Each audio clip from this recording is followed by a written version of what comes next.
because why should we have to go into space? Then we could just look up at the moon and we'd see the Earth reflected back at us and we'd think, that's the Earth. Isn't it great? I can't see myself backing down on how ludicrous this is. No, indeed. Although, I think they're really being very picky. They were picking you up on a technical point because I think one of your criticisms was the idea that the moon is moving and thus the mirror would, be absent from view for some time. Although people have been claiming that the moon, there's always the same face of the moon that's shown to us. There's always the same side of the moon is always visible to Earth. That's when they talk about the dark side of the moon. It's not just light. It's the fact that we can't see. It's the other side of the moon. No, but we move, so it's not always present. Well, no, but it would always be present to someone on Earth. Yes, I know. Wait, this is the thing. These people don't know what I know. I know that Carl is thinking of looking up there and seeing himself looking back. That's what he's hoping. Like when you're going along in a car and you see a shiny building, you go, oh, that's my car. And you wave. Yeah. That's what he's hoping to see.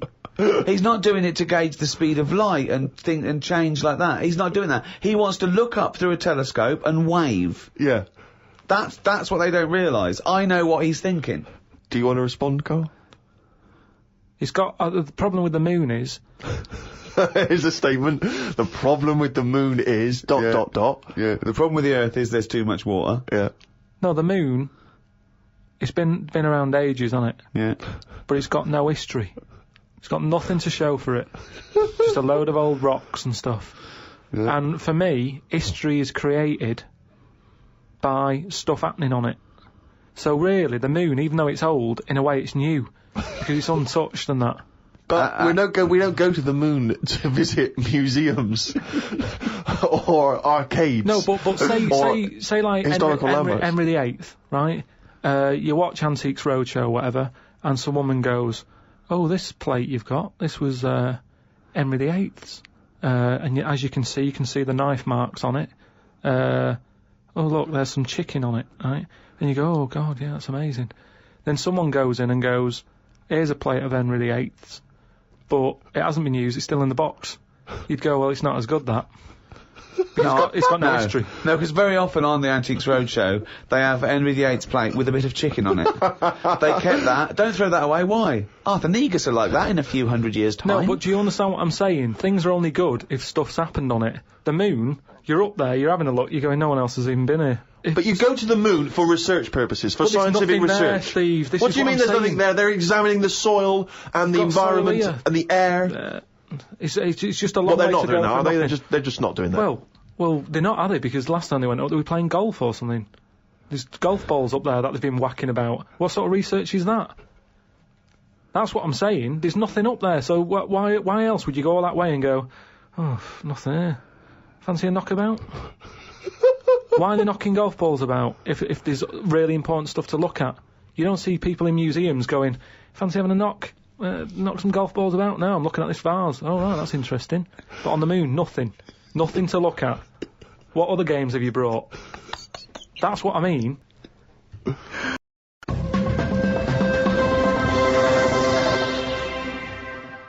Carl, have you ever seen the programme Inside the Actors Studio? No. James Lipton interviews famous actors and gets words of advice about, how they work and how they act. But at the end, he always asks a series of questions, which is based on a French series of questions that a guy called Bernard Pivot used to give people when he interviewed them. So I'm going to ask you some of these questions. Many people will be familiar with them. Just interesting to see what your response is. And, answer them quickly. You don't have to think about them too much. What is your favourite word? Don't think I've got a favourite, because you only use them when you need to, don't you? I don't just go about saying the same word. So, well, alright. Yeah, it's not my favourite, it's just that it does the job. It does the necessary job for that time, doesn't it? It's like, how are you? I'm alright. It's a greeting. What about, I think serendipity was voted England's favourite word. Never used it. No, stupid word. Who decided that? Don't know, it was a poll, but I will suggest things. I can't believe people coming up going, favourite word, serendipity. Thanks for asking. So, but the thing is, say if it meant, oh, I'm fed up, would it still be the best word? Is it based on how it sounds and how it's put together, or what it means? I think everything. but then loads of words are being left out on, which are probably brilliant words, and they're not getting a look in. Such as? Well, like that one, fed up. I'm fed up. It sums it up, doesn't it? Well, two, it just sums it up. When someone goes, how are you? You go, I'm fed up, mate. Sick of it. It's another good one.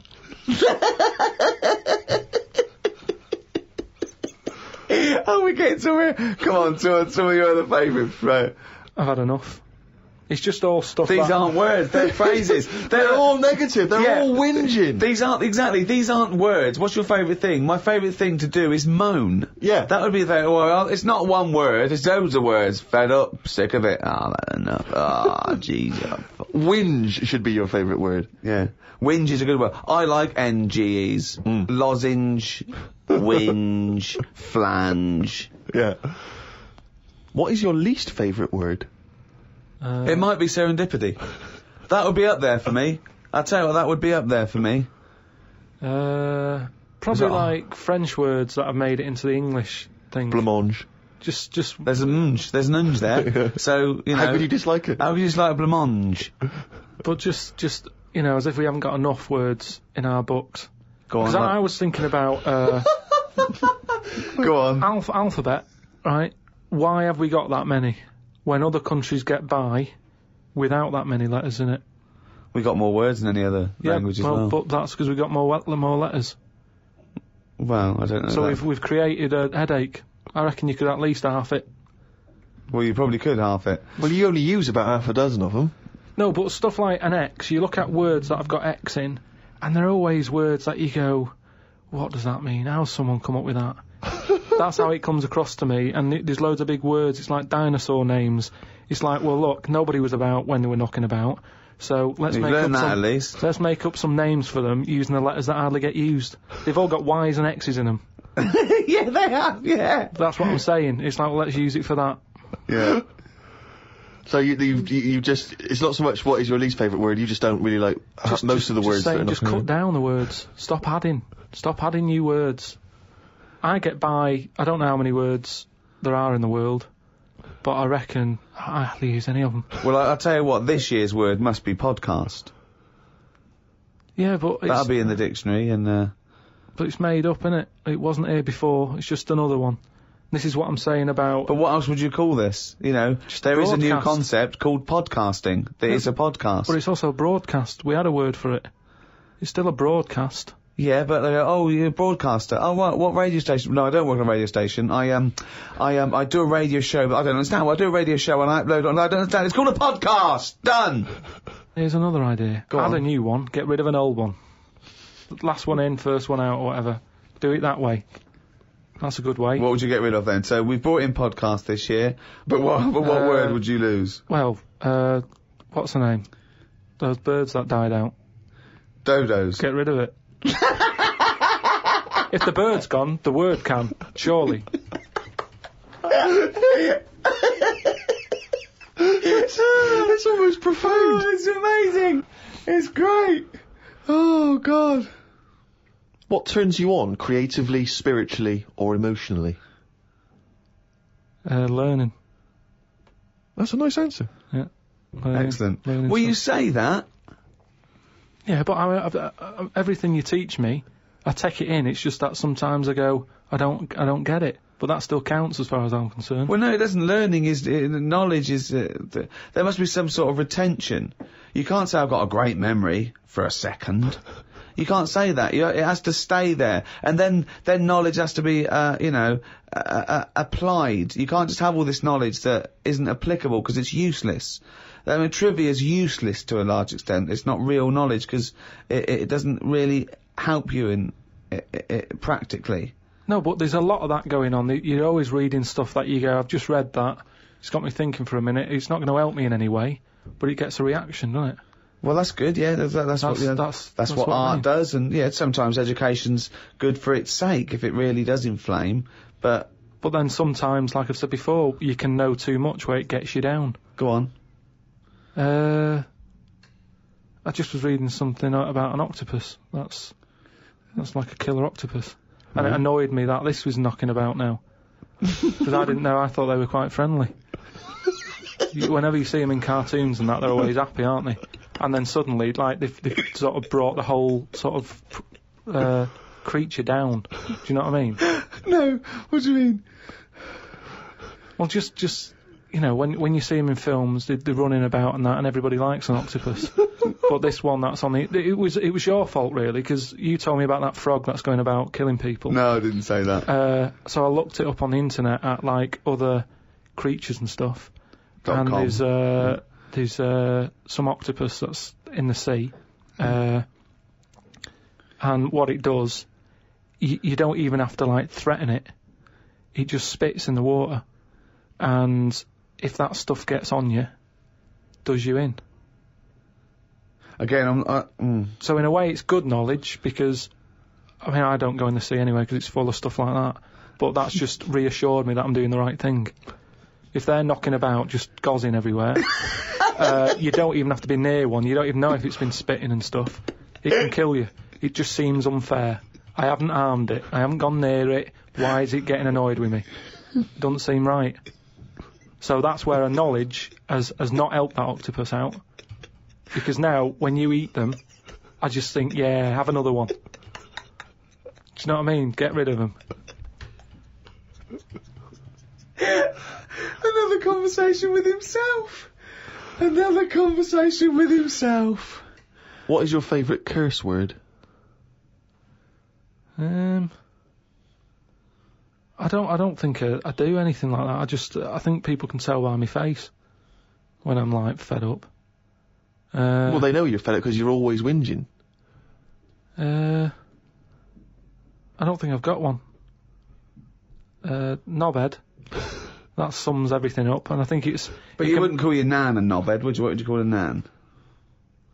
But she doesn't do anything to annoy me that much. But if she did, what would you say? If she really annoyed Well, you? knobhead's alright, isn't it? Because she sort of gets it. It's one of them things that everybody understands, but it's not too offensive. Right. What a knobhead. Alright, you're getting into this, aren't you? So that sums it up, but I don't really... Do you need one of them? What's that doing for you? It's better to think, innit? Like, okay, I've just slagged off that octopus, but at no point was a effing and jeffing about it. You know how annoyed I am with it. I don't have to start swearing about it, and that's... What would you do, though, if you were swimming, right? It was a nice little thing, you're on holiday, right? And there's this octopus there, and you're going around, right? And you just see it start spitting at you, poison. What would you say to it? Well, it's too late then, innit? And I'd kick it. And I'd say, you knobhead. I would, but what's the point? What's the point in getting annoyed now? Because it's done its stuff, hasn't it? He'd kick it and call it a knobhead under the water. What is this octopus thinking? Oh, God. Oh, okay, you fucking eight-legged shit. I'm not bothered. I don't know what you're saying. Fucking cunt of a mollusk. I'll just spit at you again. It's not bothered. You slimy little fucking boneless wanker. This is why the face Are you is still good. talking to the octopus?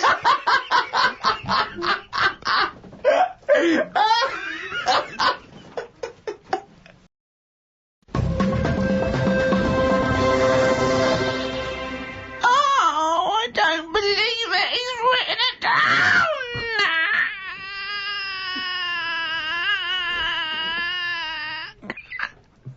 That's downloadable as a ringtone. And it's also the jingle for Carl's diary. Just reading excerpts of Carl's diary. Went home and looked up Freud on the internet. Didn't find him that interesting, so looked at some other philosophers instead. Socrates, Aristotle. Why have you just listed some philosophers? Just to show that I'm learning. Well, that's not learning. That's just learning their names. That's a list. You might as well write 1 to 100. Yeah, but if someone says, "Oh, what's your favourite philosopher?" I'll go, "Hang on a minute," and I've got them written down. But why you can't just Wait a pick minute, one. I'll go home, get my enormous diary out. Yeah. Get a wheelbarrow, bring in my workings, and say one of the names I've written down. And when they say, well, why do you like him? yeah, why do you just why- run away. Well, I noticed you put Socrates first. Why is he your favourite philosopher? You throw the diary at them and leg it.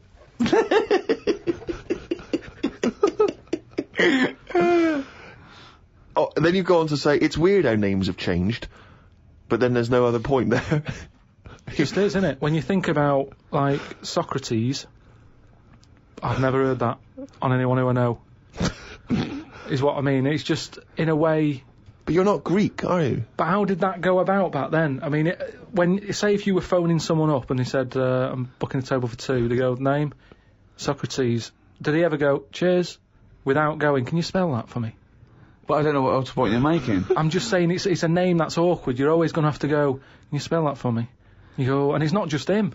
Look at all them other names that are on that list. But they're from a different country. And a different era. Yeah, I know, but the names, I've been to Rome and stuff, and you sort of go... Well, ancient Rome? Just Rome. It hasn't changed, has it? Rome, so it can be ancient Rome or Rome in 2006. It's the same buildings. Oh, I used to love Nero going around in his Fiat Punto. Lao Tzu from years ago came up with some good stuff. 1, he who knows does not speak. He who speaks does not know. Not entirely true. To lead people, walk behind them. Yeah. And of course, the journey of 1,000 miles begins with 1 step.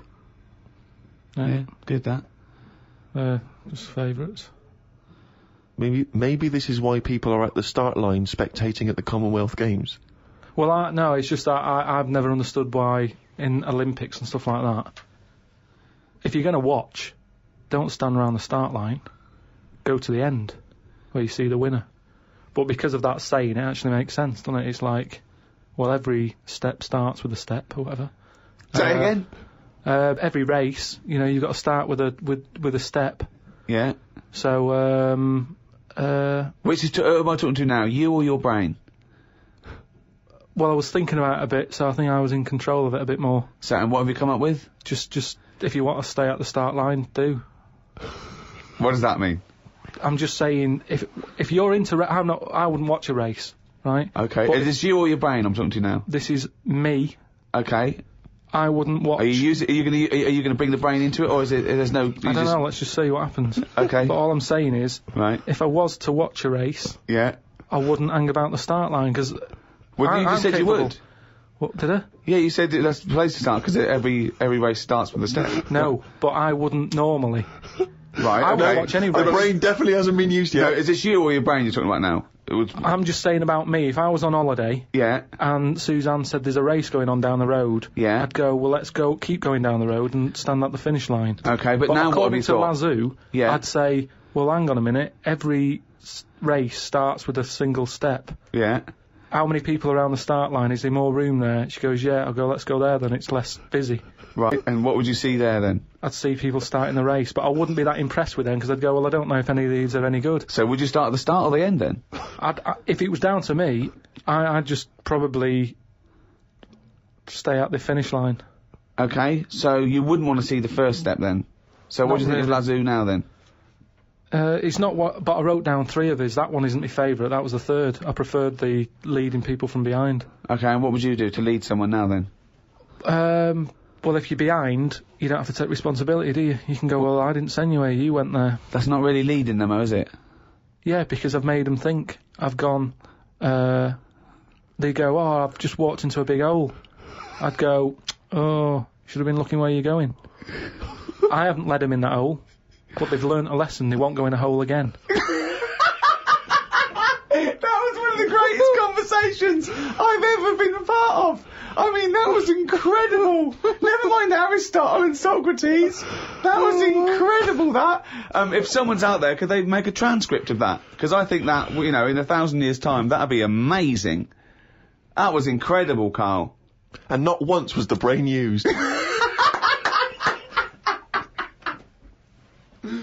Rockbuster!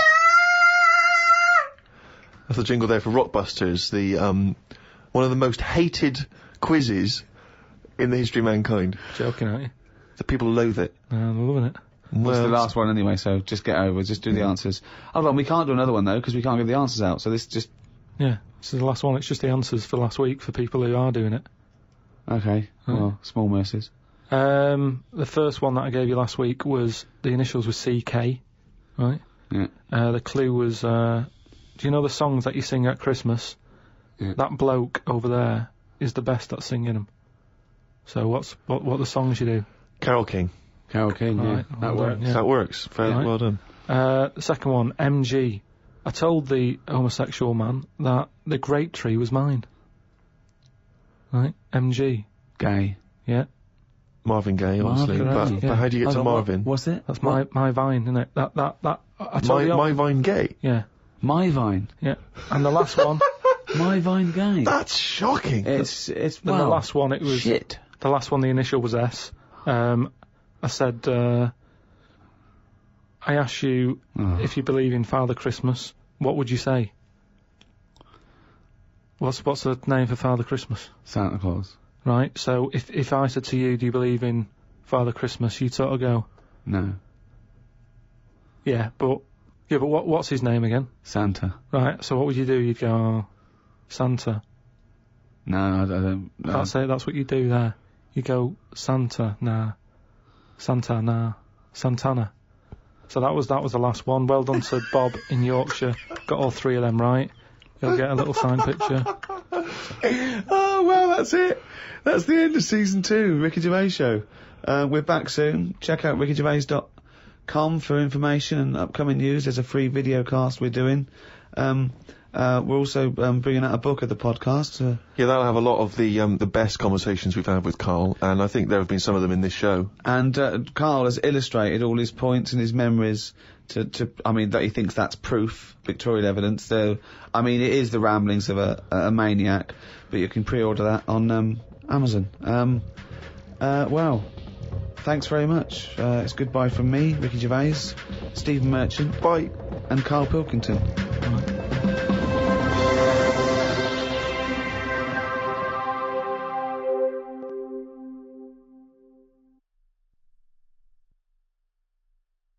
Audible hopes you've enjoyed this programme.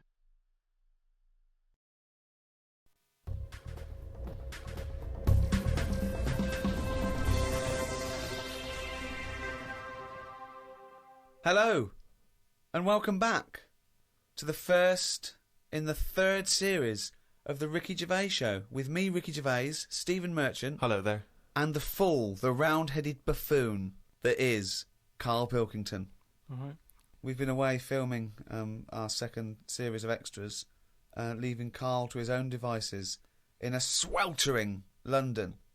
We've had a heat wave here in the capital city, haven't we, Carl? It's been alright. It's been up to 100 degrees, record-breaking temperatures. Yeah. What have you been doing, though? Sort of enjoyed it a little bit. Was out and about. Yeah? Getting to see the place, having loads of walks and that. I like to have walks. You know, watching what Like a people dog. are doing. Yeah! When he jumps off the couch and starts Exactly. scratching against the door. Suzanne thinks it's time. No, it's just good thinking time, though, isn't it? As well, having a walk. You've got no other clutter going on around you. And you just think about a lot of stuff. And, you know, like say, with the weather being hot and stuff, a lot of insects knocking about. Right. So I've just been watching them. So while we've been filming a TV show, you've been watching insects. Yeah, just seeing, because everybody knows insects are out there, but no one's keeping an eye on them. What are they up to? What are you worried about? Loads at Steve, you won't be laughing like that if you'd watch them, because they do some weird stuff and that is what I mean. What sort of stuff? Any examples? I saw a bee have a heart attack. You saw a bee have a heart attack. Yeah. How were you sure it was a heart attack? Because what happened? I'd been. Did it clutch its chest with all 6 legs? No, Were there some other little bee paramedics? No. I'd just been out in the park anyway, just looking at caterpillars knocking about, butterflies and stuff. So I was sort of aware. So when Suzanne goes to work, she goes, Carl, don't you waste the day. Just because you don't work at the radio station anymore, I want you to do some constructive stuff. And you go, yeah, I am, yeah. And so in your head suddenly goes... And he goes out. Oh, there's a moth. But the thing is, so I'd been in the park and I was aware of the insects that are around us more than like most of the time. And I come out of the park, just crossing like sort of a busy road and what have you, and I saw this bee to the right of me, sort of in the air, and it was a big one, and I was a bit like, oh, let's watch that. And it just fell. It fell from the air in front of me, and it was on the pavement. I thought, oh, what's going on here? And I looked at it for a bit, and it was really still. Gave it a little kick, just to see if there was any movement. Nothing. Stone, sort of, what's the saying? Stone cold dead. Yeah, stone cold bee dead. So Yeah, that I like was, the fact that this bee suddenly saw Carl and had a heart attack. Yeah. It'd never seen anything that round before. Yeah. It just thought it had approached him because he thought it was a sunflower. My God, it's a giant walking orange. Every dream has come true. Oh! no, but it just summed up life for me. I thought that's like us, isn't it? At the end of the day, they have heart attacks, stress. You Living put in- it down to stress, do you? Well, it's in London, isn't it? You know, everything has stresses from living here, And they are bald, aren't they? They've got fur all over, but they lose the... and always overweight. It was a fat, bald bee.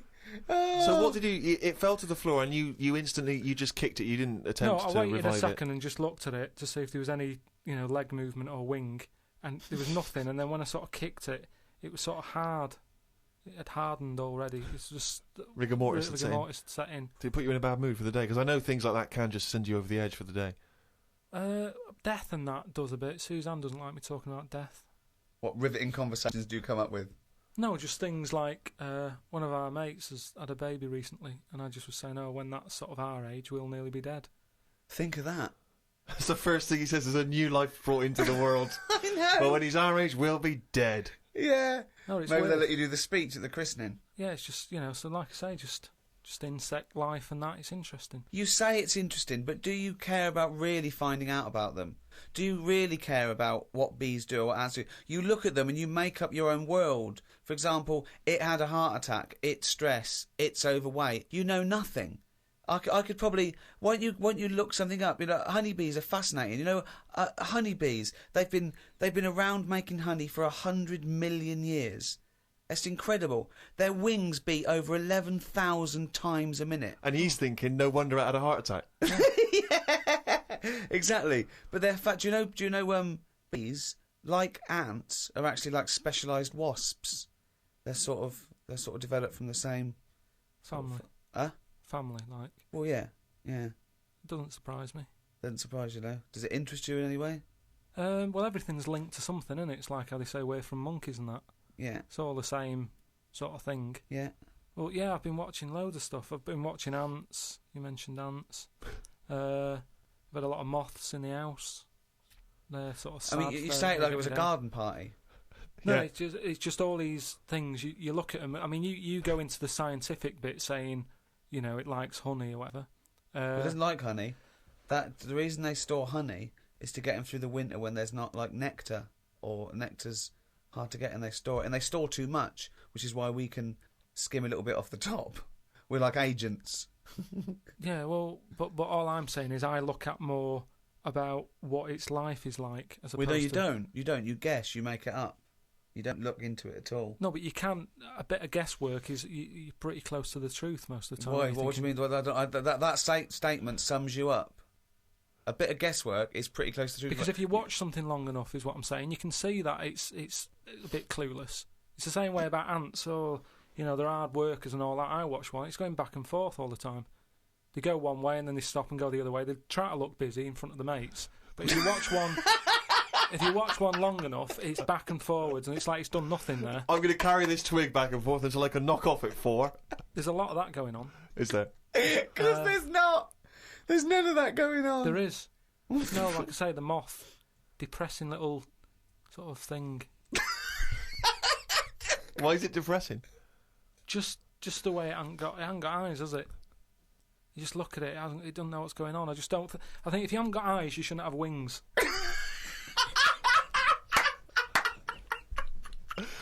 That's a rule. If we could put that into practice, please. That's a great rule. That's a fantastic rule, isn't it? Yeah. If you haven't got eyes, you shouldn't have wings. Certainly true of people thinking of becoming an air pilot.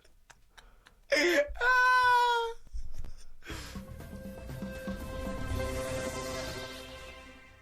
Whilst you've been working on that, I've been travelling about a bit, just seeing the Ants. country and that. Went to Dorset, right? Nice beach there.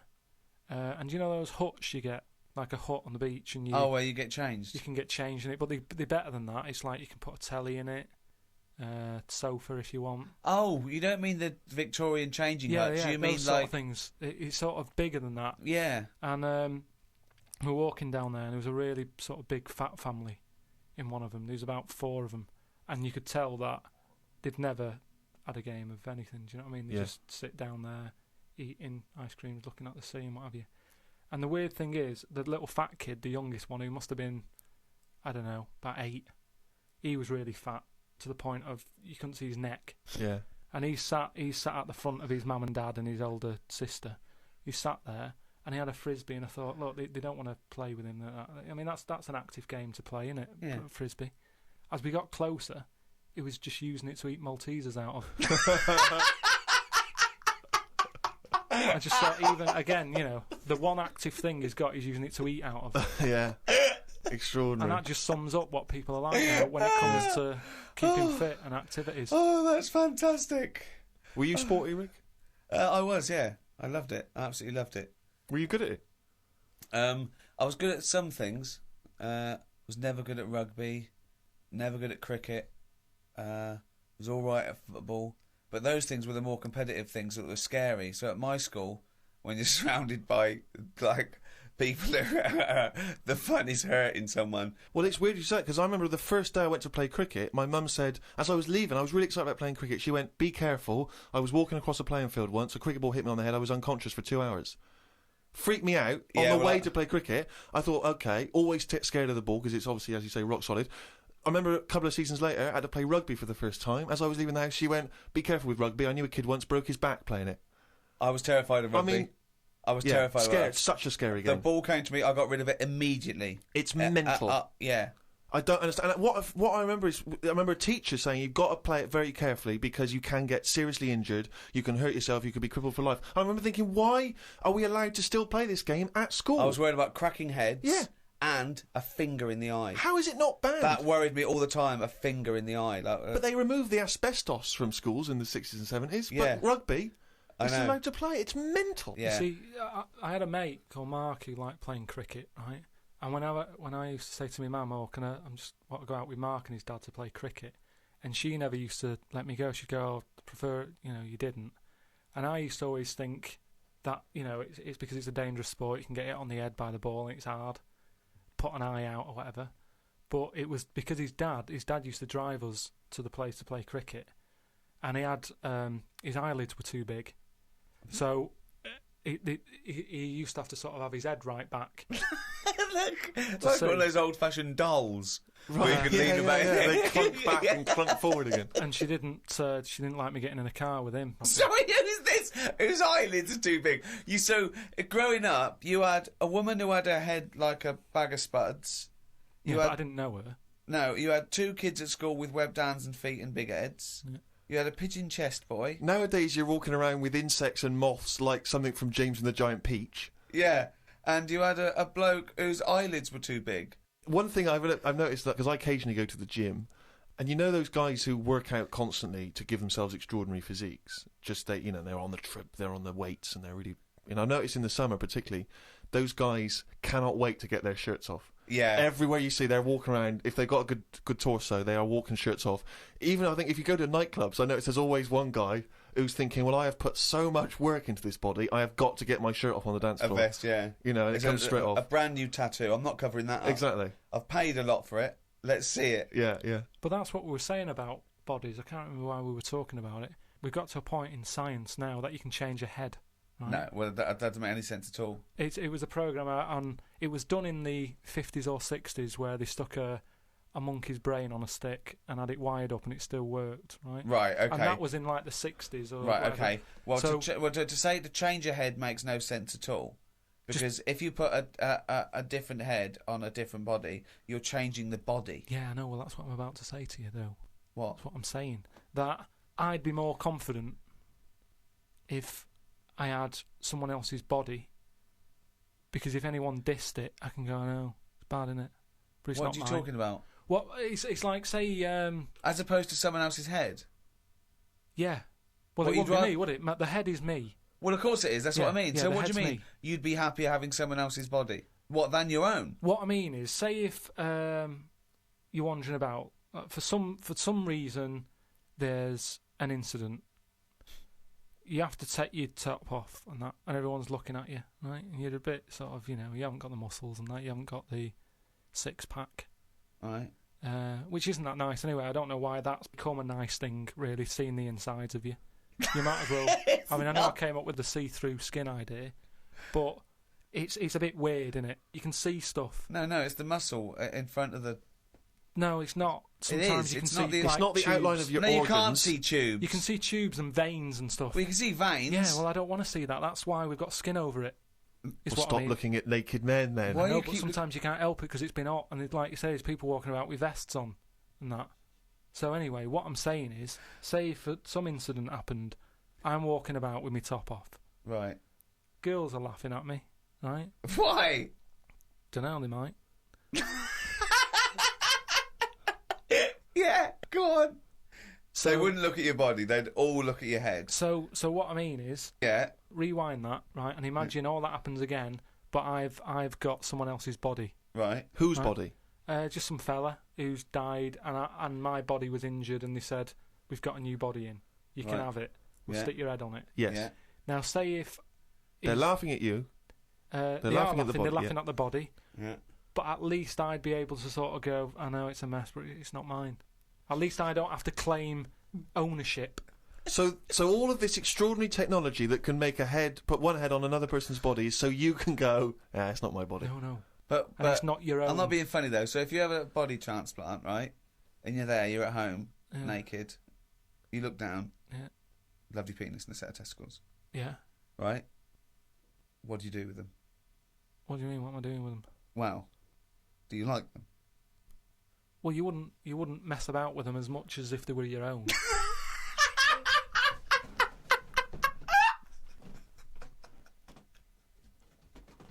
But if you did mess about with them, would you feel guilty that you were messing about with another man's testicles and penis? And it's the full body. Yeah. No, because they're not my hands either.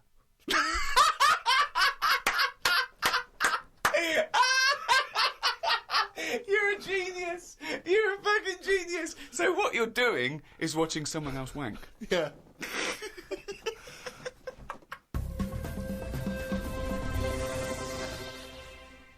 Well, one thing Carl has been doing over the past few months is writing his diary. He's kept that up. I don't know what he's had to write about. All he's been doing is looking at moths and ants and bees and going for walks. But I'm sure it's all in the diary.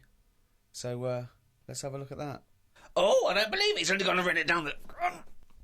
We went to the park and had a brew. Suzanne read the paper while I played with a ladybird. I mean, it's like a child, isn't it? It's like what a child would do. Suzanne read the paper while I played with a ladybird. His only friend is a beetle. It climbed up my arm. It struggled on me hairs. This is in detail then. Yeah. It kept stopping every now and then and was rubbing its head with its right arm. It did it about 4 times and always used its right arm. It rested for about 5 minutes, then flew off. Sunday. Had a bit of a to-do with Suzanne because she wanted a lion today. I ate this. Once you're awake, you should get up. I got up and put the radio on really loud. She eventually got up. I told her insects don't have lions, so we shouldn't. Why are you obsessed I with mean, insects? you must be fucking unbearable to live with. You must be a nightmare. No, I've just started because I've watched insects a lot. I don't want to keep going on about them because we're a bit insect heavy. But at the end of the day, if we copied insects, we wouldn't go far wrong. I don't know what you mean though. 1 minute you're saying they're great, then the next minute you'll slag them off. Yeah, I'll slag some of them off if I don't know what they're doing, but because I've studied them a bit longer, I just think they're doing You it haven't right. studied them though. He thinks he's like Darwin. But you just slagged them off a minute ago. Don't you think people that insects are doing stuff? They're not. It Yeah, goes there, then ants. it goes back again. The ant was messing about, but only that one. The others were carrying stuff. That's what I'm saying. There's snidey ones in everything. In everything in the world, you get a hierarchy. Oh, long words! Ooh. The bookshelf was dusty, so Suzanne asked me to dust it if I get a minute. I ended up looking at every book. Just the spine. Yeah. Just for a few seconds each. Yeah. Didn't open them. I looked in the dictionary to see if the word dictionary would be in the dictionary. I didn't think they would bother with it being on the front page, but it was in the book as well. That's a good point, though, isn't it? No, it's not a good point. Because You didn't tell us anything. Dictionary is in the dictionary. Well, of course it is. But why? If you go, how do you spell dictionary? You look at the spine and you go, oh, there it is, D-I-C-T, and all that. So what does dictionary mean? It's a book full of words, isn't it? That's what it means. All books are full of words, you idiot. How to spell them. And if you don't know No, what it's it not is... how to spell them. All right, then, well... I'll just look up something. No. It's not a book full of words to tell us what... No.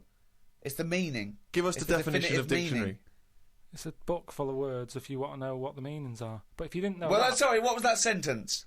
Yeah, but what I'm saying is, if you didn't know that, then you wouldn't be looking in it, because you wouldn't know the book is about that. So, if you don't know the word dictionary and what it means, you wouldn't be looking at the dictionary, you'd be looking at an A to Z. Because you go, Why "Oh, leave it there's out, letters." though? Just because there's so many words in the world, I would have thought they wanted to cram as much as they can on a page, and if dictionary is already on the front... Is that why you suddenly used the word hierarchy for the first time ever? Did you find that in there? Did you see hierarchy in the dictionary? I feel I don't know where that that big was. word has pushed out about 26 other more useful ones. Yeah. No, well, Suzanne's been going on about me learning another language. But I sort of think your brain has only got so much room, hasn't it? And the rest of it's filled with lard. So, if I've got to learn everything I know, again, but in a different language, it's taking up space, isn't it? You don't learn everything. Oh, God. It's all What do you mean? storage, isn't it? But you don't have to learn it again. You don't have to learn the concepts again. You're merely Do you know how learning many vocabulary. moves there are in the human brain? You don't worry, you won't use them all up. I feel that he has reached his capacity, though. Yeah. Well, you need another sort of... You need an update. You need some more memory. Woke up to some interesting news. It's good when this happens because it sets me up for the day ahead. If it's miserable news, it affects my day. It said on the news that they have found 2 new flies. Fucking hell, more insects! What have you done? Is that all you've done this summer? Bong. Just Trouble in the Middle East. Bong. 2 new flies found. Ladybird climbs up arm. They were found in the UK and they were found close to each other. Maybe this happened because they were different than the other flies and weren't expected to hang about together, so that's why they knocked about with each other. That would happen, wouldn't it? What do you mean? There's 2 new flies.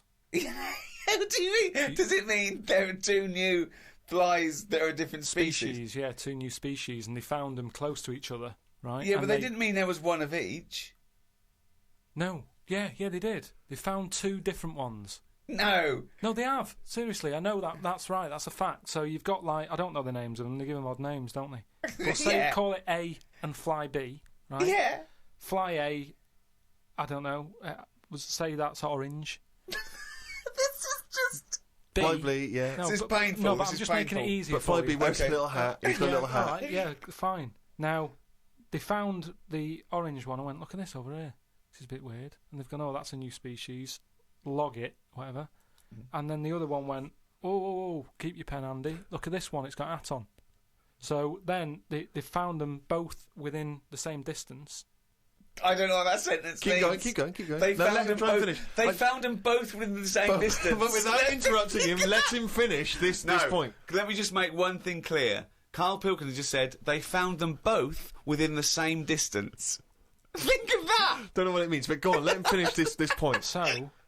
So what I mean is, they weren't knocking about with other normal houseflies because they were probably sort of going, oh, he's a bit weird. Leave it.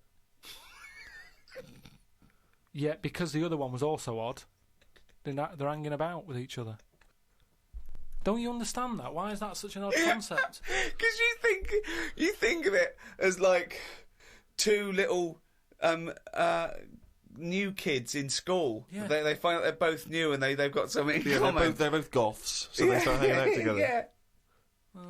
And this was on the news, was it? Yeah, just on the radio, yeah. I know if I looked into that story, it would be 90% wrong. Bit tired today because didn't get to sleep as early as I wanted due to a moth getting in the bedroom. Fuck me. I got it in a glass and looked at it for a bit and then let it go because Suzanne wanted to go to sleep. Looked up some interesting news. Some people dug up an old body in Ireland. Turns out it's well old and was here when dinosaurs were here. The really weird bit is it had hair gel in its hair. Right, what is it? Fella. Well, no, it wasn't around when dinosaurs were here then. Just a bit after. Right, fine. A lot after, yeah, go on.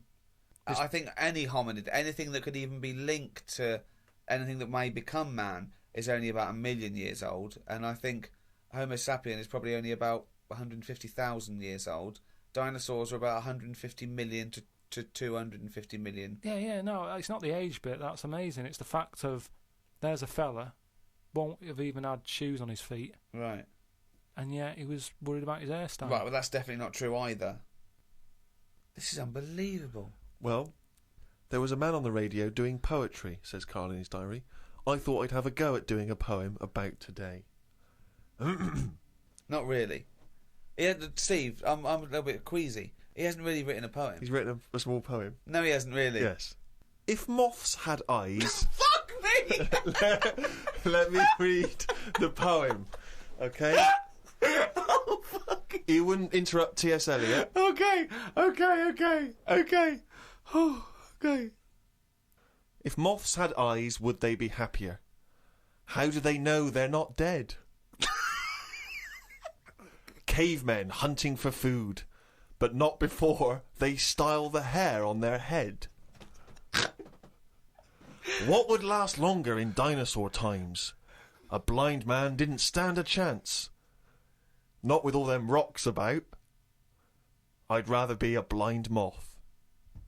Right. It may be the greatest poem Now, ever written. just you know, dissecting it briefly, you attempt to rhyme in the first 4 lines, but abandon the rhyming system in the last 3. Is there a creative decision for that? Can we have Carl read that? By all Sorry, means, yeah. just you read it as you would like to. So this is.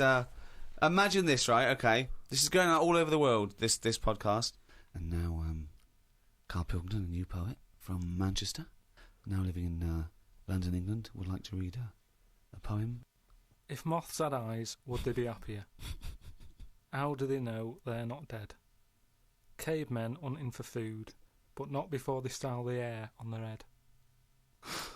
What would last longer in dinosaur times? A blind man didn't stand a chance. Not with all them rocks about. I'd rather be a blind moth. He said it as though the last bit was going to rhyme. He said it like it was going to rhyme. Oh God! No, I but think, it's amazing. I think, It's but I amazing. think Carl! he feels as though the final line, "I'd rather be a blind moth," is going to be one of those great, you know, a summation that somehow the moth is a metaphor. The caveman. No, but there's all no I'm doing- metaphor in that. He really does mean he'd rather be a blind moth. Yeah, well, I'm just because I've looked at the day's news. Can we always do that, Carl? Can we always find a day, right, and always sum it up in your in a thoughts, poem. a poem, just like that? I love that structure. I love that structure. If there's any English students or professors or novelists or poets listening, please email us what I thought of that poem, why it's good, why it's bad. So, you know, give us your thoughts on that. I mean, we would love expert opinion, poets, English professors. Just email us at podcast@rickygervais.com. Now, Carl, apart from being a poet, you are an author now. You've written a book. You know, which surprised me and Steve, because as Steve said, we thought you'd read a book before you actually wrote one, but you've proved us wrong, and all your teachers wrong, and everyone in the world who thinks you're an idiot. It is actually a very good book. I mean, a lot of it is transcripts from, you know, the podcasts, but you've answered some of your critics, haven't you? And you've tried to prove some of your theories. It's everything about Carl. It is like All the drawings. all the drawings. There's new stories, isn't there? I mean, there's so much effort. I can't believe it. He's been working on it for months, and it's out on the 18th of September. But you can order it now, can't you, on Amazon.com and Amazon.co.uk. What's that book called? It's called The World of Carl Pilkington.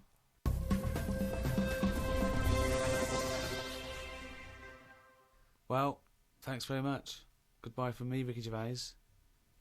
Goodbye from Stephen Merchant. Goodbye.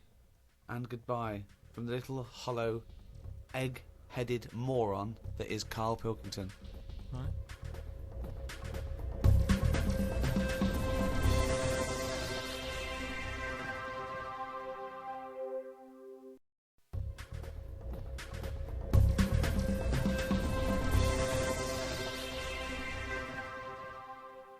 Well, episode 2 of season 3 of the Ricky Gervais Show, with me, Ricky Gervais, Stephen Merchant, Hello there. And Carl Pilkington, Right. what's been going on? What's been going on? I've been to hospital. I was rushed to hospital, like emergency and that. Had a tube put on my knob. You had a tube put up your knob? Yeah. What's the story? Kidney stones. Ooh. So, shouldn't really be here, to be honest, doing this. He said rest and that. Climbing them stairs on the way in. To be quite honest, it doesn't look like you're expending a lot of energy at the moment. It's like at Zookeeper going, oh, that sloth move today. Calm down. Yeah, but I had to get here. It's been raining. I Yeah, had to come up the stairs. I had to carry the computer. yeah. Well, that's not entirely true because your girlfriend was carrying it. I saw her outside. Yeah, but I'm just saying. And then you handed it to me and said, "Steve, God carry this." So almighty. Yeah, I know. that's already a lie. Christ almighty. Whinging. Not whinging. I'm in show business. I know loads of people that wake up every day with a sore knob, feeling like they've had their kidneys probed, and they will say they're unconscious. So they don't whinge about it. They get straight back onto it. They, a lot of them are on TV now. Yeah, straight back to hosting game shows.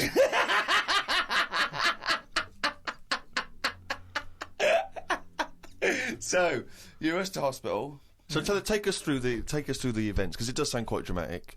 You started feeling a bit of pain, did you initially? Felt a bit of pain, and I thought, maybe I just pulled a muscle or something when I've been wrestling with Ricky and that, because you don't know what damage is being done. So I just think, it'll go in a minute, and then it didn't. It got a bit badder. It got badder, did it? So then I Got a bit thought, badder. I was crippled. I was lying on the floor in agony, looking on the internet, looking for sort of Still looking at solutions. Monkey News.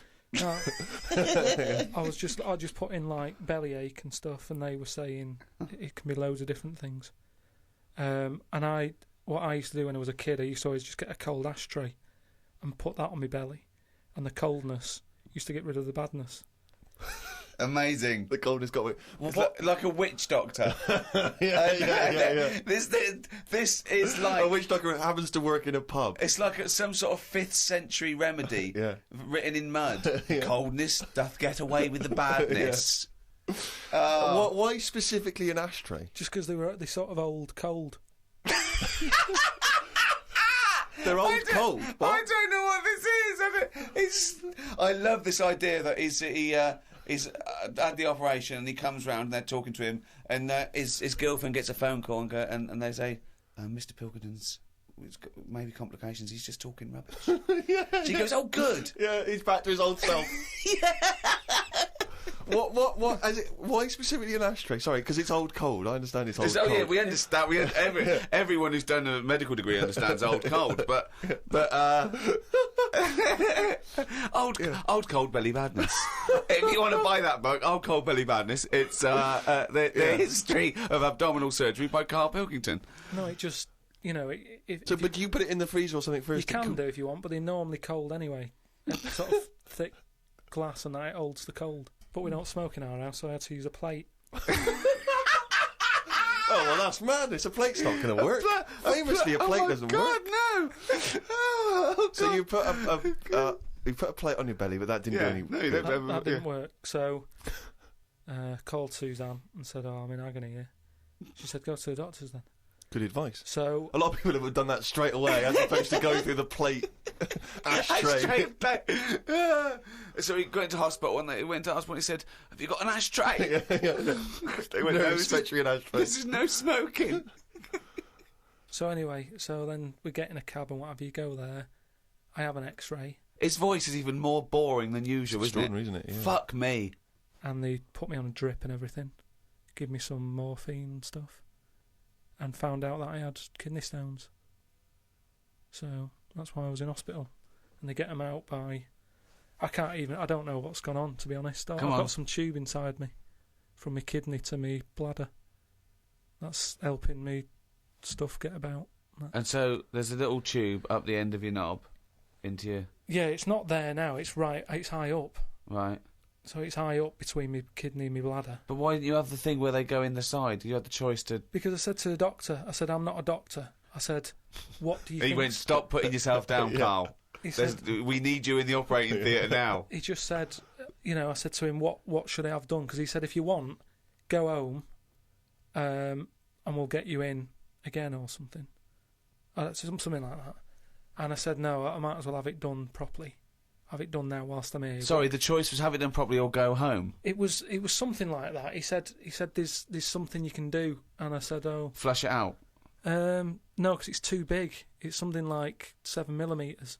And it's basically because you don't drink enough water. Yeah. So anyway, I said, what do you think I should have done? And he said, tube up the knob. And I said, not my favourite one of the choice, but if that's what you think. So he said, yeah, have that. He did me little diagrams, which didn't help. He was like showing. How big did he draw your knob? Sort of normal size. Yeah, was it? It was all right. You weren't offended by them. But he went into detail. It's just more the tube and stuff in your bladder and your kidney. What was your ball bag like? Did he draw that? He didn't do that bit. He left that bit out. Okay, right. But he said, we'll just pop that up there, and then that's when Ricky turned up to visit.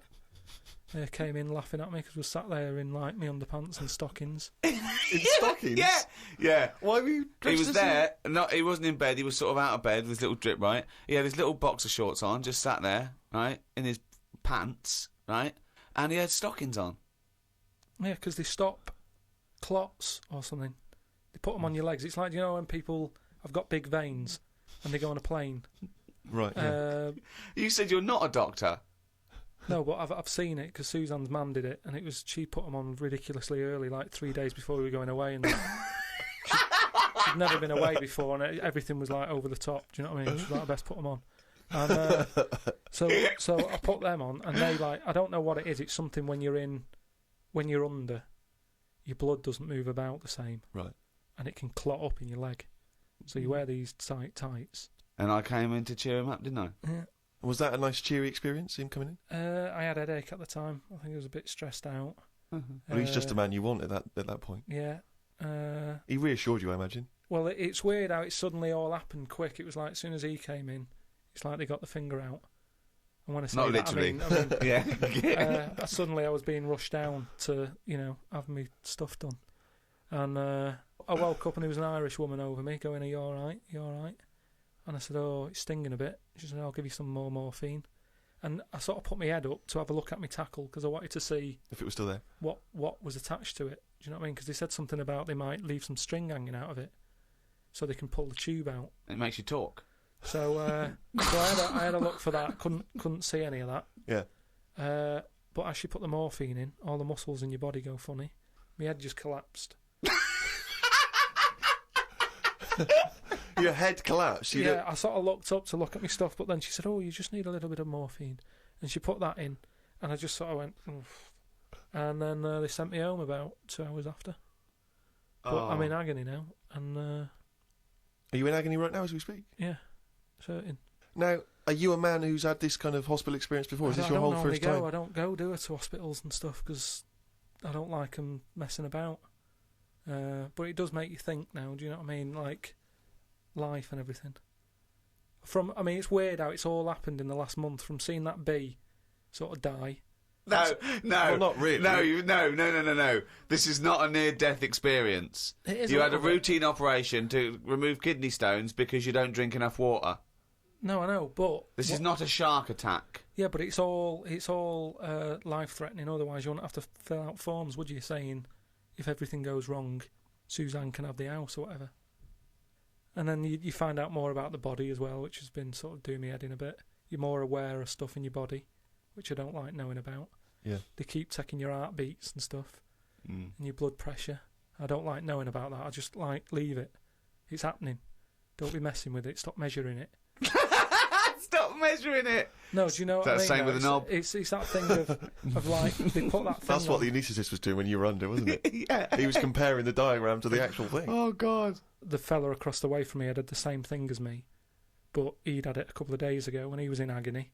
So that doesn't help when he's saying, "Oh, I've been to hell and back." Like, don't tell me that. Sure. I don't want to know. Just say it was all right and stuff. So it just the whole thing of a hospital is stressful. You know what I mean? They wake you up like every half an hour in the night, saying, "How do you feel?" It's like, "Well, what? It's 3:30.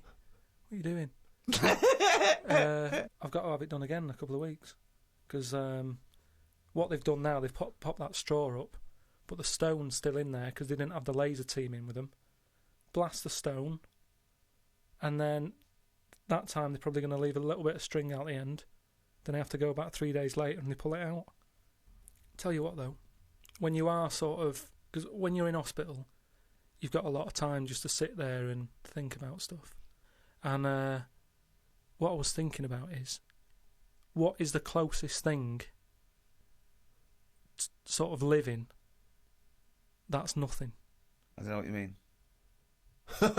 What? What's like the closest, like, do you know at some point something's gone from nothing to something? Hasn't it?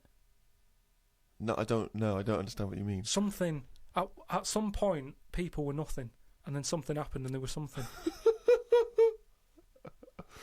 Do you know what I mean? But they were never nothing, were they? Do you mean what is the first and lowest and most primitive and most simple form of life? No, He's right here in this room, Rick. say like when you look at a stick insect, Right. you go, right, there's a slight crossover there from a stick to a living thing. No, it's not. It didn't used to be a stick. No, it's not. There's no biological relationship between it and a stick.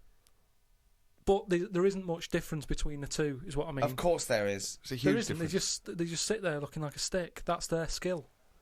Yes, but there's nothing to do with being a stick. It's like camouflage. That's like saying when a soldier puts on combat gear, you're saying he's a cross between a human and a shrub. He's not a cross between a human and a shrub. No, is he? but that's man-made From a distance stuff. you can't see him. That's the same as the stick insect. No, but that isn't what I'm saying. What I'm saying is, have you seen them weird things that just look like they sort of look like a leaf? Yeah, there are insects that have evolved to look like a leaf. So a bird thinks, oh, there's no tea there. No, that's but not a juicy insect. It's a leaf. I don't eat Yeah, leaves. but at Forget some it. point, something has had it away with a leaf. No, What? at no point has something had it away with a leaf. No, to make it look that much like a No. leaf. At no point did a beetle shag a leaf. There's nothing on a genetic level or molecular level, anything to do with it having anything to do with a stick or a leaf. It's superficial. It's the way it looks. That's all it. That's like saying chameleons must have mated with green once. They are green. No, but it looks like a leaf. What I don't understand is, It has evolved to blend in perfectly with its surroundings and fool predators. but then how does it meet? How does it have relationships? It will be going around sort of having it away with a leaf. No, it won't, because it doesn't know what it looks like. It doesn't matter. They do it with pheromones and attraction, and it's not like a stick insect will be talking to a stick for ages and go, "Oh, I've wasted my time here. This club's dead." Rude. I was chatting to her. She was foxy, but she was giving me nothing. But Dave, that's not a stick insect. That's a stick. What are you talking about? That's a stick. You've been talking to a stick all night. I thought, I can't believe it. I just thought she had a great slim figure. no, it's actually a real stick. But I've been reading a lot about, I like spiders and stuff. Just reading about them. And there's one, right? It's got big legs. Yeah. Doesn't use them. It goes around floating in the air on a bit of webbage. Like a He kite. just took a gamble then, didn't he? He took a gamble. He thought, do you know what? I'm going to go with webbage. Don't know if it's a word, not sure, but I could just say web, and I'm going to go with webbage. I'm going to risk it. And it didn't pay off, did it? Webbage! But that's how it gets about. It's in the air like a kite. And Yeah. it's just floating about. I've seen one, yeah. So that's what I'm saying about weirdness. The way all that goes on, and this is what I can't get my head round. You have got your head round. But do they get ill then? He's just, for those listening at home, he has just bumped his head against the microphone. Trying to mate with it because it's perfectly round, this microphone. No, but when I was, like, this is what I'm saying, when I was in hospital and stuff, you do think about how others live, because insects don't have operations. Are they built better than us to survive in this world? The trap you seem to fall into again and again and again is you cannot conceive of the fact that insects and animals do not have consciousness and personality and communication. They do not function in the way that humans do. You've seen so many Disney cartoons, you believe them now to have a life and wear bowler hats and go to work. But just in the same way that the cavemen didn't have Flintstone-type cars and have a little house, But you then- can't seem to understand that animals don't work in that way. But what I mean is, you're saying that no animals or insects know anything, yet when you see them things on nature programs where a load of ants are having a walk, there's always one at the front who's leading it all. So one of Well, he them's just got to happened to know be something. first. Or there are leaders in. Yeah, but the other ants are going follow him. No, they're not. They're not.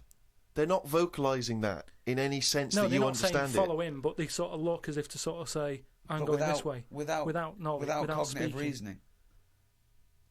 It's not made a conscious decision to act in that way.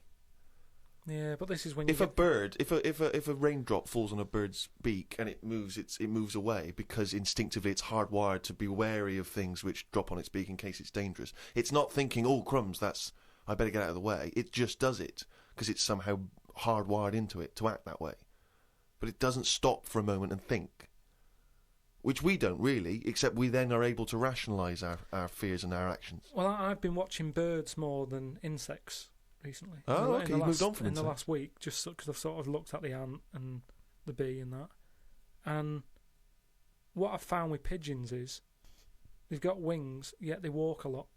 I'd love that to be a thesis where he got like a £500,000 grant from a university, and they said, "Well, Pilkington seems to he's done ants and he's done bees. He's followed ants. Apparently, they're not doing anything. Some of them are lazy. We are granting him another £500,000. He's been working on it for a year. Please welcome Carl Pilkington." Carl, what have you found? Well, even though pigeons have wings, they walk a lot. No, but even in times of danger, one was crossing the road and a car was coming, and you'd think that its head would say, "Best start flying." Yet he just walked faster. Well, Well, what's he doing? it was doing stuff, wasn't it? It saved a bit of energy. Takes a lot to take off, doesn't it? Yeah, but it's either that or you're going to get crushed. But it Use the didn't energy. get crushed, did it? No, I don't think it did. No. There you go. They knew what it was doing, didn't it? Yeah, it just annoyed me. That's all. It's got a power, and it's not. Power. They're all superpowers. They're all- These yeah. animals. But that's why he thinks of the stick insect as like that. You mentioned earlier that's its power, that's its skill. Like Spider-Man was bitten by a radioactive spider, and now he can solve crimes and swing with webbage, using his webbage. Whereas, yeah, stick insects it's not a superpower. But say if everything was at the same size as us, what would be the best thing to be? Say like a tarantula Yeah. and a tiger. What would happen there? A 15-stone tiger versus a 15-stone tarantula. Yeah. Well, I'd imagine the 15-stone tarantula. Right, so it's just weird that, innit? It's a good job that they're small. Yet things are getting bigger because we're messing with the world. But it's a ridiculous thing to say, isn't it? Because what would it eat? 15 stone. Well, it wouldn't happen anyway, because insects have insects and arachnids and invertebrate arthropods in general. They have a critical mass because they haven't got lungs. They breathe through things in their side called spiracles, and if it gets too big, the surface to volume ratio isn't big enough to allow it enough oxygen. So the biggest you'll find is like a foot-long beetle or somewhat weird It's like big that. though, isn't it? Yeah, and that's about as big as they get. He's So I going to wouldn't kill worry that. about it. Again, based on nothing, he queries It's you. not, and also, it's not a case that one that'll be born too big and can't breathe. It won't happen. That's why they're only that big, because. But of it's that like restriction. fish, isn't it? How they say about a goldfish. Yeah. That thing about a woman who went on holiday and stuck it in a bath.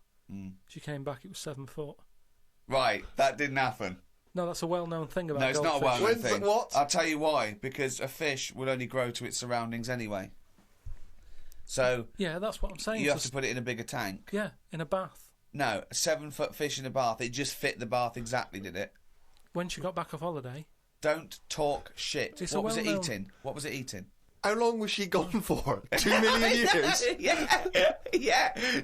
She went to Mars and back. Yeah. it's just that fish are weird, aren't they? Well, no, Again. no, that's a bollocks story. Once again, No, I don't but- know where you've heard it or read it. It's a or well-known story. a 7-foot goldfish in your bath. But, no, fish are weird. Ted, like you're that. not going to believe this. Come up here. Well, how many fish do you see that have naturally died? That's the weird thing. What do you mean? Just ping-ponging around these ideas in your mind. You just never see fish sort of just floating about in the water and you go, oh, died of old age. It's always been caught by a man or a shark's at it. You don't just see dead fish washed up, do you? When you think of the Sometimes. amount of fish... Not when you think of the amount of fish that are in the sea. There's loads of them, and yet you never... Because they're eaten walk straight down the away. beach. That's what I'm saying, though. Are they eaten when they're dead, or are they just being eaten? Well, most things like that don't die of old age. Yeah, that's weird, though, isn't it? Well, no, because it's a... You know, it's a jungle out there. Yeah, no, that's why I said I wouldn't want to live in the sea. Because you've got to Are be you on... sure you're not on morphine as we speak? No, but in the sea, you've got to be constantly sort of alert, haven't you? Yeah, amount but of that's stuff. true of all animals. No, worse than the sea. The sea is like full of... you've got an enemy round every rock. I love it! I love it! I love it's like a warning to crabs Exactly. and young squid. It's like the policeman that comes into your school. Yeah. What advice would you give? Okay, then. What advice would you give? Some plankton. Now, what advice would you give a 2-week-old octopus? And what am I? Am I an octopus? No, you're you're yourself. you. We've sort of set it up that it can understand you with some sort of one of your inventions to talk to the animals. One of your brilliant inventions is just a watch you strap on its tentacle and it can understand human talk. But I'm sure you'll come up with that one day. What do you say to it? What would you say to an octopus, a young octopus who wants to set out by himself in the sea? Stay close to the rocks. And just let it know about the thing about it can get into a small space. You know, if you look at an hole, don't go, oh, I can't get in there. And sort of squash it and show itself. I can roll it into a ball and sort of say, look at that. Is that hurting? I love the fact that the drugs make no difference. It's like there's no difference. Oh, God. Because that's the only thing that's got in it. It's boneless. So That's its special power. that's what it can do. You can roll it up, and as long as it knows that. But that's the problem with a lot of powers, isn't it? That's the same thing about how people say don't have a go at bees because they're not like wasps. They don't sting you because once they sting you, they die. That doesn't know that, does it? It's also not true, but yeah. Do you know what I mean? It doesn't know, so it's not like the bees going around going, I'm not going to sting you because I'll die if I do.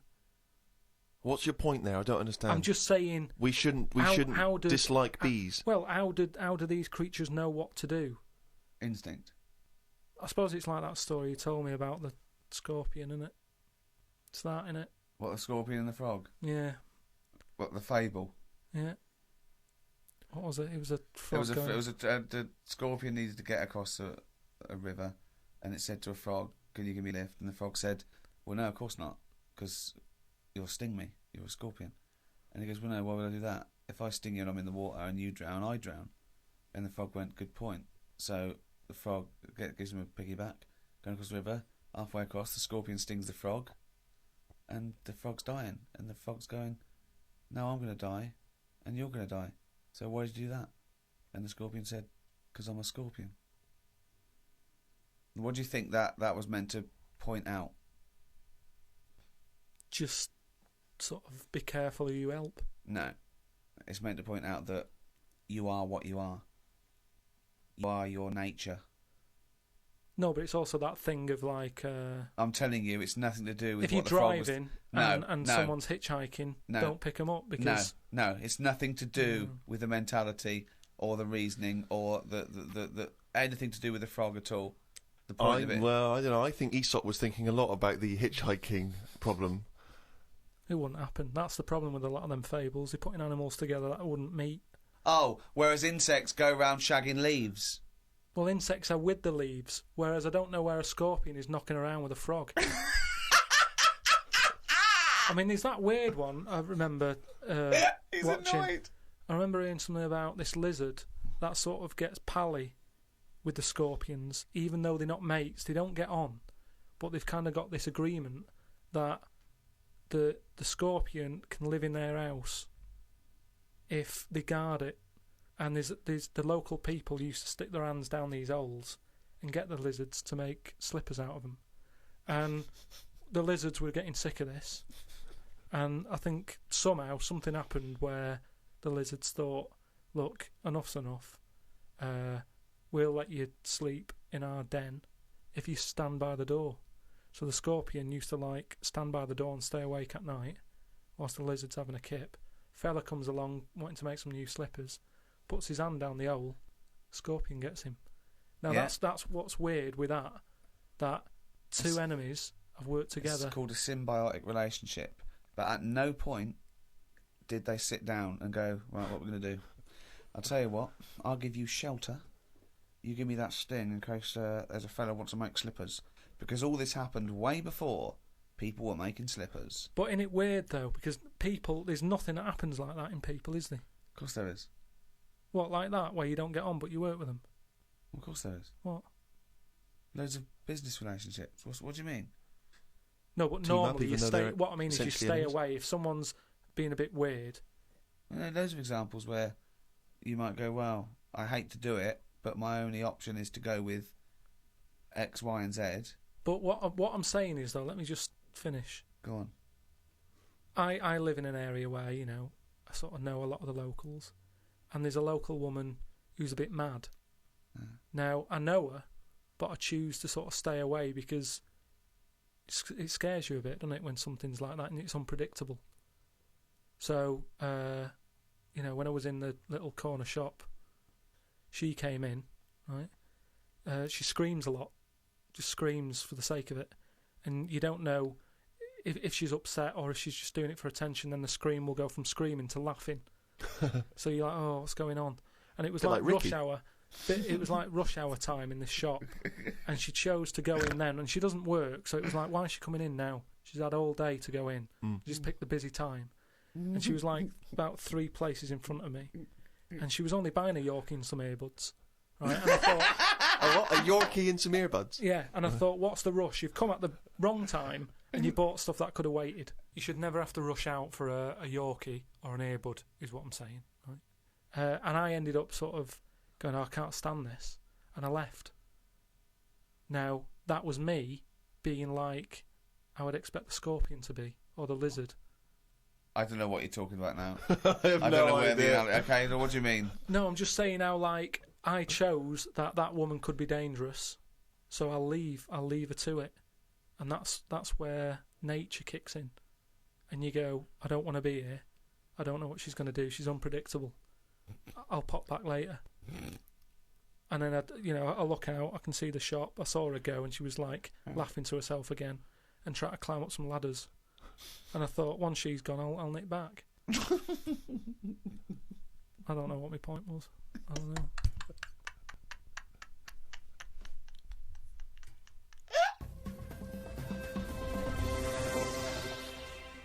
Oh, he's only got to reel it down.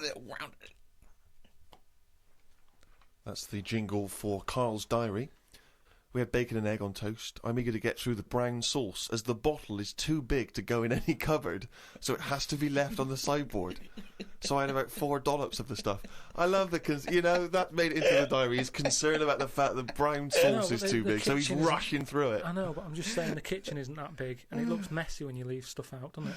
And we've got this giant brown sauce bottle, and I don't want to chuck it away because that'd be a waste. So you're having brown sauce and everything, On your everything, cornflakes, basically, yeah. in your tea. Yeah. A wasp got in the flat. You know trouble's brewing. It was massive, the biggest wasp ever. Suzanne asked me to get it out, but I wanted to take a picture of it first. I was getting my phone ready when it flew at me. I reckon the sting on it could have killed a kitten.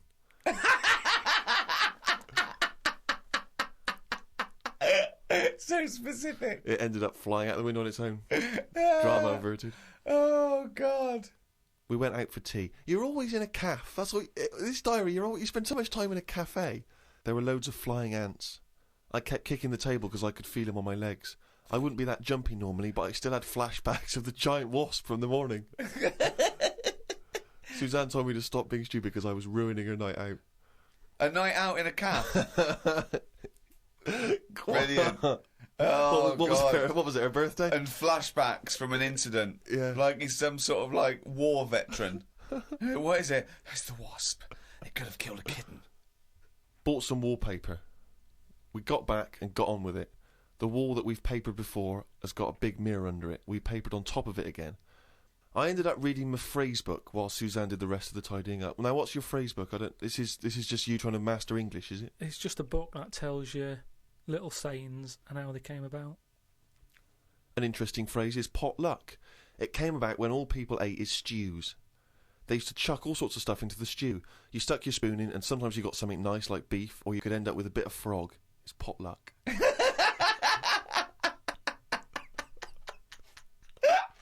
Good, that, isn't it? That's what it said in the book, did it? A bit of frog. Got up and checked the wallpaper out. There are loads of air bumps and it's buckled on the joins. I wish we'd never done it. Suzanne said the washer was broke and it's out of its warranty. She called up the people who made it and they said it will cost £150 to fix. I don't know how they know that when they haven't even seen it. I want to smash it to bits and see what they can do for 150 quid. So much anger. I want to smash it to bits. That'd be great, wouldn't it? 150, you sure? Yeah. Come round. Yeah. And it's just like a cube that's been through one of those car crushers. Yeah. 150 quid, there's 150 quid, fix it. I watched the news and calmed down a bit because there was a story about some Siamese twins who are having an operation. They've got 2 heads, 4 arms, 2 legs, 1 liver. The doctor said they will have 1 leg each. I felt bad worrying about the washer when people have bigger problems like the Siamese twins. Ricky and Steve asked me to do a poem about one day a week, so I thought I'd do one today. I can't obviously do it justice, I should let the master read it. You've done another poem? Yeah, you said, just do one. If you have a day where you've had a lot of emotions. Well, I loved the poem, and so did the listeners, and I knew they would, so if you can do that every week, that'd be a joy for me. You can't force a poem, though. No, I so know. a diary's easy to do, because you just write down what you're doing. But Yeah. you've got to have some really meaty subject matter to be able to write a poem, Rick, as you'll discover. I know. Right, so, you've heard what problems they had that day. Go on then. Bubbled wallpaper. What a mess. Washer dry and knackered. What a mess. Siamese twins separated. 1 leg less.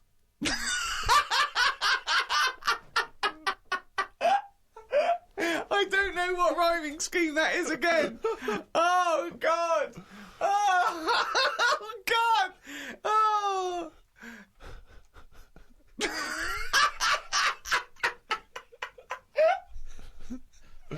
Oh, fuck me.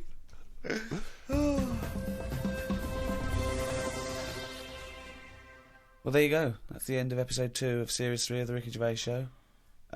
More next week. More drivel, more diary, another poem, I hope. Maybe. Just more news and stuff from me, Ricky Gervais, Stephen Merchant, Goodbye. and Carl Pilkington. Right.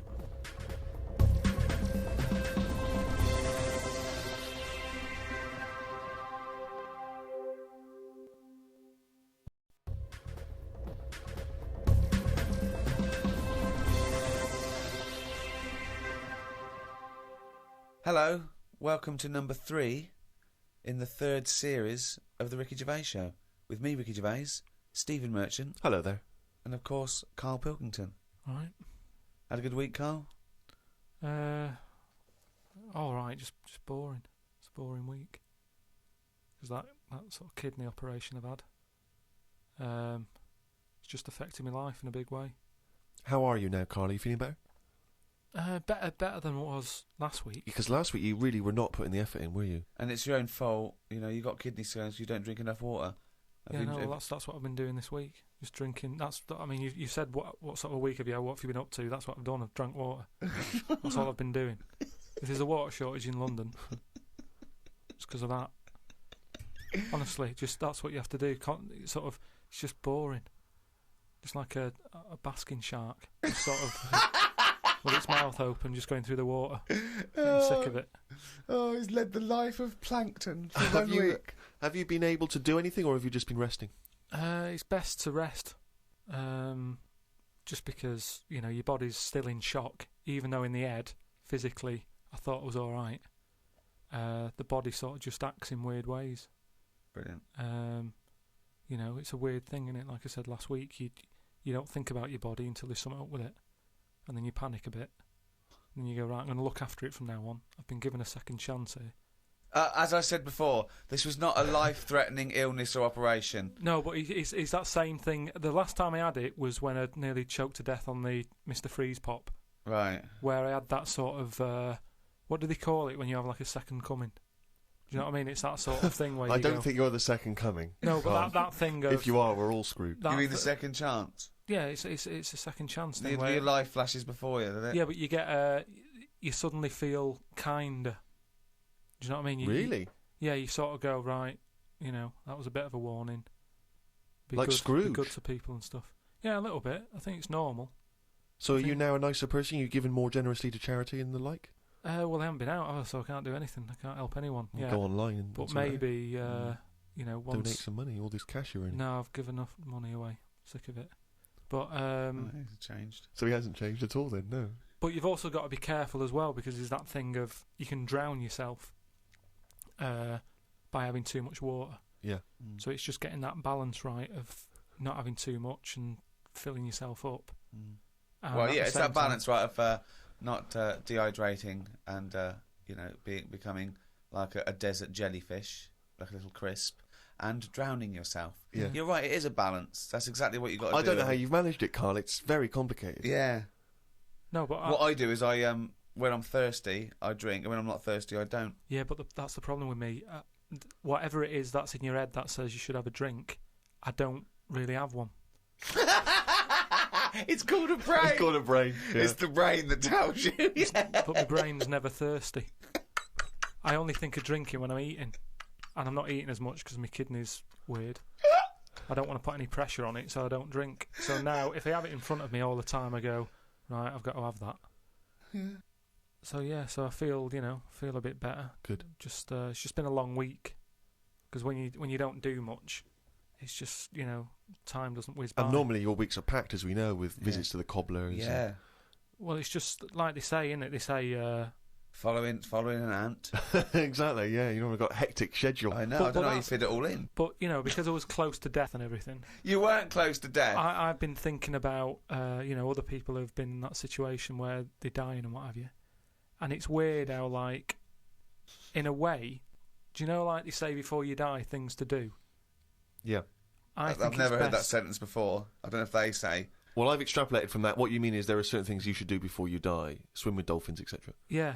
But in a way, because I've had such a boring week, it's been a long week. So if I was dying, don't go swim with dolphins because you'll love it and the time will whiz by and you go, oh, there's another day gone. Whereas I've been sat at home watching, you know, The Price is Right and stuff. And it's just like, oh, it's only 4 o'clock. Oh, this is dragging.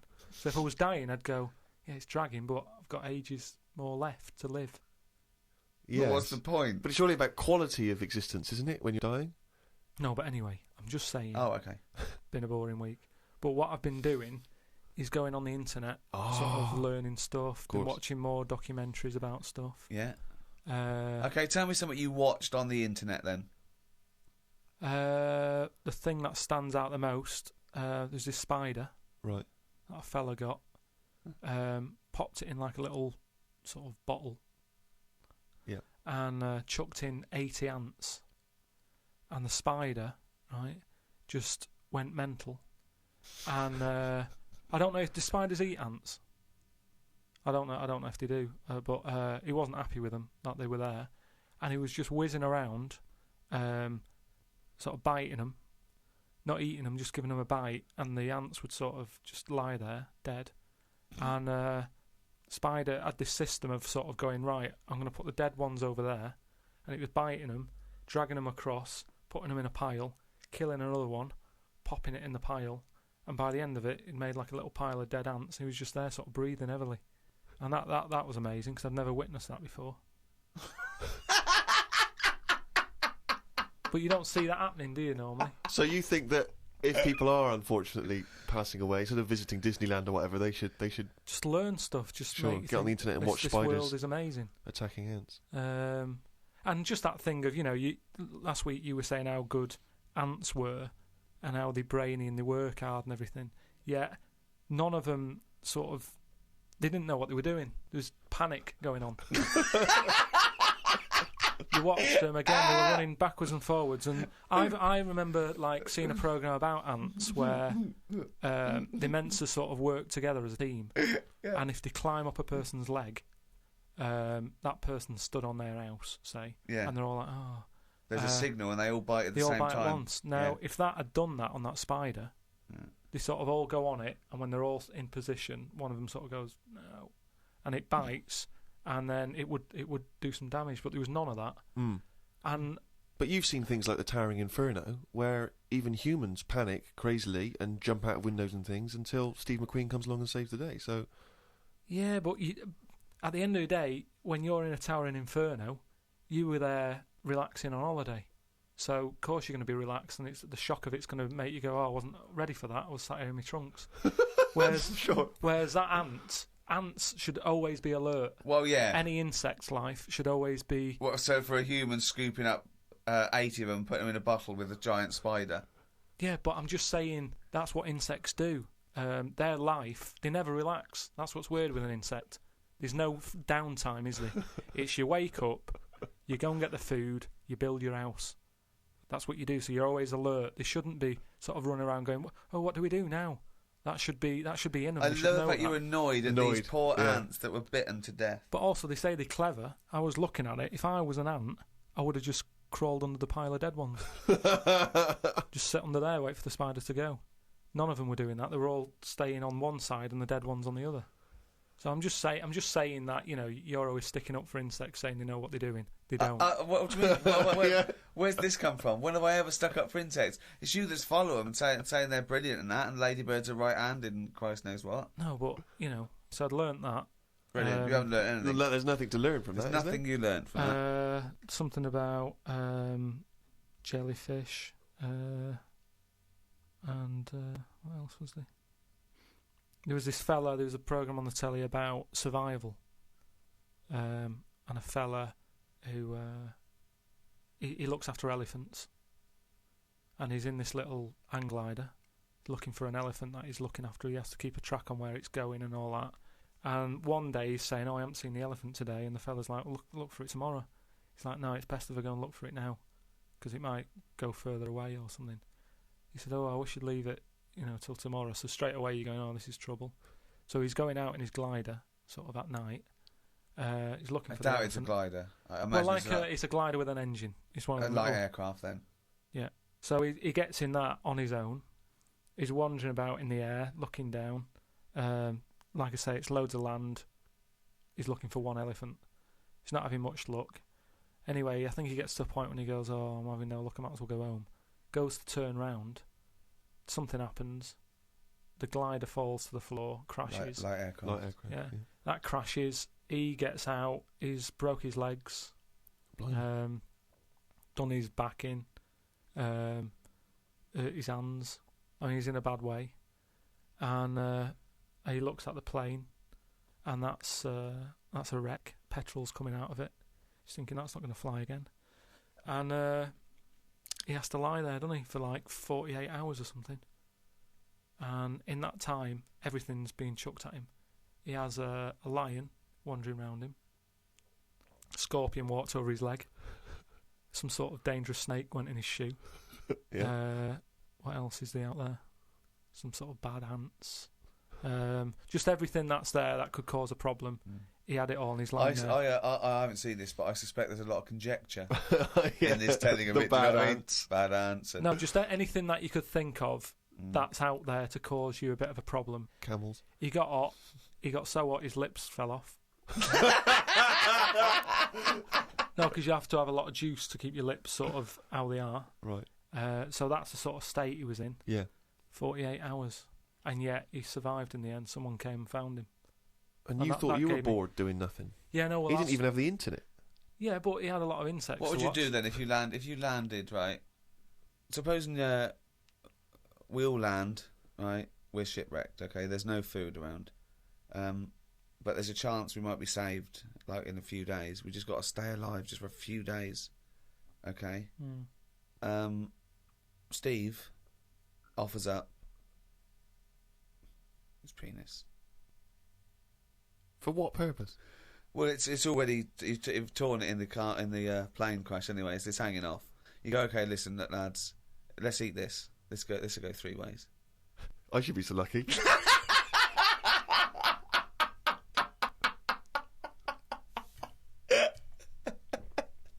Okay, fine, yeah. I'll look for something else. Because we're surrounded by water. Why are we eating knob? There's loads of fish and everything. There's more fish in the sea than there is stuff on land. That was something else that I've read about how there's more sea life happening. There's loads more. What do you mean? Than what? Than stuff happening on land. Well, yeah, it's a bigger place, isn't it? Yeah, and there's more. They're all coming further in because it's getting so crowded. Everything's being pushed outwards.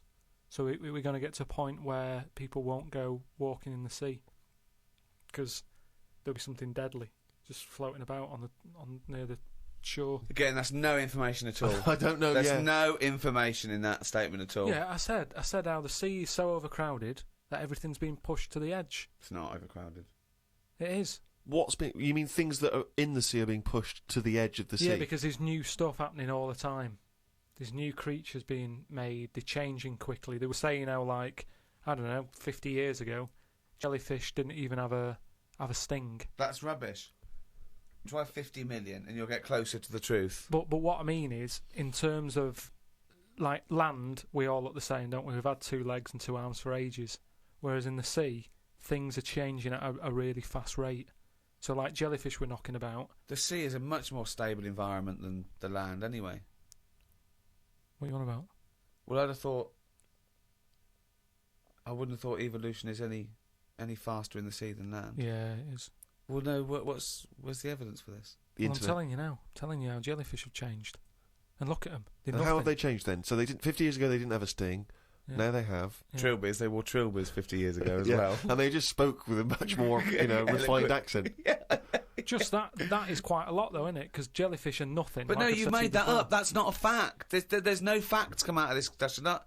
Oh, that's interesting. That you haven't said anything. Jellyfish haven't changed in 50 years. No, they have. They've changed a lot in terms of. Well, they haven't changed in hundreds of millions of years. So I don't know what the 60s had to do with anything. I just don't know what influence the Beatles and Mary Quant suddenly had on jellyfish, where they hadn't changed for hundreds of millions of years. With all this sort of loose, free sex, free love, they were just going berserk. I know, yeah. There were no inhibitions amongst the jellyfish anymore. Things are changing a lot. To think that jellyfish, when they first came out, they were nothing. Jellyfish are nothing, aren't they? They're just a blob. So when they first came out, when they were first released, new by Roncal. Yeah. But what I'm saying is, even though they were nothing, they've grown to have a bit of something, just to get by in a busy place. Which I don't is the know sea. what you're talking about. It's all guesswork and It's conjecture. not guesswork. I've been It's off all all week. I've been nonsense. reading all this and watching stuff. Carl, you haven't learned anything. Well, that's not entirely true because he's obviously learnt enough to have written a poem about some of these subjects. Oh, I love his poems. Are you getting into poetry now, properly? I really like it. Yeah. Is Carl going to read this for me, Steve? If you want him to. I think so. I did one about my kidneys. What was it called? Didn't have a name. It doesn't need it. Ode to a Nephron. Right, I did 2 about jellyfish. Excellent. I don't like jellyfish. They're not a fish. They're just a blob. They don't have eyes, fins or scales like a cod. They float about blind, stinging people in the seas. And no one eats jellyfish with chips and mushy peas. Get rid of them. And then there's just a shorter one I did about a jellyfish. It would be spiteful to put jellyfish in a trifle.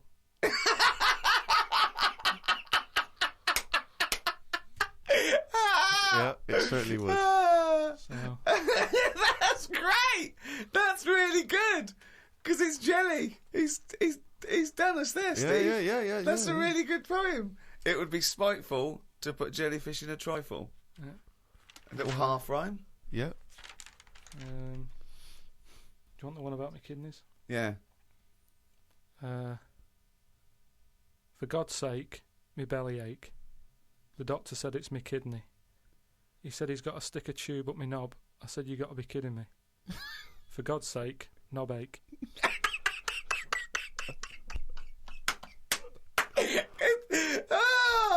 Oh God! I'm sort of mildly disappointed that they're quite good. Yeah, yeah. No poet's ever written about jellyfish and kidneys. It's great. Oh God, I think you might have the market sewn up there. It would be spiteful to put a jellyfish in a trifle.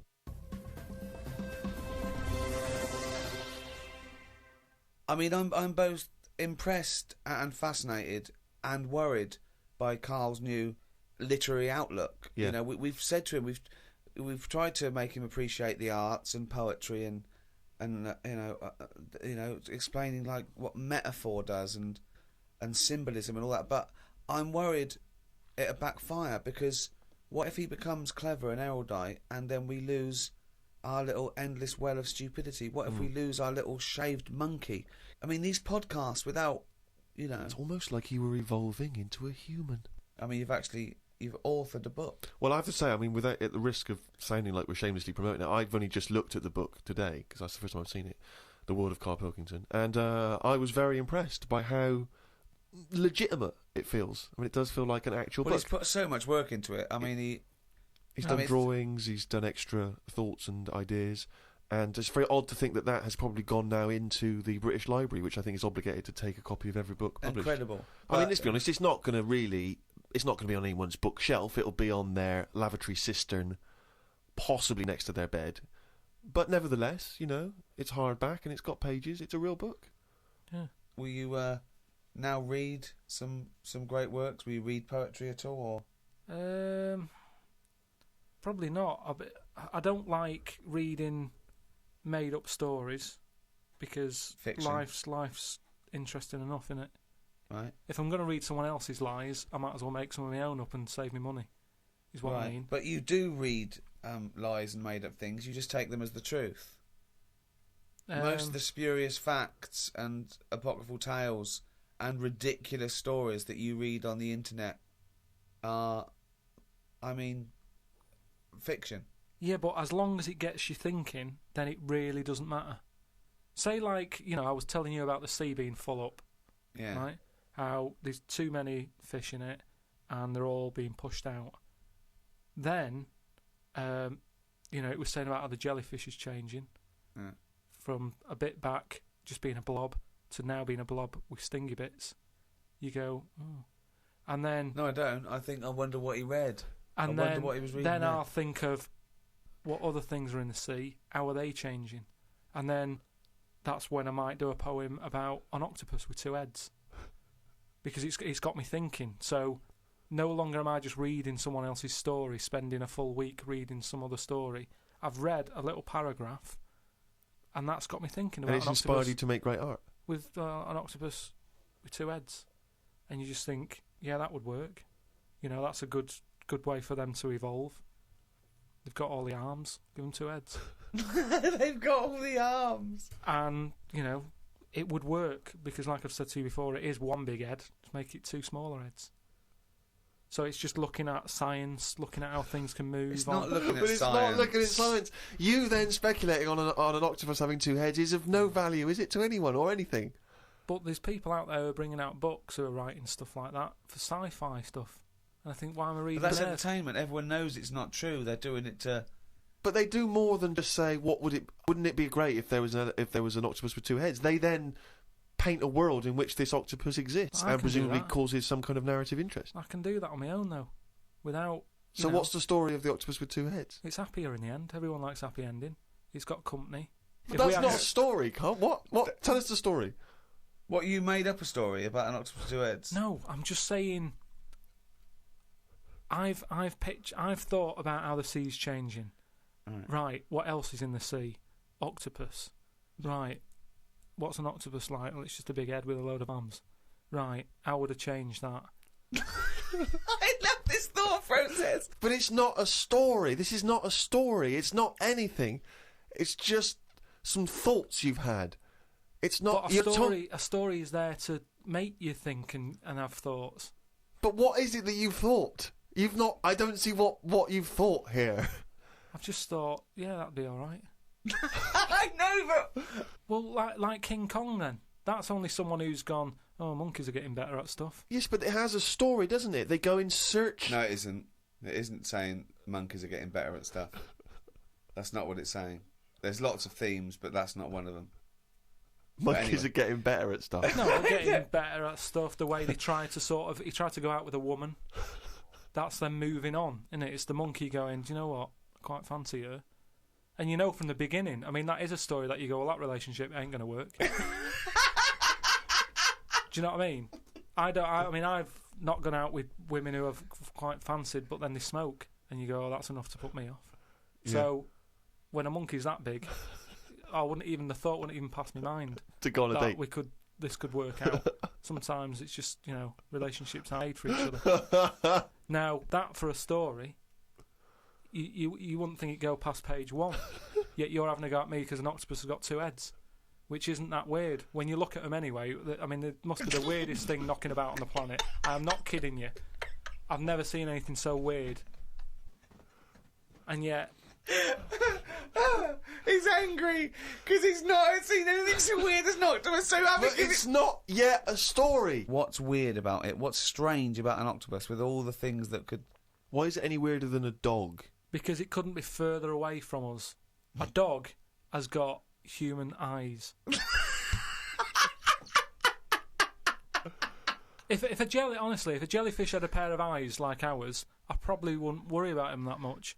But like I said to you, it's that way that they haven't got eyes, they're floating about. I can handle some fish. They look like us. They've got eyes. You can make eye-to-eye contact with them. A jellyfish, what are you looking at? It's a snidey thing, like I've said to you. You can see a lot in eyes. Do you know what I mean? They say, don't trust him. Why? It's his eyes. Jellyfish haven't even got any, and I don't trust them. Whereas if Adam, maybe there'd be the odd one that I'd go, oh, that one's all right. Okay, Carl, I'm just going to throw an animal at you. Tell me how weird it is, what bits annoy you, how you'd change it. Okay? A crab. How would I change it? Yeah. Does it annoy you? Do you think it's weird? They are weird, but they're at that size where they can get away with it. Yeah, it suits them. Okay, good. Would it change anything? In a way, what you're saying about things not working. He can't walk forwards. So why hasn't something happened? Why haven't they said, you know what, these arms are too clumsy. We need to have them so they can slot away easier, and we can pull them out when we need them, instead of clumping around with them. Because they do struggle. You see them struggling with their arms. Yet they're still here, they're still doing that, they're still designed that way. What's the weirdest animal? So you think the octopus is the weirdest animal on Earth? Yeah. In terms of design and everything, and if you lined everything up, say if I'd come from another planet, and everything was lined up in a row, and they said, right, we're going to give you a crash course in what's knocking about on this planet. Yeah. And you go, right, go on then. And you go, this is man, here's a woman, here's a dog, here's a cat. Here's an octopus, I go, hang on a minute, what is this? Oh,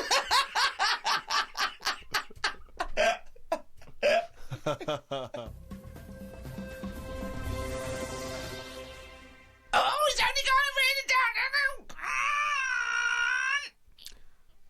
That jingle, of course, signifies another reading from Carl Pilkington's diary.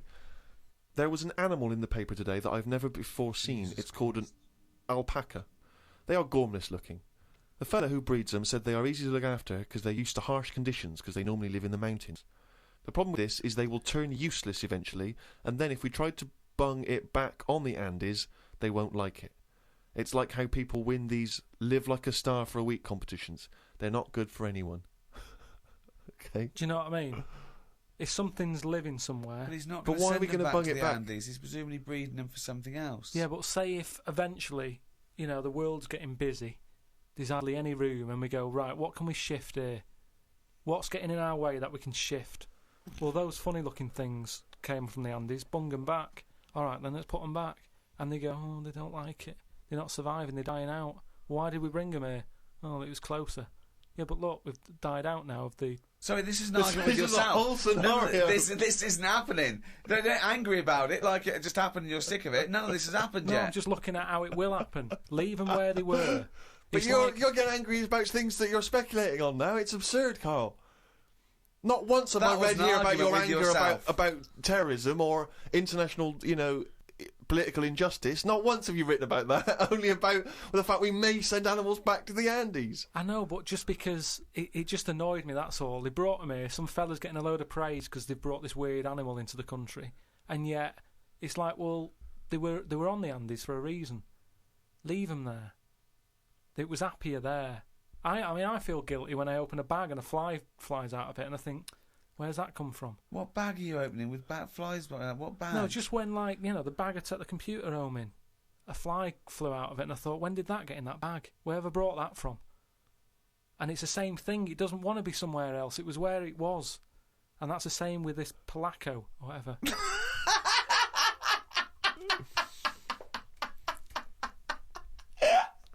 Oh, God! It's amazing! It really is the ramblings of a madman, isn't it? Some new sea thing has been found. That's the headlines on the news. It wasn't found by sea experts. It was found on eBay. Someone was selling it for £5. I don't see the point in buying something that you don't know what it is. What do you mean? What do you mean? It was... Someone's found some sort of shell with a thing living in it. Right. They thought, oh, I've never seen one of these before. I can flog it on eBay.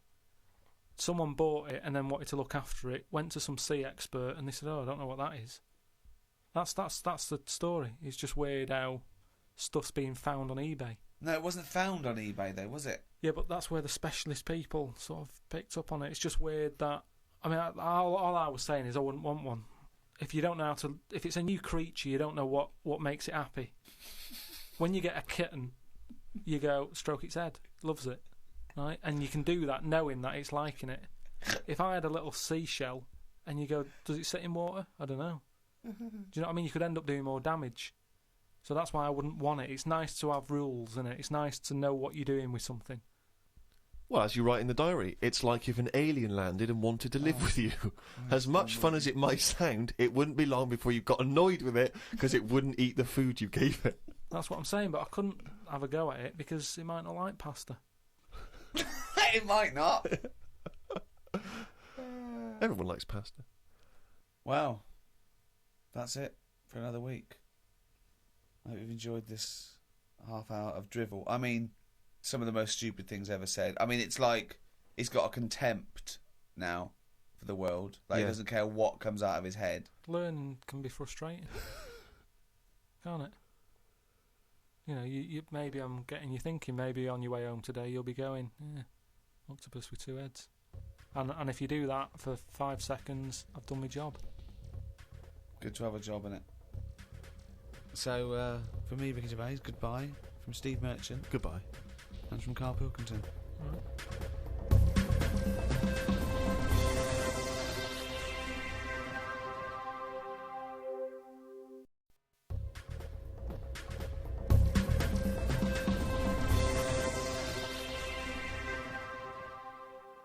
Hello and welcome to number 4 in the series of 6, season 3 of the Ricky Gervais Show with me, Ricky Gervais, Stephen Merchant, Hello. and Carl Pilkington. All right. Yeah, first of all, I'm sorry to do this, but me and Steve have got to bring something up that's been bugging us for a couple of weeks now, but it's reached... you are so fucking lazy, Carl, at the moment. You have time off... Right, you go away every weekend, so me and Steve are so precious at the moment with so many things to do, with extras and books coming out and stuff. I've never heard anyone whinge about going in with kidney stones. I know loads of people that had kidney stones. Not like They've mine. had no. You say not like that because they've had the operation. I know people that had their appendix out, right, an actual under the knife operation, and he was back at work the next day, and he had a bit of a sore side. But you have whinged now for weeks and weeks. Everything you say, oh, I've had this, oh, I've got to go in again. But you're still well enough to go away every weekend to see your folks or your in-laws, this is the or problem. or holiday. And it's just, we are so, you know, sometimes you've got to pull together, mate. Yeah, but what I'm saying is, you say keep a diary, and you said make sure you do a diary for a year. Yeah. If I didn't go and visit people and travel the world, what would I do in it? Carl, I read your diary every week. All you seem to do is spend time in a cafe, having a cup of tea and a bit of breakfast. That's the who weekend. That's who when are you people do constantly stuff. visiting? Anyway, let's not argue. You don't even People like don't your wanna worry family, about I thought. arguing. It's not my family, is it? Well, Suzanne's family. You don't But like if you anyone. work- Why are you visiting? But you say them? I'm working that weekend. I'm working that weekend. We have to put. So what? Let's put this in first. You know, it's a busy time. Family's important, isn't it? Yeah. You can't keep messing people But this is about. all you have to do. What No, else are there's you lots of doing? doing. What Is other it- job have you got? Loads you of know. stuff. I don't want to go into what I'm doing, but I've got loads But of all stuff. I hear is you're Well, always having meetings. I You're know, always yeah. going from meetings. Yeah, I know, yeah, I don't know what that yeah, means. yeah, Meetings. yeah. Right, anyway. Another meeting in a bloody cafe. Yeah. Right, So, well. no, seriously though. So you've been on your travels. You've got lots to talk about. So Yeah, I've got to go in hospital again as well, haven't I? So, What's your current state with your old? I don't want to go on about it. Well, no, I mean you've brought it up. you're fine. You're well enough to go away. You're well enough to go on holiday. You're well enough to visit people. You went on a train. You went to Manchester. You must be well enough. So you're well enough to do this. I went back to Bristol at the weekend. I had a bit of time off, as you know, Nice. because Carl couldn't do the work. I know. That's what I mean. Yeah. So we all had a nice No, time. well, No, I didn't. I went to Bristol when I was working. That's all right. But Well, he's exactly. still visiting a place, is what I'm saying. Well, that's a ridiculous thing to say. That's like saying a pilot doesn't work because he's visiting a place. No, because he doesn't visit it. He No, doesn't you get out sit the down plane. on your arse. Sometimes you hire a car, so you can't be reading or studying. You're driving for 6 hours. Yeah. I went there working. We went to America. We were working. I went to Bristol. I was working. Oh, shut up. Ooh. Do you know what I mean? Getting a bit uppity. The truth hurts, Stephen. The truth does hurt, and it's interesting that Yeah. he suddenly snapped at you there. I know. Because I wondered to myself, if it weren't for you, Mr. Ricky Gervais, what would this man, this little round-headed man, be doing right now? Fuck all, Stephen. Fuck all. Yeah, I went back to Bristol at the weekend. As we know, we all had a bit of time off, and actually, I was quite annoyed because I passed the pub near where my parents live, and they had a band on. You know, pubs sometimes have a band on. And the name of the band, I'm disappointed that I missed them. The name of the band, Rick, was Loose Change. But what I like about Loose Change is it's the least evocative name for a band, isn't it? It's not amazing. sexy, it's nothing. It's got no kind of mood or feel to it at all. Loose change. It's just, Welcome. Rough outline. yeah. It's just nothing. The checkbook stubs. Pocket fluff. yeah. But while I was at my parents' house, they often, they keep clippings of things. You know, if we've been mentioned in the papers, they like to keep a record of them and stuff because I like to show it to my grandparents, you know, and keep fully abreast of things. And I managed to find a couple of them. This was what I don't know if you've heard this, Carl. It's, for people who don't realise, Carl was making a couple of little 3-minute TV projects recently that were on Channel 4, and in the Sunday Times, someone's written a letter about Carl to the Sunday Times. Wow. They can send in comments and views on things they've seen, read, heard. Oh, excellent. And this is what someone wrote to the Sunday Times. Who is Carl Pilkington? And why have I just wasted 5 minutes of my life listening to some of his cretinous thoughts on Channel 4? He asked, why are there so many dinosaurs on display in museums? Quotes, couldn't they just choose the best one and just show that? He summed it all up by deciding that we know too much. Somebody clearly doesn't know enough to know that this is a complete waste of airtime, showing no wit, intellect or creativity. That's from Wendy Robinson in Berkshire. You can't have your critics. You know what I mean? You've got to have your critics. Of course you have. If everybody liked what you did, then you're not doing the right thing. She wasted 5 minutes, and they were 3-minute wonders, so it must have felt Yeah. 2/3 as long again. But think how angry she must have been to have bothered writing this letter to the Sunday Times. Well, that's good. I mean, though. you It's made her really do must something. have- It's all about getting people thinking. That's what I always say to you. As long as I'm getting people thinking about what I've said, she remembered what I said. But what views did you put out in these short films which you feel people perhaps should be talking about, discussing, digesting, thinking about? Just stuff that was in my head that day when I was filming them. Yeah. Is it in your head now? Some of it is. Now you've remembered me what I said. Now you've what? Now you've sort of told me what I said in that one. Yeah, I remember saying that. Yeah. And I stick by it. Remember him some other stuff? Yeah. I'll tell you now, right? This, if I don't know if Wendy's, listen to this, but Almost certainly not. But listen, right? I was saying about the museums, right, and how they're big and everything, and they've Brilliant. got dinosaurs all over the shop. I read Right. that in that museum, they've got something like 7 million bits of stuff in there, right?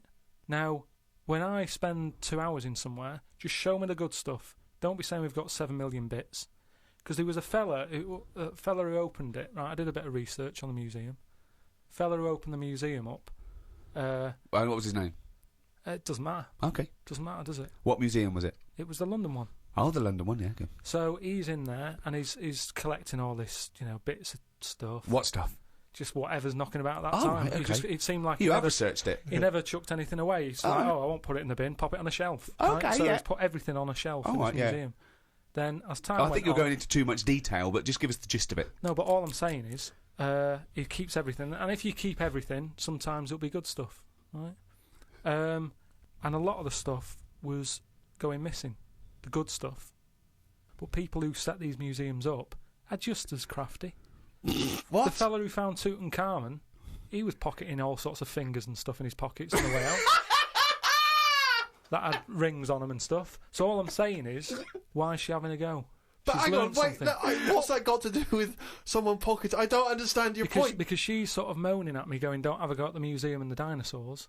But No, everybody, she's saying having a that go you're at an your idiot. fatuous You're- point. Yeah, you're absolutely uneducated, But, I mean, stupid point that I- you got TV time to talk absolute shit. If I could that's not paraphrase my fault, is Wendy. it? That's not my fault. If someone says they want me to do a little program and you can do what I want, I went and did what I did. Free speech, innit? But we just gave you the chance then to defend yourself, and you just confirmed Wendy's point 1,000 times over. What was all this waffle about people nicking stuff? What's that got to do with anything? Because she's having a go at me. I didn't nick But she's anything. having a go at you for talking nonsense that's of no consequence, which is what you just did That then. sort of nonsense. But what was your point? Oh, all right, then we'll watch Wendy's little program when that goes out. Let's see what she's got to talk about. Sick of her.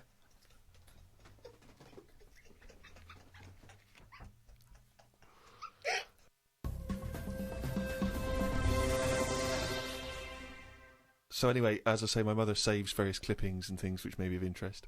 This was recently in the Daily Mail, in one of those kind of gossip columns. Ricky Gervais's cringe-worthy dance routine as managerial buffoon David Brent was undoubtedly the highlight of BBC comedy The Office. Perhaps credit for the scene should not go to Gervais, however, but his lanky co-writer Stephen Merchant.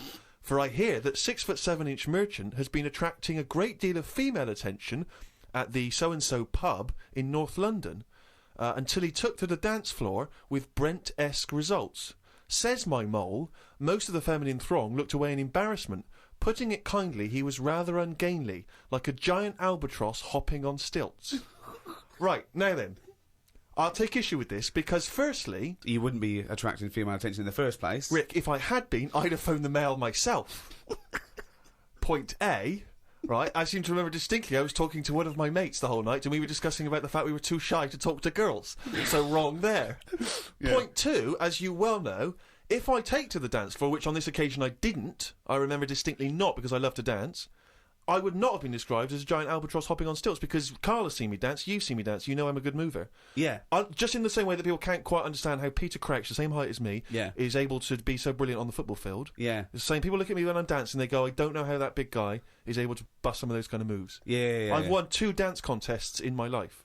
Those facts, those stats speak for themselves, Rick. I know. I mean, you've seen me dancing, how would you describe me? I think that you look like a... Isn't an albatross, isn't it? So you look like an upright lizard, right, being given electroshock treatment.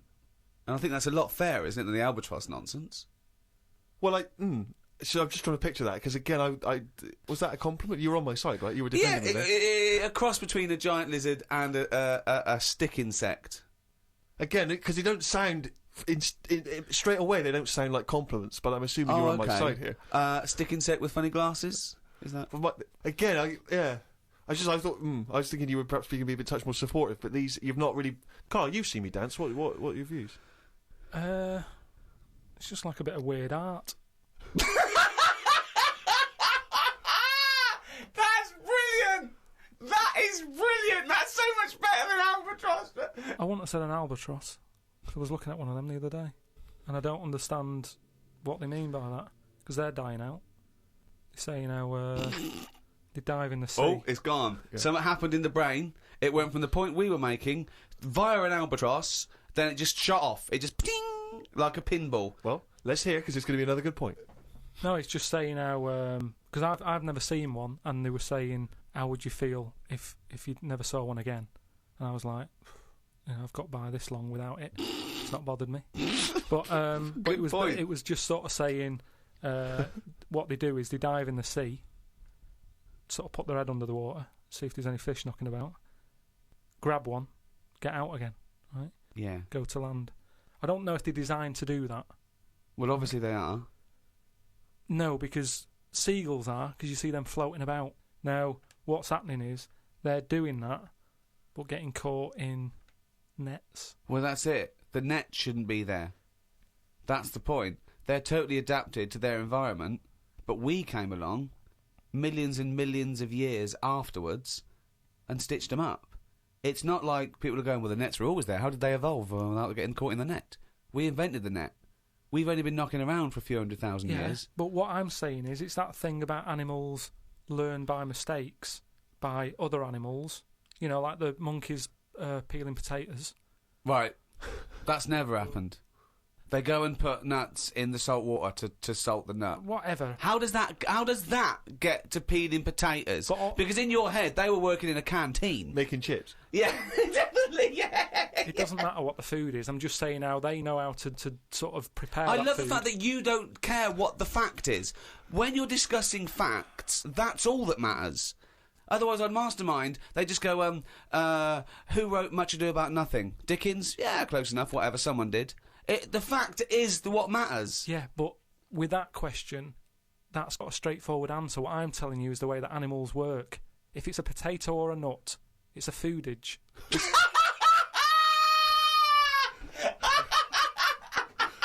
And once again, I return you to my question as before. What's your point? What point were you making?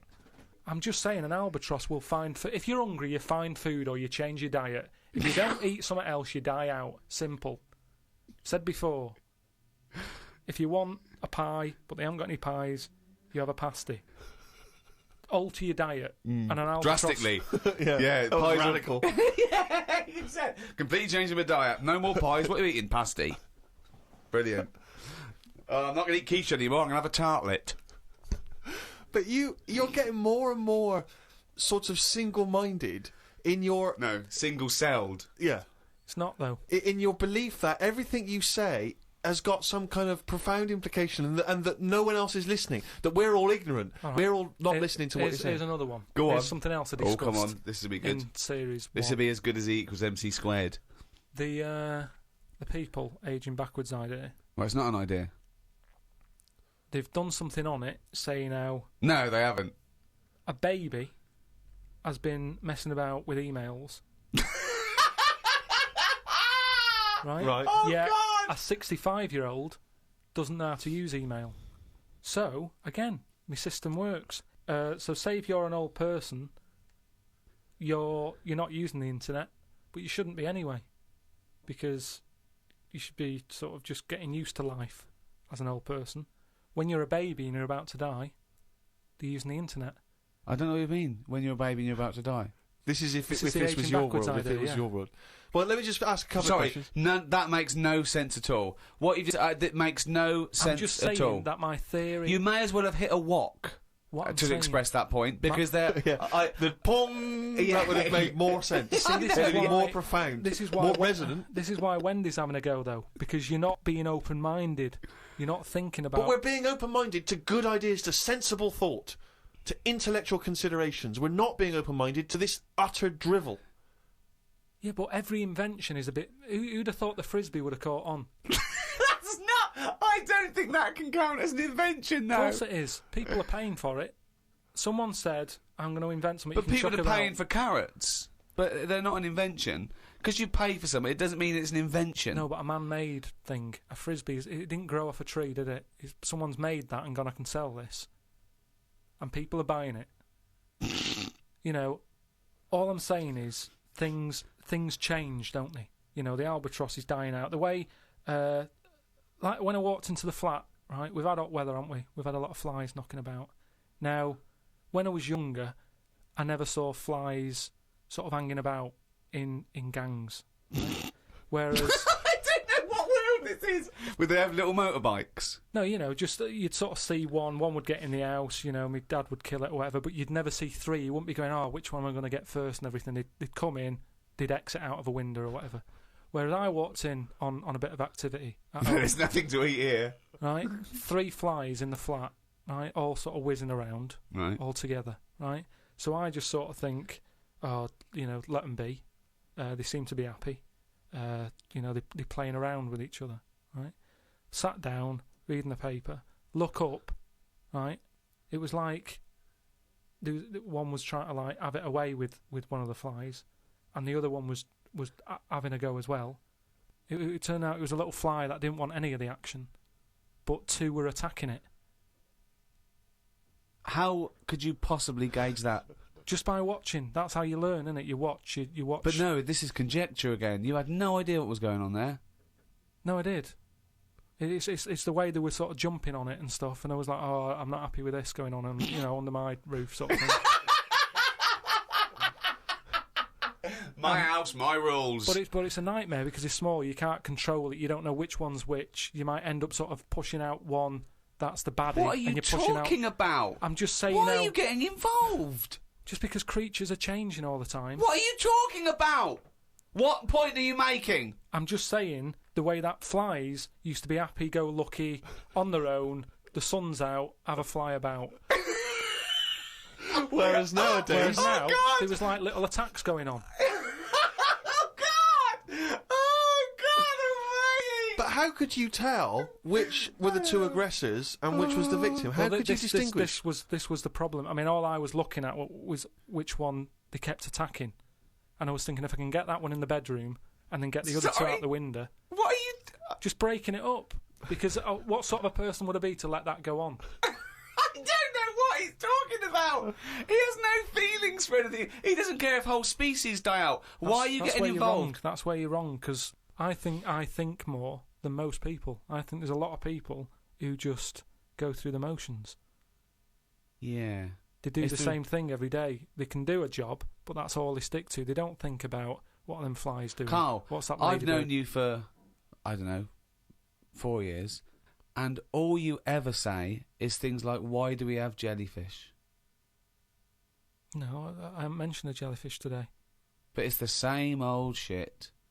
You look at something, you make up your own story, and then your conclusion annoys you, even though it's totally fatuous.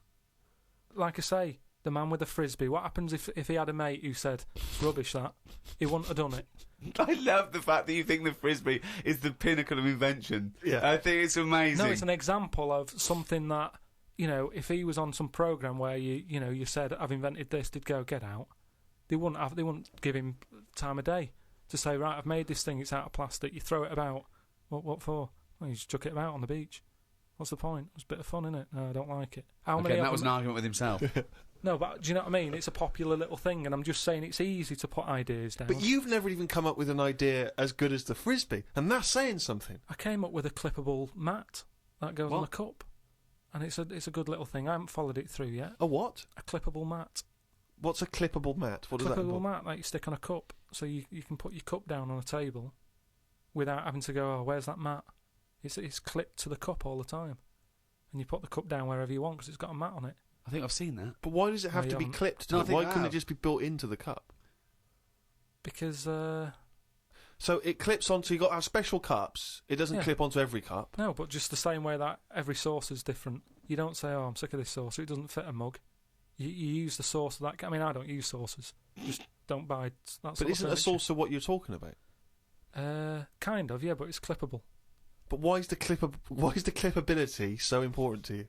So you don't have to keep finding the mat when you put the cup down. It's constantly clipped to the But why does it have to be clippable? Because that suggests it's removable. Why not just have something where it's constantly attached? What's to stop you from losing that in much the same way as you lose the coasters? which Do have we caused need problem? this? Do we need a But- clippable coaster? But let's ask him like it's the Dragon's Den. Let's ask Okay, him yeah. now. What? We've got money to invest Yeah. on your clippable Right. cup. What's now your pitch this idea to us. Tell it. How would you sell this Well, idea you to us? just said, what was your question then? Brilliant. So you're not listening. Let's start No, again. I am. Okay, I no, just- imagine you've walked in. You've What just is it walked in. for? What is it for? Is it a coaster to stop the heat from the cup burning the varnish? Rick, let him explain it. or Let's- is it a saucer to stop Well, look spills? at it. Let's have you pitch this idea to us. Just you've never met us before. We're investors. Tell us, explain this to us. Sell it to us. Right.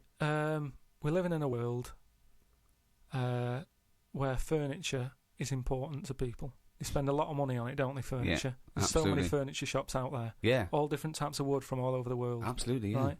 If something's come from the Amazon, you don't want a coffee stain on it. No, you don't know. Right. But we're living in a world as well where people don't use saucers. What do you mean when they you don't? go out, when you go out and buy, because people. What do you mean we're living in a world where they don't use saucers? Yeah, there's loads of saucers, yeah. Because I know people who buy cups singly. Right. Because there's only 2 people living in a flat, so you don't buy a big box, because in a big box of like plates and that, you get things like, what's the plate that's above a saucer but below a plate? The plate that's above a saucer, but below a plate. So it's a plate, but it's below a plate. But it's a size that you sort of go, what am I doing with this? So what would it be? A side plate? Maybe, A but plate that you'd have alongside your regular dinner plate, right? You put a bread roll on or something in a restaurant. Maybe, Yeah, okay. but you What's don't your need point? What do you mean? This is fascinating to me. Because this What- is his best attempt now to Okay. try and attract investment. do you know where your mats are at home? I haven't got mats. Don't use them Why not?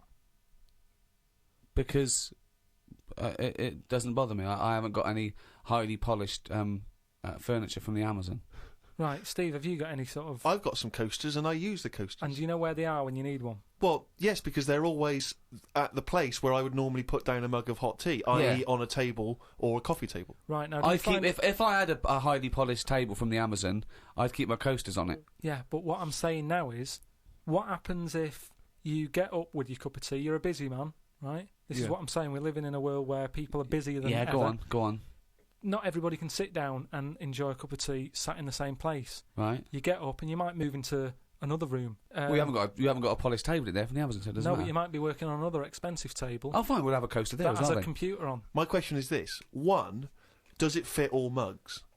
Or do I have to buy a special mug to have this special Well, bit we attached? can work it whatever way you want. We can either look at the standard size mug and say, let's appeal to everyone, or we can get in touch with some mug company, How is it clipped? just like little plastic clips that clip onto it, Yeah. and then you clip it off and you clean it. They're dishwasher proof, by the way. They don't need that But at all. why can't you just make a mug that has something built in the base of the mug to prevent it from making the mark? No, I don't Because it's need only that. the heat that makes the mark, isn't it, really? I just want to say now, that's a pointless idea, and I'm out. Right, but what about the idea that you've just suggested then, with the mug with the saucer built in? Yeah. What about will we do that together? But that's not your idea, that's my idea. Yeah, but without my idea, you wouldn't have had that. Well, but that's absurd. We're having a conversation. I've come up with an idea. Now I've got the money. do you I've want- got the money, do you and want I'm him- going to go off with that idea. Yeah, you haven't painted it anyway, and it's a rubbish idea, and you couldn't. It's not paint rubbish, because I've just thought as well that'll be good for putting biscuits on the side as well.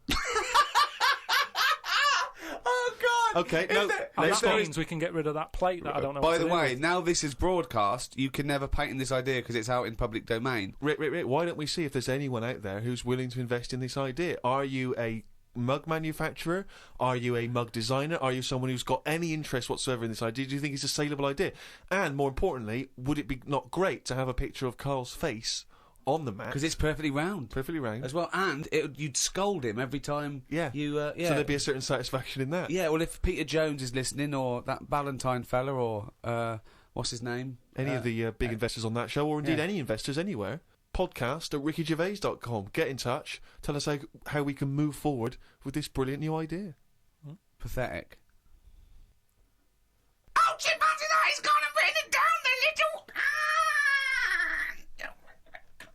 The jingle that signifies another reading from Carl Pilkington's diary. Got up and put the radio on. I listened to the story that the vicar read on Radio 2. Yeah, that could be good. He was saying how Jesus was 33 when he died. He said he was more into the idea of doing a lot in your life than living for ages. This was linked to the news about the doctor who's come up with some stuff that he's been injecting himself and his wife with that makes you age better. I looked it up on the internet. It wasn't worth them doing it because they are already old looking. I don't know why people want to stay looking young. You can wear a bald head better if you're old because hairs are replaced by wrinkles. That's drivel. No, it's not drivel. It's just Pointless. A pointless entry to a diary. That. it's not, because that could be a like an important bit in like world history. What? The fact that that someone's trying to make people not age. Age is good, isn't it? When you see an old person... That's been going forever. What has?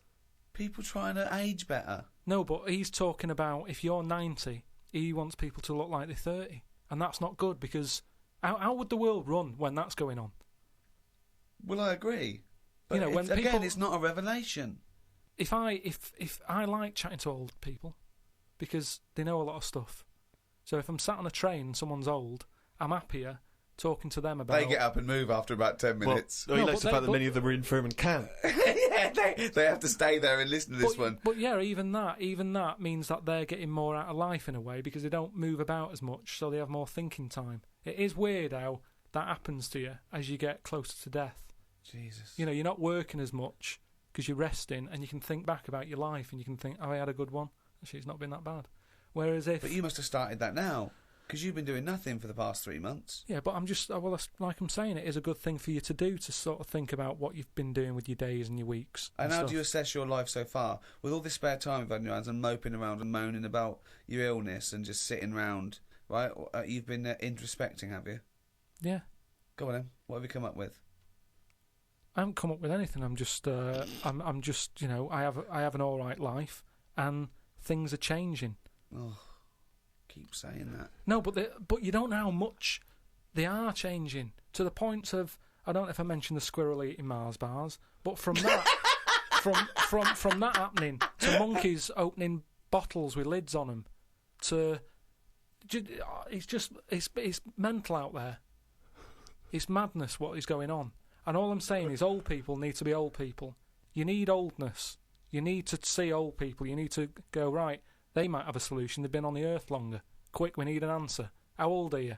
I'm 32. Well, you look 78. I don't know what you're saying! I don't know who that conversation was with, why you got angry, and I think you made the opposite point that you were making at the beginning. If you say you're 32, you look 78. No, you were saying about it'd be a problem if you were 78 and looked 32. Well, I don't know what you're saying. You came down on the wrong side then. You did that whole thing and you bollocksed it up again in your brain. I'm just saying, either way, you need to have people who look old. Otherwise, who's in charge? I don't know what you mean. Right. So you say you're saying it'd be all right to make 78-year-olds look 32, as long as there were some 32-year-olds that look 78, as long as you've got old-looking people. No, but say Can I tear this page out? Because it's worthless. What I mean is, when I went to the doctors, I saw the specialist, right, about the kidney stones. I was asking him all the straight questions. Go on. Is it life-threatening? No. How long am I going to be out? Couple of days. Of it, right? Now, it turned out, it is life-threatening, and you've been out for 3 months whinging about the fucking thing. Strange. Now, he was quite old. He looked about 55, and that reassured me in a way.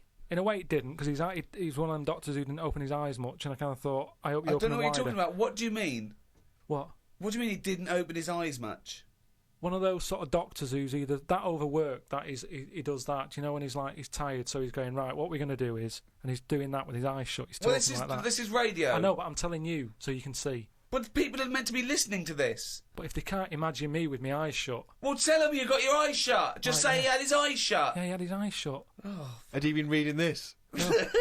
Bored stupid, I imagine. He's just trying to get a... But do you know what I mean? Or I don't know if it's because he's tired or if he's that educated that some people know so much you don't even have to look at it. You don't know what you're talking about. Intelligent people. Who is so educated that they don't need to open their eyes? Well, you see it. You see, like... Who's that bloke up there? Is he blind? No, he's been reading too much. He doesn't open his eyes anymore, doesn't he? No. Old people who you see wearing tweed and what have you, and they're really posh and they talk, and whenever they talk, their eyes are shut. And they open... don't know what this observation is. I don't understand why you've never seen that. I've never seen an old, educated man wearing tweed who doesn't bother open his fucking eyes. Steve, I don't know what you're talking about. Steve, have you seen... Do you know what I mean? When people don't sort of open their eyes when they're talking to you, and it can be quite annoying, because it's like they're saying, I'm not interested about you sat there, I'm not bothered if you're listening or not, I'm saying what I'm saying because I say what I say.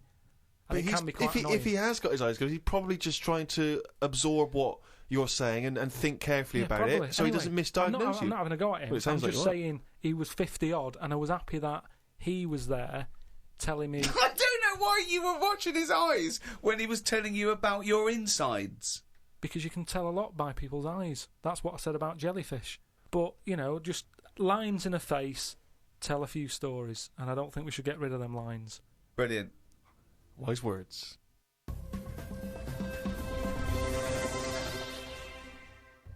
Well, that's the end of show number 4 in this third series of the Ricky Gervais Show. So it's goodbye from me, Ricky Gervais, Stephen Merchant, Goodbye. and of course, Carl Pilkington. Right.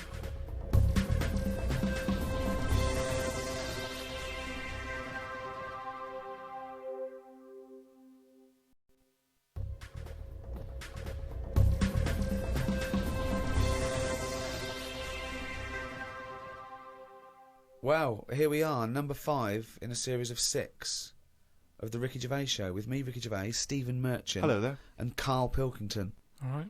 Well, Carl, you are officially a published author. Your book came out, The World of Carl Pilkington, and a copy will go in the British Library. Will it? Well, they Yeah. have to take every rubbish. I think it'll go in the British Library lavatory. From From what I understand, it'll be in there with like a collection of like novelty postcards and Yeah, maybe exactly. a Viz compendium. You know. Yeah, so they take everything. Just think of that. But is that a rule they set up when books were more important to people? And now it's kind of like, oh, I wish we never said we'd do that. Well, they have to add 2 miles of shelves every year, apparently. That's what I mean. Now, surely, they change a lot of other rules, don't they? They used to allow people having their head cut off. And now they've gone, we shouldn't do that anymore, so we'll sort that. Why don't they just say, only so many books a year, make it in there? Ones that are important to the future. But who knows what's important to the future? Well, normally, when I say something that I think's a good point... But you're always wrong. No, but what I mean is when I say something that I think I have got a point there... Yeah, but you're always wrong. But why do they do this? Why do they think they've got to keep everything? Because we're living in a world now where everything is sort of binnable. And, we use stuff Binnable. for what it is. Well, I think you could say that. It's That's fine. binnable, That's yeah. fine. There was a sort of poetry to it, but I think he stumbled across that. I don't think it was intentional. Yeah, I mean, I still haven't got over last week him saying foodage. Do you know what I mean, though? That the world's changed, so why is that rule still hanging around when... Well, it's not a rule. I mean, it's not a rule that the country's going to live and die by. It's just that it is seen as a repository for knowledge, for information. And I don't believe any old Joe can wander in there and get one of these books. I think you have to either be a scholar. I think maybe it's open for a brief window for students, but you couldn't just wander in there and see your own book, Carl. There are some books that they have to turn the page for you in gloves, so the amino acids. I'd hate that. With yours, it won't matter. They just go, it's over there, or they throw it to you. No, it's just... Or they slide it along the floor. They say, I can't give it to you, Carl, because it's propping up this desk. Yeah, they kick it to you and say, put it in the bog when you're finished with it. It's just that thing of being timed, though. I hate it when people go, oh, have you read this? And then I can't read it properly because I'm thinking they're thinking I'm taking ages here. Do you know what I mean? So I have to scan read it. And I go, oh, it's good, that. And they go, what do you think? And I go, oh, about what? So I'd hate the fact that someone stood there with gloves on, because that isn't normal, relaxing sort of reading, is it? But it's not, you don't go in to read the Doomsday Book, let's say, in order to just have a relaxing read. You're going in there to study There it, are historically. as I say, they're professors and scholars and scientists and historians. They don't wander in because it's raining and they go, what's a good read? There's not a man wearing white gloves turning the pages of the latest Jackie Collins. Exactly. Do you have heat? Watching your lips move as you read to see if you should turn the next page. I suppose I shouldn't really feel guilty, because at the end of the day, right, I mean, people always rave about Shakespeare, saying, oh, his work was good. But Brilliant. at the same time... He'll probably put that on the book when he brings another one out. He'll put your review on it. Yeah. Oh, that was good. Carl Pilkington. But at the same time, like, some people will have a go. I'm ready for people having a go, like that Wendy did about Me Little Films Are Made. There's always people... Wendy now who- Robinson. Yeah, Sarah Pinion. For those Yeah, of you who so- didn't hear and- last week, she slammed Carl. No, well, each to their own and that. And, if everyone liked the same thing, I don't know what we'd do, right? Sure. You don't know anything. So all I'm saying is everybody raves about Shakespeare when, if you properly looked at what he did, he invented a lot of swearing words, right? Effing and jeffing and that. Now, That was one of his. Well, it's Effin and Jeffin and Effin and Jeffin Part 2. Did he make up a great deal of swear words? I don't know that I'm aware of this. A lot of them are Shakespeare invented. But all I'm saying is, for some reason, when things are brought out years ago, people say they're good even though they're not, is what I mean. But let's not mistake the fact that Shakespeare is not. He's not. People seem to confuse him as though they think he wrote these things in order to be read. He wrote them to be performed. They're plays. They're not books in the traditional sense. He didn't bring out the latest book. No, but just when something's old, it gets a bit more respect, is what I mean. When I was watching that documentary about the real Indiana Jones, Brilliant. they dug out some rocks with drawings on, and they were like, "Oh, don't damage them, don't mark the paint," and it's like, it's rubbish. It was like a stick fella with a yak. And now, if that was found now, or if a kid showed me that, I'd go, hey, it's not that good. So what I mean is, because stuff's old stuff gets respect. But you're not judging it on its aesthetic merits. You're judging it on its historical importance. I don't think that's fair, though, because when that fella drew that, it wasn't old. He did it when he was knocking about. No, Yes, but you must see the difference between you doing a stick man on a wall with a bit of chalk near your local and a cave painting that they date to 10,000 years ago. Yeah, so in 10,000 years' time, when they find my story about the monkey fireman, will it gain more respect then than it is now? No, less. But why is it? Because people will more and more realise what a buffoon you are. The more research we do, the more these podcasts we do, the more you expose yourself as an empty, egg-headed moron. That's a friend speaking right there, Ricky Gervais. No, He loves you like a brother. I just think you've mentioned him before, Steve. This Pepys fella. Yes. Has he done anything else apart from a diary? Because now I've done a book and a diary. That means you're better than Pepys, Well, is what you're thinking, well, isn't it? I'm not going to say that until I know. But what else did he do? Well, Pepys wasn't a writer predominantly. I Right. believe he was, like a bureaucrat or something. But he kept a diary which has since become a historical landmark. And what did he say in it? What did he say in it? Well, it's again more because it's both well written and it's also an amazing insight social into document a social as well. document. Yeah, Yeah. it's a social document. I of mean, that yours period. is a social document, but it sort of revolves around having egg and chips and a calf and seeing a ladybird, which, you know... But that's today's living. That's Well, what I'm saying. but his describes the Great Fire of London, which is what it's most. Yeah, It's but best we haven't remembered had for. one of them. If we had one, I'd write it down. I'm only writing what's happening. The ladybird happened, right? I wrote it down. He was just lucky. He was about in London when that happened. So you're a little angered that you've not witnessed one of the great disasters. Because the thing is, if they read your diary, they'd think, well, nothing happened that year. Nothing important in the world happened that year. Because your diary doesn't just mention. I mean, okay, yes, it does. It fails to mention any disasters in London because we haven't had any. But it doesn't mention any. It doesn't mention any world events.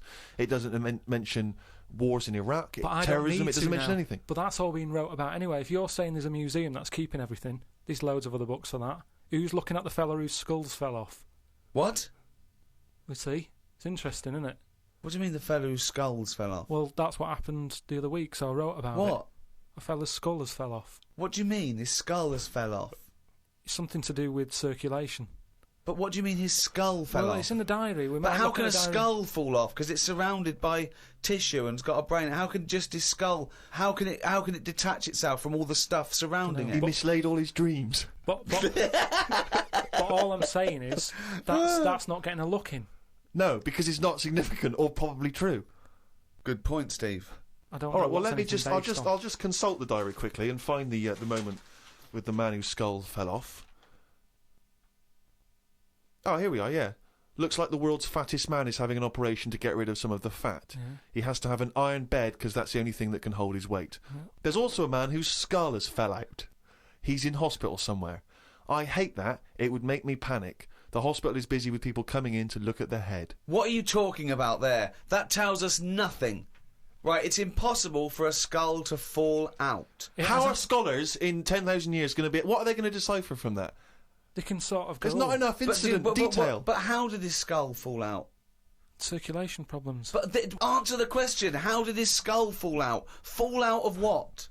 He was at home, and I don't know if he was combing his hair or something, but it come off. What did? His skull. What do you mean, his skull? Do you know what the skull is? It's a part of the head. Well, no, it's the structure of the head. It's the bone. Do you mean the top of the skull? This is only useful if you have all the salient facts. then it would be of interest to us. We could. Well, I couldn't take that on. I'm busy. I'm not going to start looking into stuff in depth. Just get the details. God. You're such an idiot. You are the best, idiot in the world. Well, I don't want to be premature, but that entry is followed by, I injured my toe the other day by dropping the toaster. Instead of letting it hit the floor, I tried to catch it with my foot. I didn't think I'd done any harm, but my nail looks like it could fall off. I might show it to the doctor when I get me kidney stones out. We could easily get by without nails on the feet. They are more trouble than they're worth. You're so wrong. You're so wrong. I think on the days when cavemen without shoes and animals need nails, I don't think we need them now.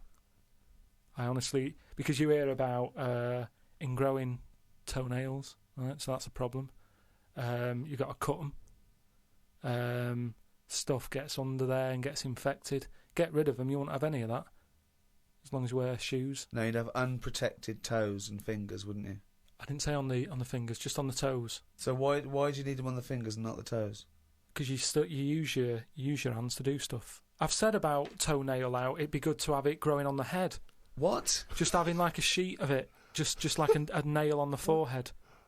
You wouldn't look weird because we'd all have it. I'm not saying. What are you talking about now? I'm just saying I don't want to go on about evolution and stuff because we've done it all. What do you think the skull is for? No, but I mean on the outside, so that when you bang your head, it's a little bit more protection. Like people. I mean, you're looking at me like that. Why do you wear a helmet on a bike then? Because the bike wasn't meant to be invented. We weren't meant to whiz along at 70 miles an hour with evolution. I know, but because life's changing, like you've said. But you can't go, let's evolve, let's re-evolve. Okay, let's assume we've got this nail on our head that's growing out of our forehead. So we look like one big thumb. Yeah. Which weirdly, Carl kind of... I mean, you can almost imagine it looking at Carl now. You can imagine a big nail there. Does the nail continue to grow? Do we have to trim the head nail? Yeah, in the same way you get a haircut. Why is that preferable in your mind to just wearing a crash helmet in instances where you might have something hit your head? Just because, for a start, helmets, you have to carry them around with you. That's one thing that's put me off having a motorbike. Whenever you see someone on a motorbike, it's all like the clothes you've got to wear. And it's like a big upheaval, isn't it? It's you know, if you have a car, you can get in with your shorts on, your flip-flops on. A motorbike, it's like you're an astronaut or something, and you're only nipping down the road for some milk. Do you know what I mean? So, what I'm saying is get rid But does it annoy you having to put shoes on every day and underpants and a vest and I don't know. No, but once they're on, I'm not carrying them. They're on me. If I had to then take the shorts off for whatever reason and walk around holding them, I'd go, I can't be bothered. I don't like holding a bag. I don't like bags. We carry too much around with us now. I don't like carrying stuff. It's just a hassle, isn't it? It's just endless things he doesn't want to do, doesn't like doing, isn't like carrying bags. Who the hell has a gripe about carrying bags? Why is that a concern? Because it's stuff that's on you. I love the way that he wouldn't mind having a nail growing out of his fucking head, but he doesn't want to carry a bag. What's good with it is everybody's got one of these. But it's not going to happen, Carl. And the most important thing in your body, apart from the heart, is your brain. So protect that, not the toes. The toes we can get by without the toes. People. But your head's important, isn't it? There's a lot of stuff in your head.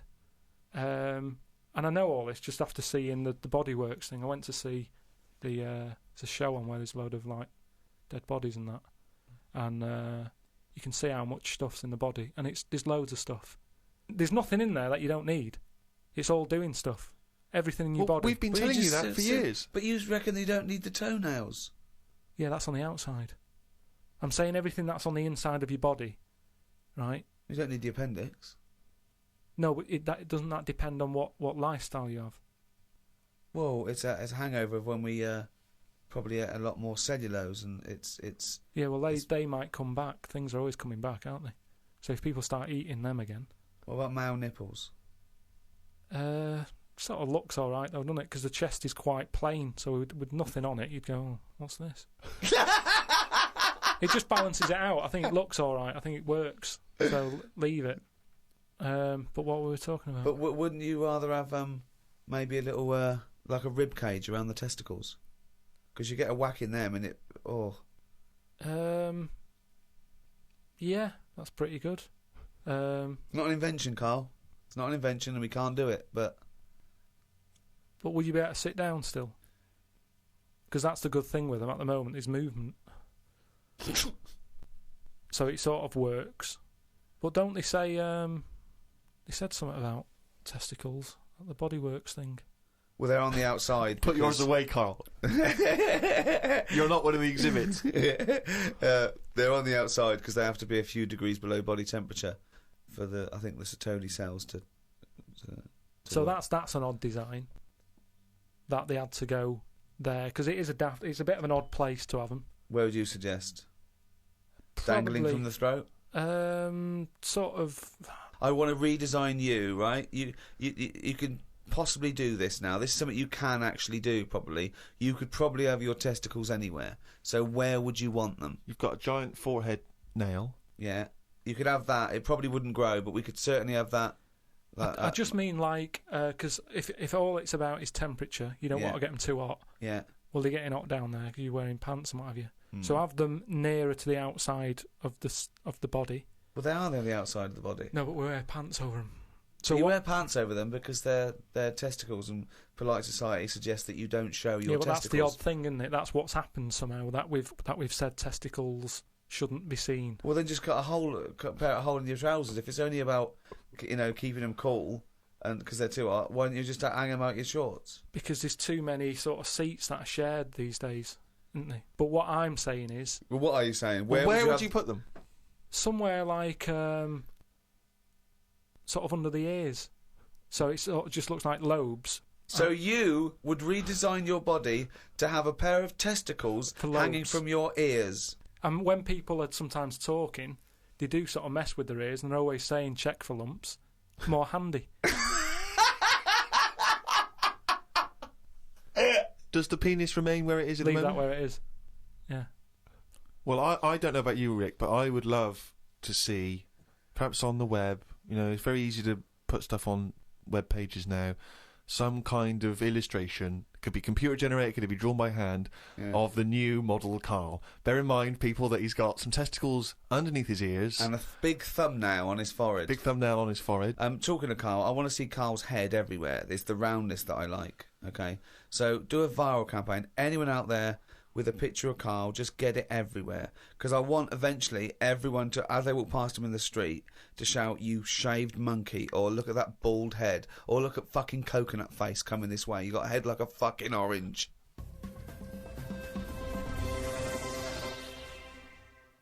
Went out the other night with the lads.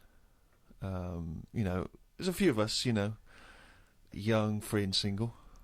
Must look like the Swingers. Oh, it was pretty. It looked like a boy band had gone out. It looked like Really? It looked like NSYNC had hit the streets. Right, yeah. Yeah. We'd dressed up, togged up, out for a few drinks.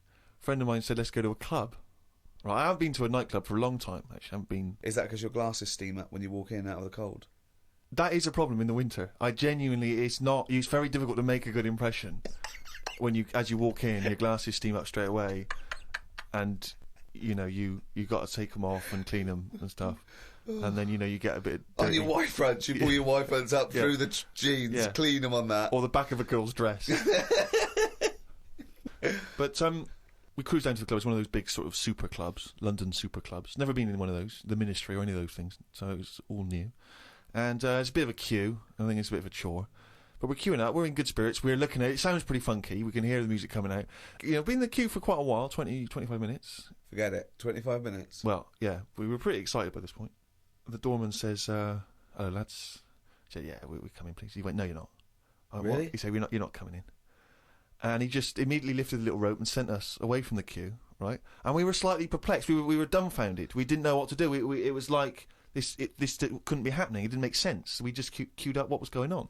And so my friend said, "Well, we got to find out why he's not going to let us in." So he goes back over. I thought what you wanted to do. You wanted to tie him up with logic. That'll show a bouncer. Exactly. Yeah, show him how educated you are and how you can win an argument and make him look stupid. You'll be in that club in no time. That's what they appreciate. They love that. Because what they respect is being made to look like a fool. Exactly. So we went over and... They really look up to intellectuals. Exactly, yeah. So one of our mates goes over and he says, "Why didn't you let us in?" And he went, "Because you didn't have any girls with you." Now... Now, I'll tell you this. That's kicking you when you're down. Because when you're out on a Saturday night trying to get into a club to meet women, and the reason you're not allowed to go in a club to meet women is because you haven't got any women with you, that's just salt in the wound. It's so humiliating. So, a friend of mine says that there's a VIP entrance over there. And there was like a woman with a clipboard, you know, the guest list. Separate entrance. She said, you know, you've got a little bit of profile, Steve. Why don't we try and use your... You little bit ran of home, celebrity- got your Golden Globe and your Emmy. Yeah, exactly. Well, I always carry, you know, some of my cuttings with me. Yeah. And I felt a bit self-conscious about that. I was thinking, I'm not into this, you know, it's a bit awkward. But he said, look, don't worry, you just stand here. Just stand here, just like you're having a conversation. I'll go over, I'll point him out, I'll go, oh, there's, you know, Steve Merchant over there, at the office, or whatever. Oh, God, Steve! So I thought, well, you know, the thing is, we were out, and I was a bit frustrated, and I thought, you know, we may as well try everything. So I stand there, my friend goes over, and he has a word, and he comes back, and he says, it's fine. She can't let us in the VIP entrance because she's not allowed, but what she can do is walk us to the front of the queue, right? You can walk in front of the queue and explain. So I think, okay, fine. Oh, God. So the guy takes me and my mates, right, this girl, she takes us, we walk past everyone else, right, to the front of the queue, right? She goes up to the guy, she says, this is Steve Merchant, office. The guy goes, I know he is, we're not letting him in. Oh, God! Oh, God! By now, of course, some people have recognised me, so they're trying to have my photo taken. So there's people inside the line that's being allowed in the club. I've got to lean across the rope to have my photo taken with them, even though I'm not allowed in the club. So they go, oh, alright, this is Steve, they're having the photos taken, right, camera phones and that. They're going into the club where the party's kicking off. I'm outside waiting for the next chump who wants to have his photo taken. I mean, it was mental. So, That's unbelievable. I was furious, and then one guy, I remember he was chatting, and he goes, oh, yeah, brilliant, I love the podcast and all that stuff, is Carl with you? I said, oh, Carl's not out here. And his girlfriend was with me, she went, who's that? And he went, oh, it's just Steve Merchant, he does the office, he does the thing. And she went, who cares? Who are you, Bruce Forsyth? And it's that thing when suddenly I'm being humiliated and embarrassed by someone's girlfriend. I never asked for that. I never asked for her opinion on me. I'm sorry if I don't impress you, if I'm not sufficiently famous for you, but it's not my fault. It's your boyfriend who brought it up. It was like I'd gone over to her and tried to show off, and she was annoyed. So by now I was just furious. Oh, so God. I thought, forget this. Well, I was walking down the street, and there's a group of builders sitting down having a cup of tea. One of them goes, all right, Rick? I went, all right, mate. The other one went, not as fat as on telly. I went, oh, thanks. Not as fat as on telly. So he went with, well, you are fat, but you look even fatter on telly. He didn't say, oh, God, you don't look fat at all, or, oh, you look big on telly, but you don't look fat. Just went with, not as fat as on telly. And there's nothing I could say, but cheers, mate. Now, when you said cheers, mate, did you say that because you were... Because I'd say cheers, mate, because I'd be a little bit scared of them. No, I I'd was be just worried about it's the like repercussions. sarcasm, and you know, I laughed after. Yeah. So you can get away with sarcasm with working class blokes. I'm a little bit more secure with a working class male than you, aren't I? I'm terrified of them. I feel like they're going to turn on me at any minute. You don't feel confident, sort of backing in a lorry driver. Terrified. Oh, right. Because okay. if I did, he'd probably lean out and just go and get your dad, mate. Yeah, not you. Fuck off. I'm not interested. Not you. Yeah. So the final stab is this guy says, there's a party I know of going on, right? Oh, blinking out. So we go down to this party. Right, as we're getting there, as we're about to go in, he goes, now you know it's a singles party. I thought, oh, what? He says, you know it's a singles party. Oh, God. So I go in this party, it's right, it's all single people, right? Now, theoretically, that should be brilliant, right, if you're a singleton yourself. It's the worst kind of party to go to, because when you normally go to a party, right, and you're chatting to a girl, and she says, oh, I got to go and get a drink or whatever, you think, oh, she's probably got a boyfriend or whatever, or she's with mates, that's fair enough. But when you're at a singles party, and a woman says, I'm just going to go and get a drink, and then you just see her leaving, you realise it's not because she's got a boyfriend or whatever, it's just because she doesn't want to talk to you. You can't even kid yourself. You can't even pretend. Oh, and you dear. suddenly sense everyone judging everyone else. So you see a girl and she'll like look at you up and down, and then ignore you and walk on. And it's like a massive slap in the face. It's like girls coming up to you and going, not interested. Just by being there, they don't have to say anything and they're rejecting you. And so So anyway, one of my friends has been reading this book, The Game, right, by this guy called Neil Strauss, which is sweeping a certain part of the population because it is one of those books written on how to meet women and seduce women, right? And there's this guy called Neil Strauss who infiltrated a sort of secret organisation in America of blokes who've got all these various seducing techniques, right? And one of the techniques which we've been discussing is something called negging, where if you see a very attractive woman, the theory is that she's getting asked out all the time by blokes, right? They're always coming up and saying, oh, you're really beautiful, can I buy you a drink? And that what you have to do to set yourself away from the pack is to sort of not be so obviously complimentary. So you come up and you almost sort of pay her a backhanded compliment, or you almost neg, as they say something slightly negative.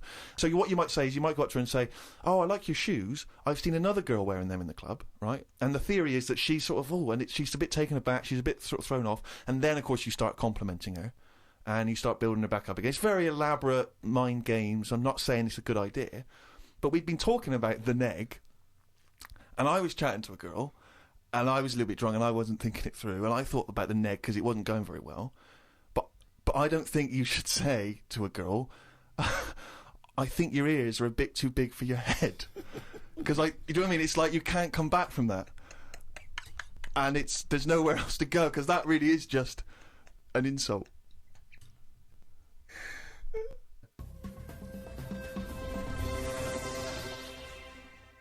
Oh, he's only gone and listened it down the little fucking car.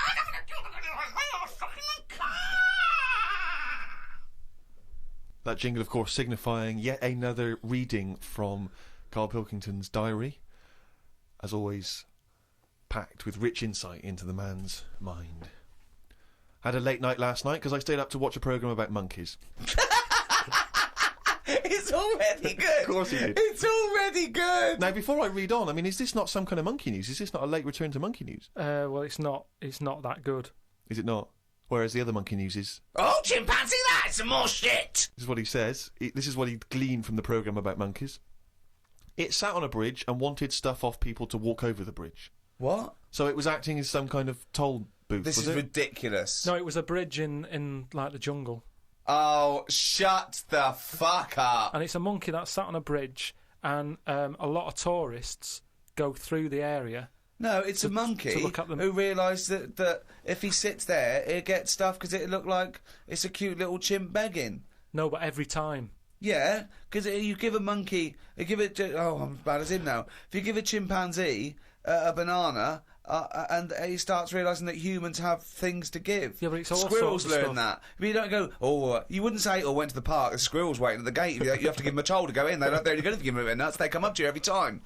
You fucking idiot. Went to bed after watching it and fell asleep thinking about it on the bridge right now. It's a bit bad, really, because the monkey should work harder for its food. It made me remember the slug I saw yesterday that was eating bird poo. Nobody would ever help a slug with food like they do with ducks and monkeys. A slug's life is pretty bad. The only time they come out of their den is when it's raining. Den. So even their days out are depressing. It is. Do you know what I mean? No. It is like... It's a horrible thing to be, innit?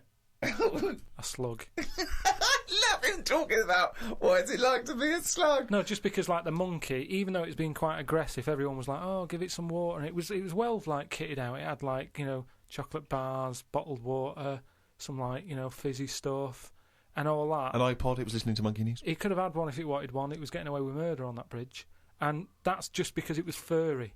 Yeah, if that was like a blob, like a slug, there's no way people would be that friendly towards it. And it just annoys me how you get this pecking order for, like, no matter what creature you are, favouritism.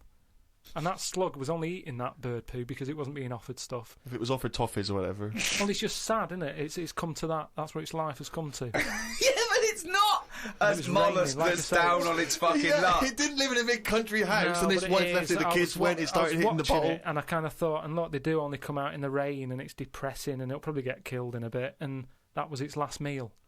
I just... Last meal! But it people wouldn't don't care. prefer steak and chips, Carl. It No, but doesn't a have... leaf, it must like a leaf or at the end of the day, it's an insect. They love a It's leaf. not an insect. Well, it's part of that gang. It's part of that... No, it's part of They that... hang out together. They hang out It's not. together. No, Why do you think it's part of that Because gang? it knocks about in the woods in the same place as a spider does. But what I'm saying is they're eating boring stuff because that is what's It's in not their boring area. stuff to them. They're not. I have no opinion of it at all. They take in sustenance. No, but where you are is what you eat. When I'm in London, I'll have beans on toast for lunch. On holiday, what? Tapas? Go on, I'll have a bit. So it's whatever you eat, what's in that area. Suzanne went off to work and I went to the shop to buy some envelopes. The shop was empty, but the fella behind the counter was on the phone and just kept talking even though he could see I was waiting. I started to count backwards from 20. When I got to 6, he hung up and served me. I won't use the shop again. Question, why count backwards from 20? So he's thinking, what's going to happen at 1? If I start counting from 1, he's going, well, let him carry on. What, out loud? So, not really loud, but like more of a mouth action, so he could see who was doing it. Do you know, like Sorry, you just started miming counting backwards to a man in a shop. He's on the phone. The Yes. shop is empty. I Yes. thought he'd like me custom. He could have served me and stay on the phone. Even though I don't like that, at least he's still doing what he needs to do. I'd have said, working the sorry, shop. can I just get these, please? Yeah. Well, I stood there and I thought, it's annoying me now. My kidneys aching and I started to get a bit of a sweat on. So I thought, right, I'm going to give him 20 seconds, and if he hasn't got off the phone, I'm leaving. And when I got to about 6, he served me. What's wrong with that? Again, You are giving one yourself. of the strangest people. It's just giving yourself a thing. I could have been stood there for Free. ages. He's one of the strangest people who's free to walk. Yeah. It's the about streets. No, I set myself a little target, and I thought I don't want to waste another 30 seconds in here. I'll give him 20. It worked. He served me at 6. But it didn't work. Yeah, but did he do it because you were doing that, or did he finish his phone call? I don't know. I was busy counting. Looked at what's been going on in the world. There was a human head attached to a seagull's body in a jar. Is that all it says? This is the sort of weird stuff that goes on behind surgery doors. I doubt it ever flew because the head would have been too heavy. Well, of course it wasn't. It didn't happen. It wasn't live. No, but they try this stuff, don't they? That's like that program I watched with a Well, monkey's head who on. has ever tried to put a human head on a seagull's body? They've done loads of stuff like that. It's part of us moving on, isn't it? It's What are you talking about? I'm not going Carl? to get into argument about Well, science you're because wrong. it's all Don't behind talk closed doors. shit. How do you think we can change a heart now from another body? You have to try things out. It's trial and error. All sorts of weird stuff goes on in hospitals, but we let it happen because it's to help us out in the long run, isn't it? But what are they aiming towards when they're going to find out if you can put a head on a seagull's body? What is that? What are they want to learn, and how do they want to apply that knowledge? A new heart it is obviously for a reason. It saves a life. Yeah, What is this to save money on transport? Instead of getting a bus pass, you go, can I put my head on a seagull's body? I go, well, it won't work. Well, try it. Yeah, but there is odd things like that. Like I saw a fish the other day, right? Right. And honestly, it's the weirdest thing. It was just like a blob with a face. Now, I would never have said, yeah, let that swim about. I'd have killed it from day dot. I would have gone, get rid of that. Oh, God! Under what circumstances would you have killed that from day dot? Or I'm just saying, looking at it, I'd say that does not work. And it looked sad. It looked like it didn't want to be about. Have you got her number?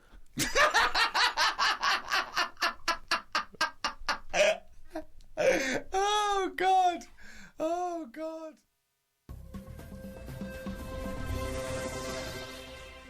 Well, that's it for another week. The end of episode 5. One more to go in this series of 6 with the Ricky Gervais Show. We'd love you to buy Carl's book because it is genuinely interesting and funny as a you know, just as a social experiment to see that it proves Carl's theory wrong that a monkey can write a book. So it's bye from me, Ricky Gervais. Goodbye from Steve Merchant. Goodbye. And goodbye from the little shaven monkey that is Carl Pilkington.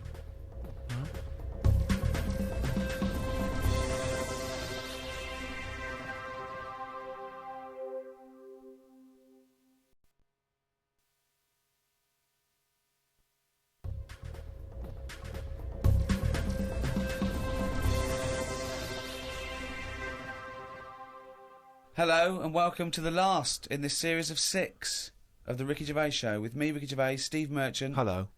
and Carl Pilkington. All right.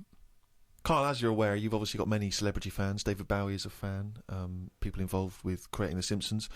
And you've also got a new fan, Warwick Davis, who is the short actor that many people will see in films like Return of the Jedi. He also is in Harry Potter. He's 3'6", and Ricky and I worked with him recently on extras. And far from asking us about the many celebrity names that we've worked with, the only person he was interested in talking about, of course, Mr. K. Pilkington. He wanted to meet you, Carl. Yeah. Well, is he all right to get on with? Why wouldn't he be? Just because sometimes when people aren't normal, it's just... Sorry? No, I just mean when someone... Like, I've met a few little people in my time. The one that I met a little fella once, and he was all right. He got drunk really quick. But he was all right, but it took me by surprise. Only because, like I've said about when I met Steve for the first time, it's only that same thing. And then if I lived with the little fella, I'm sure we'd get on a storm. What do you mean when you met There's Steve? a TV show waiting to happen. What do you mean when you met Steve for the first time? No, we've done it. You know, when he walked in, it just a bit of, he's different. But then I see Steve every week, and, you know, the same way I say I like watching Elephant Man, from the first time I watched it to the last, totally different. When he walks in the first time, it's like, oh God, look at that. It's a mess, isn't it? When I watch it again, it's kind of like, oh, here he is, here's John. So it doesn't, things wear off. That's like the world, isn't it? Things don't amaze you as much as you see things and you use things often. And it's the same with the little fella you're talking about. First time I see him, I'd be a little bit like, oh, what do you say? You know, what shouldn't I say? Whereas once you get to know him, I'm sure he'd be a lovely little fella. I don't know where to start, Steve. Well, Warwick, I think, suspected as much. He's offered you an interesting fact, actually. You're wearing headphones now. Apparently you wear those headphones for just 1 hour, and it will multiply the amount of bacteria in your ear by over 700 times. But why is he worrying about that? I mean... Well, he's not worrying about it. He thinks it's of interest to you because you're wearing headphones. It's part of your profession. You wear headphones, yeah. But Warwick asks, really, what are your thoughts on short people, particularly in entertainment? Because, of course, they've, throughout the ages, made an appearance, particularly in fiction. Tom Thumb, of course, the Oompa Loompas. What do I think of them? He's just wondering, I suppose, what your take is. They're all right. I mean, when I was on jury duty, when you go in the morning, you have to go into a big sort of waiting room, and every day I'd sort of see one pop in, and he'd be sort of struggling getting on the chair, and it was kind of something to watch. It was different. That's what's good with things in life. If you look at stuff and you go, oh, look at that, and seeing him struggle on the chair, he was happy. He wasn't struggling in a way that he felt uncomfortable. He'd obviously climbed a lot of chairs in his time, and this was just another one. And watching him, it just makes you think. You go, I should appreciate that I don't have that problem every time I have to sit down and what have you. But I don't think it's that bad. If I had to pick being really tall or really small, I'd go for the really small one because, the world's a more interesting place for him, isn't it? Everything's bigger. Do you know what I mean? We go to New York and go, wow, look at this. And they go and they go, oh dear. Do you know what I mean? Everything's a lot bigger. Everything's more amazing. Food portions. Everything's a bonus. So out of the two, I'd be small, and maybe that's what I'd chat to Warwick about for a bit, just to get to know him. Brilliant. It's a shame in a way that he's not been able to pop in. I'd like to hear that conversation. But I've got, speaking of like weird stuff and that, I've got a new... Well, we weren't, but go on. No, got a new book. Do you know I had that Freaks book? Top 50 Freaks. Got a new one sent to me. Really? Yeah. And do you know, like, everything normally has a name. So, like, if it's the two-headed fella, they're all nicknames like that, aren't they? They've got two nicknames, I imagine. But this new book I've got, right, on the cover of this one, it's got, like, a woman with 3 breasts, right? And she's called the three-breasted woman, as you'd expect. And there's what else was in there? There's a fella, the one face. Why is she posing nude though? That's what I want to know. Showing off. It's not the worst disability, is it? Well, just 'cause you got 3, it doesn't mean you have to get them out for the lads, does it? Tart. I know. Well, she looked happy. And there was a fella with like one face but 2 bodies. In one face but two bodies. One face, two bodies. What do you mean It's one weird. face, two bodies? Surely one head, two bodies. Ed as well, but it was mainly the face that was weird because he looked fed up. And sort of, What are you talking about? How What can are you you have talking a face about? without a head? How can you have? What do you mean? How did it join to the net? no, it did have a head, but the fact is, it was weird that it had one face to me. What do you mean? Well, if you've of got course one he had- head, you'd yeah. have one face. Yeah, I know, but it was the fact that he had one face and two bodies that I didn't think. But one why do head- you keep saying one face and two bodies as Why opposed not to one one head? head and two bodies? We're all the man with one face. Yeah, but now I've got one body. Yeah, well, surely he's the man with two bodies then. Again, the description. Roll up, see the man with one face. Yeah, I know, yeah. He's just got like a face and then one neck, and it splits off into two bodies. It's No, really weird. it Honestly, it's doesn't. weird. But It was ages ago. Well, no, No, it doesn't happen. So it's full of stuff like that, right? And what I'm saying is that fella, you know, the one-faced man, the three-breasted woman. He wouldn't be known as the one-faced man, is what I'm saying. Well, they've all- that they all- isn't the peculiar thing about him. Yeah, well, they all had names like that. But Right. there was one thing in it that didn't even have a nickname. It was so weird. What do you mean? It just said unidentified. What does it look like? Sort of testicles for eyes. That's. It just reminded me when you What talk do you about mean strange. testicles for eyes? And what is it? Did he have a normal body? I didn't even look at that.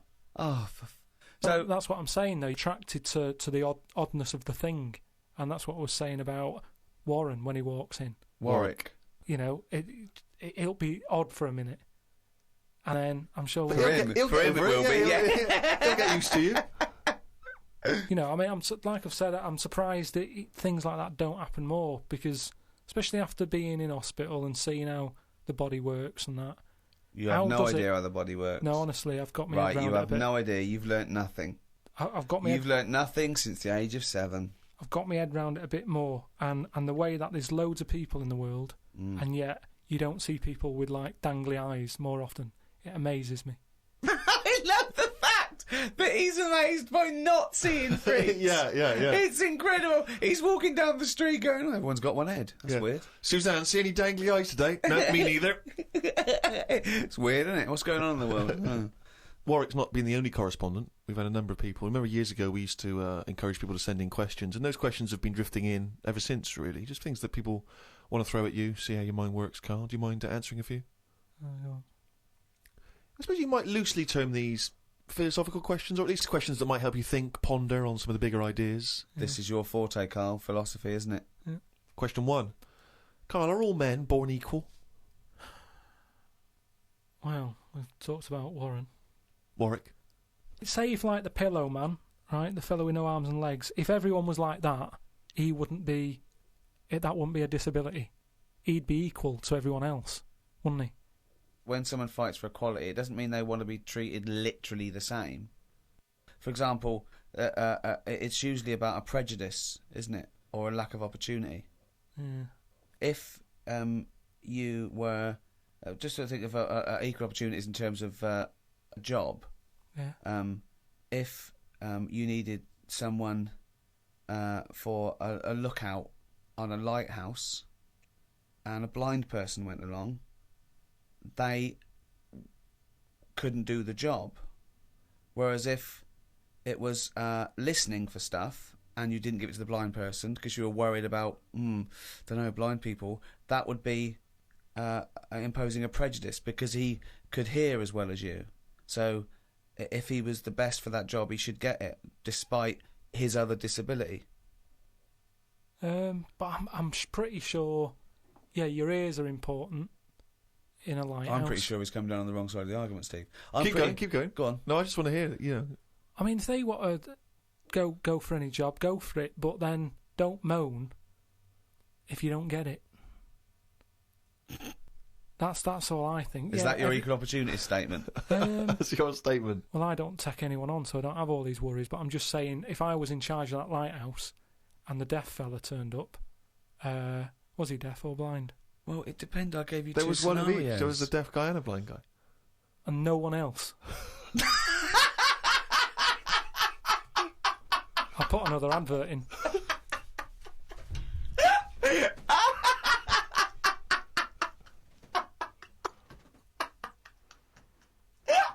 Okay, well, we've got another question here, which I suppose in some respects is along the same lines. Do you believe in the notion that history is written by the victors? And consequently... Well, don't tell him what the upshot of that is. No, I was going to say, and consequently, what does that mean? Yeah, sorry. And consequently, what does that mean for history, as we understand it? Just that stuff's written by the people who won it, type thing. Won what? Won whatever they did. But what yeah. But Well, if it's a war, the ones who won it wrote it. But Yeah. of course you're going to do that. That's what you do, isn't it? You shout about it if you win something. If you lose, you go, oh, don't talk about that, it's depressing. No, doesn't mean that at or all. because they're not around. Well, it means very often if someone has conquered a nation or set up a dominance somewhere, that they keep an eye on what goes out, what's propaganda or whatever, or what's taught in schools, But it's even more significant than that, because it comes down to the very, very minute pieces of information that we see in every walk of life.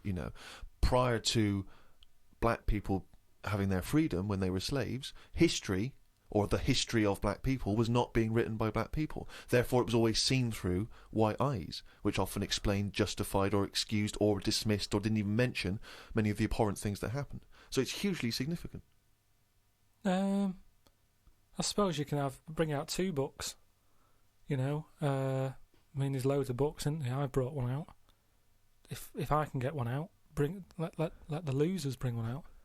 Is what I mean. Just let everyone have a book, and then you decide. Let people decide which one they want to read. I think they did it with some story where it was like you decide the end. Okay. That was largely a point of this exercise, wasn't it? He's got no idea. Carl, do you believe that the future is fixed? Do you believe that your life unfolds as a matter of destiny?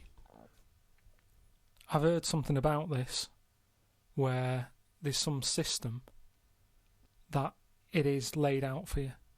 And even if you want, say if I wanted chicken for my tea, I really fancy having chicken. But when I get to the supermarket, the fella goes, we haven't got any chicken, you're having beef. They say that was already laid out for you, and that day you were having beef. No matter what happened.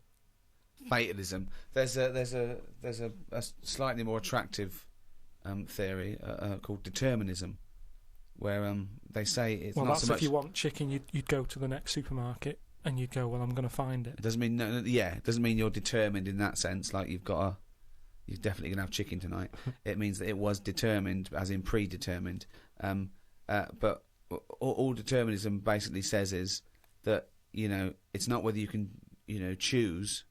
It's whether you can choose your choice, because it's to do with brain states, and we think we have the illusion of free will because you go, oh, I have a drink, oh, I fancy Coke, but something in you happened that meant you wanted Coke. Well, this is weird, right? Because do you know how I've been in hospital having me kidney stones done and what have you? Well, as they do in hospitals. And this is why I don't like going in them. Did I just try and explain determinism to Carl Pilkington? Yeah, What I the didn't fuck want am to I stop thinking? you, but I mean, what am I thinking? it just made you look more of an idiot than I him. know exactly. Yeah, I feel stupid. But Yeah. I'm in hospital, right? And like I've said to you, the annoying thing is when you're in hospital, they didn't just have a play about with the kidney. Whilst they're there, they're fiddling about with other bits, right? And they're like, oh, let's have a That's feel of that. libelous. No, but that's what they do. Whilst you're in, let's have a, prod about. They took some blood, right? And they said to us, now the weird thing is, these kidney stones you had, it was probably caused by too much calcium, right? That's what they are. They're a calcium build-up where you're not flushing it out, and so it's... Yeah. Now, the weird thing is I don't like having cornflakes. So what I'm saying is, what you were just saying there is your mind or whatever. I've asked you before, I don't know what's in charge. But, say like... You don't, do you? Say like when I get up in the morning, normally Suzanne will have some Rice Krispies. And she's like, do you want some? Right? Just have some. And I'm like, no. Now that isn't me saying no. That's the calcium. That's my body going, I don't need any milk. Don't give me milk. I'll have a crumpet. Now, bear in mind, Rick, that in the space of 3 minutes, we've gone from your definition of determinism to him having a lovely crumpet for breakfast. There's no one else in the world you can have a conversation with where you can make that distance that quickly. But it is interesting how my body. Have you ever had it? Right. Sometimes I can go But ages. no, your body lied to you because your body said you don't need water, you don't need water, you don't need water. No. Oh, But yeah. like today before I left, Suzanne said, "What do you want?" Straight away I said, "I need some leeks." Now, that operation I've had has obviously taken out whatever the leeks give me. I'm lacking on that. See, I think he probably has it more than the rest of us because I think he uses his subconscious more than us. We think about stuff. He is like the leech that is going on chemical instinct. memory. Yeah.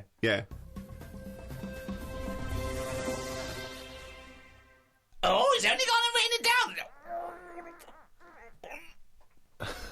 That jingle there signifying, of course, once again, another reading from the Diary of Carl Pilkington.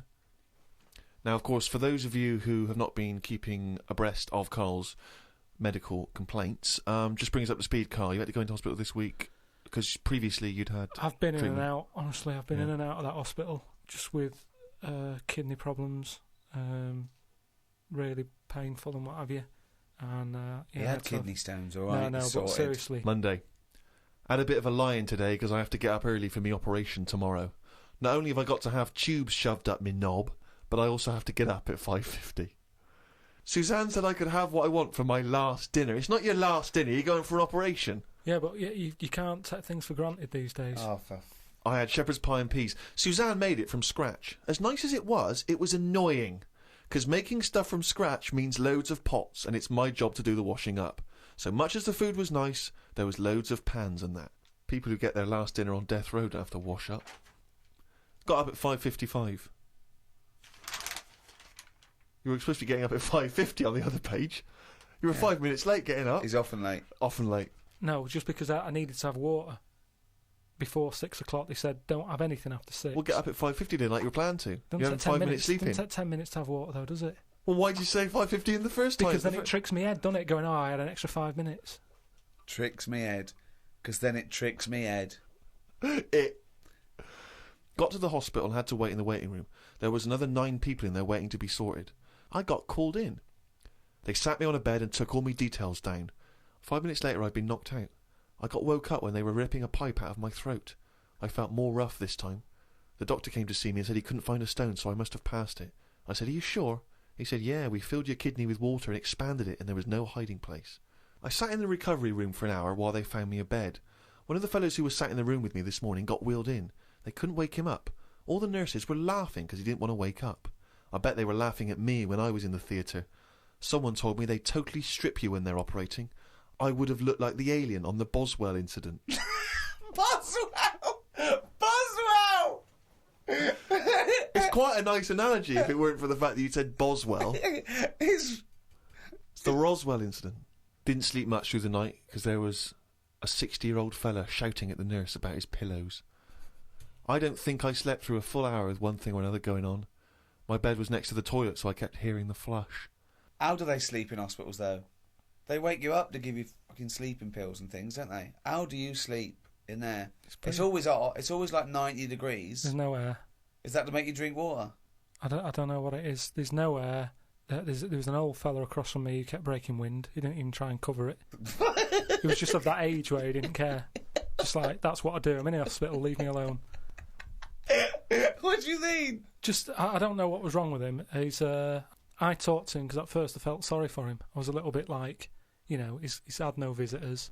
No one's calling him up, so I'll talk to him. But then he got that familiar with me that he'd just be doing it whilst I'm chatting to him. Just like he's my granddad or something. It's just like, oh, that's what he does. It's like, well, I'm ill as well. Stop doing that.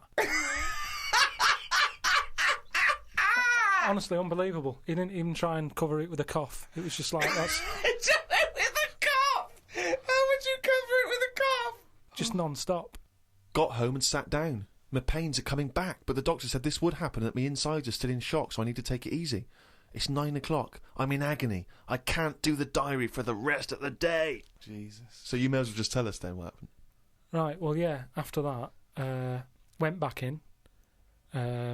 Suzanne just got frustrated with me because I was rolling about on the floor and she was trying to watch Arthur, right? So that was on the other night. I thought it was with your lodger. So, And she said, look, if you're in pain, do something. She said, you know... you went and got a cold plate. Yeah. No, use an ashtray. Plates are for liver damage. She said, right, come on. Let's, actually, I can't put up with this. It was like 2 o'clock in the morning. So we left the flat and what have you. Got in a taxi. He filled up on the way, which was annoying. He didn't. That He is did. cheeky. That really, I mean, he could On see the I was way in to the pain. hospital. So, Because he's not an ambulance driver. Did you explain that to where you no, were going I to? was in that sort of thing where you just can't be bothered. Do you know what I mean? I was in a sweat and He stuff. came back with a scratch card and some barbecue. Briquettes, yeah. So anyway, he gets us there and he doesn't charge us, which is pretty decent. Oh, that's all right, yeah. So I go in and there's like, I don't know if you've been in like A&E at like Grim, I imagine. 2:30 in the morning. It's Oh. just depressing. Fluorescent light doesn't help because it makes everyone look iller than they actually are.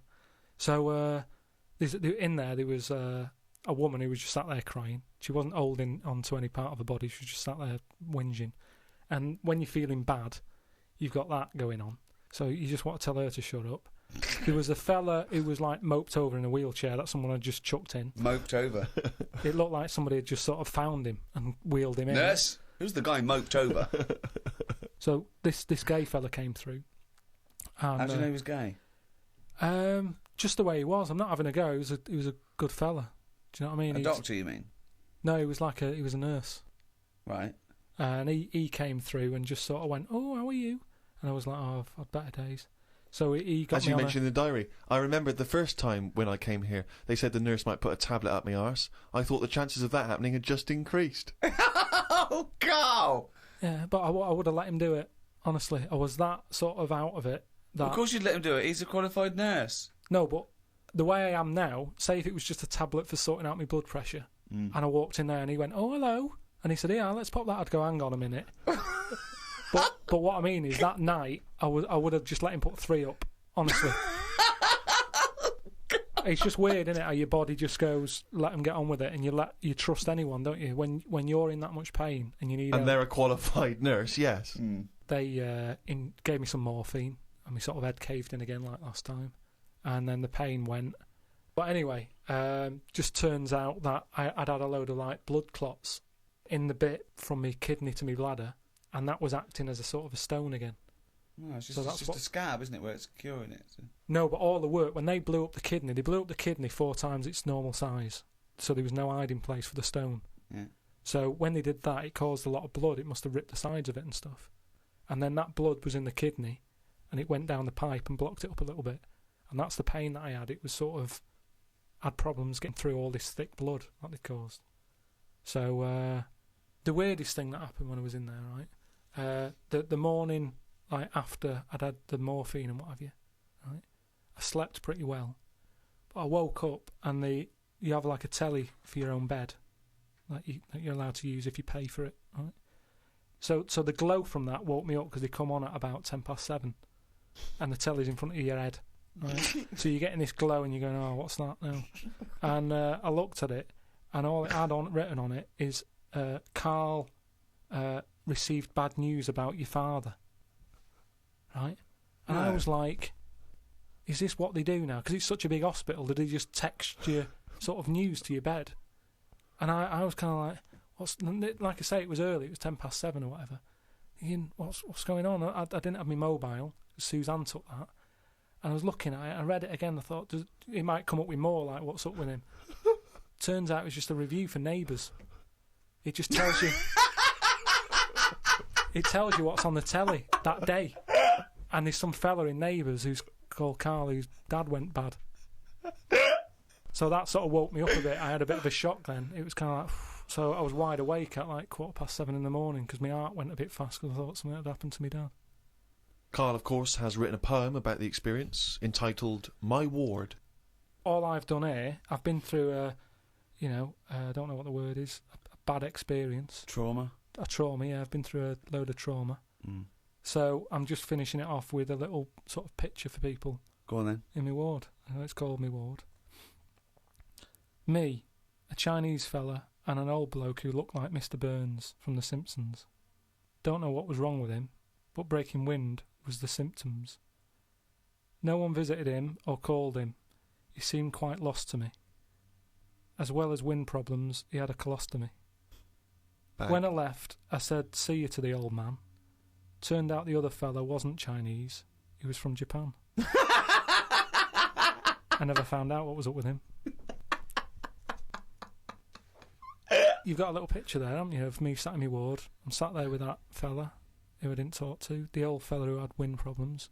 And that's what a poem is, isn't it? But the detail about you thought he was Chinese and he turned out to be Japanese, how is that evocative? That's just a piece of misinformation. It's just I like it. I imagine a lot of people make I that like same it because mistake. you know why? It's like he even makes digressions within his poem. Yeah. Do you know what I mean? It's like he could have gone back and erased that, but he didn't. He left that digression in, and I think that's great. It's very honest. Yeah. So, you know, you've done quite a few bits there from the diary, right? The other week you were saying a diary to sort of be famous and what have you, it's got to have a big event in it. That's a big event in my life, right? Mm. Peeps did a diary that had big events in it. You said about the fire on Pudding Lane. I've had a kidney stone here. You write about puddings you've had. So is that as big as... Is that a proper diary thing? It's a proper diary anyway. I think personally, the 5 or 6 pages you've written about your ill health are genuinely interesting, and I'm sure in years to come it will be an interesting evocation of the NHS at this modern age and how it is, what it's like to be in hospital. What other diaries are out there? Well, a lot of them are fictional, of course, Bridget Jones and the like. There are lots of memoirs, but to I publish a don't whole know diary, why. I mean, you can Well, get... the two most famous diaries I'd have thought was Pepys and Anne Frank. But Yeah. Kenneth Williams' diaries were published after his death. Many celebrity diaries have been published. Alec Guinness, people like that. And is that just their last year, or did they do it when they were doing a lot? Because Oh, if yeah. they're old and sort of not working well, a diary isn't that good. Well, often the moments, prior to their passing are some of the most interesting. You see their final thoughts and final days. Yeah, but are they you say different things when you're ill. When I was on that table about to go under and you're thinking this might be it, different thoughts on the world. Do you know what I mean? Different priorities. What's the most profound thing that you thought that it was because of your illness? Just as I went under, the last thing I said to this woman was, "Oh, you look different with that on." And Oh, you look different with a hat on. yeah, it was a woman who gave me the injection, and she'd been round to the bed beforehand, sort of saying, "Right, you're allergic to this. Can you eat strawberries?" And I was a bit like, "Why are you asking me that?" And she went, "Well, no, a lot of people are allergic to strawberries." And I was saying, "But is there any trace of strawberries in the stuff?" And she's like, "No, it's just that a lot of people are." And I said, "Well, no, I eat them." And then she's like, "What about fish?" And I said, "I like some, but I haven't had them all." And and then she turned to Suzanne at that point and said, "What, do you know of anything he can't eat?" She sort of said, like turning to the mother. Yeah. When the child can't answer. but she was this woman, and she didn't have a hat on or anything. And then when I went down there, I didn't realise it was the same woman until I was lying there and she started to inject me, and I just said, "Oh, you look different with that on." And then I went out, and when I woke up, the woman sort of came round and just sort of said, "Oh, it's weird that was the last thing, like you said," and that made me think that could have been my last, like fight 'em on the beaches or whatever. That could have been my little thing. You look different with a hat on, Carl Pilkington. Oh, God. In its own way, it's quite wise. People do look different with hats on. I think his last words would be something like, "Can this kill you?" Yeah. Suzanne, can you drink bleach?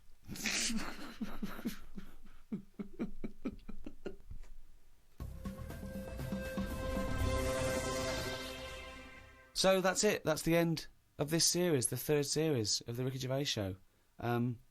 We'll have to give it a rest for a while, won't we? I'm exhausted. Thank you, everyone who bought the series. All 24 episodes we've ever done are available on iTunes. So, if you haven't heard them, maybe we should do a free one now and again over the coming years. Should we retire from podcasting and audiobooks? We've made our point, haven't we? I think we've made the point, yeah. I mean, you always leave them wanting more. And let's be honest, we passed that long ago. So we may as well stop now, as good a time as any. Let's never say never, but for quite a while, it's goodbye from me, Ricky Gervais, Steve Merchant. Goodbye. and Carl Pilkington. All right.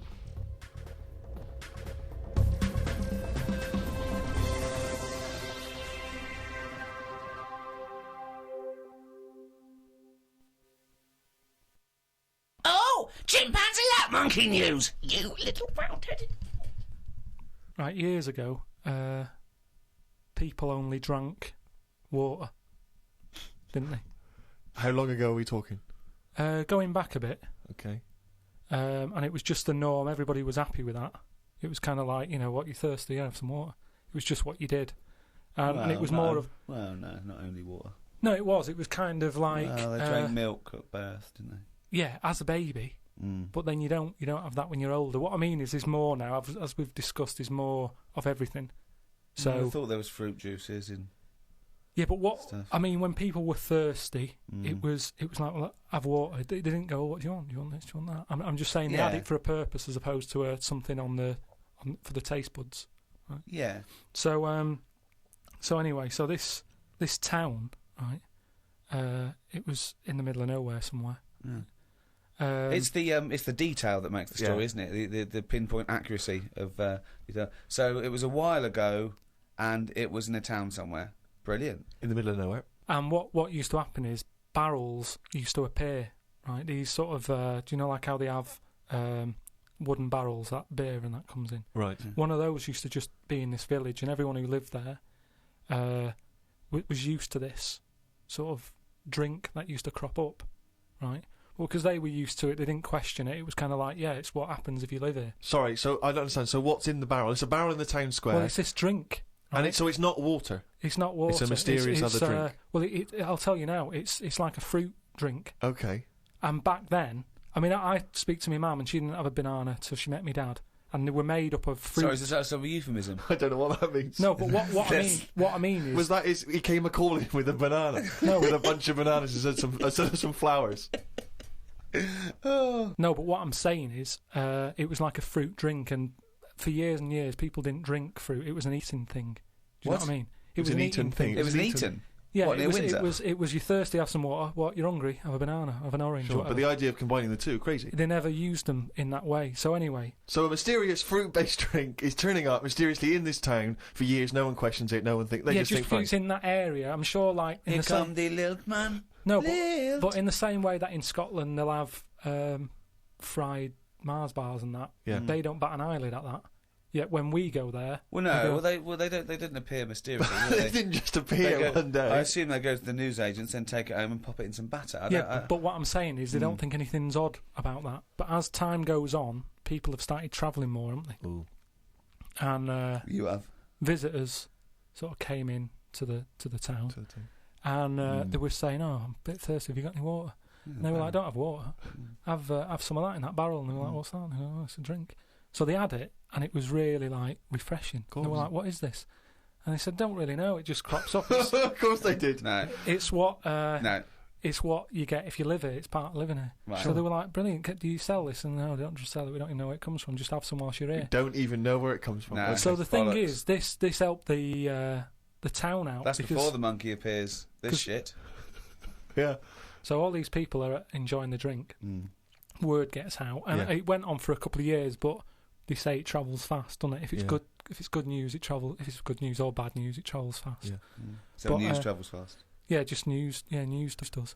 So anyway, so some Fucking business. monkey news doesn't. This has taken half an hour. So some big business fella Ah. who was on holiday Oh. in. Any specifics? he was from Chicago, Right. Oh, and interesting. he How flew tall in. was he? Hold on, though. So, this is after Chicago was founded. Right. Yeah, Chicago's knocking about. Oh, they had loads of drinks then. Yeah, they had alcoholic. coffee, you know, tea, coffee, yeah. tea. alcohol. Yeah, they had every drink under the sun. Yeah, but not like Every drink under the sun. Not like- Apple juice, grape No, juice, they didn't. ciders, wines.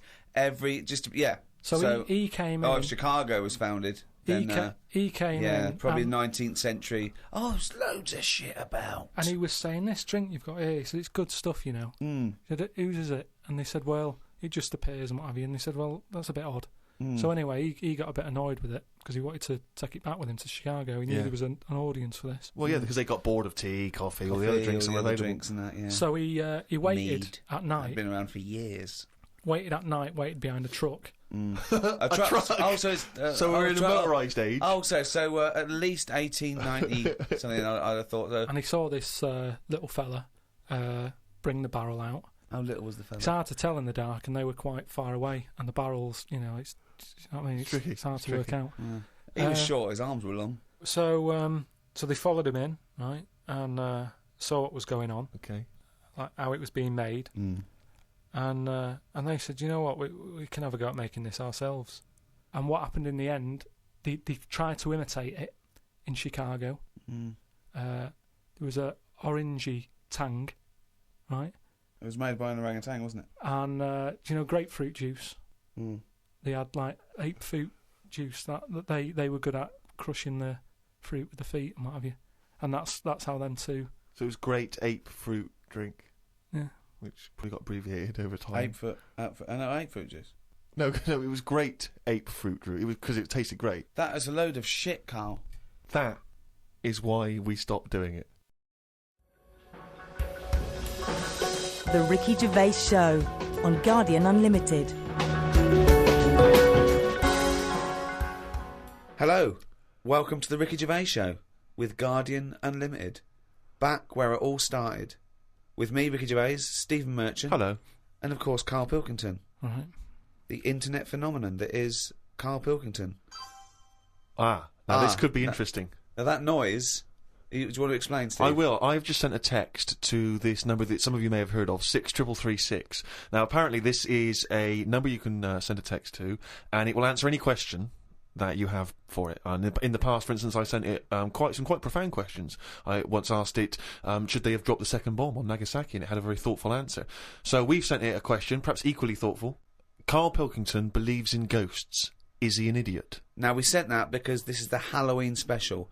These podcasts are 3 one-off free specials, and they're free because we want to thank people who paid for the audiobooks we did, the last 2 series. So thank you for that. I've just bought a flat in New York, and Steve's just bought a lovely BMW. Mercedes. Oh, is it a Mercedes? Yeah. Oh, is it? Oh, Yeah, I haven't seen it yet. Yeah. Carl's having his kitchen done and his boiler replaced. He's still not happy. But, yes, thank you. The back catalogue is still available in audiobooks on iTunes, but these are 3 free ones. Anyway, the question we asked, 63336, Carl Pilkington believes in ghosts. Is he an idiot? And this is the response. Unusually, producer Carl Pilkington is both an idiot and a comic genius. His humour is not to everyone's taste, however. That's amazing. That's the response. But it's curious because it doesn't really answer our question about ghosts. Send them, do you believe in ghosts? Okay. This is the Halloween special, of course. That's why we're talking about ghosts. Carl, do you believe in ghosts? Yeah. I mean, I haven't seen like a proper ghost. So why do you believe in something that there's no evidence for? Yeah, You but why are we here then? If it is just sort of you're born, right? And we are useless. At least other creatures, when they're born. Well, you speak for yourself. No, but they're born. Other creatures are born to do a job, aren't they? When a bee's born, you know what that's going to be doing. It hasn't got any options. That's got a job to do, and it does that job, and it dies, and the next one comes along. Oh, We asked it, do you believe in ghosts? The existence of ghosts is not proven. Many experiments have claimed to identify ghosts, but none have been scientifically sound. excellent. See, Yeah, that's a sensible, intelligent, logical, thoughtful answer. Weird things have happened to me when I was living at home, and was in bed one Where night. do you live now? No, but I was at my first home. Your parents. Yeah, my mum and dad's. Mm.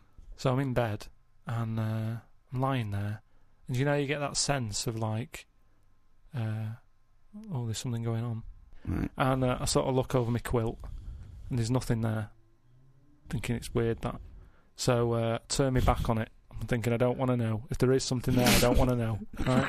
So I'm turning me back on it. But then there's like a really high-pitched noise, right? Sort of the hairs on my back are like going up a bit. And I'm like, I don't like this. And it's the high-pitched noise. You had a hairy back louder. even as a kid? No, but everyone's I got thought little it was hairs on just them, haven't they? Everyone's got little tiny hairs on them and stuff. And I thought, I can't stand this. And I turned around, put the light on, legged it downstairs, right? And my mum's saying, what you doing? I'm going, oh, I don't know, there's something up there. So she said, all right, then watch the telly. So I stayed up for a bit, watching the telly, went back to bed, the high-pitched noise had gone, went to sleep, get up the next day, Charlie from next door comes round, he goes, Hilda's dead, right? And my dad said, oh, when did that happen? He said, last night at 11:15. Right. That's when I was in bed. So, what are you telling me for? Because it's weird, isn't it? It's that thing of... what do you think would be weirder, that no one ever died at 11:15 when you were in bed? No, but that's when all the weirdness was going on. That's when the tone was happening, my back was getting itchy and stuff. And Coincidence. And I went down and watched telly, went back up, gone and that, but that's when her spirit had sort of... No. Ah, okay, right, interesting. No, this is where we get into the facts. So Hilda's spirit had left was whizzing round my Yeah. bedroom, because my bedroom was right next door to theirs. Yeah. So I'm just saying, that's one. Why that's do they whiz round when they die? Why do spirits whiz round when they die? Because they're going, where am I going? Are they? And they're whizzing round, aren't they? Am I going down? Am I going up? No, that's Carl. Oh, no, but I'm going the wrong way. Yeah, but it's not going to be easy, is it? How do you think it works? It doesn't work. But once again, it's not proof of anything, Carl. Beyond the fact that you were a child in bed. Why did your dad ask what time she died? No, it just sort of, what do you say to someone when it's awkward, isn't it? When someone gives you bad news, so you just think, well, can I ask? What time did she die? What time did exactly? that happen? Sorry? No, you just go, Exactly what time did she die? My wife passed away. Yeah, what time exactly? No, not exactly. He just said, that's bad. When did that happen? Like, what time? And he said, well, thanks for asking. Quarter to 11. Quarter to 11. Quarter to 11. I remember. What did he say last night? Oh, that's weird, isn't it?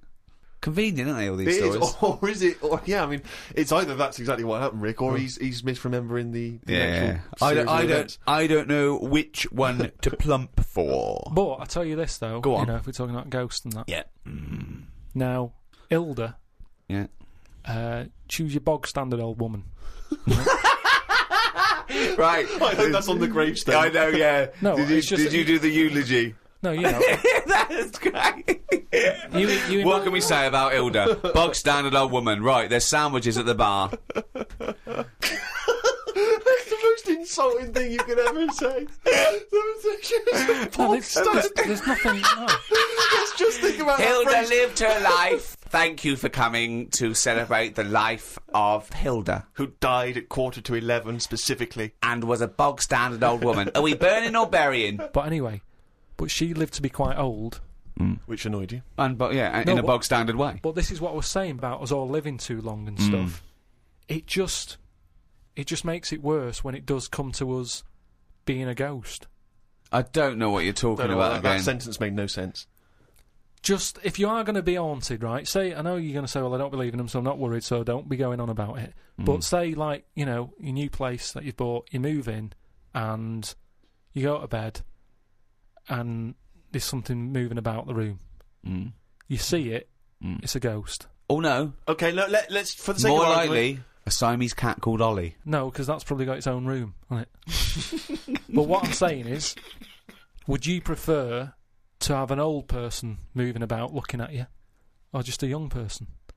I'd prefer a youngish person who looks normal and is sort of floating about, and you go, all right. That looks normal, floating about. No, but an old woman would really scare me. And ghosts are always going to have a bad reputation because they look scary because they're old. So that's... You talk absolute shit. That's all I'm saying. So can you believe we ever charged for this? No, but look, if we are going into another life, right, after this, which we're not, we move on to another life. Yeah. We're not going to move on. That land, say if it is like another world, where we go and we plough fields and we grow croppage. We grow crops, if you want. Yeah. Well, I would like to use the English language. Yeah, but there's too much fruit about, so just a crop, just something we need to get by. Fruit about. He's got an answer for everything. That's so we what grow I'm some saying. crop. Yeah. So you grow your crop, and now if we're all going into that other land or world or universe, old, who's going to do the cropping?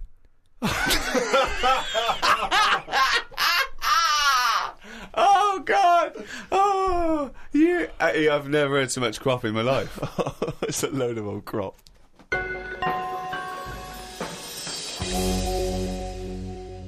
I had to go for an ultrasound, right? Isn't that what you do if you're pregnant? Yeah, but do you know I've had kidney stones? Are you and that? We've expecting? talked about Lucky it you. in the other podcast and that we've done, right? I've had a kidney stone. I don't want to go on about it. But it hurt. It was painful and that. Well, you are going on about it. Yeah, and there was no, nothing. but I'm just saying. It's routine. Don't worry about It's it. not routine. Well, Why it do they have is. to keep Loads going and loads back of then? people. Why do they have to keep going back? You're Yeah. questioning me. You're on getting into a ultrasound. routine. Keep going back. It's better than working it. You don't have to Promote the sell the book. No. Holiday or hospital. Holiday or hospital. Holiday or hospital. I don't know. I'll just say that we've got a book out, right? The World of Carl Pilkington. It's out now. When he goes on holiday the first week, right? He's in and out of hospital. It's doing no good. He's got to go in again. He goes away with his family like twice a year. Goes away with Suzanne's family twice a year. He's now said he doesn't want to do any press for it because it's boring, or he doesn't want. Why aren't you plugging the book? I mean, if you're an author, you've got to get behind I've it. bought books without hearing someone telling me to buy stuff. No, you're You just buy stuff. lazy. You're No, lazy. I'm not lazy. It's just that I'm sick and tired of putting telly on or the radio and having people telling me, "Oh, you've got to buy this, you've got to buy that." No, I don't have to do anything. I'll have a look myself when I'm in a bookshop. Let them just find it. But there are hundreds and thousands of books, Carl. They may not find it. Well, You're just trying have to a direct look. them towards it. I don't want to direct them to it. I just, if you come across it, But most why of have the you books, put all this work into this book, all these illustrations you've done and because extra I material? enjoyed it for me. Right, but you don't want anyone to read it. Yeah, so they why will don't you just put it read in a drawer? They will read it. They'll find it. People will find it. It's in the shop, isn't it? I'm always finding little books on different things and what have you. Yeah, but you don't read them. You read the first couple of lines and you get it wrong. What, So I went back, right, and I had the ultrasound thing where they're looking to see what else is in there. And when I was in the waiting room, there was a woman there. I reckon she was about 98. Now, why are they rooting around in her to see what's up with her? Just let her die. Do you know what I mean? If she's not in any Jesus. pain, no. All Such I'm just saying, how long does she want to be around? And the problem is, she went off. Right, I was sat in the waiting room. She went off into the little cubicle to put her a gown on, and because she's old, she can't bend her arms and that. So she came out with it all open on the back, and it was horrible. It looked like a chicken that hasn't been looked after, right? It was all leathery skin and that, right? Now, the thing is, it's all very well keeping people alive, but the surroundings of the body isn't meant to be lasting that long, is it? Do you know what I mean? The actual skin of a body, it's all very well keeping the heart going, checking the kidneys and all that, but we're not meant to be around this length of time. Yet we're messing with it. Yeah. Just do the gown up. You never see insects or anything like that look old. You don't go, look at the state of that. Because they live about 4 weeks! Yeah, but maybe that's the way it's meant to be. In the same way, maybe we were only meant to live to be 40. But why did you go in for your operation then? Why didn't you just think, well, this is it, I've had It's on my offer. time? If they're looking after an old woman who's about 98, I'm having a go. Well, of course. Because you want to live on. She might have been flirting with you. No, she was. Keeping it open, just so you can have a little look. But I'm just saying, is that right? Is it right that But you they're were going checking in her out. there rooting around and stuff? I didn't like it. I didn't like having it done. I don't like going to the hospital and stuff and the doctors and all that. And she was pushing the thing down, and she said, "Oh, you can have a look if you want." So What down where? on my kidneys, she was pushing like this little scanner thing. Oh, right. She was going to have a look. I was going, "I don't want to have a look." She's going, "What's up with you?" I said, "I don't want to see me insides." It's Did not they have a normal." Did they put a tube down the end of your knob? Yeah, they did all that. We've talked about that in the other. But you were Audio unconscious, books. weren't you? Yeah, but it doesn't matter, does it? If you know it's going on, it still bothers you. Just because you're asleep. Well, not really, no. What do you mean? Well, why does it bother you if you're asleep? Well, that's like saying, "Oh, I woke up and the house was robbed." Oh, it doesn't matter. You're asleep. Well, no, It's still going to bother you, isn't it? but you knew it was happening and you did it willingly.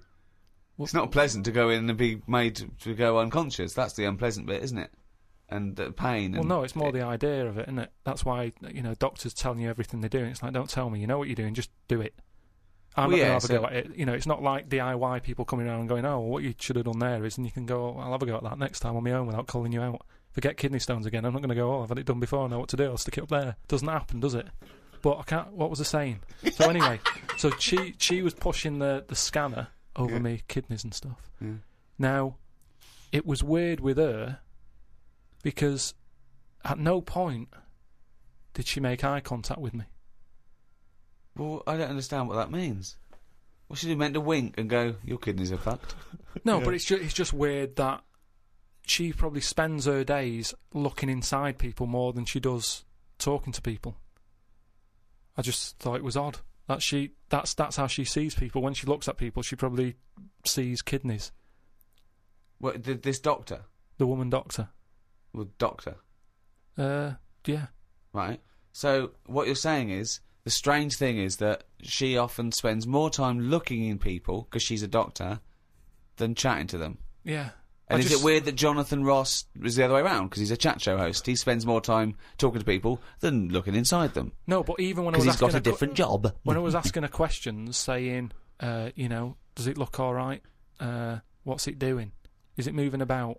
Asking her questions about my kidney. She could have quite easily just turned around and give me a bit of eye contact. But she was looking, shut up. I'm concentrating. She was I'm at looking work. at the screen in order to answer your questions. Yeah, she's at work. She's doing something. No, but just... If she was here now going, Carl, what are you doing with that microphone? You'd go, shut the fuck up. I'm doing a podcast. Did she run this scanner over your head? And if so, did she find anything?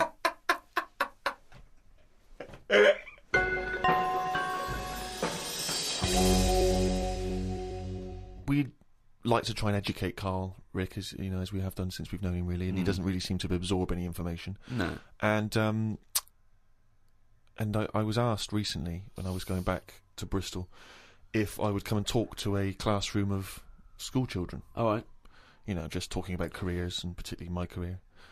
And I went down there. It was in Bristol. It was an inner city school, quite rough area. You're a son of Bristol. You're exactly. They love me You're a down there. celebrated son of Bristol. You're a Golden Globe winning person who's returned to the homeland. It annoys me when I go down there that I'm not met as I get off the train like the Beatles used to be when they came back from America. By a mayor and a brass band. Hordes of people, ticker tape. Forever this day will be called Steve Merchant Day. Exactly. It frustrates me that I just sneak back into town and there's no fanfare. Yeah. But basically they asked me to come talk at this school, and I sort of batted them away and said I'm too busy. And so I foolishly left them the opportunity to ask me again, which they did, and I didn't have a decent excuse, so I went. And I was expecting to talk to maybe a room of sixth formers. They were 9, these kids, 9 and 10 years old. But I realised as I was walking into the school, I was suddenly really nervous. I was more nervous than anything I've ever done, because I realised that I've not spoken to a child like that since I was a child myself. I've never interacted with them. So I didn't know at what level I would be able to pitch this talk. I didn't know what they understood, what ideas they understood. Obviously, in my mind, I was picturing Carl, and then I was ratcheting it up a few years, sort of IQ-wise. Yeah. And I went in So there, what did you talk to them about? and I was supposed to talk about careers, and I realised very quickly that they didn't really understand conceptual Did they know ideas. you were? Not really. One or two of them vaguely knew. One of them went, "What's Ricky Gervais like?" And I said, You got a deep voice.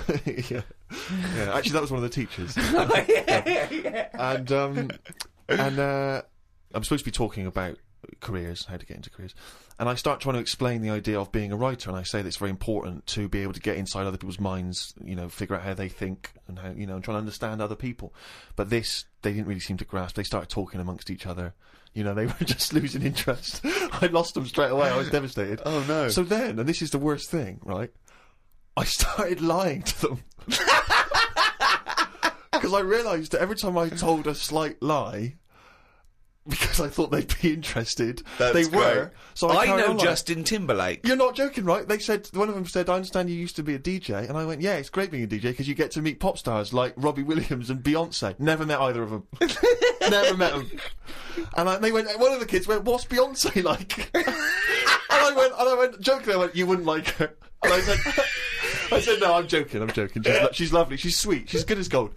I was making it up. But they were loving this, and the teacher was going, "Would you all like to meet Beyonce?" And they were going, "Yeah." And I was thinking, God, well... I'll bring her down tomorrow. Well, exactly, but I don't know why I felt it was like I wanted to win the approval of these 9-year-olds. That's amazing. Because my own achievements, I realised, wouldn't mean anything to them. I can talk about the people I have met, but they don't care if I've met Robert De Niro, but they're interested if I've met Girls Aloud.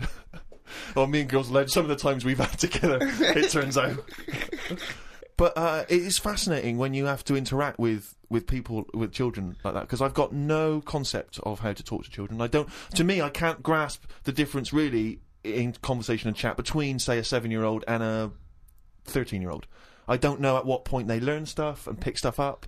Do they understand? Do you know what I mean? I find it really hard. I remember once when I was about 9, the headmaster, deputy headmaster, used to do a little fable. I've talked about him in stand-up. He used to do a little fable. There's one I remember where he got a tube of toothpaste, and he got someone up. He said, "You, come out here. Squeeze this tube of toothpaste out on this board," and he squeezed it all out, right? He squeezed it all out and emptied it. He went, "Now put it back in." And the kid tried to struggle, and he goes, "You can't do it." He said, "It's easier to do something than undo it." Okay, go back to class. Like, people are going, "Oh, I get it. I know what he means." Yeah. They're just thinking, don't squeeze all the toothpaste out. Yeah. Just save some. Yeah. I mean, you know, there's no way they're going to take on that exactly. metaphor at the It's age too of 9. conceptual, yeah. Yeah, exactly, yeah. Yeah, just stop misbehaving or I'll smack you. That worked. Carl, have you had to have any dealings with kids? How do you get on with kids? Do you relate to them? Or are they just as angry and perplexed by your views as we are? I mean, it's with everything, isn't it? Everyone's different and that. I can get on with some young kids alright, and some of them are, like, you know, a bit cocky and what have you. But, I'm sort of getting on with the baby at the moment, because I've been made a godfather. Think of that. So, Wow, who did they reject? I know. no, I mean, Who said no? Yeah. How many people I said no? did. I did at first, and then Brilliant. Suzanne said, "Look, it's not really a choice. It's not like a job interview or something that you're thinking about. Is it a good thing? So you've been asked. You should take it on." But what are they? What if they? Hold on. If you're the godfather of this Yeah. kid, presumably you're friends with them, and they probably listen Yeah, to this yeah, they're good podcast. friends. So now they're hearing, for the first time, that you didn't want to be Yeah, godfather. but I think that's good, because they can hear that, it wasn't. I didn't just do it because I was asked. I thought about it. I thought it through. I was worried. It was kind of like, is this a job? And I was just. Well, it's asking nothing them. but tokenistic, is it? You're not. Well, really this is what I looked into. I said, we went back and I said, right, I've been thinking about this thing. I've heard that it's my job. If anything happens to them, I've got to kick in. I'd have to start looking after the baby. So I said, right, how many of you are in your family? If that happens, am I going to start getting a phone call or what? And they said, no, there's a big family. You're not, you're at the bottom of the list. So I was like, how many? And just finding out what their age is. And I've only got a small flat. It would have to sleep in the sink or something, right? So I checked all that out, and all safe. So this baby is spooking me out a bit because it doesn't blink. And that's pretty weird when you're sort of talking to it and you're thinking, it's not blinking. Are you sure it's not asleep? No, it's weird. If something doesn't blink, it's like it's evil. Because blinking just makes something look a bit more friendly, doesn't it? And I was stood there, talking to it. I just tell it little stories about anything. It's lying there looking up at me. How old is it? It's must be about 2.5 months. Well then, why are you telling it stories? Because it likes it. But it's just weird how, then I'll sort of forget the story because I'm looking at it going, it's not blinked yet. It's been about 10 minutes, it's not blinking. So then I forget the end of the story and I just walk away because it's not bothered anyway. It's probably not listening, is it? But What a pointless tale! What a pointless tale now and at the time. I think it likes it. The kids like stories, like you say. They're not bothered if it's not true or anything. Or if you walk away before the ending because you've forgotten it. That's Brilliant. why it's not blinking. It's so dumbstruck at the idiocy coming out of your gob. No, but you don't need to hear endings of stories. Maybe, like I said That's to the you. point. That's the point of a story, isn't it? No, it's not. That's the point why people. That's why people like stories, because they're hooked into knowing what happened. No, because there's loads of films that happen and they have a funny ending. You leave there going, I wonder what's meant to happen. And you make it up in your own head. You go, well, I bet what happened is that person went off and got married to that woman and they lived happily. And then in your head, it's the truth. It's actually what happened. But I think that's better. Why are we told everything? Because So what would your end be to a story such as The Elephant Man? Okay, he's rescued from the freak show, he's put in the hospital, he becomes something of a celebrity, then what happens? He discovered he had big ears and he could fly, and he joined the circus and he was the main attraction. I wouldn't change the end that much, because at the end of the day, you can't make something up that's not believable. At the end of the day, he's got an head like an elephant. He's not going to have a good life, is he? So there's no point making out that he went on, loads of women fancied him, and he modelled hats. It's not going to happen. So he's got to die. The Elephant Man had to die, but at the same time, Was shot by poachers? just show For his tusks? show a few positives, because I'm sure there was good bits in his life. I don't know what they were, but look at everything. What was he like when he was a little baby elephant? They didn't cover what he was like as a kid, but you can get away with them sort of looks when you're a baby. you can be an ugly baby, and everyone goes, "Oh, isn't it nice?"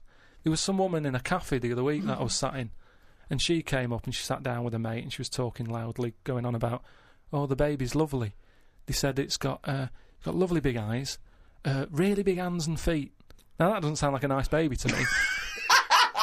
I felt like saying it sounds like a frog, but I thought, I don't know her. There's only so much you can say to a stranger. I don't know what kept me from saying it. That's what I was saying before about there's something. It sounds like a frog. There's something inside of you that stops you. Yeah, that's amazing that you had the urge to go, that doesn't sound like a good baby. What, love? I'm just listening to conversation. That baby you're talking about sounds like a fucking frog. Yeah, but something stopped him saying it.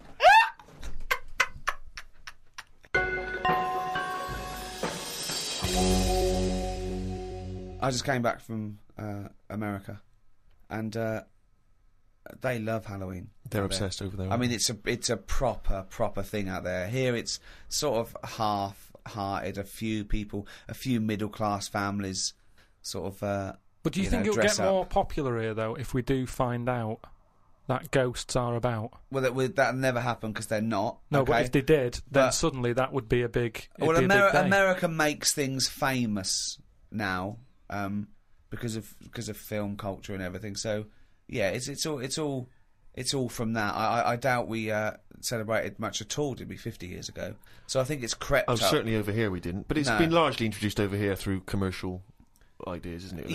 We can sell stuff for Halloween. and film and things like that.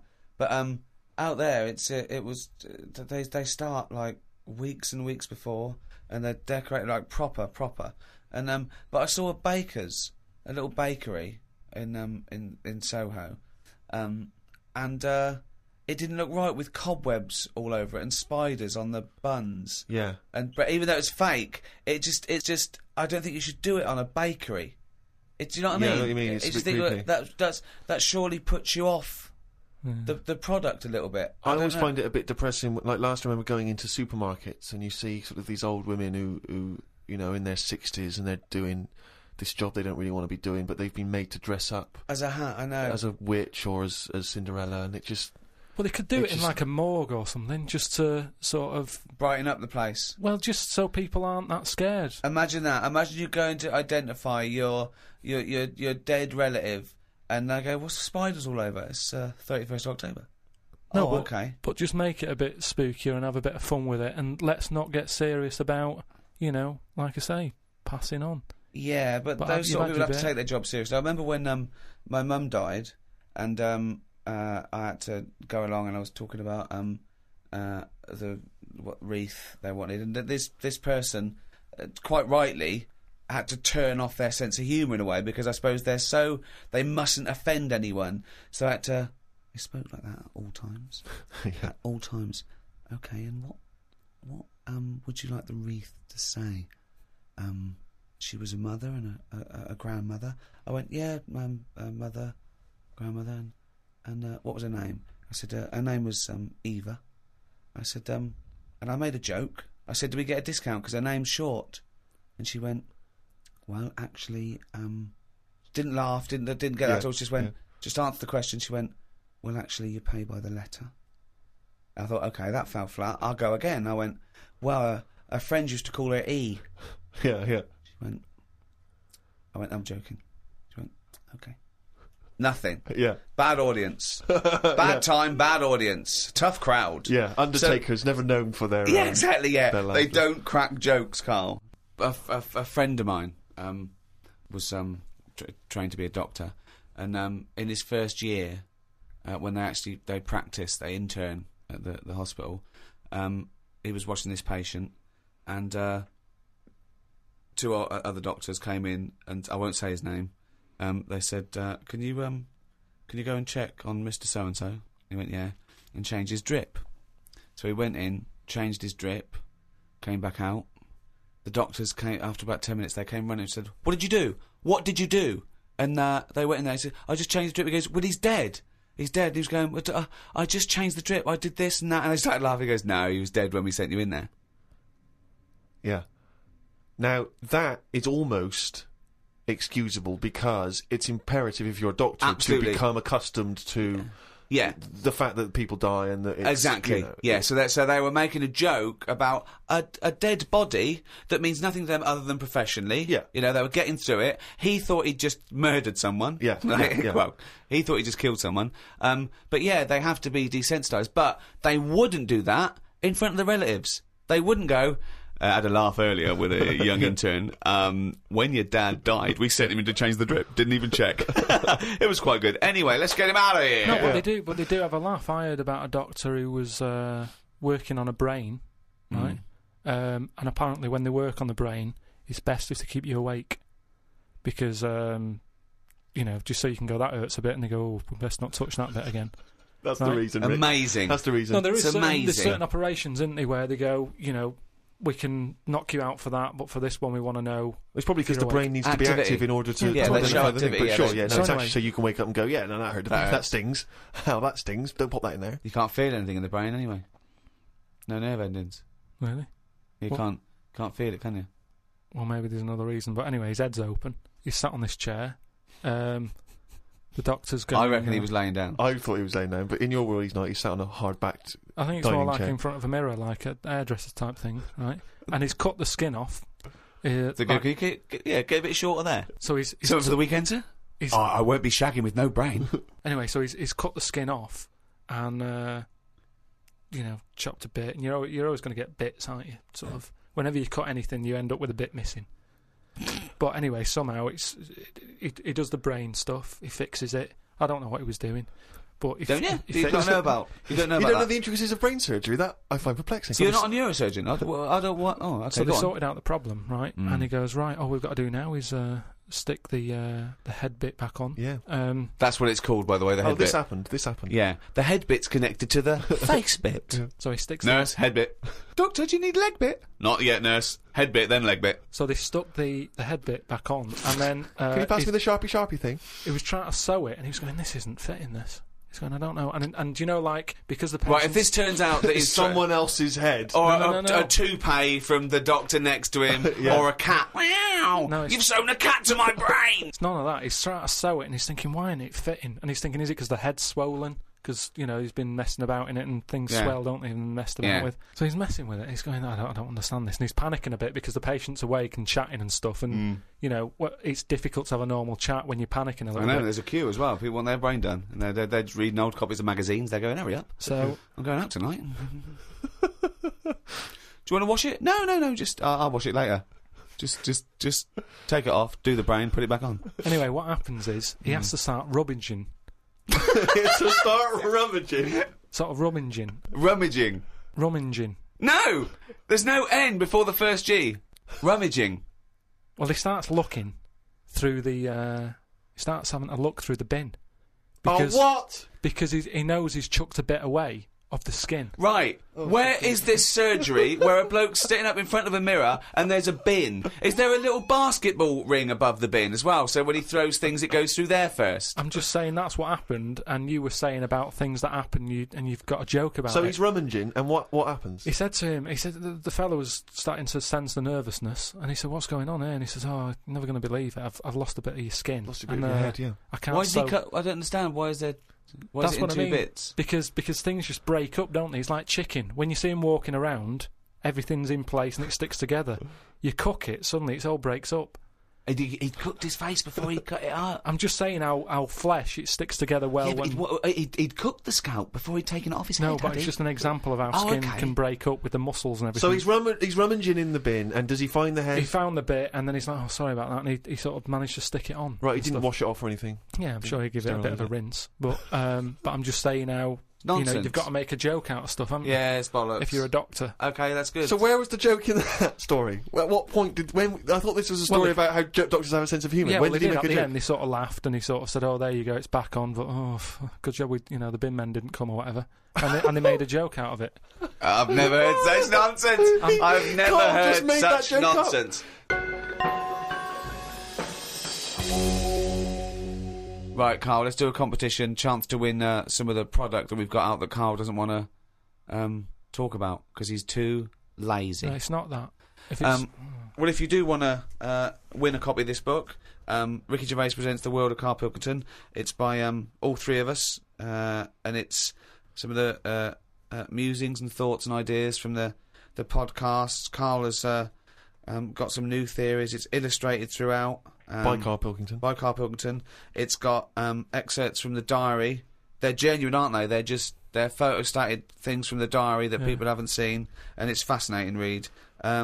We can sign that. We can also give you a copy of this new 3-disc set CD of the best of... Is it the first series of the Ricky Gervais Show? Yeah, well, it's got everything, actually. It's got the whole 12 first series that we did with the Guardian Unlimited, the award-winning, record-breaking podcast. It's also got some excerpts. If you want the best of, you can put that on. And it's got 1 hour of new material, which we recorded especially for it, but you can't get that. You can't buy that in the shops till the 13th of November. And I throw in the new Flanimals book, Flanimals of the Deep. It's the third in the trilogy, Carl. Are you excited about that? Yeah. And the question is, do you want them? Okay, that's the quiz question. That's the quiz question, yeah.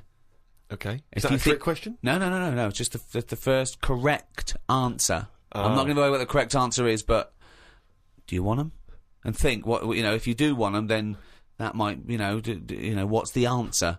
And you can send that to podcast@rickygervais.com. Include your name and address, and if you're the lucky winner, then we will send this stuff to you if you want it. And it's the first come, first serve. Okay, so the first correct answer to the question.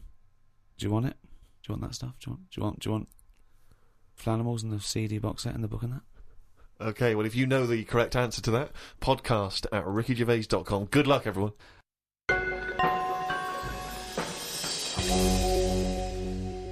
Well, thank you for listening to the first of these 3 special podcasts with Guardian Unlimited. The next one is out for Thanksgiving, 23rd of November. We don't actually celebrate Thanksgiving. What is Thanksgiving? It's a thing in America. Right. It's like the big holiday. Probably rivals Christmas. Probably bigger than Christmas. Well, what do we do here? But we don't celebrate here, do we? So it's a date, isn't it? Yeah, but no one's going to remember that, are they? 23rd of November, they can remember, can't they?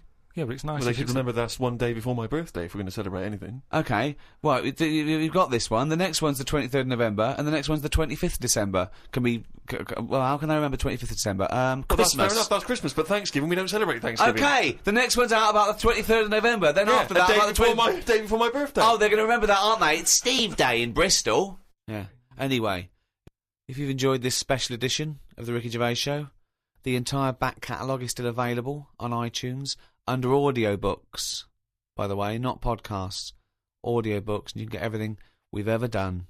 I'd like to thank the guys at Positive Internet for hosting this. Those great guys, what would we do without them?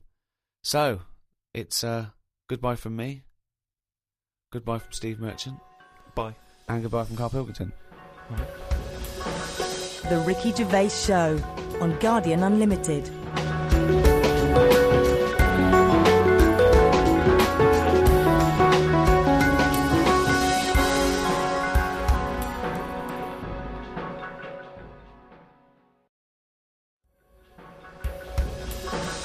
The Ricky Gervais Show on Guardian Unlimited.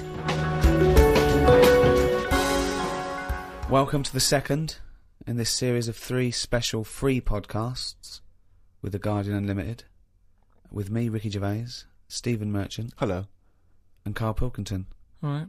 These are a special thank you to all the fans that bought the last few podcasts we've done. Still available on iTunes.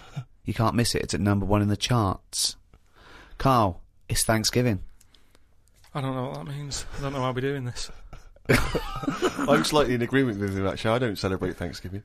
Well, no, but it was, arbitrary dates are easy to remember for some people. Halloween, Thanksgiving, Christmas. Easy to remember. I don't think Thanksgiving is. Well, it is in America, and... Yeah, but I couldn't tell you... I mean, I've been around for 30-odd years. I've never celebrated one of them.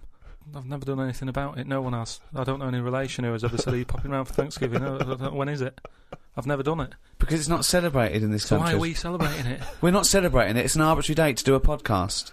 I just don't know what it's about. I mean, before you celebrate something... You don't celebrate know. Halloween, do you? But we did that. No, but it annoys me how people don't actually know what the occasion is, but they celebrate it.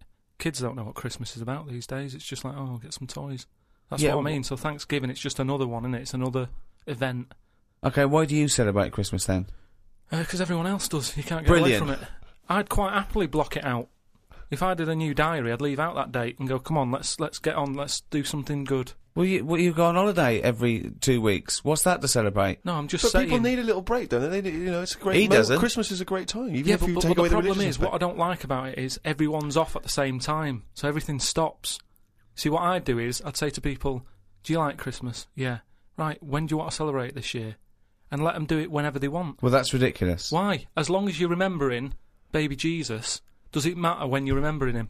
But I'm an atheist and I celebrate Christmas because it's a time of year where everyone is off and everyone gets together. Yeah, I know. I don't care what they call it. The fact that we're all doing it at the same time is what's nice about No, it. There's a it's sense not. of community, No. national community. Everyone shuts down by about December 15th or whatever, and then it doesn't get going again till like January the 6th. But what is it you're missing out on during this period? Just it's like 2 weeks there. I mean, that bit between Christmas and New Year, you might as well delete that out of the calendar. Yeah, because heaven nothing forbid you happens. can't put down the library because it's closed. all that reading you've got to catch up on.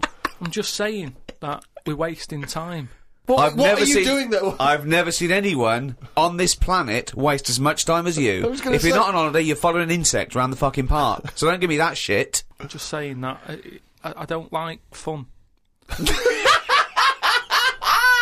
Never a true Well, there we are. We've got to the nub of it here. You there don't we like are. fun. This is true. You don't like Christ anything. almighty, you do not like fun. No, organised fun. I hate that thing. I've said it a bit before about, you know, it's that date, that's what you've got to do. Will there come a time when someone goes, we've done enough of this? Will there come a time, and for Thanksgiving? Possibly. Yeah, possibly, yeah. Things change, don't they? And you'll be happy then, will you? In 5,000 years' time, when we all worship Glong. Yeah, we just make a change. That's all I want. Because you know I've been keeping a diary. Yeah. Uh, What did you have in the calf yesterday, for example? We can read about that later. it's just like Ricky said. Oh, are you gonna do another one next year? And I wouldn't, because it's you do the same stuff every year, don't you? It's set up the same way. January, February. It's the same thing. It's the same routine. Yeah. And if you're writing, Why in are a they book, always doing them in the same order, those months? It sickens me, Rick. I Oh. tell you. You see, it's just easy to put stuff off whilst we've got this calendar. Whereas if you didn't have a date, you'd have to do everything straight away. What? Say if I was in charge Oh, God, heaven forbid, and yeah. someone said, that building needs knocking down, Yeah. it's dangerous. If we didn't have a calendar, you go, let's do it now then. Whereas, because we've got a calendar, it's easy to say, next Wednesday. I love him! His theories are amazing! I mean, I don't know. Maybe he is a real visionary thinker. Maybe he is free. You know what I like about him, though? All his thoughts, they're about freedom of expression in a strange way. He's not burdened by anything. He just goes, well, why do we think like that? But He who- questions everything, like a true visionary scientist. But who gets a diary come Christmas time, which I know you hate, for the next year, and thinks, wow, what a piece of shit. now I've got to I'm put just going something to for do stuff when I want to do it. I'm going to take out next Wednesday. There's no such thing No. as next No, Wednesday. but what I'm saying is, before the year's even started, I know in that new diary I can whiz forward to December 25th and I go, another Christmas. I don't know what you mean. So everything's set in stone before I've even started the new year. It's like, Pancake Tuesday, that's coming up. So someone's already Remembrance decided. Tuesday. Someone's already decided. Someone's already telling me what I'm doing on half of the year. But it'd just be all those nice. pages Oh, are fucking blank, hell. Carl, for you to fill up with stuff. Oh, guess what? Guess when my birthday is again? 23rd of September. I'm just saying, move them about a bit, move the days about a bit so it doesn't get predictable. But when we change Pancake Tuesday to Thursday, do we tell anyone else? Yeah, they do an advert on the telly, just saying don't forget to buy your pancake mix. But this so week it's why? Thursday. Carl, why not just stick with what we've already got? Because if you're notifying with that, everyone anyway... I wouldn't put a date on that pancake day anyway. Just have them when you want. Have it when you want. There's no big deal. You've got to make them yourself. It's not like some place is opening to do it. Have them when you want. I don't know why that's got a special day on it. Sick of it.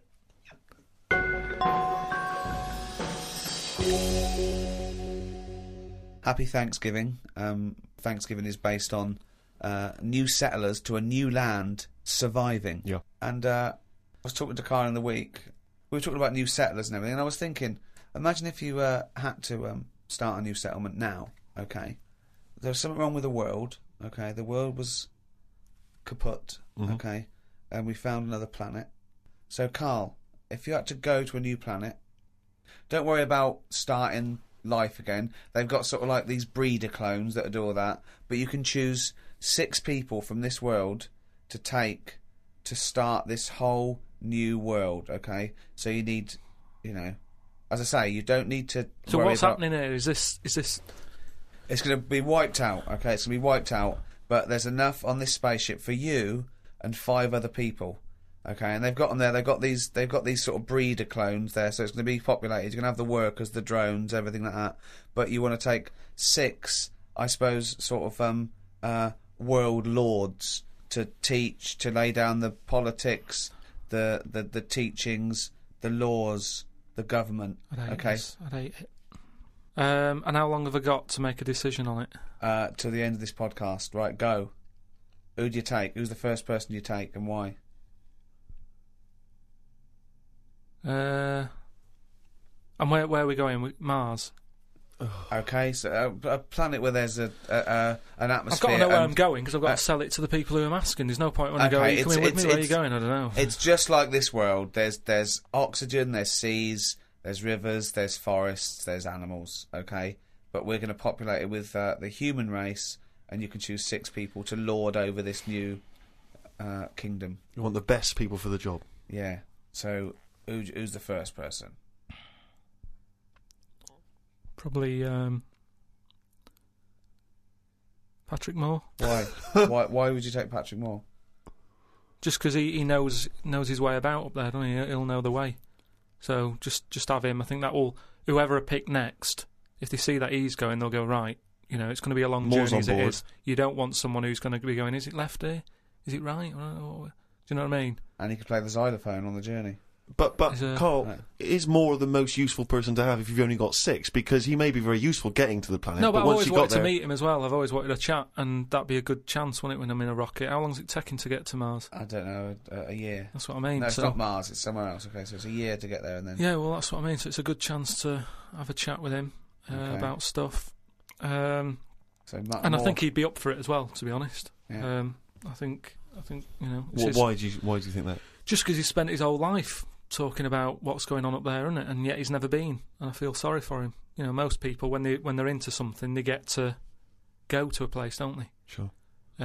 people who don't know who Patrick Moore is, he's an 80-year-old astronomer. Yeah, that's what I mean. So let him have a bit of a good life. So Moore's on board. Yeah, Patrick Moore. He's on. Right, out 5 others. 4 others now. Jamie Oliver. Why would you take Jamie Oliver? Just food and that. You need someone, because they say that like you can feel down if you don't eat. He couldn't convince 8-year-olds to eat a carrot. What's he going to do in this brave new world? They're all going to be on turkey Twizzlers. I think he's got the right attitude. He wouldn't be faffing about. Remember, we've landed now on this new world. Yeah.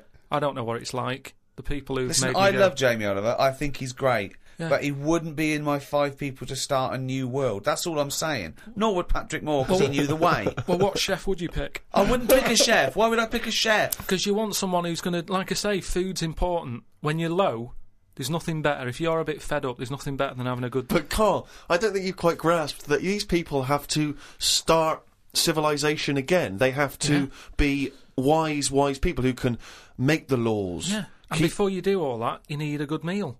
So Jamie Oliver, that's his job. It's like when we get there, that's when he kicks in. Right. He's the first one, really, Can I who suggest gets something? going. Just to save 2 places on Patrick Moore and Jamie Oliver, take a map and a cookbook. Okay, who's number 3? What sort of state is this world in? Does it need... Oh, he's going to take a fucking gardener. It's like It's the world, but new. it's that exactly. It's the world but new, untouched by humans. There've been no fossil fuels burnt, no machinery. No wars. Just this Garden of Eden. And you, Patrick Moore and Jamie Oliver pitch up. Plus, who else, Carl? Go now. First thought. Attenborough. Oh, God. Again, he's a genius, and he's a bit of a hero of mine. But I don't know if we need Attenborough.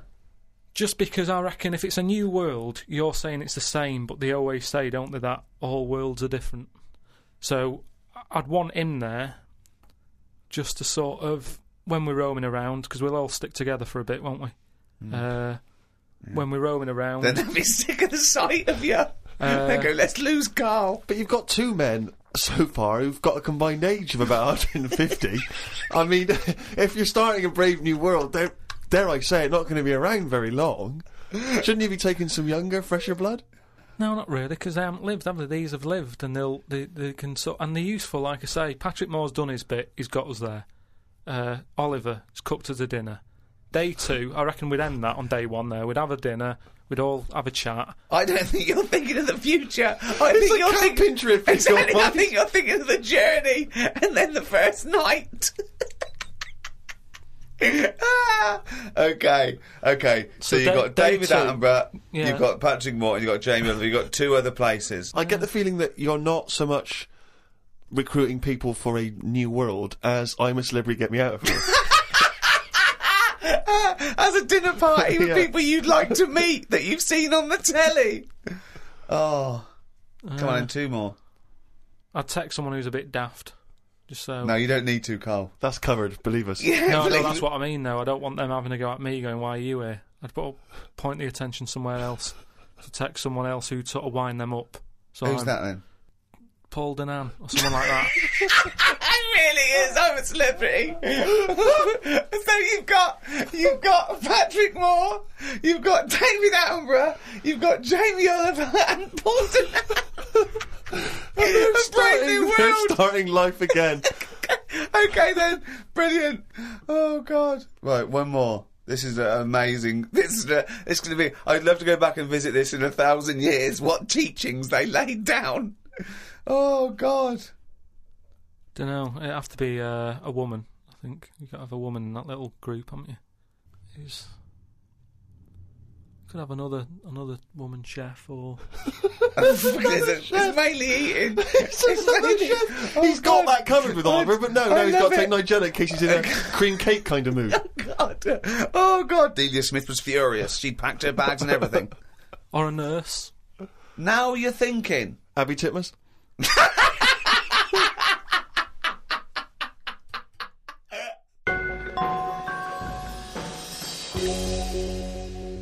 Carl, I know you like to be kept abreast of all the latest breaking science news. Did you read recently about the blind mice that they have been able to make see again? And hopefully they're whatever they did, which allowed these mice to be able to see again, they're hoping to be able to do with humans in maybe about 10 years' time. Or at least begin tests in 10 years' time, which is pretty impressive, isn't it? How many of these mice did they experiment on? 3, probably. Right. They were. It wasn't taking place in a farmhouse, was it at all? I didn't read the intricacies of the. Did they have story. tails? Did they still have their tails? The 3 blind mice? Because they. I don't know. Again, Well, I'm yeah. not sure. Well, Okay. what's your concern? Well, I think I know what happened there. Really? Yeah, I think the farmer's wife probably got annoyed at Right. them running Well, after why? her. Right. But But how could they run after her? Because they're blind. I don't know. I think they used a sense of smell and hearing. They could hear clogs, and they followed the sound of the big fat clogs. Right. But they got their comeuppance. They lost their tails, so now they're blind with no tails. Is that not the story? I think you confused. Okay. Another more recent story Okay. with that one. Okay. Yeah. Well, we'll leave that then. I don't know, Carl, but- thoughts though? That Extraordinary, isn't it? To be able to cure blindness would be a remarkable achievement in science. It is, but it's just that thing how they say they've done it on mice and what have you. yeah. If I was blind and I went in for the meeting with the doctor, Yeah. and they said, "Do you want yours doing?" And then they said, "I've done it on mice. That wouldn't be good enough for me." I'd say, look, when the blind fella gets in, don't say we've done it on mice, just say we've done this on eyes. Because if he goes, what eyes? Just say just a pair of eyes. Yeah. As soon as you say mouse's eyes, it's like, well, it's not the same, and it sort of, it would make me go, I'll leave it. Yeah. And then you wake up and you can see, but you've got very tiny eyes right in the you've put in mice eyes. I'm scared of cats. It's just eyes. I think I just don't like having my eyes messed with, and even if I was blind, I wouldn't like it. Right. And I think mine are more active than most, my eyes. What do you mean? Well, I went for a what's her name, Steve. You don't know. I've had problems with my legs. Oh, Christ Almighty! He's the same. What are you? 33. He's a hypochondriac. And you talk like you're a 70-year-old honestly, man. the slightest thing. He's got time off work for this. We went to the dentist 3 times in 1 week. He goes now. His legs rubbed 2 times a week for some reason. I don't. In and out of the kidney hospital, and they're going, "There's no kidney stone, Mr. Pilkington." He's going, "Oh, right. Christ Almighty, do some fucking work." No, the thing is, I've been in the last 30 odd years. I've been working hard, and I've let my body get run down a bit. How have you? Like, you're 30. What are you?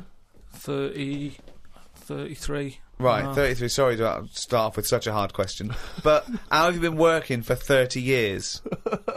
Well, I just have. I sort of I got on with it. At 3. At 3. No, I'm Well, you just didn't get saying. on with anything at school, did you? Because you were just pitting about. Yeah. You weren't working Yeah. out there. What was the first job you got? How old were you? I was 15. Right, okay, so you've been working for 15 years then. Okay, good. Yeah, but right. I had my paper round when I was 10, didn't I? And that was hard graft. That's why I'm bald and that. Getting up at 4:30. It all adds up, doesn't it? All adds up. So anyway, when I kicked my height when I was a kid. He always says this, like it's a classic story that everyone should know. Everyone and knows, also like- the phrase "kicking my own height." Yeah. Explain what you mean. Just kicked my height when I was a Kick kid. your. No one understands. You Carl. kicked your leg up to the kicked height me that you were at that time. Yeah. Yeah. So I if kicked you were, my height. It's not a well-known phrase. You can't just go, "I kicked my height." so you're 4.5 foot, and you've put your toe up into the air 4.5 feet by kicking. Yeah, but I landed on my back. Right, 'Cause okay. I didn't Imagine seeing that in the playground. They go, "Get Carl Pilkington to kick his height. I bet he falls over like a It fucking wasn't in the penguin." playground. My dad got me to do it in the garden. Brilliant. But So- why? Why did He you fall sold over? tickets. The neighbours were cracking up. Yeah. Why did you fall over? Did you hit I just yourself didn't, in I the didn't head? have kicked the height. I mean, my leg got high up, but I was that chuffed that I got that high. I didn't think of putting my leg down again. What's it look like? What the fuck did that look like? He's got to think it all through. I thought it was automatic.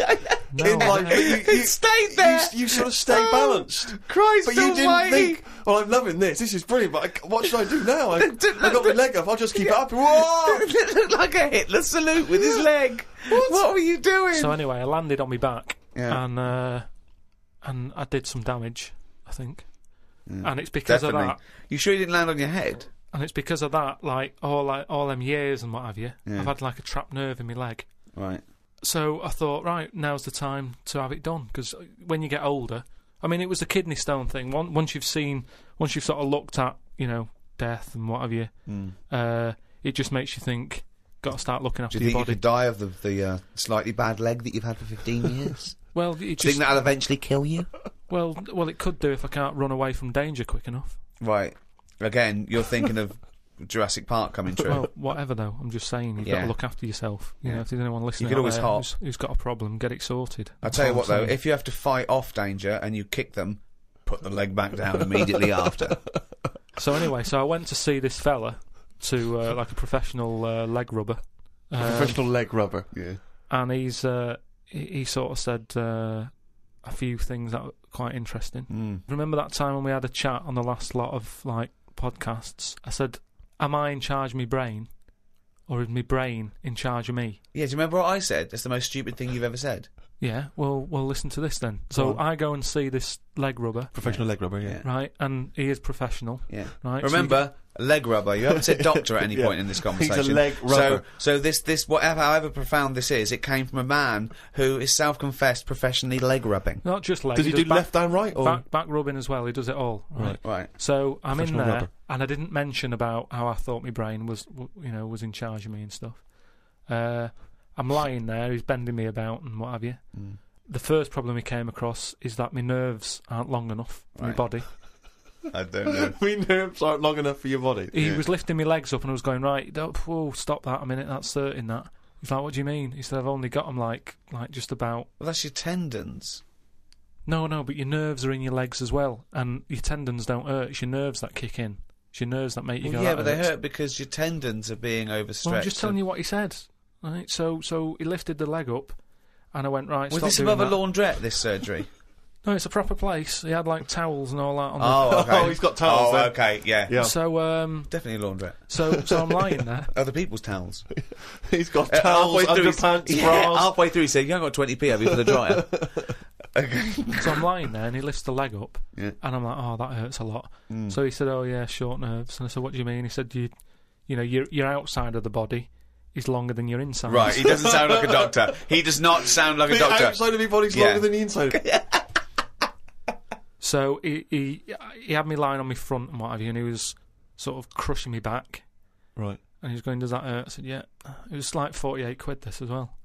Putting me through all this pain and what have you. Well, you got some good advice, though. He said, you're pretty stressed. And I said, yeah. So it's, I've quite a bit of stress in my life. And I explained to him about the kidney stones and that. I said, oh, that's that. He went, probably- oh, shut the fuck up. He probably said that. He said that's where you were probably got a lot of tenseness. And A lot of tenseness. Is that the phrase he used as a no, trained he's professional rubber? Or? He's a doctor. He's definitely a doctor. So anyway, he said, do you relax much? You haven't got any Lenore, have you? I want these sheets to come out nice and soft. He said, do you, you should learn to meditate or something. He said, because you're all tensed up. We're living in a stressful world, as he told me about it. So when I was telling him that I have problems relaxing, he said, that you're obviously the sort of person Who's gullible enough to spend 46 quid for this hokum? He said, you're the sort of person whose brain is in charge of them, rather than them being in charge of the brain. So all you did was you met a person as stupid as you. Yeah. No, but I thought it's interesting that this is what he does for a living. Yeah. And he picked up, that was the first visit, that's the first, I'd only been there about 22 minutes. Yeah. You get half an hour for 48 quid. Right. But he picked up on that within like 15, No, he saw a 20 right minutes. fucking sucker coming. No, he did pick up on that, yeah. But anyway, don't go to him again. The reason, I am doing, I've got locked into it, I've got to go at least another 3 times Why? and try What to do get you out mean? of it. I don't know, I didn't realise that you have to have a minimum amount of things. So what I'm saying I can't is, wait. What's the wisdom he's going to come up with next week? That'd be brilliant. I will kind of, yeah. No, but what I'm saying Your is, blood's paranoid. we were talking... You've got jealous bones. You're the sort of person whose stomach's hungrier than you. What absolute fucking nonsense. Yeah. Do you know, like how we were talking about eyes, weren't we? He said the thing is, you've got to be able to relax, and the way to do it is to focus. Right? He said, I said, what do you mean? He said, when you go to sleep... You're the sort of person whose eyes can see further than you can. He said, when you go to sleep... Close your eyes and see. Instead of just leaving them open, staring at the But ceiling. Carl, keep breathing. Yeah, keep breathing. Close your eyes. You're not dead. It may seem like it, but you're not. You're just asleep. So he said... Oh, fuck me. He said, what you've got to do when you go to sleep, focus on your toe, right? Okay. He said, and just think about nothing else. I said, He's a witch. Did he say you to put a toad under the bed? no, he just said, focus on the toe and see how you go on and what have you. Next time you come in, let me know. Anyway, I gave this a go, focusing on the toe.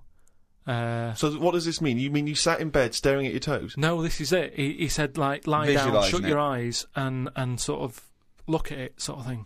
So I was lying there, and it just wasn't working because Oh, Carl, this isn't medicine. I was... You even were though the thinking of a eyes- finger. Well, no, He found out he was thinking of someone else's toe. Next It day, doesn't someone work. called up and said, Carl, my toe's better. no, the problem was I was still using my eyes even though I had them shut.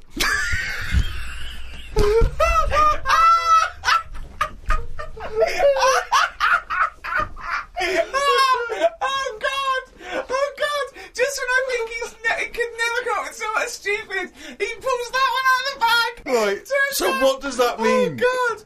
You were still sleeping there in the shower. What does that mean? I was straining them. I had them shut, but I was sort of looking down at my foot. You were trying to see through your eyelids at your toe. Well, I was looking down, so I'm thinking that's where the foot is. Because of that, I was straining them and they were stinging, so I had to pack it in. I'm gonna die. I am going to die. Right. So if anything, this okay. guy's just made your stress levels worse. Yeah, That's said that to amazing. him. That's amazing. Okay, if someone out there's listening, could you put in order the top 10 most stupid things Carl's ever said? And to me, that is number one. That is now number. Well, that's overtaken. Is your brain in charge of you, or is you in charge of your brain? Oh, that's amazing.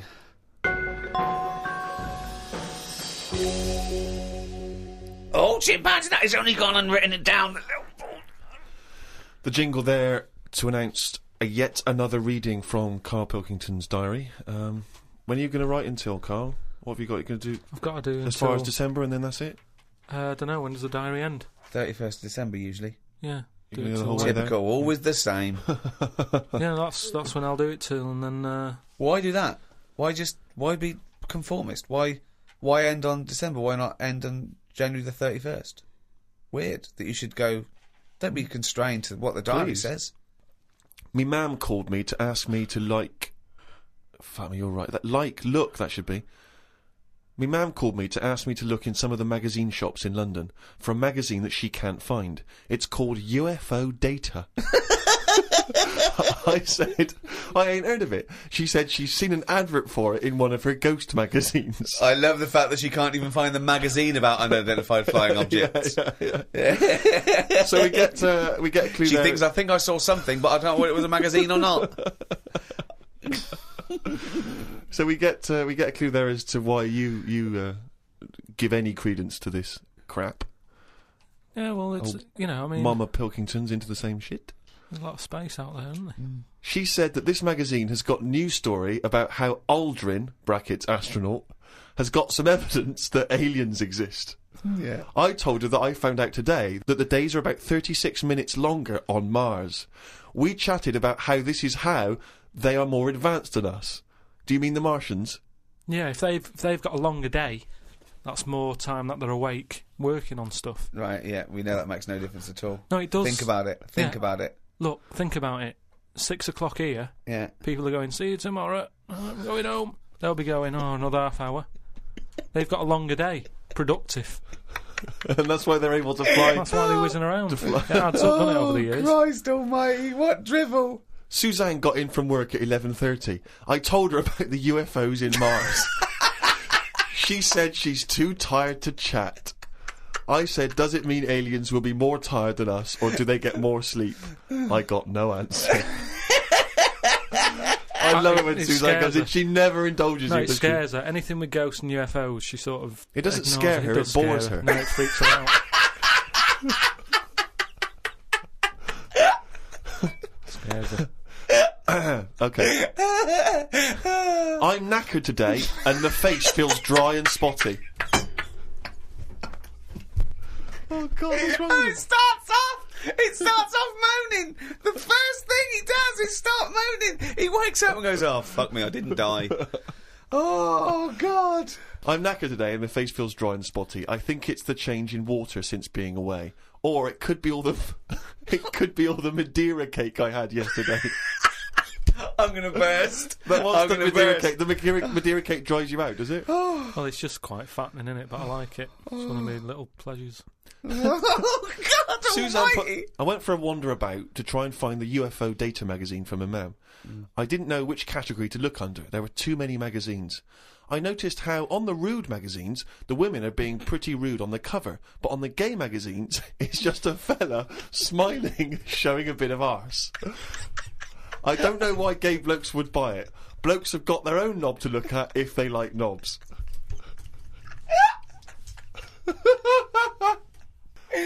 Why were you looking at the gay magazine? No, I wasn't. It's just that Oh, you they were? No, I You noticed studied them. Yeah, because you've I was written looking about for UFO data. I don't know where they put it. I don't think you find evidence of other worlds down men's pants. Yeah, I don't think you want to boldly go where no man has ever gone before, Carl. I had no luck trying to find the UFO Data magazine. I will try some other shops. He writes UFO Data magazine every time. He can just put UFO mag, but No, no. but it You wanna be reminds me. right. You wanna It's be sort of- specific, If yeah. I write stuff down, it means that I remember it more. Sure. So, still looking for it. Got some posts from Oxfam. They're flogging animals for Africa again. They've got new animals in their catalogue now. They've got donkeys and alpacas. Donkeys £50, alpacas £20. I don't know if this is a special rate or if I could get one from Imam. she's been saying how they've been missing having a pet since they had the cat put down. Sorry, you don't get it. If you buy that for someone, you don't get it. Yeah, but they're not bothered where they're going. Yes, as long they as they're do. getting Of the course money. they don't. They don't deliver them. It's not like they're in a warehouse wondering, thinking, I hope people buy this. They're going to put them out there. They're. But at the end of the day, 50 quid's 50 quid, and they're not bothered. If they're Right. sending an alpaca to Africa, Yeah. and I'm saying, can you get one to London? To them, that is less hassle. Right, Carl, that's not how it works. You can't just go and say, oh, I'll have one of them. They're not bothered. It's for charity. Carl, of course they are. You can't buy an alpaca for 20 quid. Christ almighty. Plus postage and packaging, they're big bastards. Read about a pub that is getting some stick because they've stopped a horse going in. It's been the horse's regular for ages, but there's been some new owners who've taken over the pub, and they said they're serving fresh food and don't want a horse in there anymore.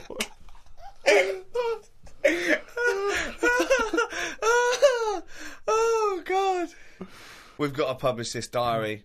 There's some dynamite stuff in We've here. got to publish the diary. I mean, this is never mind, peeps. Can't we put this out next year or something with a special CD? know. It is It's extraordinary. amazing. You can't keep this from the world, Carl. I met Suzanne after she finished work, and we went for a brew in another cafe. God, Jesus. It's always having a brew in a calf. It's like a sitcom. It is. Suzanne said I look tired and fed up. I think it's because I ain't been sleeping. Or the Madeira cake, we don't know. Always been going to every news agency in London, looking at gay magazines. She taught me some way to breathe that will relax me. I wasn't feeling that relaxed, though, because the person behind the counter was banging about making a coffee. Noise stresses me out. I wonder if less deaf people die of stress than people with working ears do. Oh, it's the theories. It's the It is theories. such a noisy world, though, isn't it? It is. London is noisy, very noisy. I think just everywhere, just noise in general. They were Yeah. saying how like every noise has been used at least 5 times or something. What do you mean? Because there's only so many noises in the world. I don't know what you're talking about. I don't know what you're talking about. No, there's only so many What noises. do you mean every noise has been used 5 times? I don't know what that means. I don't know what it means. Because I don't know. I've no idea. Every noise once has been used at least 5 times. there's only so many noises. It's like a piano, isn't there? There's only so many notes. Yeah. And there's only so many noises. Right. But because there's so much stuff, the same noises are being used again. I don't know what that means. By whom? Who's reusing the noise? By whatever. So a you'll have- woodpecker when it's woodpecking? Yeah. Some birds make noises that would sound like a Ford Escort, just because there's only so many noises that people can use. What is he talking about? Noises are a byproduct. Outside an instrument, Yeah. noises are a byproduct. A machine, they don't go, what should we make this noise, make this machine? It makes the noise it makes when Yeah, it's doing something. But why does it make that noise? Why not pick another noise? They don't pick the Who's noise. picking I know. the noise? A That's printing press makes the noise because it's the sound of the thing Yeah. going down. Yeah, You so know, the printing- a hammer makes that noise because that's what it does. No one's going, oh, can we make this make a different noise? No, it's a byproduct. I It's- know. So there's only so many noises. I don't know what you mean. You said the byproduct is because of something that's happening, right? But it's Yeah. the physical action, isn't it? And the way that impacts on the surrounding air. That's what how noises are manufactured. It's not a choice. When Stevenson's Rocket came and I went... They went, can you make it go... That's the noise it made. I know, but then, say like a new frog comes out. Oh, what do you mean a new frog comes out? They find a new type of frog, Right. it makes a noise, and Yeah. they'll go, yeah, I knew it was going to sound like that. What are you talking Because about? there's only so many noises. No animal comes out and makes like a weird noise, and you go, I've never heard that noise before. They go, oh, that sounds like a chicken, or it sounds like a Ford Escort, or there's only so many What noises. frog sounds like a Ford Escort? No, but there there'll be can't be some many animal. because you've used Ford Escort twice as an analogy here. So you're running out of noises. You've come up with chicken and Escort so far. I can't But explain the problem it. is, a Ford Escort sounds a bit like an Austin Allegro. So I don't know, yeah. And a chicken, you're ripping off the turkey, you cunt.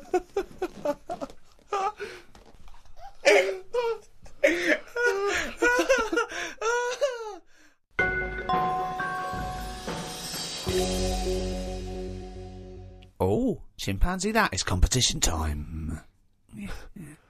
I think my worry there is people might get confused with it, because that jingle is very similar to the Monkey News jingle. There's aspects of it that's similar, yeah. Yeah. It's just some people might have just heard that, and they might have just heard chimpanzee and thought, oh, great, it's Monkey News, but Carl presumably is too lazy to have actually prepared any Monkey News. Oh, I've got some good news about Monkey News, actually. Have you? If you are craving Monkey News, then there is a special Monkey News poster in the CD, the 3 CD box set, the Ricky Gervais Show. Got everything. It's got the 12 shows and MP3. It's got the best of, and it's got an extra hour of brand new material as well. And the reason we did it on CD is because some people were saying, I've heard about this, but I can't listen to it. I haven't got an iPod. I haven't got a computer. So buy that for a friend who can't listen to these. It's the perfect Thanksgiving gift. It is the perfect Thanksgiving gift, or Pancake Tuesday. Yeah. And we've signed one that's going to a lucky winner. We did a competition on the last podcast to give away one of the CD box sets, the World of Carl Pilkington, and we've signed that, and Flannels of the Deep, the new book in the series. Can you remind us, Rick, of the quiz question? The quiz question was, do you want these? Okay, and what was the correct answer? It was yes. Well, we've had... it's amazing, actually, how many people didn't realise that was... We've had a lot of people saying, no, I'm not interested, who are you, why are you bothering me? But, amazingly, Rachel Bolland from Glasgow has got the correct answer. She said yes. Now then, we need a new question, Rick. Yeah, should we give those away again?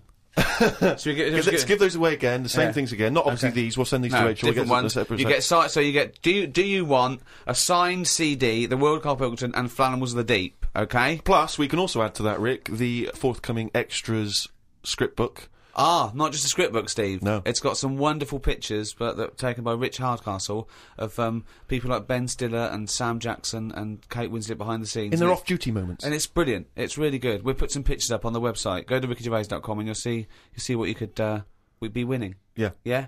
So we've got that perfect collection of stuff, but we need a new quiz question. Okay.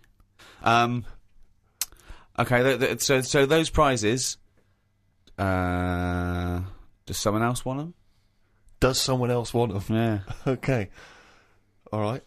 Well, if you know the answer to that, then get in touch. podcast@rickygervais.com. Good luck. It's a tricky one. Oh, good luck anyway, because I never read the emails.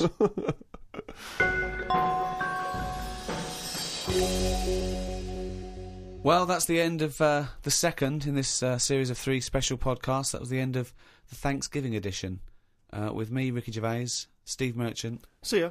And Carl Pilkington. All right. Thank you to Positive Internet, the guys that host this podcast. They're doing a great job. Thanks, guys. Thank you.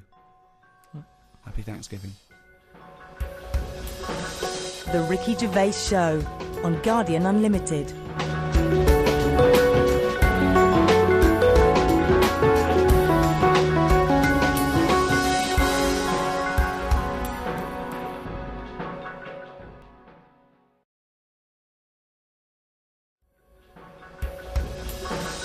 The Ricky Gervais Show on Guardian Unlimited.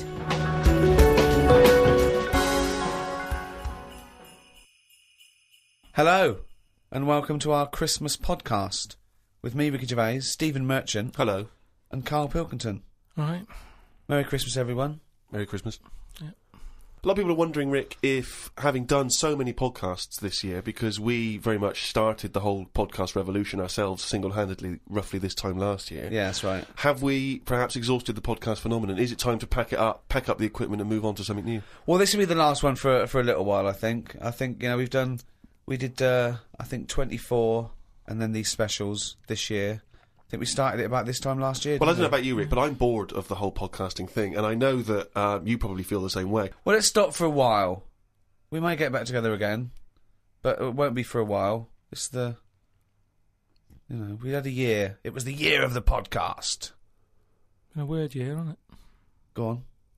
No, I'm just saying, you know, when you look at it like that, when you think about all the podcasts that we've done over a year, just a lot of stuff has gone on. Looking back at the year, a year in which we've seen, you know, increasing violence in Iraq. We've seen the advent of more fears over global warming. We've seen George W. Bush take a massive battering in the midterm elections. We've seen many major world events this year. Carl, what stuck out for you?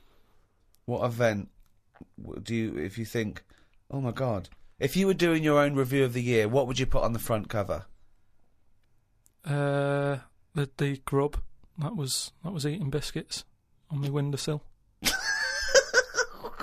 Right. That's just a little bit more up there for you than the capturing of Saddam Hussein and his sentencing to death. Just because, it's I never thought I'd see that this year. So what What, exactly... the capture of Saddam or the grub? No, the grub. The grub. It was just I was there on the computer. Yeah. I was having a cup of tea and a biscuit. I put the biscuit on the windowsill. I sort of picked it up. Why would you do that? Why? Why would you put a biscuit on a windowsill? Because I'm sat next to the windowsill. It's like something from a cartoon. I put the pie on the windowsill to cool down. Yeah. No, And so, some ruffians stole it. Yeah.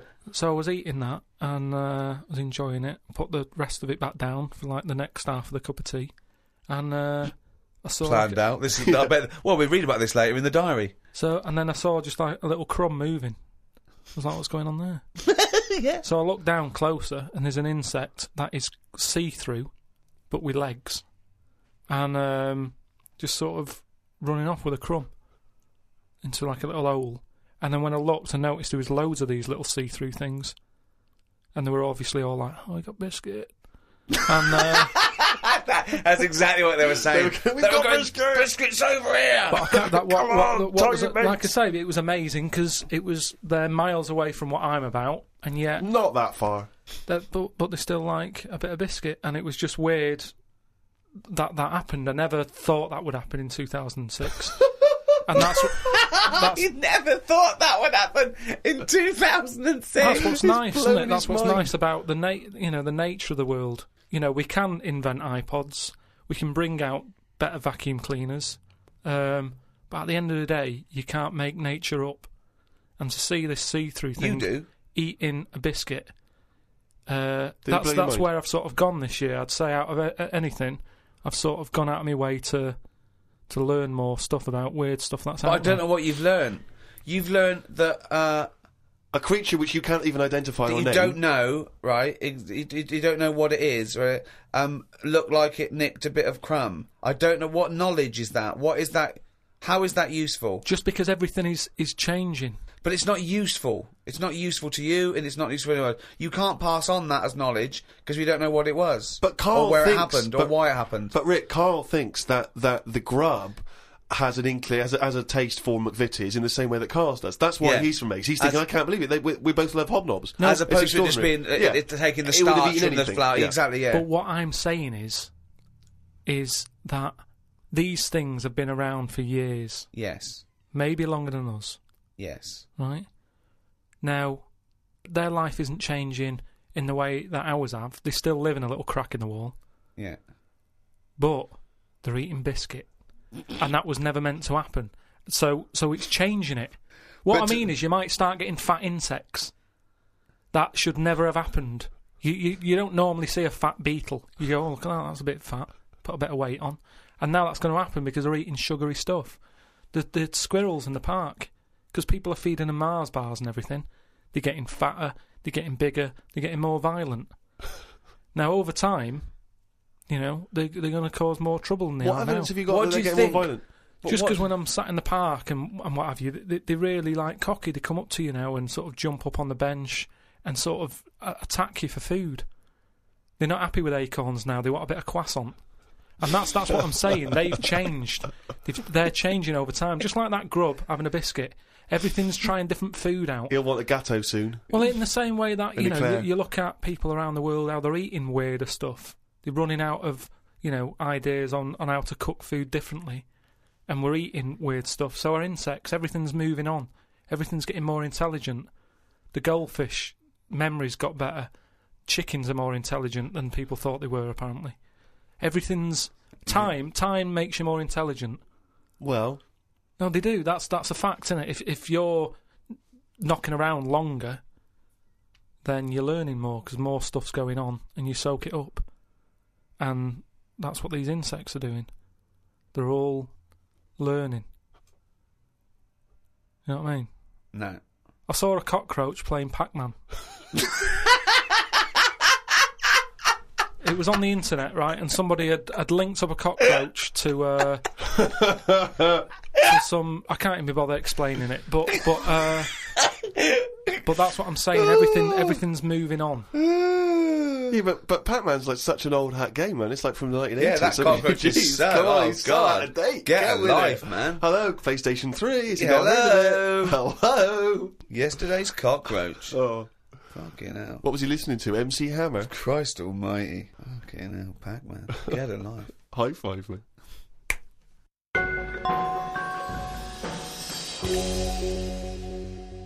I was in the supermarket recently, just walking past the condoms on the way to the pornography, and I thought, it's worth perhaps, getting a stocking, Get a stocking? No, getting some condoms. What, to put over your head? You're not still doing that, are you? No. No, I thought it was worth getting some condoms in. It's Christmas party season, and you never know when you're going to run out of balloons. and I was weird because the condoms in the supermarket are contained in a kind of cage, in a plastic cage, so it makes it all the more embarrassing buying them. Because I took them off the thing and I was trying to open it. Sort of, because I thought that they would. You had to open it. Try it on. Exactly. This, in case it doesn't fit. Exactly. Bring it back. Yeah. Bring it back, yeah. And I was Do you do alterations? Yeah, we do, yes. £5. And so I'm trying to open this thing, and this guy who works there, sort of with his middle-aged guy who works there, goes, you have to take that to the checkout. So you can't open that yourself. And I was just, because I don't know, I still find it very embarrassing. Dealing with any of that sort of, prophylactics and things, the novelty of that is still very embarrassing to me. And so I just left it. I thought, forget it, I'm not gonna take these to the counter, because you never know. It's like if you get served by a woman, it's still a bit embarrassing, particularly if that's all you're buying. Because she knows what you're up to. You're going to fill them up with more and throw them at students. And anyway, the reason I mention this is because it reminded me of the conversation we've all enjoyed in the past, Rick, about when Carl bought for his girlfriend for Christmas. Was it a 2-pack? A 2-pack of yeah. What was it? Condoms? Wasn't it about buy one get one free? Yeah. It was a bumper family pack, wasn't it? Yeah. Not a family, obviously. That'd be weird. Yeah, a family pack of condoms. One for the kids. Take them out, enjoy yourselves.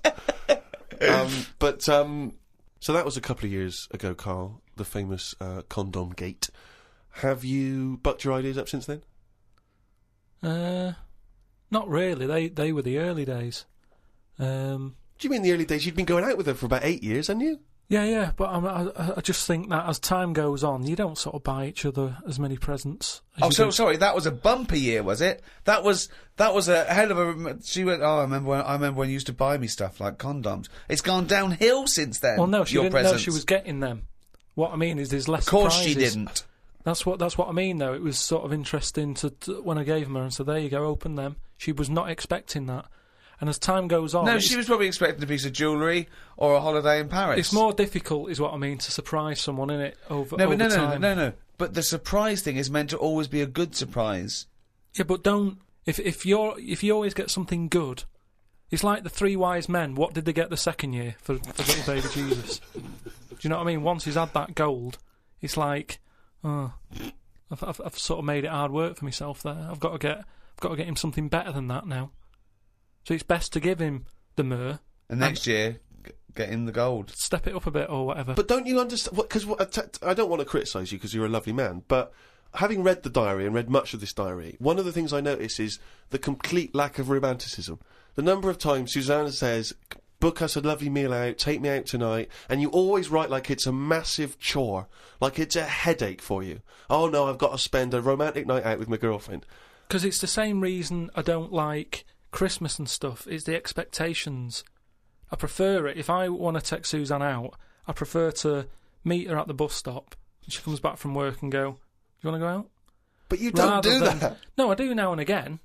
But it's that thing of, oh, we'll go out tonight, I want to leave it to you, book a place, da-da-da. It builds it up too much and it can never live up to it.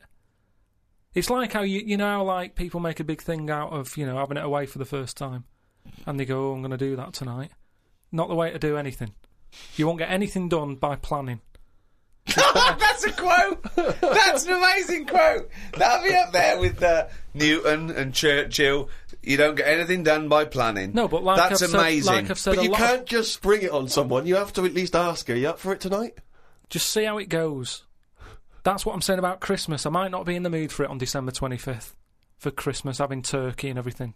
That's what I mean about, you know, in the last podcast, stuff coming round every year. Don't plan it. If you fancy a Christmas, have it. If you don't, just carry on. It'd be nice to live in a world like that. They say, you know, it's a world of freedom or something now. It isn't. No, I don't know what that means. I don't know who You says just that. make up things they don't say. They say, like, you know, today's world is a free world or something. Someone said something along them lines when it isn't. Everyone's still being told what to do, when to do it. Christmas is a big thing, isn't it, that we all have to go through, and it's stressful. It's You're not a happy such time. a miserable sod. You really No, are. but Christmas is it's a big upheaval.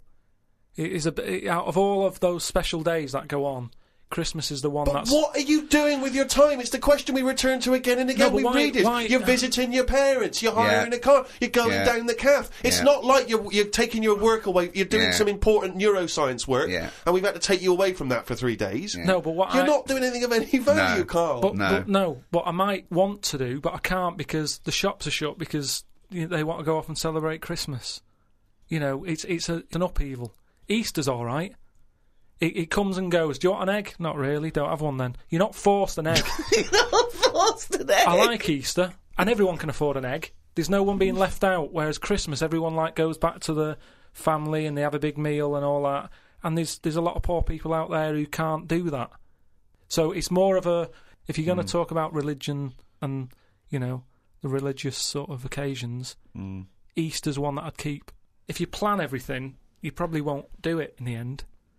Whereas... Again, that as a soundbite is gobbledygook, isn't it? No, what I mean is, say like Go on.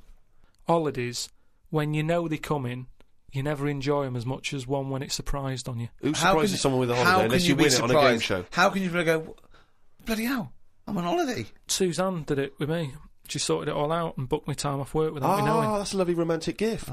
Yeah, and I went along with it and we had a great little holiday. Yeah, so maybe you should do something like that for her. No, she wouldn't like it as much, and I won't pick the right place, and I know she won't like it. You are one of these people that washes up badly so you'll never be asked again, aren't No, you? that's my job. That's the only job I do. Yeah, Washing up. well, it was a... But to be honest, that's doing me head in at the moment because I've outgrown the sink. He talks about himself like a crab. Oh, God. Gotta get a new sink for Carl. Why? He's outgrown it. No, just He's 33 now and his knee's around his head. Oh, he can't bath in that anymore. No, just my back's been playing up a bit, and I think it's because of the height of the sink. But hold on, you haven't grown. I think I have. Well, A you little bit. haven't. No, you haven't grown at 33. Well, it's definitely something. It's just not very good. I was telling- Subsidence? I don't know. I've just said to Suzanne, I said this isn't as good as it used to be. It's not. This isn't as good as it used to be. This washing up. Oh. He says he's got nothing in the flat. That's why he has to do a shop every day, because he's got nothing in the flat. It's easier that way, isn't it? You don't know what you're going to want to eat. But that's why you get a... But you don't have a different meal every day of the year, do you? You rotate maybe a dozen meals, don't you? So you can get in enough ingredients that any time you go to the fridge and go, oh, am I going to have chicken? Or am I going to have fish today? Or maybe I'll have some pasta. I do that every day. Yeah, but I always come down to one of half a dozen meals. You've got a freezer. We haven't got a freezer, have we? We've only got a little fridge. Oh, There's nothing wrong with nipping to the supermarket. There's nothing wrong with that. So you've got too much time on your hands, boy. Uh, You had one thing. You had to do one thing this year. Promote the book. Couldn't that we even don't- bothered. Couldn't be bothered, mate. Could not be bothered. I haven't seen Carl an interview with him. I haven't seen him on the TV. Oh, he was on the TV a while back on the thing called The Culture Show on yeah. BBC Two. And I'll tell you what, he was sat there, looked like a little frightened frog in a chair being interviewed. And I'll tell you what, I'm not being funny, but his head looked fucking round. Did it look fucking Yeah. really? Literally looked like a little fucking round-headed twat. yeah, I'm not doing that. And that's my personal opinion. Yeah, Did you enjoy that interview? not really. Why? Well, I met a guy, funny you should mention that, I met a guy when I was in France recently, and I met a guy, he wasn't a Frenchman, but he was over there, and he saw me, he was a bit drunk, and he came over and he went, Carl Pilkington's got a head like a fucking orange. and I high-fived him and we agreed. I thought, isn't that nice? You know, even when you're abroad, you can find someone who speaks sense. Yeah. And they shaved your head more. No. It's just Have the they way sort of greased it up a bit just to get a bit more reflection off it? No, they put a lot of makeup on it. They said, "Do you want any makeup?" And I said, "Not really." And that's when I was like at the back where they could have done it. And then I went and sat in the chair, and there's like a live audience there. And the woman goes, "No, I best do some colouring in." And it was like, She gave you a book to 50 colour in? people. Keep you No, occupied? she started colouring my head in. And she was like had some brown powder. She's doing my head, doing the top of it and stuff. And I was going, "Isn't that enough now?" And everyone's looking and sort of laughing to themselves that I'm having my head coloured in. I'm sure she was doodling on the top. She took longer than anyone else who she was doing. I watched like other people who were on. Well, and- she's got more flesh to do. When you do usually powder someone, it stops at the forehead. Yours had to go round to the fucking back. Yeah, but the camera wasn't at the back of my head. She was just kept going no, and but going. the shine for the cameras that would get The in glare. people's eyes. They've got to be careful. Health and safety, the light will bounce off into the eyes of the audience, blind Yeah. them. Yeah, well, I wasn't happy with that anyway. So I'm not doing it again. How do you cope with this newfound interest in you as a person? I've got an idea, Steve, by the way. You know, for me, I want Carl to be famous so it gets him hassle in the street. Yeah. That's what I'm hoping. Sure. When they see him in the Yeah, street yeah, with his yeah, little yeah. fucking round-headed face like a fucking orange. Yeah. Right? I'm going to do a tour next year, okay, called Fame, okay? And everywhere I play, if I hopefully play to millions of people in, I might even go to America, but I'll make sure the theatres I play, or there's a picture of Carl on the seat, right, that they can put in their window. Uh-huh. So next year, I want a picture of Carl Or in what their every arse window. with. Or Yeah. whatever. But if you can make this yourself, put Carl everywhere. So, have you seen this bald-headed twat? Please make up the posters. Just send emails to friends. Absolutely. I want to see pictures. If you own a shop, but a big picture of him. If you even if you're your own home, your own flat, get it everywhere. Have you seen this bald-headed twat? This is Carl Pilkington. He's got a head like a fucking orange. Get it everywhere. I want to see the world papered with Carl's round head. Happy New Year.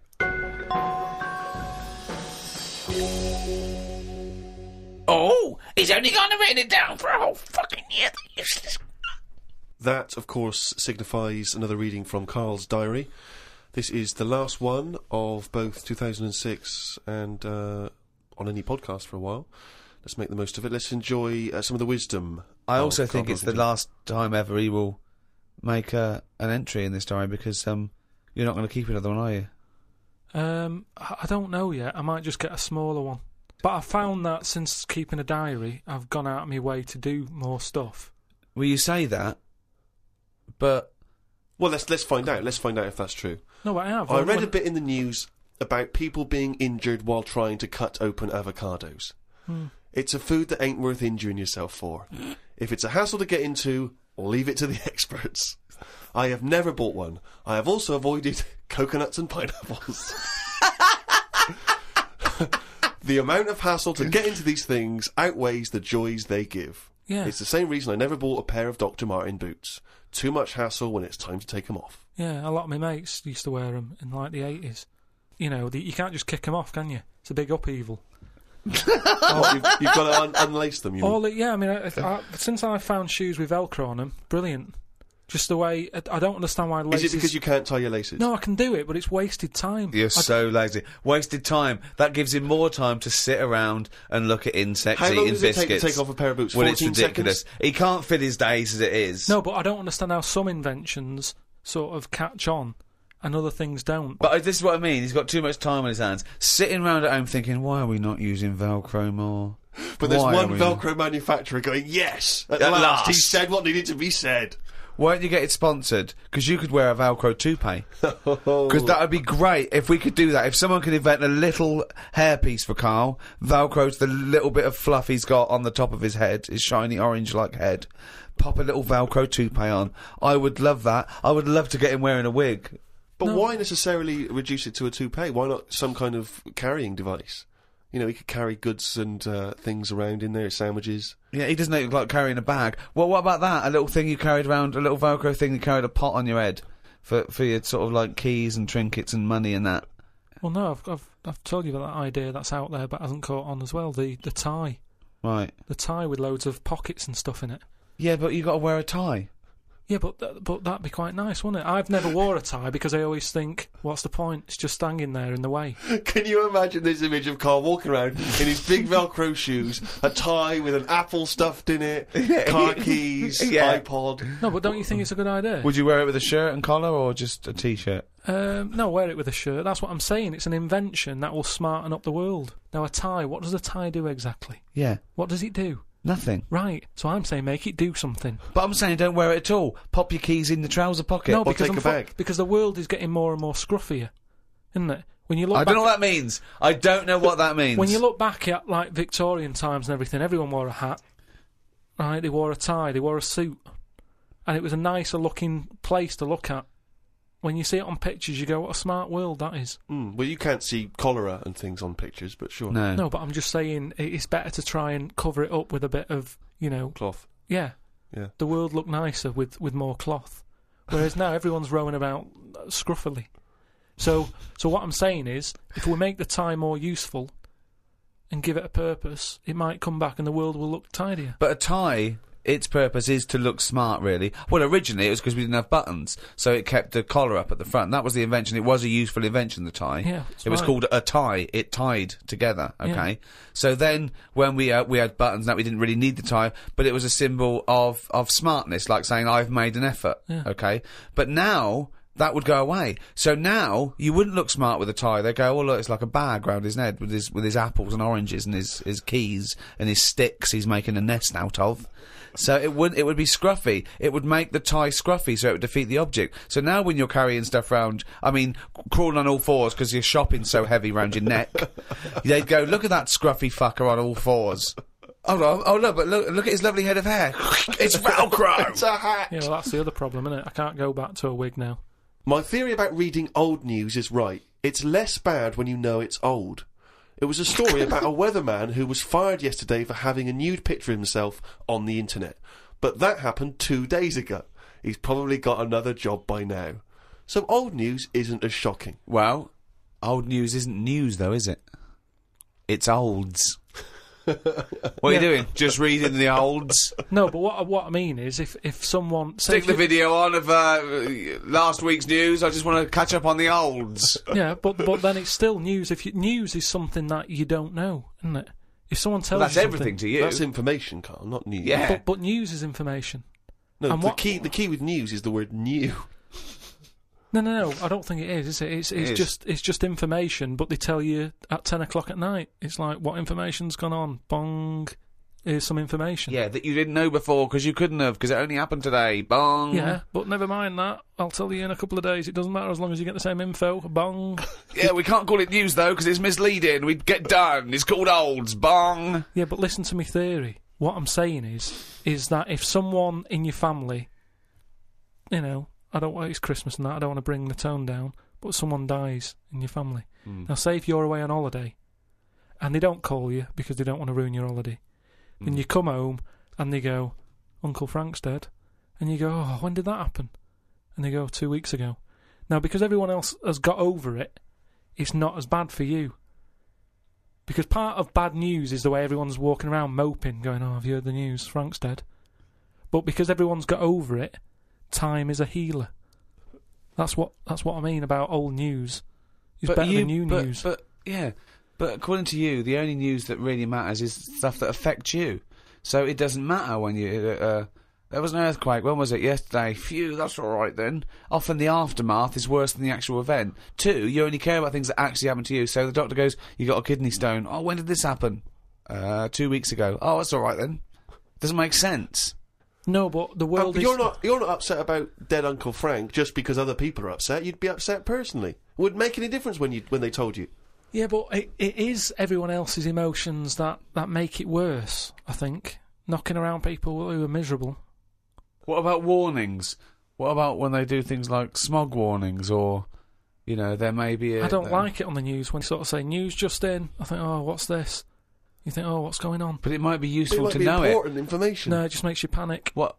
Yeah, but sometimes knowing stuff keeps you alive. Yeah, I don't know if I like it. It's sirens, you see. I don't like sirens, do I? I've said to you, I think it's a scary noise. Well, it's meant to be so you get out of the way. No, it's not meant to be. It's a sign to get out of the way. I'd prefer it if it...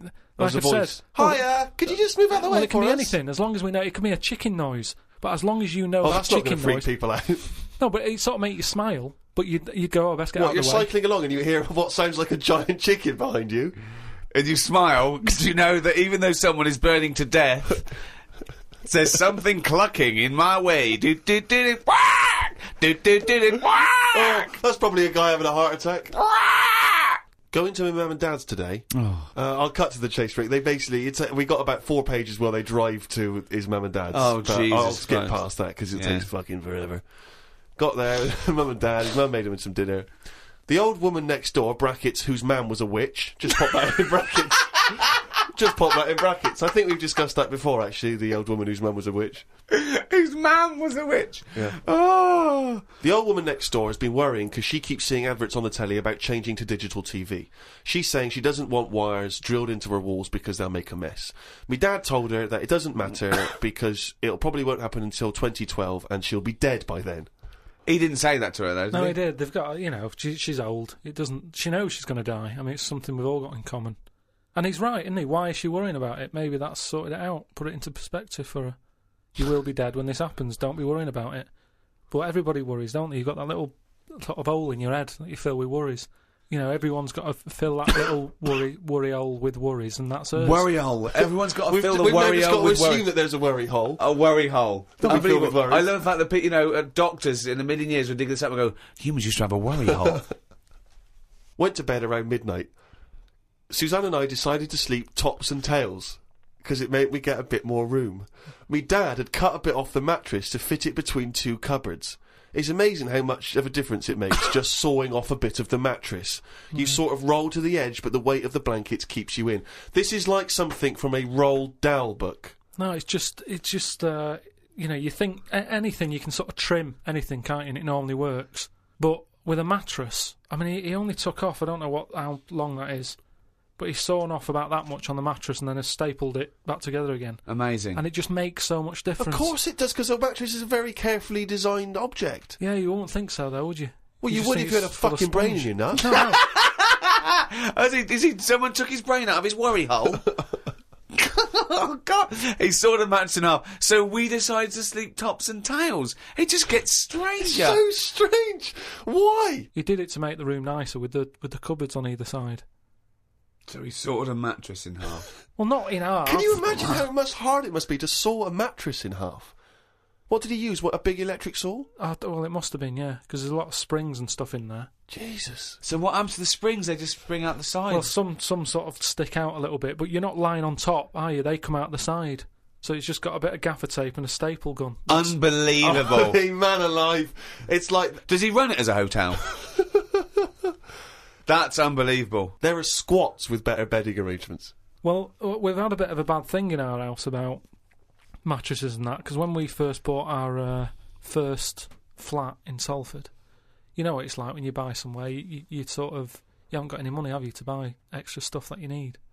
So we'd bought a bed, right, but there's that rip-off thing with beds where you buy a bed but a mattress doesn't come with it, which I've never understood that, because it's not a bed, is it? Without that mattress it's not a bed, it's a car without an engine. You wouldn't go, there you go, well, that seems cheap, well, there's no engine in it. So we bought this like, flat and what have you, and we bought the bed, and then we haven't got a mattress. So my dad got one from Uncle Skip. Alf. No, well, from that Uncle Alf fella, because he had one in his van that he used to use now and again. If he was like travelling round, he'd just keep in the back on this mattress. Amazing. A bloke who drove around in a van with a mattress in the back. So How Uncle terrifying. Alf, right? Well, tell me about Uncle Alf. Well, you know about him is the one who slept in a dinghy. He's the one who. Because his mattress was in his car. I know, yeah, why didn't he go, oh, well, Alf, where's the bed? Left it in the car again. Oh, blow up the dinghy. Blow up the dinghy. I'm not going to go out and get it. Not at this time of night. So anyway, my dad got me his mattress, and it just stunk of diesel. And Suzanne was like, "Oh, I'm not happy with this," and I think she realised sort of what sort of family She's got herself and into. stuff. Wow, she landed on her feet when she got you. So didn't she? now she's always a bit touchy about mattresses and things. Unbelievable. Uncle Alf, of course, sadly passed away when he couldn't escape from his sinking ship. The fire engines were too late. No one got out of the way because they were laughing so much. The mad woman next door saw me and said, "Hello, Clive. You live in a nursery rhyme." The old man down the road, the old woman next door whose mum's a witch, Uncle Alf who lives in a dinky. This is like not a real place. It's like fucking Narnia. It's a children's TV programme. Unbelievable. Oh, God. Oh, just all of them there on this broken mattress trying to find the golden ticket. Oh, God. Oh, God. The old fella down the road talked to my dad a bit. He kept bees in the back garden. Oh, for fuck's sake. Here comes the bee man. His Yorkie dog was knocking about when he was messing with them, and it ended up getting stung 150 times. Oh, little bastard. What is he doing? It's not dead, but it cost a lot to get all the stings out. I don't know why people keep dangerous pets and insects. The amount of gear he had to wear to play with them is barmy. I don't think he's playing with the bees. He's not playing with them, is he?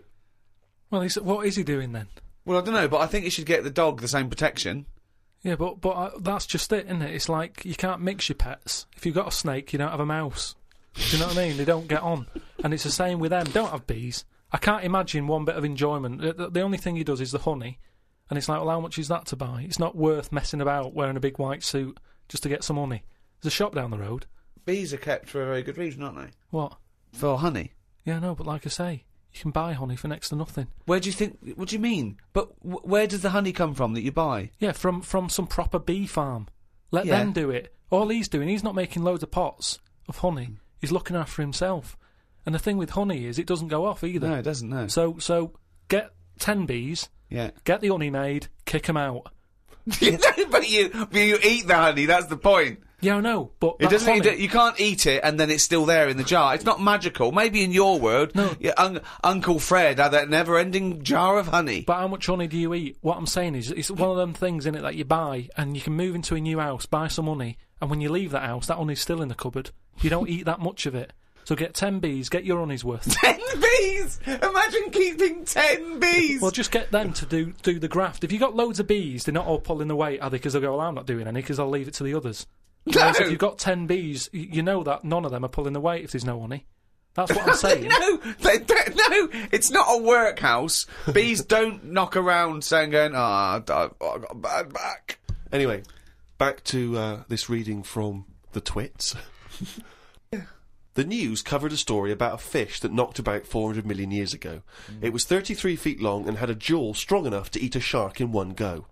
All the dangerous stuff seems to die out, and yet things that you think wouldn't stand a chance, like worms, are still here, yet they have no legs or eyes. I saw a future human in the news article the other month about the future woman. She had 3 breasts. They looked all right. Well, no, that's not. I can't see how that's going to ever evolve. No, well, they say about how about evolving and that. I read that there's going to be ugly people. People are starting to go ugly. Yeah, they're still going to have bilateral symmetry, I imagine. I don't know what that means, but well, I'll tell you now, right? Well, they're talking about like people who are just like, you know, you look at them and you go, oh, look at the state of that, right? And it'll get to a point when we're all so ugly that no one will have it away, and we're just going to die out. Well, that's not true either. That's not true either. That is the biggest worry. Well, no, so... That's the world's biggest worry. So as we evolve and we change, our mindset doesn't change. We're still going, I wish we looked like they did 1,000,000 years ago. I don't fancy anything. No, but look how things do change. But why are we all going to get uglier? I don't understand. It's just the air and stuff, isn't it? It's just... the air or the hair? You know, the air that we breathe and stuff and the food we eat.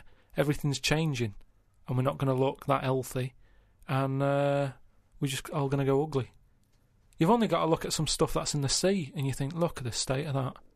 What's that got to do with the human evolution? But the stuff in the sea is still propagating. Yeah, but they've been around longer than us. But it's still reproducing, so your theory falls down.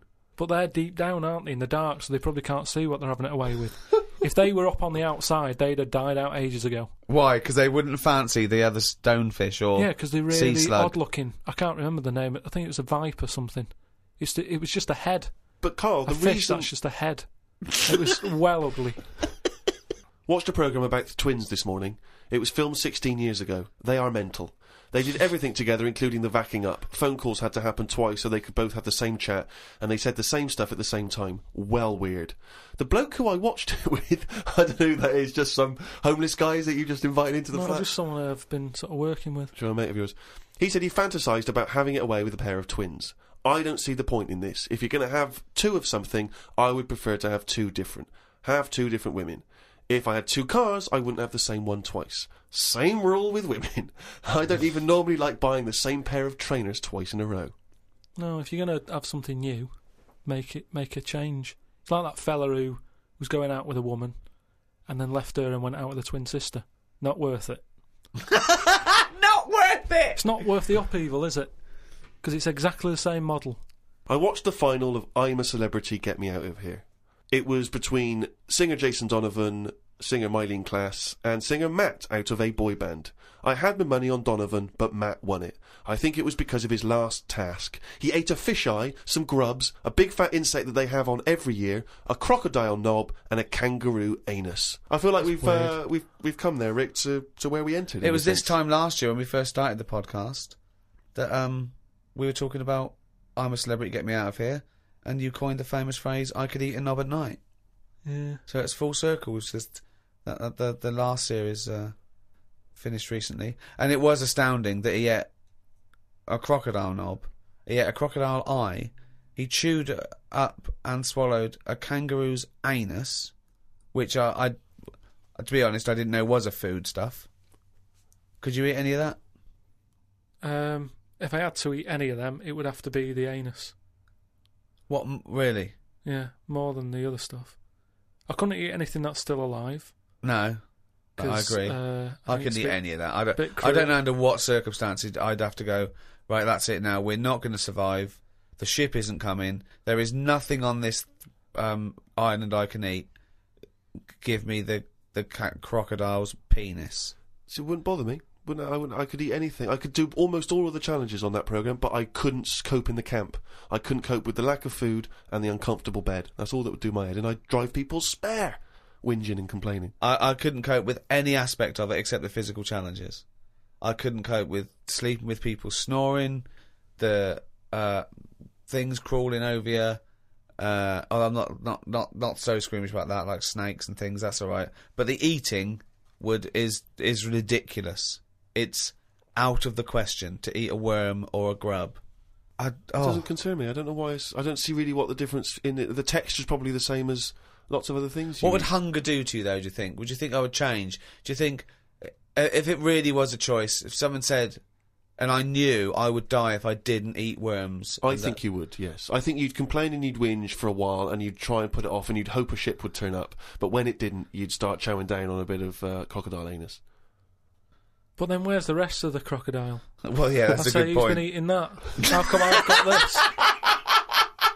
You're meant to work together as a team in bad time, and yet I'm being handed an anus. Forget it. Let me starve.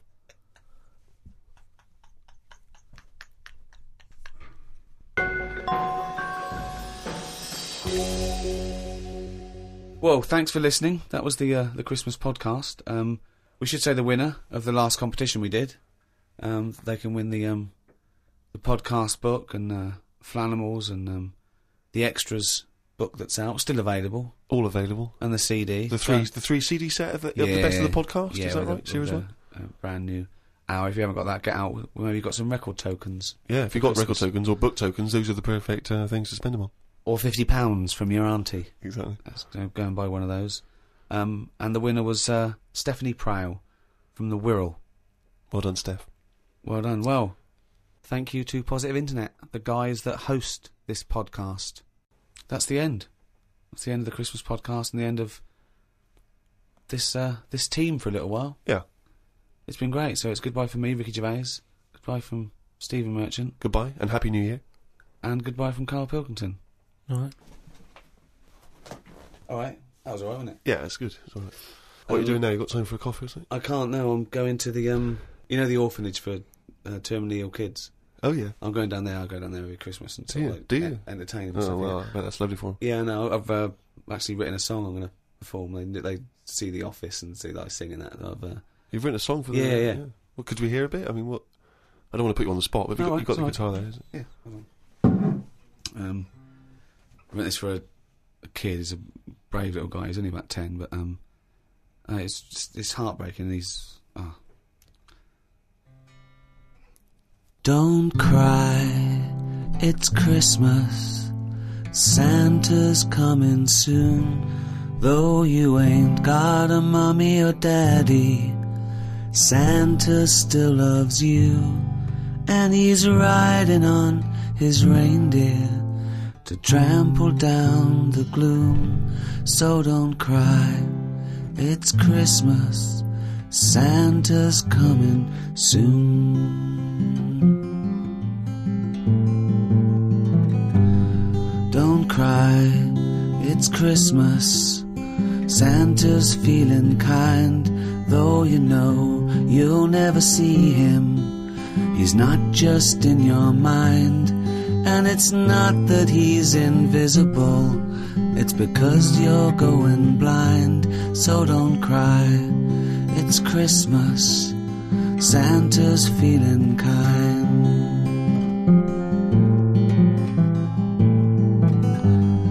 Don't cry, it's Christmas.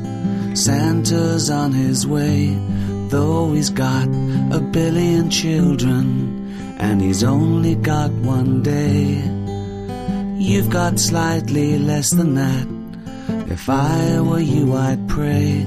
But don't cry, it's Christmas, and it sounds a little gay. Oh, isn't that be quite moving for everyone? Yeah, I would ask you now to not play that song. Oh no, too late now, they expect me. But I'm not sure it's going to be as well received as you perhaps hope. I think that's better than any gift, and I don't really want to give gifts because they're expensive. So. Sure.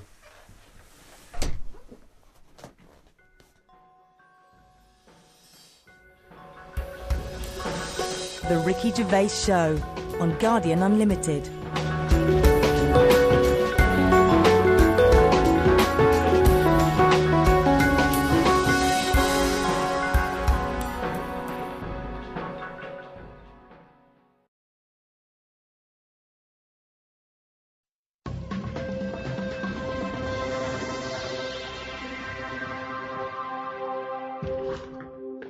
Ricky Gervais, Steve Merchant, and with us, Carl Dilkington. Can't.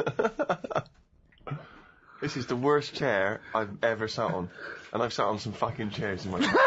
Yeah. Right, are we started? One. Are we ready? Are we recorded? Yeah. Ready? Yeah. Right. Hello and welcome to a brand new series. Oh, What? it's ridiculous. I was getting all fired up. Excited and motivated. What are you talking about? One. Just seems a bit loud, that. Well, you should have sorted that out. Look at that. Look at this, Carl. This is a shambles, mate. This is a... People have paid good money for this. Carl, are we ready now? Yeah. Well, come back here then. We're doing a podcast, you dopey bald twat. What are you doing? Right, go on. We'll just have Those to go look- with it. What are you up to? Fucking Davros. Hello? Yeah. I'll just sit like that. Right, okay, ready? So it was your problem. Oh, Jesus. Just this carpet. Right, ready? Yeah. Hello, welcome to a brand new series of The Ricky Gervais Show with me, Ricky Gervais. Hello. Well, no. Sorry. I was so excited to say hello. Okay, right, okay. Hello and welcome to a brand new series of The Ricky Gervais Show with me, Ricky Gervais, Stephen Merchant, Hello. and the little round-headed shaven chimp that is Carl Pilkington. All right. The boys are back in town. What concerns me, is this the tail end of the last series of podcasts, or is this a brand new comeback? What I mean is this Take That, when Robbie Williams had left, they sort of limped on with a couple more songs and then called it an end? Or is this the triumphant return of Take That? This is, I mean, no, I think we're like a great rock group who's just been away for a couple of years doing their fifth album. Right. Is it the fifth? The Well, doesn't mediocre it? fifth album. Yeah. We've done, 1, 2, 3 series. We did the specials, which is like a 4th series. Yeah, this is like the 5th series. Here it is, the 5th series of podcasts. Although we can't call it podcasts because they're audiobooks, because we're charging for them. We're not even going to give them away free first, then charge for them, because in the past we've given them away free. Oh, and then we put them on iTunes, the back catalogue. You can buy them if you missed out on the last year when they were free for a year. Now you can pay £1. People are complaining. Last time we gave it away for free, like a year later, we sort of put it up there. People can buy it. They're going, oh, this was once free. Well, yeah, it was once free. So we did our bit. We gave it to you for free, and now we're charging for people to get. You should have bought it for free. We can't do any more. If everyone did that, I mean, it would just be a better world, wouldn't it? Give it away for free, maybe, and then charge for it if you're too late. So we're not even going to give this one away for free, because they annoyed us, didn't they, Carl? Yeah, a little bit. We actually did a bit of planning for this as well. We thought we're going straight to a paid audiobook. Let's plan it. Let's not just come in here and shambles. We've booked a studio. We're in a nice little studio in West London. Our own little... It's all to ourselves, isn't it? We're just... Look at the chairs. Look at the chairs. Yeah, Steve didn't get a good chair, but... Yeah, I got a rubbish chair. Look how big I am. I have a giant sat on like a kiddie's chair. And you've got... Look at you, you're almost half asleep. As usual. Carl, I don't know why you need a good chair. What do you mean? Why do you need a good comfy chair? Look how you're sat. This is you could be perched on a stool, you could be perched on a box. Why don't we swap chairs?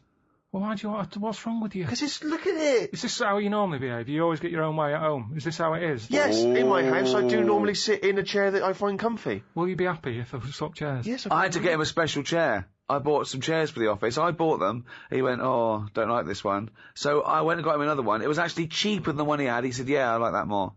Well, there you are. That's a lovely happy ending. You ended up saying... I didn't give him a happy ending. I did not give him a happy ending. He just sat there and we worked. There was no happy ending. If you get this, will you be happy? I think I would be happy. What do you mean, think? He's like Goldilocks. Are you going to be happy with this or not? Well, why don't you let me try it on for size and see how we get on? I feel guilty charging for this. Well, let's just try it. How's that, sir? Is that okay? That's a nice chair, actually. Well, you're going to move the chair, so you're going to sit... Hold on, it's the whole dynamic. No, I'm going to move the chair, don't worry. Yeah, you got to you can't, it's got to be me and Steve one side and the little round twonk the other. There you go. Right, okay, we're going to start any minute now. We had a little cup of coffee. There's some Kit Kat in the fridge, isn't there? Right. We thought we'd feed Carl a little Kit Kat later, because he's he's there, he's sort of pressing the buttons, he's keeping an eye on the computer and everything, and it's like a doctor. A doctor doesn't swab his own forehead, so what I'll do is I'll get a little Kit Kat later, I'll dunk it in Carl's tea, and then I'll feed him a little Kit Kat. Look forward to that. Yeah. How fussy was Carl as well with the tea? He talks about you with the chairs. He was looking at what tea bags there were. I went, oh, PG tips. Oh, okay. It's a bit strong, PG. I can't believe you've got a favourite tea bag. What's your favourite tea bag? Twinings English breakfast. Can you really tell the difference? Yeah, I can. I've done like a little test on it, because my mate was saying, oh, it's rubbish, it's all in your head. And he had a selection of tea bags. We had nothing else going on. He said, right, what I'm going to do, I'm going to make 3 teas. And he used Tetley, PG, Twinings. Straight away I got the Twinings, straight away. Party time. Yeah. Party time in the Pilkington household. Oh, man alive. Oh, when was this? How old were you? Oh, it was just going back a few months. I was like a Jilly Goulden, just sort of having a little... You can tell by the smell of a PG, because it's a strong tea, that. Very strong. Twinings is quite fresh and light. Tetley was just the one in the middle. Can they get their money back? If they have paid for this, can they get their money back? And I'd like my money back. Illegally download it with the this people that... This isn't for the thing, is it? We're just having a chat. Oh, we can tell, like the tea bags, we can tell the quality podcasting from the rubbish, can we? We'll take this out. If this is still in, then it didn't go well. Right then. So let's start now. Let's start. Right. Concentrate. So episode 1, I thought what we'd do is maybe go over some of the things that have happened since we met, as it's the final series. We met in about 2002. I thought we could think of how the world's changed in those 7 years. 7 years. Well, certainly the big news is the endless threat of terror. Terror, the war on terror, that had kicked in when we met Carl all those years ago. When I walked into that room, we were given this little, what I at first I thought was a little slack-jawed gimp, sort of techno kid. It turned out that he wasn't very technical either. Didn't even have that. No, didn't even have that, just a gimp. And he opened his mouth and we thought, we've struck gold here. This is like a vein of pure idiocy. So that was going on. Podcasting hadn't been invented That's new, isn't it? You were very much a pioneer, if you don't mind me saying, Rick. Thanks, mate. The iPod. We've talked about the iPod. Carl not impressed. I think it's just an amazing piece of No, design. it is. It's good. Yeah. I've always said it's good. Now I've got one. I was listening to it on the way here. Yeah. But all I'm saying is, How many songs have you got on it? Because you said there's only about 3 songs you'd want to hear. well, what I've probably got about 400 on it now. That's right. But there's no sort of filler. I don't just go putting full albums on it. No. I handpick. Yeah. But what's odd is I find that I'm sort of buying stuff that I wouldn't normally buy if it was only on record, which is good but bad because I've got a lot of clutter now. Do you know what I mean? Well, you said you haven't. You said you haven't got a filler. I thought you were cherry picking. No, but what I'm saying is, Go like on. yesterday I bought some Dr. Hook. When was the last time anyone thought, I'll tell you what I haven't heard for a while, Dr. Hook? Well, I heard it and I thought, oh, I used to like that one. My mum used to have that one on when she was doing the Sunday dinner. I thought, I like What that. one? What did you used to have on? Dr. Hook. What, every Sunday? Well, it's just, that's the memory I've got of it. I'm cooking the turkey, put the Dr. Hook on. It just always on. And some other country western singer. My mum was Jim Reeves. She always put Jim yeah, Reeves she on. liked Jim Reeves. Yeah, I like Jim Reeves. My parents didn't like music. Silence Oh no. in my house. It was constantly never put record on. Oh, Wow. At our house, Suzanne does her head in when she comes round to mum and dad's house because there's music on in every room, all different. And my mum's got into this fella called Roger Fender or something, some country western singer, and it's on all the time on loop, the same song. She said the sheep across the road has started to sort of hum to it. It's on that much. Brilliant. Think of looking over and seeing some sheep humming. No, it's Roger just, Fender, whoever he is. I think that's his name, but yeah. So I've bought some Dr. Hook, and what I'm saying What is, did you buy? What Dr. Hook did you buy? it's called If Not You. It's called. Oh, yeah. Good. Yeah. And I wouldn't have bought that if I had to go to a record shop and... Well, no, it wouldn't be available. They'd go, what are you talking about, mate? Have you got that one by... Mate, can you leave the store? Well, yeah, but that's a good thing, isn't it, now that you're being opened up to a whole different... Yeah, but it's that sphere thing music? of just buying... That's what excites me most, Exactly. the back catalogue Yeah. that you can, Yeah, without yeah, trying to go it's into good, but I'm just saying that that's what happens, isn't it? If you've got a space for something, you fill it. And that's the problem. If my iPod wasn't an iPod and it was a cassette, Dr. Hook wouldn't be on it. It wouldn't feature. He wouldn't be on the cassette. Elvis would be. Yeah, just the big boys. What's wrong with having a space and filling it? I mean, there's a space between your ears. We'd love to fill that, but... Just because it's normally stuff you don't need if you've got too much space and you're filling it. It's like Ricky's house. You've got stuff in there now that you wouldn't have had in a smaller flat. You've got dead owls and stuff like that. Right. Dead owls? Why are you buying dead owls? No, it's an antique thing. It's an antique stuffed owl, and I was assured it died of natural causes of old age. And then Sure. this, Yeah, it this looks fella- in good nick. It didn't look Yeah. upset. But dead owls suggest that they just fly into the room and I just leave them there. No. That they crack their head. But on- what- on You're the just sat chimney. in your dressing gown constantly, drinking Yeah. gin. Jay, there's another dead owl. Clean up. Feed it to the cat. Feed it to the puma. But that's what I'm saying. I haven't got room for a live owl. Never mind a dead one. So that's the difference, and that's the same with an iPod, isn't it? With an iPod, because you've got so many gig, you go, what will I have? Well, Yeah, but just Ricky's fucking Dr. Hook. Ricky's not sat at home looking at an empty space in his flat thinking, I need to fill that with something. I think he would be. What would be there? If that dead owl wasn't there, what would you put there? But you've picked on one thing. You've picked on one Well, that's all you small... can do. I'm just picking on an example. What else do you want me to pick? I'm just saying I have not got room for a dead owl. So I'd never look at one in a shop. I'd go, I'm not going to buy that because I haven't got the space for it. But why are you obsessed with, like, someone trying to pressure you into getting this dead owl? I mean, it seems a weird thing to shout. I have not got space for a dead owl. No, but if I had an urge to see a dead owl, Right, Natural History Museum, loads of them. right. I've never seen one and gone, oh, I wish I didn't have to go to the museum. I want one in my house. That to me is like, right, Suzanne, have we got everything? Have we got a dishwasher? Yeah. Washer dryer? Yeah. Ironing board? Yeah. Right. There's a bit of space there. Is there anything you want? Then, if it's like, dead owl? Alright, we've got the room for it. But the way we're living now, we've definitely not got room for a dead owl. That's all I was saying. And to me, a dead owl... I'd like this to be part of estate agent's patter. There's a lovely space there for you can fit in about 7 dead owls. They don't do it by square footage anymore. It's 6,000 dead owls. You idiot. Well, yeah, I'm still not convinced by this idea of this space has got to be filled. You know, people just choose to buy things and fill up their house with those things because they give them pleasure. Most things we've got are junk. If you didn't have junk, all you'd have is a cooker, a bath, maybe a sink, a bed, and that would be it. That anything else, a television, isn't necessary, is it? You seem to think that people should live like, you know, kind of 19th century mining community. Well, no, but like a few years ago, people worked this out, didn't they? They all went minimalistic because they said what? Say what? minimalistic. So one more time. Minimalistic. No. What letter are you starting with in that word? M. Okay. Where are you going on from there? Minimum. Well, it must be minimum. Yeah. So it's what Or that minimalistic. minimalistic. Minimalistic. No. You're Well, popping, you know what I mean. No, wait. You're popping in an M where there should be an N. Minimalistic. You put in two M's when there should only be one M, right? Minimalistic. Minimalistic. Yeah. Wow! Woo! Right. Well, thanks for listening, everyone. That's the end of the first episode. It's gone well. So anyway, a couple of years back, everyone went. Yeah, that was minimalistic. the trend, wasn't it? But we've gone back to being Clutteristic. The way I live, like I've said to you before, it's the old 3-month rule. If something's not used over 3 months, chuck it out because it's not needed. So suitcases. What's the that? Yeah. Suitcase. No, he uses a suitcase every 2 weeks. He's off all the time. He's off on holiday, yeah. Most stuff. Clothes.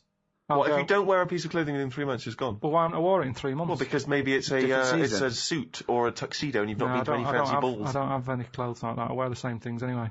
I throw clothes away every 3 months because I get too fat for them. So, you know. But it does seem to me the way you talk, it's like you want to live, as I say, like some kind of 19th century pauper with a big tin bath in the lounge in the one room in your house and all the family bathe in it. And yet you wouldn't be happy with that, would you? Maybe. Well, I've told you before about that's something I said when I was younger. What did you say? When I was younger, I think I was having a bath or something, and I said to my mum, "Oh, remember when I was in like that tin bath in front of the fire?" She went, "What?" And now that's strange, isn't it? That you're saying I'd be happier with that back then. So it's like that was my past life. Well, hang on. Whoa, we haven't finished yet. Whoa. What do you mean? Your mum said what you're talking about. You said. How old were you? I must have been a kid if I'm having a bath and my mum sat there. Well, yeah. Well, I don't know how you operate. I assume you were, but how old? Must have had time to have a bath. As you get older, you don't have as much time, do you? So I'd say 5. I love the fact that after 5 you didn't have time to have a bath. No, it's He's just so busy. Carl, we've read your diary. One day it was simply went to the cobblers and back. No, but so you had time to have about 19 baths. No, but as you get older, you sort of go, I haven't got time to sit in a bath. Whereas a kid, it's something to do, you're isn't it? staring at ants. When have you ever been too busy to have a bath? 1, you're never busy. 2, how can you be too busy to wash? It's like saying too busy to eat. Breathe. Got to breathe last night. Why? I had a bit of work to do. What point are you making? So I'm just saying. This is not an anecdote. You said that I'd be happier back in 1800s or whatever. But what are you saying that you didn't really have a bath in front of the fire? You mean this was a glimpse of a past life? Is yes. What you think? Yes. This is just such a non-point. This is just nothing. If you'd said, well, then I went off to see one of those people who regresses you, and although it was a load of old bollocks, he regressed me, and it turns out I was the king of Sheba. I love those things. Everyone thinks they've lived before, right? Did I tell you that there was a documentary about these people in Los Angeles that they'd lived before and they'd come back and they did a come as you were party. So they went as the people in their previous life. All of them famous. Of course they were. Kings, queens, leaders of men. Not as I was a stable hand, I forget my name. Right, 2 Napoleons, one of them's lying. I mean, absolute twaddle.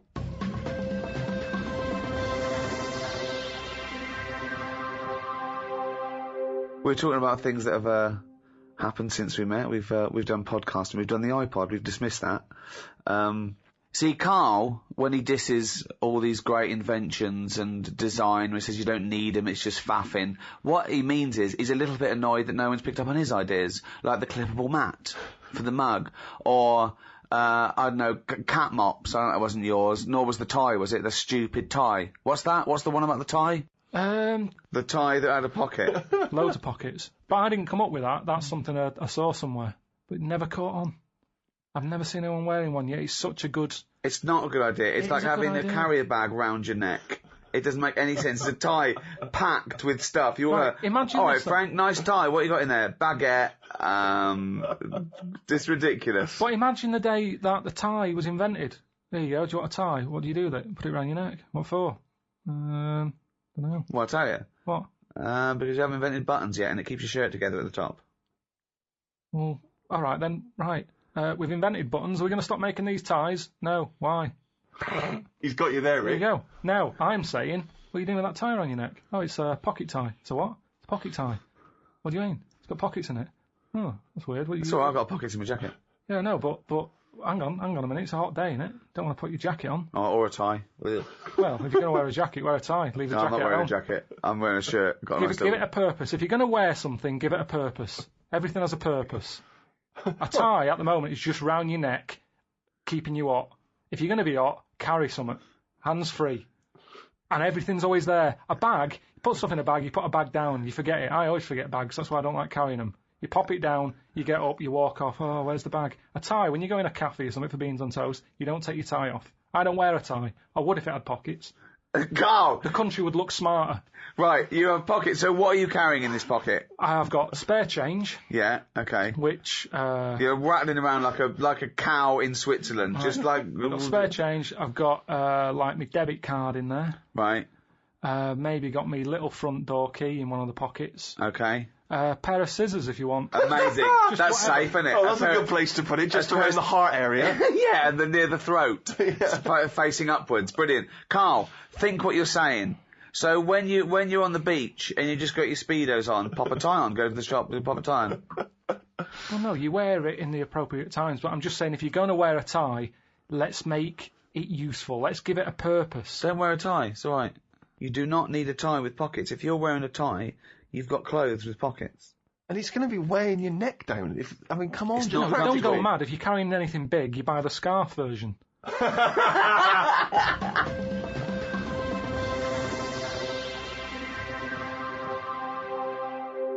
What else has happened since we met? 2002. Gay marriages. That's kicked in. Thoughts? They've happened.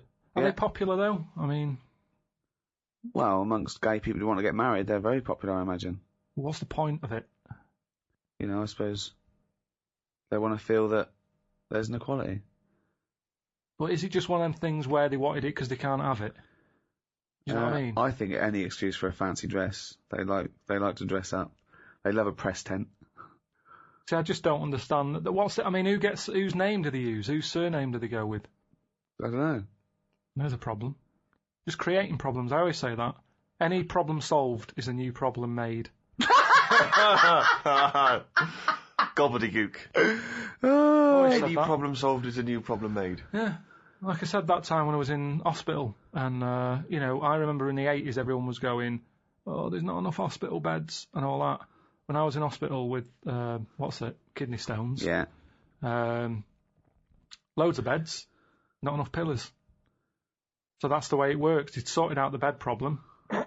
They give me a bed at night. I was going, I haven't got a pillar. They had to go off and get one. They brought it back. It was still warm Oh, that has been under a bed head. So that's what I'm saying. It's kind of like you get all the beds. New problem. Where's the pillars? Don't solve problems. Don't solve problems. Brilliant. What do you make of the this big problem in the church not wanting gay people to be priests? Does that concern you? No. No.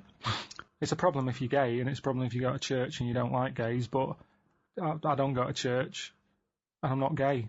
There's certain problems that just go over your head. If you were gay, Carl, what would you do? Well, I do what all gays do, I suppose. What's that? Whatever it is they do. I'm just saying. Well, you don't just say what if you well, didn't. I'm not gay, so I don't know. So, getting gay marriage. Would you ever go through with that? What if I was gay? Well, It's hard to answer, isn't it? How can I answer it if I'm not gay? I don't know what I'd do. Well, no, I might no, not okay. look like this. I'd look totally different if I was gay. Why? Even though it's me mum's and my dad's jizz or whatever, I'd look different because gays do. You make more of an effort. Look at me. I won't survive as a gay man. Maybe that's why I'm not one. Right, Carl, I'm going to give you a scenario though, okay? I'm going to test. Would you rather, so you're not gay, okay, this is the real you, right? Someone put a gun to your head and go, right, okay, Carl, you've either got a married little gay fella, there's a little fella here, he loves you, he's liked you for a long time. He goes, hello, Carl. You go, alright, mate. He's a lovely bloke. I think he lives in Brighton. I think he's in advertising. Oh, yeah. Yeah. He's got a surprising. sports car. He's smart. He looks lovely. Pink shirt, white suit. He's great. He's very popular. Got tints. It always looks good. Right. Lovely tan. He's about 38. What's his name? His name is Graham. Oh. Yeah. Wasn't expecting that. Yeah. And he goes, hello, Carl. And you go, alright, Graham. And someone suddenly bursts in and goes, right, you've either got to marry Graham. He puts a gun to your head. He goes, right, you've either got to marry Graham, okay? You've got to tell all your family. Well, no, I'm not going to marry him, am I? What? Whoa, you know the choices. Well, I know one of the choices, and I'm not happy with that choice, so you go with whatever else. Well, no. So what's the other option, Rick? Well, okay. So you marry Graham and I won't be you marrying Graham. do all the things in the bedroom. Why is that happening? Well, you're married now. You're married now and he wants to consummate the marriage. He loves Even you. under marriage, you can't do that, can you? You can say, hang on a minute. Well, no. I don't know why you've married Graham. No, but you want him to be happy. You want him to be happy. He's giving you a lovely house. Yeah, but I'd say, Graham, hang on a minute, you know the score.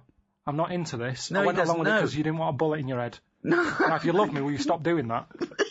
Stop doing what? What are you doing in the bedroom? Well, no, just, you have a lovely life. You do your own thing. You do this, right? Podcast, do your little books and that. Little, and Graham goes off, he does his, and he comes back, he goes, oh, I've had a day. You go, what's the matter, Graham? And you just sort of massage him, he's just like, you go, I'll go with the other option. well, wait, Carl! So you're going, oh, God, he said, I've made you some pork chop. He goes, oh, you're a darling, right? It wouldn't work, though, because you're putting two people together who don't want to be together. Well, Graham wants to be with you. Yeah, Graham loves but you. Relationship's two-way, innit? And I mean, this is a made-up man, and I know I don't like him. That's just homophobic. No, it's not. He's annoying me. Why? He's a Yeah, lovely why is he guy. annoying you? Just the way he looks after his body. I'm Yeah. not saying he's tanning it, he's having a massage. I wouldn't be doing all that, so it wouldn't last. The relationship yin wouldn't and yang, work. it's But talking it's to you, yin it's and all yang. going well. No, it doesn't work. Opposites attract, okay? Not to And that point, it doesn't. He's good to you. He's really, he's oh God, he's faithful. He's got a good job. He's got a really good job. You get invited to really nice parties. It's just him. I don't like him. Well, He's painted a that's a bad shame. picture. He absolutely such a loves fan of you. you. That He's such a fan of happens, you. doesn't it? It happens that. I remember Right. being at school with a girl who really liked me, and I was Yeah. like, it's not going to happen, Sharon. No, Didn't happen. the first. And that's date- Sharon, not Graham. So the chances of me letting this Graham move in. Well, you've moved in with him, right? He's got a lovely, bigger, got a 6-bedroom house. Of course he has. And you move in with him, right? For first day, you go, oh, I'm not happy with this, because you're thinking, oh my God, oh God, first day in marriage, where's it going to go? He goes off, he gives you a peck on the What's head. the option? Well, What's wait. the other choice? Well, you don't know. Yeah, okay. So he comes home, he goes, oh, he's bought you a lovely little ankle bracelet. Oh, that's with, sweet of him. with Carl. Carl love. Graham, I need a word. I go, what is it? What's up, love?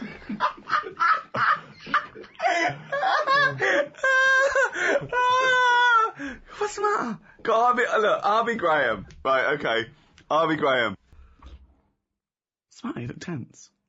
This is all, we live in a lie here. Well, yeah, but it's just the alternative is so much worse. What's the alternative? Well, What is the alternative, Rick? I think we're all waiting for that. well, marry a chimp. Marry a chimp. Yeah. Unless you either live with a chimp in a tree or marry Graham, your family are going to get killed. Someone's going to shoot him, right? So you have to decide what you want to do. Do you want to go and live in a tree with a chimp and eat nothing but bananas and just live the chimp world? Okay. Yeah. Or woo Graham. You go down there, you're chatting to him, you're just in a club, right? You're there. But who's watching that I'm staying with Whoever Graham all this the evil time? The person is right, yes, yeah. Well, hang But on, where's he watching from? The evil person's going, right, he goes to that club Saturday nights. Don't bother going before midnight. He won't be there. Right? So you get there, you walk in there, it's 1 a.m, and he goes, that's him over there, in the pink shirt dancing. Okay? Right, he wouldn't like me. He would. You go, this is it, you've got to win him over. Look at you! Look at your lovely shaved head, hairy arms. Oh my God. I mean, you are more suited to the chimp, but No, you'll go down a storm, right? You go down there, you've got a little vest on, leather trousers. What would you say to Graham? You've got to go over. You've got to bought another pair of trousers and you've cut out the back. Okay? There you go in. Your arse is showing. You've got a freshly shaved head. You've got a little white vest. Okay? Has he got all this on? No, he's got like a little pink Ben Sherman, white trousers and espadrilles. Right, I'd dance over. Yeah? I'd say, you Graham, and go, yeah. Oh, hello. Who are you? So never mind, you haven't seen a chimp about, have you?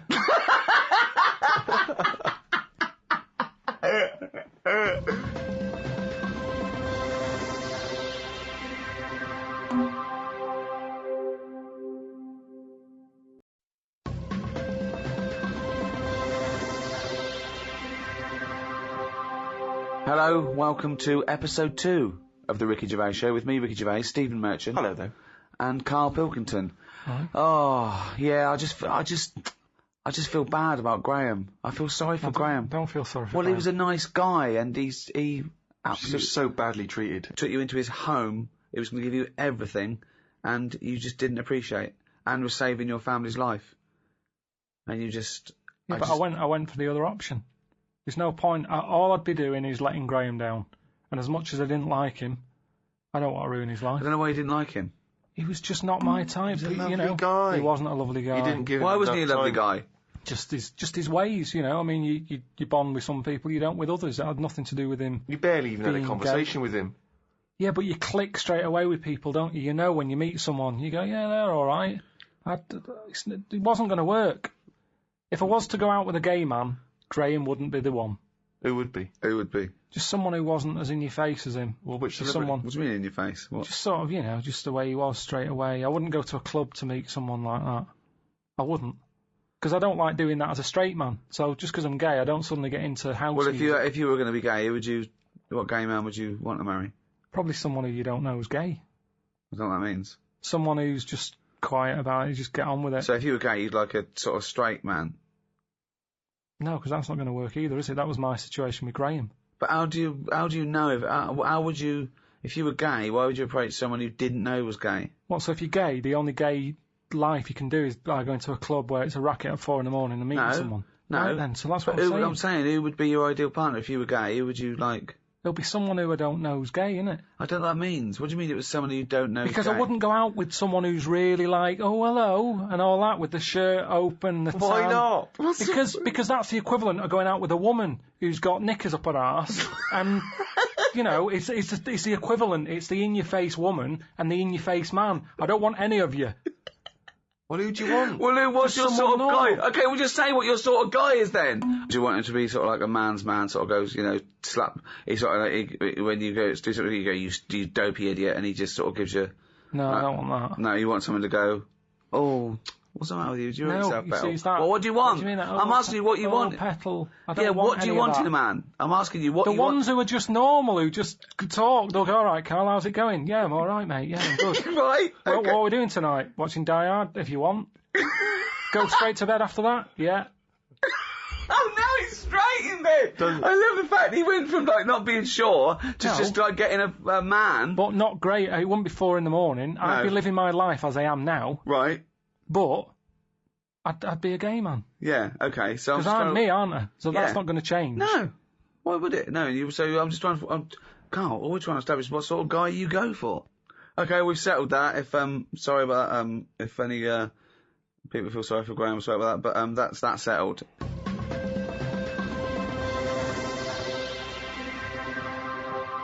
What I thought we could do, Carl, on this, the brand new 5th series of the Ricky Gervais Show, we're talking about things that have happened since we met, looking back, what have you learned, where are we going forward from this. I thought we could play Room 101, the popular TV show where people cast the things they hate into Room 101 forever. Room 101, of course, is taken from George Orwell's 1984. Mm-hmm. Room of all your fears and terrors, and so. Is there a copyright issue here? Can we just steal this idea? Well, yeah. Well, let's play Room 102. Clever. This is the room next door to Room 101, which is worse, in my opinion. Is it? Oh, Winston Smith, he'd love to be in room 101 if he went to room, he'd go, oh, get me back to room, I didn't know I was born. This is much worse. So, Carl, these are things that really annoy you. Don't put in things like, you know, cancer and racism. I mean, that goes without saying. They're already in there. They're already in there. All the terrible things in life here. This is just your little bugbears, the things that really annoy you that, you know. When I actually did the real show, and I put in things like, lateness. That's my bugbear. I can't stand it. I think I put in, parents who let their kids run riot. Parents who think that everyone is interested in their kid as much as they are. I remember I was talking about, this family, right? They were passing the baby around in a restaurant, and it was like being sick, and they were all shouting about it, and I was thinking, oh. And I got onto, they were breastfeeding it, and at one point I went on this sort of like digression about a friend of mine who moved to the country, and the woman next door, sort of this hippie woman next door, about 40, you know, one of those sort of like long grey hair, you know what I mean? Shave your legs and stop wearing flip-flops. Yeah. And they said, oh, we're just neighbours and we brought you round a rice pudding. And they gave my friend a rice pudding. And she went, oh, it's made from breast milk because I'm still lactating. And I went, thanks very much. And of course she went and they threw it away and washed the dish and gave it back to her. And it annoyed me. The arrogance of coming round and saying, it's rice pudding made by breast milk. Get out of here, you dirty hippie. Is that what you'd have said though if she'd arrived at No, your door? I'd have said, oh, do you know what? I'm breast milk intolerant. No. Well, I remember the next day it went out on television. A journalist said, "Oh, Ricky Gervais showed his misogynist side." No, I stand by it. I don't eat strangers' breast milk. I'm saying about it totally natural. Well, it's not okay. It's a cum sandwich. It doesn't matter if it's natural. It's fucking disgusting. Don't make me a rice pudding out of breast milk. You know, I'm not a fussy eater. Sure. Well, you are. Yeah. But no, I know what you mean. Surely you'd draw the line there of a stranger's breast milk. Oh, yeah. No, absolutely. Any kind of jizz plan. Jizz plan, do you know what I mean? That's giving you an example of the sort of thing that one might put into room 102. Yeah, people who try and make you eat their breast milk disguised as rice pudding. It's quite a specific fear, that one. Graham. Oh, come on. He doesn't deserve that. Slugs was in there. Slugs.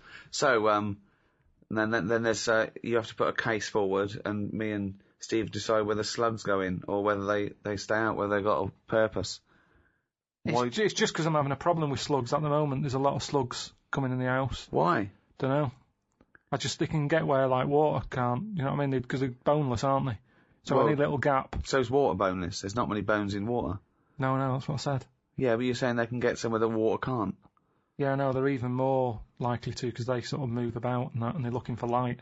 Water's just happy where it is. You understand what I'm saying? Why banish them all to room 102, slugs? Because they're harmless, aren't they? Yeah, but I also think, I mean, at the end of the day, they're happy wherever. So stick them in room 102. They're not bothering me, and they're happy. They're not bothered what the room is. No. This is a metaphor. Room 102 means they disappear from existence. There's not really a room where you put in slugs with people making rice pudding out of their breast milk. It's not really. No. It's not. You can't rent that room. We're saying, would you take slugs out of existence? That's quite a tough call, isn't it? Because everyone's going to have a go. But I don't know what they do. All I know is they're clogging up my piping. I had to go out and buy a plunger. I hadn't seen them since, like, comics when I was a kid. And I suddenly thought, I need one of them things that I always saw in comics. I never thought I'd need one of them in my life. It's 2008. I've got slugs in my pipes. So I went out, £3 it was. I had no idea what the going rate is for a plunger. Where did you go and get one? It's a hardware shop round the corner. So I went round there. I said, have you got a plunger? He said, what size do you want? I said, what size have you got? He said, oh, we've got 3 different sizes. I said, I'll have the middle one. So that was £3. And took it back, gave it a bit of a plunge. And I think it was slugs. Like, all like bits of black stuff came up. I think it was slugs in there, like broken up slugs. Well, hang on. That could just be black gunk, couldn't it? No, it looked very sluggish. Because remember, I've had a problem with them anyway. I'll go to the toilet or whatever, look round, there's a slug climbing up the wall out of the shower basin thing. Are you sure it's a slug? Yeah, definitely slugs. I have to keep chucking them out because I don't like killing anything. Right. I didn't want to kill the slugs with slug pellets. I bought some copper ribbon. Right. They don't like going over that, They don't do they? like that. They get a little shock charge, yeah. But now that should be a warning. But instead, they're diverting. They've done a diversion. They've gone up the wall and across. Now it's like, that's a warning. That's like having a no trespassing sign. Yeah. And they're just going, bollocks to that. And they're getting in. And it's annoying me. And now you get to a point when you do say, well, if they carry on like this, I'll have to kill them because they're not...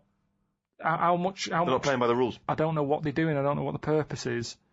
They just sit there still. I don't see them doing anything. I was looking at one close up. But what do you want to do? Be light on it. reading Rousseau. What do you want a slug to do? In the same way you see a bee collecting pollen, good, it's doing its little work. But ants carrying big leaves or whatever. But a slug's just sat in the They're middle all of the doing the kitchen. same thing. They're all doing the same thing. That slug is out. It's eating. It's finding food. There's no food in our kitchen for a slug, believe me. There's not enough there for me sometimes. But never mind a slug. There's nothing for it. Definitely not in the shower. What's he doing? So, I told you ages ago about how they cause more problems than good. They eat cabbage. Right. When they shouldn't be. They get in letterboxes and nick stamps. They don't nick stamps. They eat the stamps. They like the glue on it. Right. Right. Is this a big problem, though? Is there an epidemic of slugs eating stamps? But I think it is, and that's why they're so slow. I think they're sweating glue. And it's Right? slowing them They're down. eating all them, and that's why they're sticking to stuff. Have you ever picked up a slug? Well sticky. They give off this glue. It's like all the glue they've eaten off stamps. They panic, and when they sweat glue. Sweat! Think of a slug! What do you mean they sweat glue? You're making up nature. This is like Attenborough, but made up. When you see a slug, Yeah. you prod it, it gets nervous, it wants to run off. But the problem is, because it's sweating glue, It's not sweating glue! it makes sense. That's It's just a nonsense theory. It's just what I've noticed on them. Right, Rick, do you allow slugs in room 102? Well, I think we should, if they're going to be gone forever, then we should put a case forward. They're amazing creatures. Yeah, but you haven't got them in your house, it'd be different. All you've got is people coming around saying, do you want some rice pudding? That isn't a world problem. That wasn't me. Alright, whatever it was. No, but they're amazing.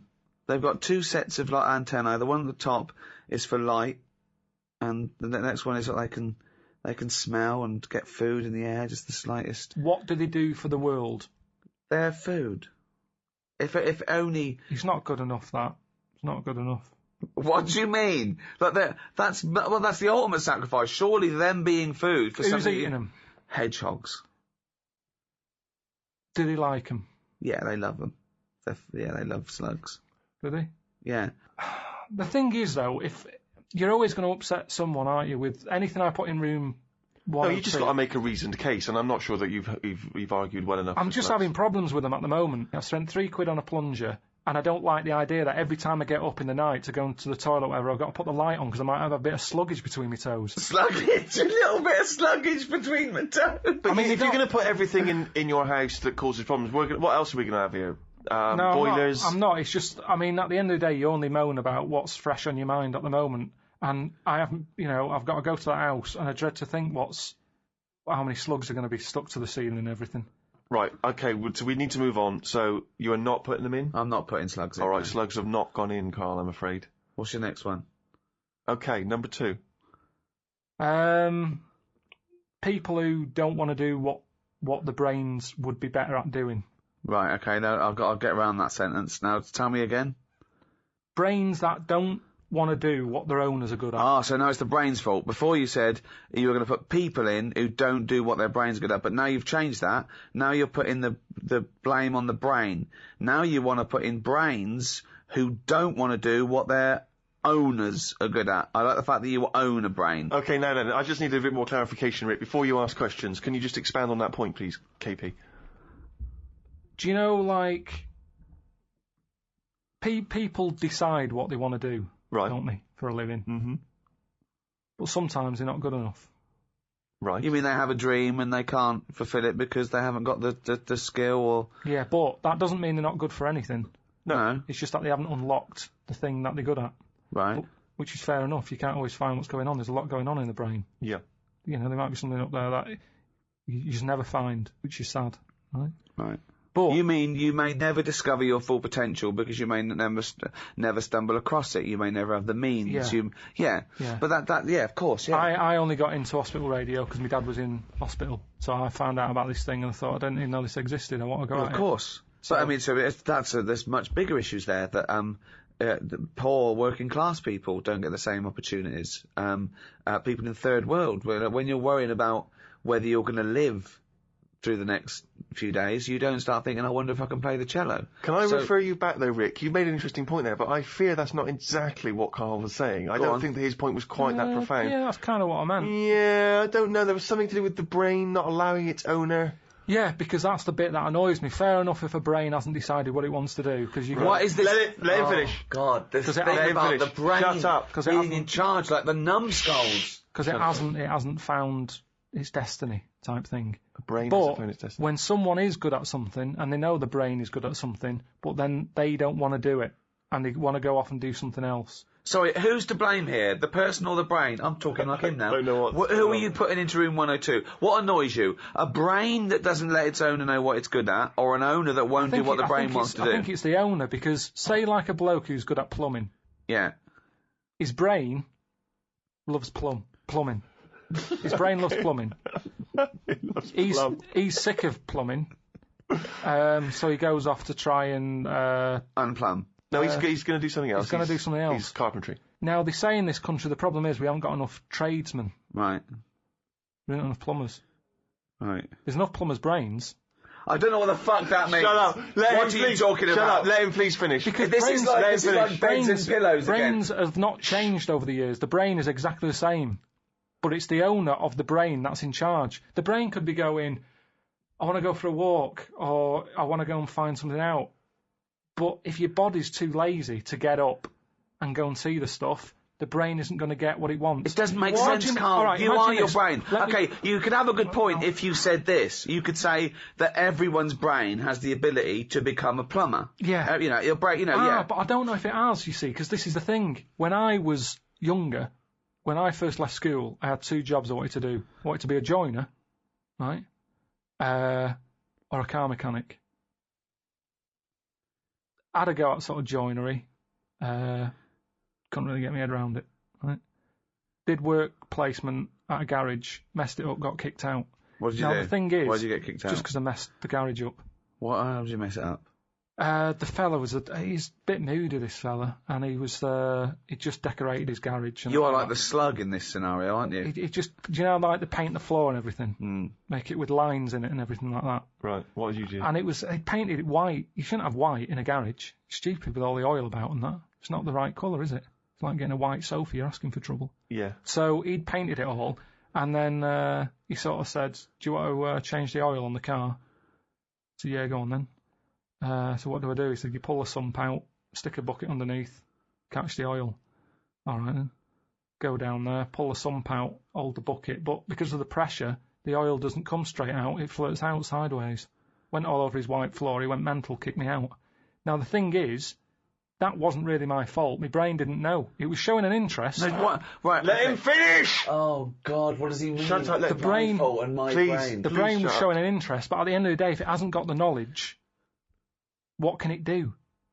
Now, you could say, was that my fault or my brain's fault? No, I'd never say that. People may be in the wrong job. You might not discover what you're really Yeah, but I'm brilliant at. talking about, you get people, alright, let's go to the extreme. People with no legs who want to be swimmers. Don't be stupid. Oh God! I'm so annoyed. Is this a big problem? It's madness, isn't it? It's mad that the brain wants to do that so much. The brain's in the wrong body almost. Yeah. Are you in me? No. A plumber who can plumb is annoying when he jacks it in as a living, because there's other brains who can't do plumbing. They don't get their head round it. This means. Look, you must have learnt the same stuff at school as me, but a lot of it wasn't interesting to my brain. I wasn't bothered. It wasn't into taking it in. Yet look at me in like editing and all that. I can use all that equipment because my brain's happy with it. Yeah, you found something you're good at. Yeah. Yeah. But why aren't I good at plumbing or joinery or being a mechanic? You're probably not interested in it. I loved it as a Some kid. people do have different brains. People are different. Some people are more higher logic, lower emotion. That's what you know? I'm saying. Yeah, but I don't know what you're putting in room 102 because you're saying it's like this brain's wandering around looking to for a blame? body, and it goes, "Oh, I'll choose that body. Hang on, this body doesn't even want to do some plumbing." It's a matter of taste. It's just a sometimes matter of taste. It's good to do what you're good at and stop chasing a dream. This is the most complicated thing. You could just is. put in noisy kids. Like, Ricky, why is this is a brain that Because doesn't someone work. else would have done Noisy Kids. There's no point everyone putting in the same thing. But in this I don't room. even know what your point is here. For example, what I put in were parents who ignore their kids running riot in a restaurant or on a train. The arrogance of them thinking that, isn't it fun? That there was someone to blame. I was basically putting in bad parenting, or there was someone. I wasn't going a brain who wanted to be a plumber, but the plumber didn't. I'm not putting the brain in. It's just people. If I had a really good skill, I'd hope that I'd use it. You don't know what you're good at until you try it. You might be the best drummer in the world. I know, but they're the people I'm having a go at. They're the people who I'm having a go at. The people who know they can do something, but they don't do it. So people who don't fulfil their own potential. That's a good one. Is that a better point? Yeah, that's what I meant. But there's nothing to do with this duality, this brain versus person. I don't know what that is.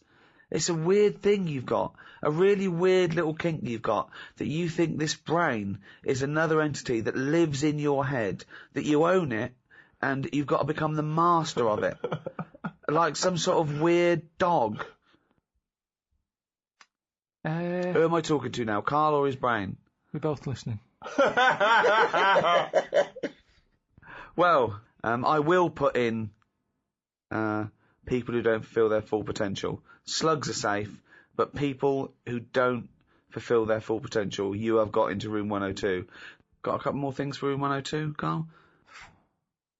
My problem with me restless leg syndrome. Oh, yeah. If I could put that in. Right, okay. What is this problem? The problem I've got with my legs, how they sort of come alive at night. And what Tap are they out dancing, doing? like bed knobs and broomsticks. Yeah. I sort of go to bed, I'm tired, and then I sort of nod off for about 40 odd minutes, Yeah. and then my legs go, Right. and I can't sleep. It's really depressing.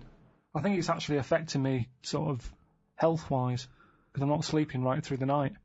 It's like I want to And sleep. what does wouldn't me? Graham say? What does Suzanne say? Well, she's annoyed with it, because she's getting loads of bruises. Kicking her. I did a little bit of research on restless leg syndrome when he mentioned it to me. And two little bits of information you'd be interested in, Steve. It is exacerbated and made worse by a sedentary lifestyle, Right. lack of activity, lack of exercise, and it can be alleviated with the opposite of that: exercise, leading a more active lifestyle.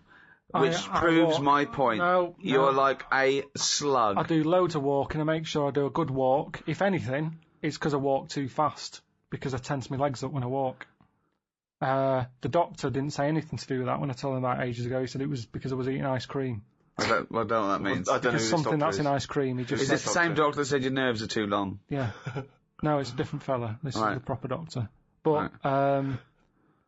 But yes, I've cut that out, and it works for a bit, but now it's got to a point where I have to go to bed, and I have my legs outside of the bed. I have to put my feet on the floor.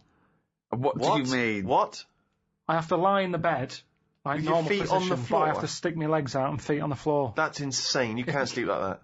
Well, I do. I nod off, and then maybe in the night, when I wake up, my legs are back in the bed, so either they get bored, or they uncomfy or whatever. Yeah. Or they eventually get tired. But it's kind of like, if I have them there, it's like they think they're awake and they're being used.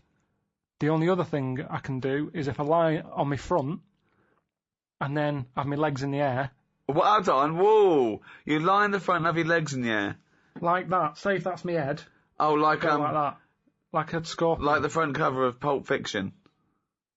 Yeah, like that. If I do that, I think if I can get the blood out of my legs, they don't work the same. Is this advice from the doctor or? No, I did Is that it this myself. doctor? Was he from the 12th century? No, that doctor didn't tell me to do that. I sort of did it. You And I just thought read that that, works. that I nodded brilliant off. piece of information. Well, have you put this into the Royal Society of Surgeons? What? Well, this discovery that if you lay... No, it's my cure. I'll use it. It might not work for everyone. And so crazy leg syndrome is destroying your... Sleep. Right. And it's important to get sleep in it. If you can't sleep, it drags you down. And my legs, they just come alive at night. It's like they belong to a runner or something. And they want to run. And I'm going, I just want to sleep. But why don't you run? Why don't you go for a run? Because it's late at night. Yeah, but go for a run in the day. Tire them out. Fine in the day. Tire them out in the day. Tire them out in the day. No, you Go don't. for loads of walks in the day. Loads of walks. So if you were to go, you go to bed, you got restless leg syndrome. If you were to go for a run, that would cure it. I've looked it up. No, It because does. I do have long, proper walks. It No, but doesn't if you sort know, it. immediately. If anything, it's like the legs like it, and they want more of it. It's like a puppy. You take it for a walk and it's jumping up and down. I want more walks. Well, you can't have a walk. We had a walk earlier. Go to sleep. They're fine in the day. Whilst I'm sat here, they're not probabling me. They're not what? They're not probabling me. Okay. Not probabling me. They're not- Makes up Amazing. words. They're not giving me any grief whilst They're I'm sat not here. probabling me. But when night falls, it's all going to be different. It's like they go, I don't want to go to sleep yet. Like It's like a voodoo little legs. kid. It's a kid who wants to stay up in case it misses something. Yeah. And that's why I just have to let them stay up. Stick them out the bed. I love the fact that you go to bed before your legs. Oh, God. It's annoying. I mean, it's really... Well, I don't know if I can put in Your legs. restless leg syndrome because, as I say, it can be easily cured. You could get up, you could do a bit of exercise, you could walk around. Yeah, but I've tried all that, Doctor, and it doesn't work. Do you suggest anything else? Right. There's your problem. He's not a doctor. No, exactly. That's what I mean. No, well, I'll put it in. I will put it in if you try that. Next time your legs are outside the bed, say, okay, listen, I'm going to go for a run. Put on a sweatshirt. No, because Put on some shorts. it's always late at night. I'm not Yeah. going out. It's dangerous. Will you go to bed at 11:30? Yeah. Go for a run at 11:30. 11:30. 15 minutes. So, are they going in or not? No, because you're not. I'm not sure that you're doing everything for it. What's your next thing to try and get in room 102? It's a tricky one, this. Go on. It's people who think that humans are special. Do you know what I But mean? you think that. No, I don't. I don't think humans are special. I think what- some of us are. I think you get the odd one who creates something, and you go, that's amazing. But the way we say the human race is amazing, no, it isn't. A small percentage of it is. There's a load of numbnuts. And it annoys me how people say the human race did this, human race. No, it didn't. Let's name them, because there's only a few people who have done stuff that matters.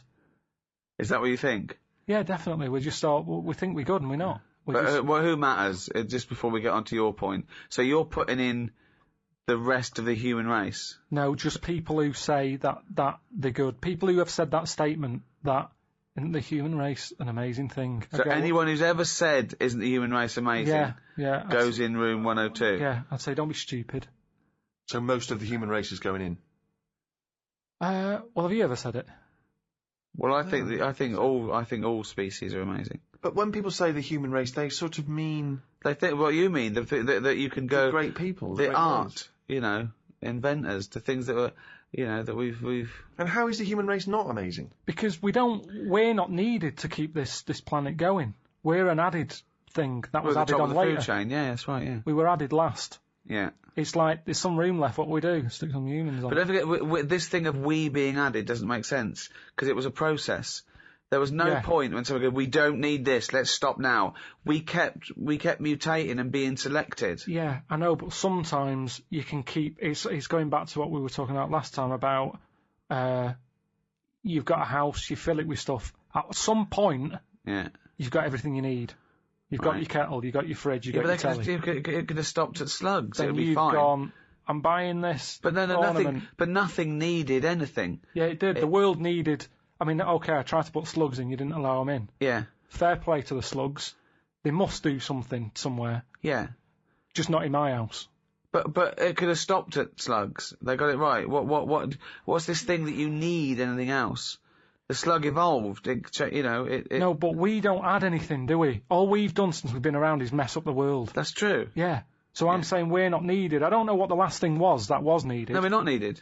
Yeah. So what was the last thing before? Doesn't make any sense. What was the last thing that was invented by nature? It's arbitrary. Carl, It's a stupid what question. do you mean? It's not a stupid question. Everything is just happening. It's evolving now. Right, look at it like this. You see, we think we're important because we just do. Well, I don't, but some do. And they're the ones I want to get rid of. Another argument with himself. Now, we think we're special. There might be something else going on that's more important. We're in this universe, aren't we? Yeah. They're trying to make a new universe. What do you mean? There's a machine somewhere. What? A Big Bang. They're making a Big Bang again. Right, well you've got that completely wrong, but sure. They're not trying to create a new world. They're trying to recreate the conditions that happened at the beginning of the Big Bang. They're not trying to recreate a new world. Alright, but the It's world completely came... different. But the world came from the Big Bang. Yeah, but they're trying to recreate the conditions so they can test and they can experiment to see Dangerous. the conditions before. Yes, it is dangerous. Apparently there is a threat. Admittedly, there is a danger, Yeah. very small danger, that they could create a black hole that would destroy the world. So That why are is they true. doing that? Who's allowed that? This is what annoys me. It's because humans think they're special. Oh, who made the Big Bang? Oh, I'd like my name on that. I want to claim it. Why do people always want to better someone else? It's happened. Let them have it. Well, don't you? What you said about progress? You're trying to change time. Yeah, but that's not going to harm anyone. A Big Bang. I don't think we need... I mean, we haven't filled this universe yet, have we? But what you talk about? I don't know what you're saying. You're contradicting yourself. Every other sentence contradicts what you said last time. You do want to fill it, you don't want to fill it. We haven't filled this universe, we don't need another one. We do want progress, we don't want progress. I'm Carl, saying- what do you want? I'm saying we don't want another universe. Well, no. We haven't got our head round this one yet. We We're don't not know trying where to create a everything new is. one, but go on. Don't create a new one. We're not trying to. No one's trying to. Is that your philosophy? Don't create a new universe.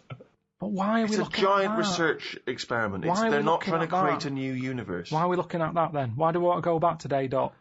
So that we can better understand the world that we live in, how the world evolved into the position we're in now. If it did indeed start with the Big Bang, what were the conditions? How did it come from nothing into something? That's what we do.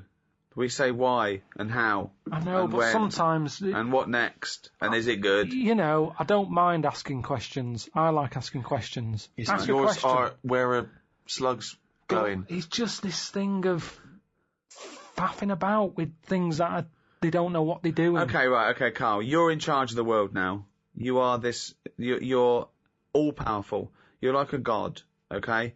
You can do anything. You call all the scientists, and they go, what do you want of us? Oh, orange-headed one. What the fuck do you want of us? Right? Stop the Big Bang research. Stop it now. Okay? Okay, drop your talk. Okay, good. Throw that away.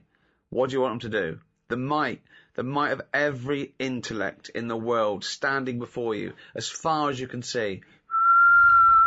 Hello? Listen, everybody. This is what I want you to work on. Go. What do you say?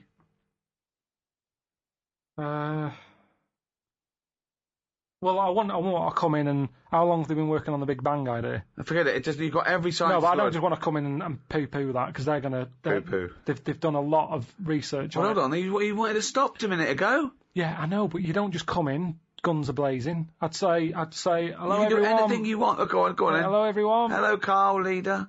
Right, listen, this Big Bang thing you've been doing. Yeah, well, that's just only a few of us. That's like less than 1,000,000% of us. We're all here. Yeah. I've dropped AIDS research. I've dropped cancer research. Right, well, why have you dropped that? I'm working Who's on told it. you to do that? Well, no, we knocked off. They said you wanted to tell us something. We're all here. Every scientist in the world Well, is listen, here. where are you from again? Well, I'm. It doesn't matter. I'm from Cornwall. I'm No, looking at. what research are you doing? Oh, well, I'm looking at what happens if you give Feminax to an owl. What happens? Well, I'm halfway through it. I got called away. Look, I'm really busy. What do you want me to work on? Who said they're doing cancer? Hey, Go back. Go back to work. cheers. Right. Okay, the rest of us doing stuff that you think we're fanning around with, what would you want us to do? Listen, well, I can't do it all today. What about me? I was doing AIDS. Hang on a minute. I was doing AIDS. You just wait a minute. Right, okay, why does cancer get to go back? Are you saying that cancer's a bigger problem than AIDS? You go back to work. So I hate to go back. I'm doing restless leg Right, syndrome. can everybody but the Big Bang people leave?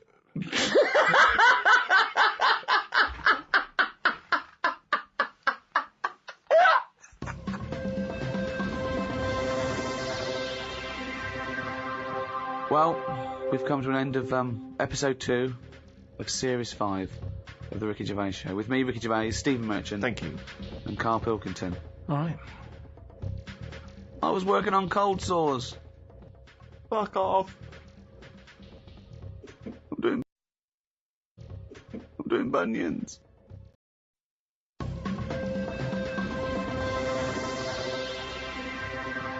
So, welcome to episode 3 of this final Ricky Gervais Show series. With me, Ricky Gervais, Stephen Merchant. Hello. And Carl Pilkington. All right. Have you heard this thing they're doing? The schools have got together.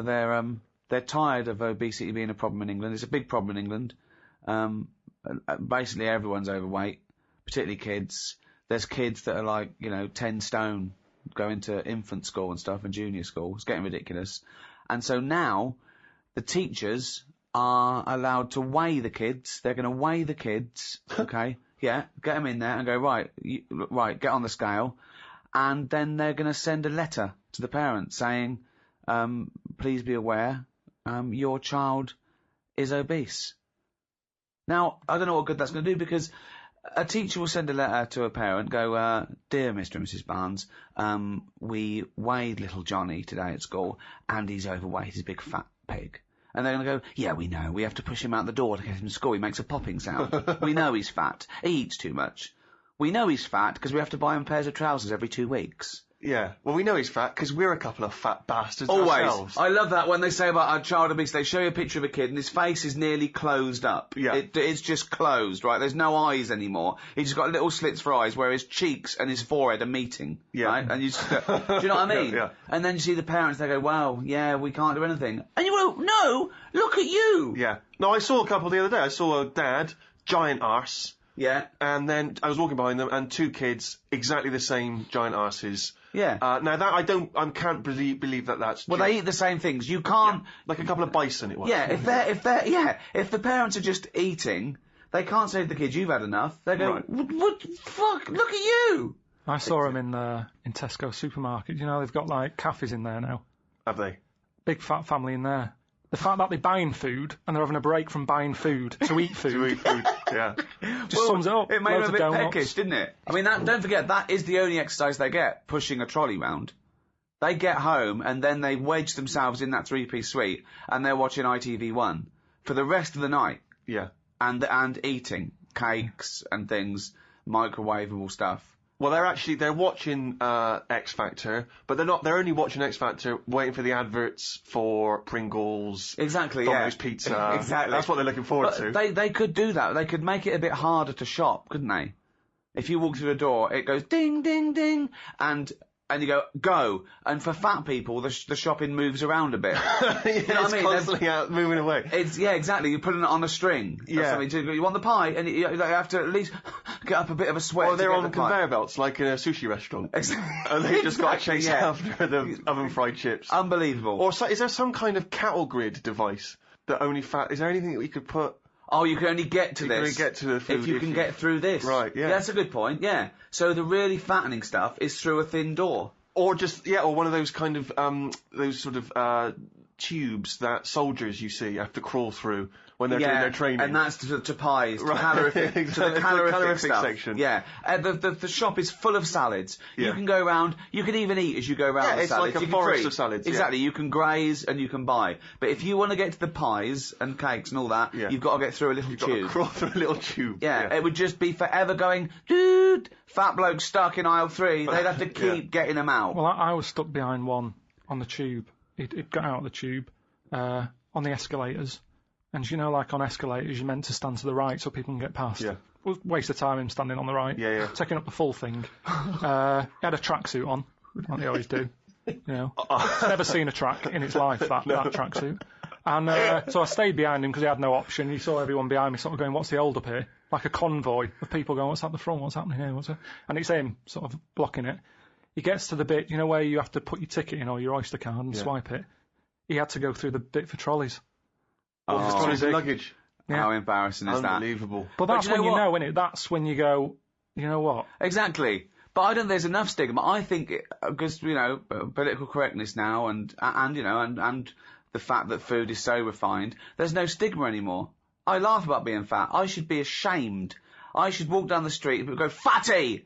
That's what I want to get me out of there. I get up in the morning, I look in the mirror, I go, oh, you fucking fat bastard. Yeah. But no, I think the same every time I see you. I know, but look how successful I am. But you're right. There should be, you know. People look up to you, Rick. That's I the know. problem. You're a role model. They got pictures of you on their wall. I as often they're get stuck in their voted face. role model for what people want to be. Now, maybe they don't mean they want to make a successful sitcom and be rich and famous. Maybe they mean I want to eat as much as I want and no one say anything about The it. number of times I've seen you on one of those, the ideal dinner guest. I know. You're not the ideal dinner guest. Well, Firstly, there'd be nothing else to go round for anyone else. And I'm always early. Right. So by the time anyone, that'd be it, yeah. The ideal sausages is are as gone. long as he comes halfway through the meal. Yeah. So and I think they mean, it'd be funny because he'd be very witty and charming. No, he'd just be stuffing his face for 2 hours. wouldn't then be he's out the talking. door. I wouldn't be talking. If there's food there, I'll just listen. I can listen. I mean, I can't really hear because when I chow down, some of it gets in my ears. Sure, yeah. I will go deep into a pasta. Yeah, the face is in the bowl. I'm actually deaf and blind for 4 minutes that I'm eating. Yeah. It's like when a horse bolts. Yeah, They yeah, can't yeah. see or hear anything. They just bolt. But you know, I don't know what we could do really. I mean, I mean, I think we should be clear here. We're not saying, we don't want to encourage we're not people- saying fat people are all right. We're saying they're wrong. Well, yeah, but I want to make Oh, I want to make an important point here, Rick, Okay. which is that They're we're not gross. talking. What? We're not talking The about pigs. how. Listen, What? Fat? this is important. This is an important point. There's a lot of young people, and they don't eat and stuff because they want to try and look like Victoria Beckham and all that stuff. Oh, We're yeah. not talking about that. We're not talking about just being, a respectable size, No. a little bit curvy or whatever. You don't got to be like a size 0. We're not talking about that debate. Definitely not. We're talking about the crazy obesity that's going on. 5'2", you're weighing 14 stone. Absolutely. It's a time to probably stop going to the all-you-can-eat buffet. Yeah. Which is not a competition, incidentally. But It's because, like you said, though, you're not allowed to There's call no them stigma. fatty anymore. Yeah. Like Yeah. when I was at school, if there was a fat kid, yeah. he did get, sort of being picked on that isn't good. His But nickname the was fact Pork is, Pie or Fatty or but Porky. he'd sort of be chased and be beaten up, so at least he got a run. Whereas now, kids aren't allowed to pick on little fat kids. No, I know. So he's not running anywhere, and it gets worse. See that maybe is that a good thing? If you pick on a fat kid and steal his lunch money, is that cruel to be kind? Do you know what I mean? Survival of the fittest again, isn't it? But I mean, they go, okay, Jobson, you picked on little fatty again and nicked his lunch money. You go, yeah, I thought he was eating too much and I'm worried about his heart. They go, oh, well done, Jobson. Yeah. Go and pick on some more fat people, nick all their lunch money. I don't know what the rules are. I mean, as I I don't say, know. it's all gone crazy. I mean, I think I'm allowed to call people fat because I'm a bit fat. You're reclaiming the word. It's like our black people can say the N word. I can say the F word. I can say fatty because I am fat. It is remarkable. I mean, you've seen pictures of Ricky Shorley Carl in his youth. I mean, a kind of David Bowie-like face. Very it's a sort different of person. strong. Well, anyone who's ever seen that to me has said, I don't understand. They're just genuinely baffled. I mean, it is weird. It's really, I don't understand, Rick, how you've gone from that. People should look you up on the web, and it doesn't make any sense. Doesn't Jane get annoyed? Doesn't she feel like she's been ripped off? No, when I was 20. How did you not notice? I was 20, and I stayed like that till I was about 29. And then I thought, then I started filling out. Then I was sort of like Yeah, but becoming I a knew normal you bloke. when you were about 36 and you were... Yeah. Oh, I was already there. No, I'd done the eating years then, boy. No, I went from about, I mean, in those pictures I was probably like 8.5 stone, too thin. Yeah. And then I was like 9. And then 30, 31, went to 10 stone, and then about a stone a year. I think I was my fattest when, just after. Yeah. I'm like 14 stone now. But it's like if you look at it on the web or something, compare the two, it's like one of those Weight Watchers before and after, but the wrong way around. Yeah. It's really strange. Yeah, so I feel that I can have a go at fat people. I think I can claim the word. I can call fatty. Like, look, Steve can have a go at, like, you can have a go at bald people, Carl. You can go, oh, look at that round-headed bald twat. You will never see someone as round-headed and bald as you, and Steve can go, oh, look, Rick, look at that fucking twattish, goggle-eyed freak over there. No. How often would that happen? Hang on. Let's slag Ricky off a bit more, can we? And Fatos. Also, this is how much I've let myself go. Steve, it's finally happened. I want you to test my trousers there. Feel them. Oh, what is that? That is some pyjamas. Are you actually wearing pyjamas? I'm actually wearing. It happened come out today. of the house. That's the first time. Now, was it because of speed you had to get out of the house because you were No, late? I'll tell you why. Right? Okay, the last couple of years, I mean, for the last, I'd say 10 years, I've been wearing comfortable clothes. I never wear a pair of jeans that are too tight. I don't wear shoes it's just comfort for me. Yeah. I mean, you see me fidget when I put a suit on for an award ceremony. Yeah. I don't like it, okay? I never look good in stuff. You see it on the model in the shop window. Yeah. Puts it on you. Oh, well, okay. So, that's great. They look like David Beckham. I put it on, I look like a wallet or something. Do you know what I mean? Just, it doesn't look good. I've been wearing, as you know, sweatpants, right? A drawstring. Yeah. Okay. I got a pair of sweatpants recently that are nearly pyjamas. They're so. I mean, what is the distinction at this point? I don't know. It's quite a thin line. They're nearly pyjamas. Today, they were in the wash. So I thought, hold on though, I might as well just wear my pyjamas. I should point out that it's not a 1950s pair of pyjamas that looks a bit like a suit with a little breast pocket. No. And it's, you wouldn't necessarily notice. No, you wouldn't. Until you touch them, you realise there's a kind of lycra. Yeah, they're very sort of nice and thin. They look like a tracksuit bottom, but here's the difference. I've even done away with the drawstring. Look, these are just elasticated. This is the day I really gave up. I used to worry about what I looked like, obviously, when there was when there was a nice sort of clothes horse to hang nice clothes on, i.e. my body, I did squeeze into jeans. I did, I wear, I was fashionable, but, Did you, I can't imagine you going in shops though and looking through racks of clothes and, did you do all that stuff? Steve, I look good in anything, mate. That's the difference. Right. Now, doesn't matter. Armani could dress me. Doesn't matter. Yeah. He's not, not that he'd want to. I can't believe I keep getting offered from people like him and designers, that call my agent saying, does he want us to dress him for the Emmys? Do they Golden Globes? do pyjamas? Well, exactly. One, I think, why do they want to, what, is that going to put sales up? Is someone going to be watching that and go, hey, yeah, that bloke looks short and fat and sweaty, get me Armani on the phone. But maybe that's someone from the Emmy committee going, can you phone up Ricky Gervais and just check that when they say, can we dress him from the Emmys, we mean, can we make sure he's dressed for the Emmys? Can we tuck him in and leave his slippers at the hotel? Exactly. But yeah, so I don't do it anyway because I'm mildly embarrassed. We went around those sort of luxury lounges where they give you things, they give you these, like, suits, like, Armani, Hugo Boss, they're just giving you suits. I haven't heard about this. Oh yeah. When's this going on? Yeah, before like the Emmys, every. What the fuck? I was out there, but no one notified me. Maybe you didn't get an invite. What do you mean I didn't get an invite? Yeah. The first one I went to, I was mildly embarrassed around. Then I saw, like, Helen Mirren, The Sopranos. Bloody Helen Mirren's going round there and I'm not... Yeah. But she's got more money than me, she don't need to go and get free stuff. She's the queen, she's the richest woman in the world. Fucking hell. Yeah, you've missed out, Steve. And they measure you and everything. I've taken... piss off, this is insane. I've taken one suit, and I think a jacket. But usually what I do is I say I have a pair of sunglasses. I'm like Elton John at home. I've got a drawer full of the best sunglasses in the world, one-off editions of these beautiful sunglasses, where I'm embarrassed not to take something. They're incredible. They just give you all these things, I feel like the kid in the Pied Piper.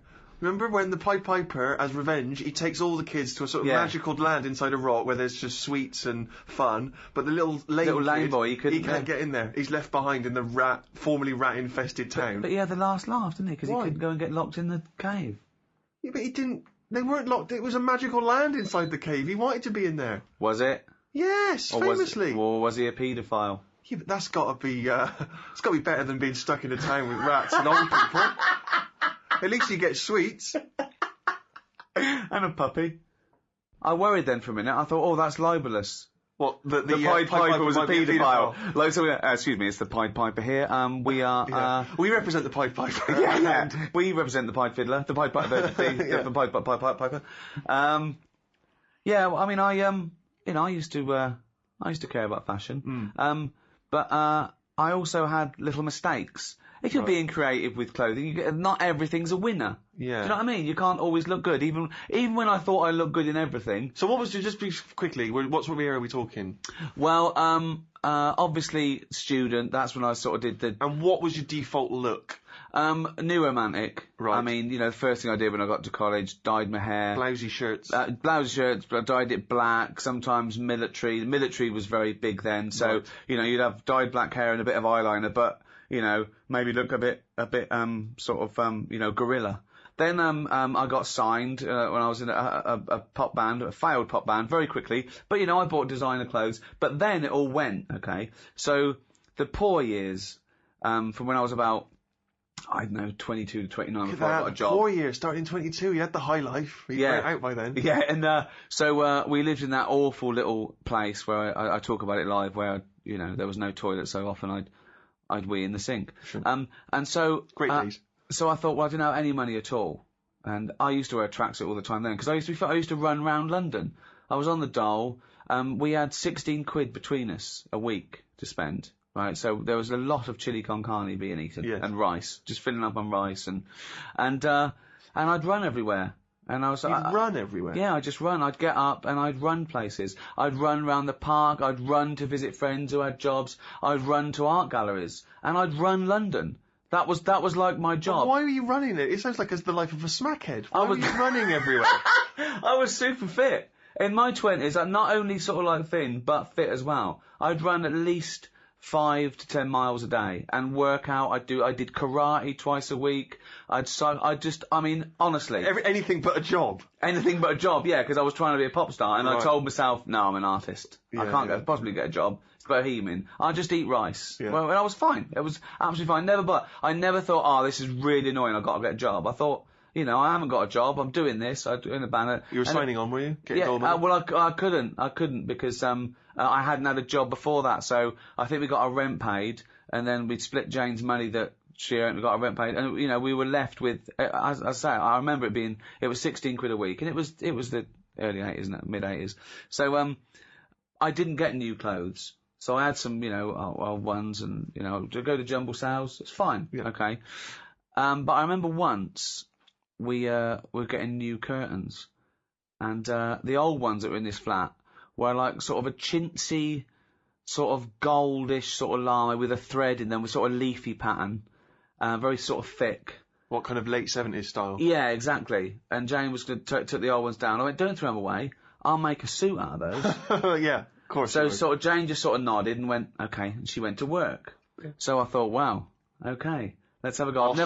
I've never made a suit before, but how hard can it be? Yeah. Do you know what I mean? I used to, That would be my first thought. I used to make everything. I used to make, I remember, I made shelves once. I found 3 bits of wood in a skip, okay? And I sort of put 2, vertically and put 1 across the top, right? So it was like, a goal post, right? I thought it was shelf. I put a nail in each side. It sort of wobbled. I put it against the wall and it wouldn't stand up. It sort of like leaned, like I made a parallelogram. So what I did, I put another nail in it and I tied a bit of string to it and pulled the string tight. I pulled it across the room and put another nail in the windowsill. And so now there's this shelf that wants to fall over but can't because it's tied to another wall. So that was... So you spent most of the 80s running around London and collecting debris and making your home outfit. You sound like a womble.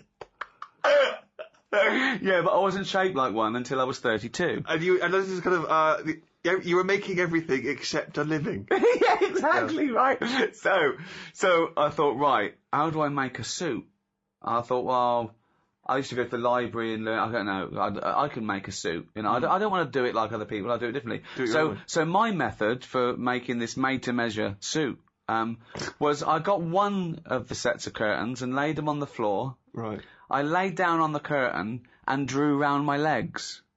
Right. Okay? Hang on, so you were making the trousers first? Yeah. So I thought, hold on, that's just one side of the trouser.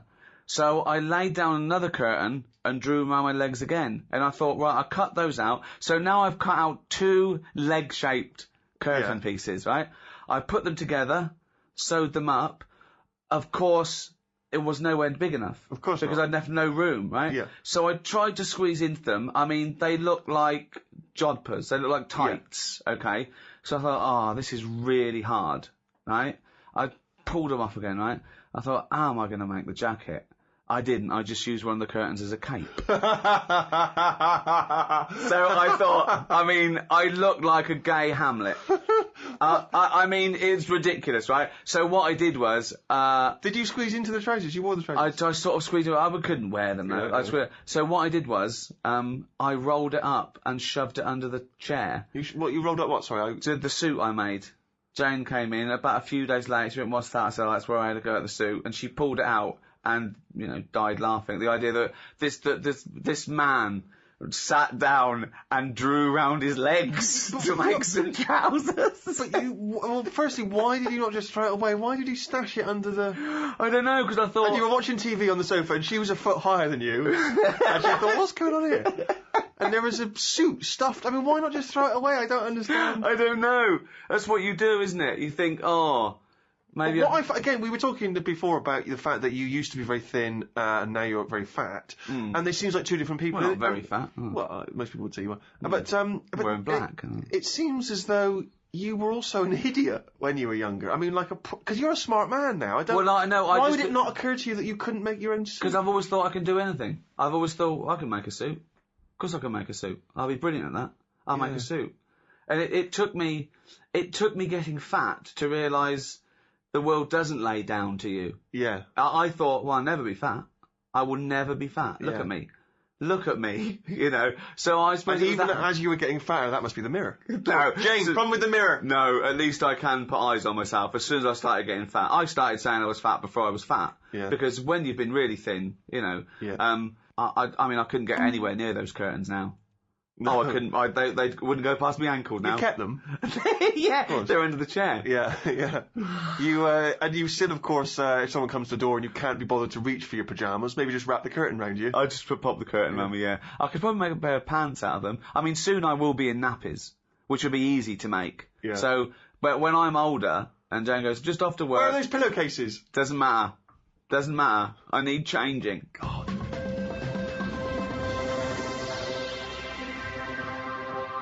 Food's too nice, though, isn't it? That's where the problem is.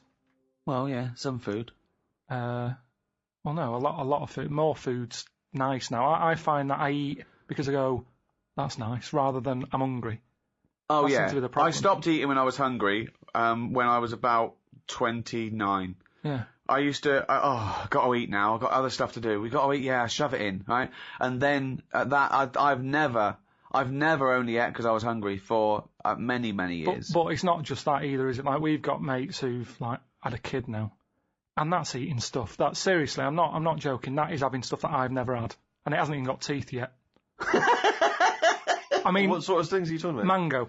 I only had that. I had mango about a year and a half ago, and it's all right. It's not one of my favourite. Is it fruit? Yeah. But there's so much other fruit that's better. Go on. I think. What's better than the mango? The banana springs to mind, the strawberry. Just, I like the ones that you can just go, I'm nipping out, what can I take with me?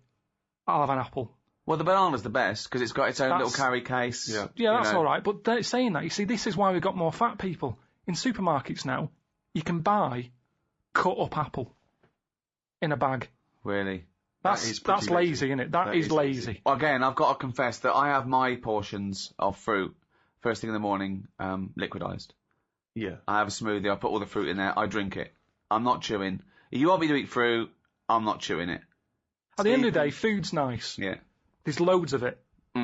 Well... No, there is. In the Western world there is, That's what I'm saying. But in many places there's not. Yeah, but this is the whole point, isn't it, about the gluttonous West, is that we are indulging ourselves. Yeah. If we were scrabbling around starving like a third world country, we wouldn't be in that situation. Well, there's all the... drinking the fizzy lemonades and the Cokes. There's loads of it. And now, every time I buy something, it's a 2 for 1. So you end up buying more than you need. And then Suzanne's always saying, eat this ham, will you? It's going off. I don't even want it. Why is she buying so much ham? Because it's 2 for 1 offer. We don't need 2 lots, but the person at the till goes, this is 2 for 1. You go, nip back and get one. And I know you what get you it, mean, and though. you I eat mean, it. Yeah, they never do half price. They do 2 for 1. 1. Exactly. They did that with the meal once. We were in LA and we had a meal and they said, it's happy hour. It's 2 for 1. So I went, well, can we just have 1 each? I went, we've got to give it to you. And they brought 2 meals for everyone. Yeah. It was ridiculous. That's mad. I am. Of course you do. I'll tell you another problem that I've worked out. It might make a slight difference on fat people. Don't put a light in a fridge. Because that's just at night when they get peckish. They can see everything that's in there. Don't put the light there. You don't need a light in a fridge. There's no lights in other cupboards. Yet where there's food, it's like fatties getting up at 4 in the morning. What can it have? What's that at the back? Get rid of the light, they'd eat less. There reckon? might be some logic in that. That's interesting. Well, what's it there for? Tell me what that light is there for. They say turn off your standby light, yet you've got a light in your fridge Well, no, it is showing turned you off. where tomatoes is or But it's turned off chocolate. when you shut the light's not on when the door's not open. Yes, but a fat person who's always got the fridge door open. So what are you saying, in a way, is that the free market, capitalism being what it is, which has allowed companies, food manufacturers to make them full of more salt, more fat in order to attract you, in order to make more profits, is actually resulting in obesity. I was in a cafe, right? I normally like to go in there, and I might have beans on toast, Cheese on cup top. of tea, I might have a bit of cheese. Yeah, cheddar on top. Only if they offer. I sometimes sort of think I shouldn't have it, so I'll only have it if they say, do you want cheese? Oh, okay. And then it's down to their problem. Do you know what I Yeah. mean? It's kind of like they made me have that. Yeah. So, anyway, I'm sat in there. Look how Ricky's glazed over just thinking about cheese on toast now. I'm sat in there. This little fella, I'd say he was from, like, Africa or something. Came in, he had a little top hat on, suitcase, and red jeans. Dead happy he was. I think he just turned up to London. It's his first day out, and he's probably thinking, I can't believe me. Look at the choice here. Anyway, the difference All was... conjecture. Yeah. Is all it- hypothesis. yeah, The go on. difference was, he went in, and he said, have you got any porridge? He asked for 2 bowls for the price of 1. There was a little bit of a, A kerfuffle. yeah, a little bit, because he couldn't understand why. You've got loads of porridge, give me 2 portions. But what I found interesting is, he didn't want to go for the donut or the pastry, because in his country they don't have it. So food where he's from is for what food is for, isn't it? Giving you energy. Yeah. Here it's not about that, is it? No. You go, oh, I'd love a little muffin.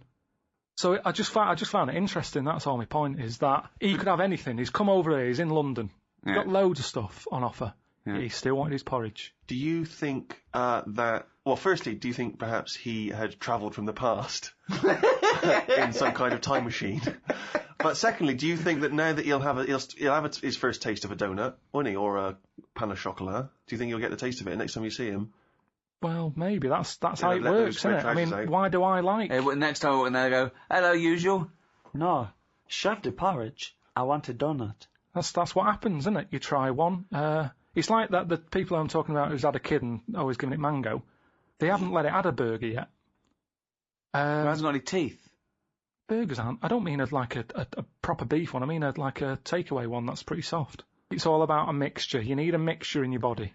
You need to have, like I've said to you before, I get an urge for things that I don't even know about. Do you know what I mean? What, like what? Anything. The one that always surprises me are plums. Because I shouldn't get an urge for plums. I don't like them enough, but if I pass them in a supermarket, I go, I don't have one of them for a bit. Yeah, I think you need that. And I go mad. I'll eat a full packet in a day. I'll eat like 6 and get bellyache and that. And I know I shouldn't overdo it with them. But it's just like, my body... He's like a creature, isn't he? My body just calls out for stuff. It doesn't, Carl. No, it feels that way because I wouldn't normally buy them. My favourite fruit, I like an apple, love a banana. I've got into blackberries. Yeah. Quite expensive, but a bit of a treat. Have people paid money for this podcast?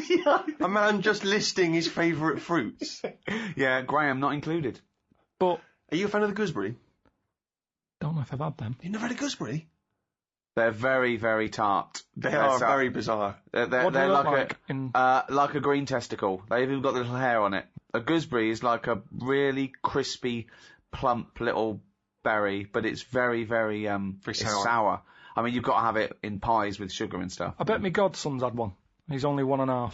I bet he's already had a gooseberry, and I've never had one in my life. Right. He'd never said it before, and he said gooseberry. He decided that's the way to pronounce it. Gooseberry. What's that? What's a gooseberry? A gooseberry. Well, okay. I'd never heard it before, but I'm going to say it now, but I'm going to say it my way. Gooseberry. I've never had one.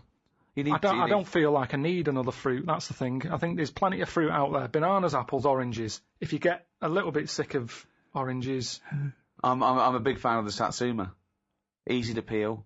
What I don't like is the big oranges you have to peel them, you get it on your... You know. They're the ones I eat when I'm in the bath. It's just easy, so you just dunk under the water afterwards and you're clean again? If I'm going to have a bath, then that's what you do. So it's 2 treats, it's an orange and a bath. I mean, that's amazing. That's an amazing thing to look forward to. Don't you think you've blown that for when you're old, when you're 74, and I go, I'll tell you what, Carl, lovely treat, it's a bath and an orange. Done it! I did it when I was 36! We've got plenty of fruit. They can't get rid of fruit quick enough. There's loads of stuff with fruit in now. Shower gel with kiwi in it. Telling you, they can't get rid of it because it's too much. So they're just going, what can we do with all this stuff? We'll stick it in there. Orange juice. I had orange juice sort of cordial. Yeah. Tastes a bit weird, isn't orange? Sneaked a bit of pineapple in. Orange and pineapple. They can't get rid of the stuff. What's up with that?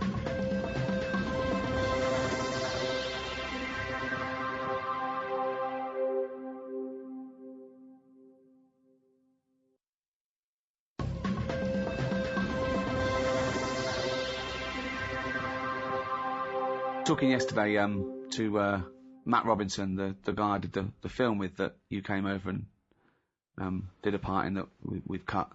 And his dad as a doctor and used to go around the world and stuff. And when he was about 10, he went on holiday, and they were driving through Indonesia to get to somewhere else. I forget where, but they came across this village where he said the spiders have won. Okay, they drive in. As you're driving in, he could see these things sort of hanging from the trees and the sort of telegraph poles. And as they got closer, he realised they were just big spiders. They just made webs everywhere, and he could see them on the street, okay? He said it freaked him out. They parked up in the sort of like the high street, and he said he got out, and they were running on the pavements, like pigeons, and that's just running everywhere. He said the kids were playing with them. The kids were playing with them. There was no one else freaked out less. He said he ran to the restaurant. They had to stop. He ran into the restaurant, freaked out. He got into the restaurant, and there was a tarantula on the floor. And he ran back in the car. And he said later to his dad, was that a dream? And his dad went, no, it's true. You know, it's a real place, right? He was telling me about it. I said, that's the worst place in the world. He was looking it up. He was trying to Google it, and he can remember the name of this place, Indonesia, and he put in Spider Village, Indonesia, right? And he couldn't find it. But another one came up in Cambodia, and it was there, and he said it was exactly the same, just as bad, a place where just spiders have won, okay? But in this place, they eat them. They eat the spiders. The local inhabitants eat the spiders. Yeah. Wow. So it's just, this town is just dense with spiders. It's They're just everywhere. They're just happy there. No one's killing them. No one's doing anything. Are you just treading on them as you walk down the street? Yeah. He said it's just they've just taken over. There's a place off Madeira they called Spider Island where no one lives there, but with absolutely no predators. There's just millions of spiders, but no one lives there. How do you prevent the spiders? You know, when you're sleeping, crawling in, getting in. You don't. They just put up with them. I suppose it's that, you know, they're no weirder than any other insect or pest or whatever you call them. It's just, I suppose, because you think of spiders as loners. Yes. And they're the top sort of phobia, and it seems weird that they're almost treated like pets. But isn't that a weird place though, that you drive in and it's just, oh hello, welcome to Spider Town. I couldn't be dealing with it. I mean, my mum wouldn't be that bothered. She's still got that one that's under the telly. She's had that for ages, and my dad threatened that he was going to kill it because he's sick of it. She's put a bit of Tipex on its back, so she knows. What? So she knows. Well, how many spiders are there? What, you think you'd kill it and then replace it out of guilt? It's not like a budgie. No, but you can sort of say, oh, I don't know, it's gone.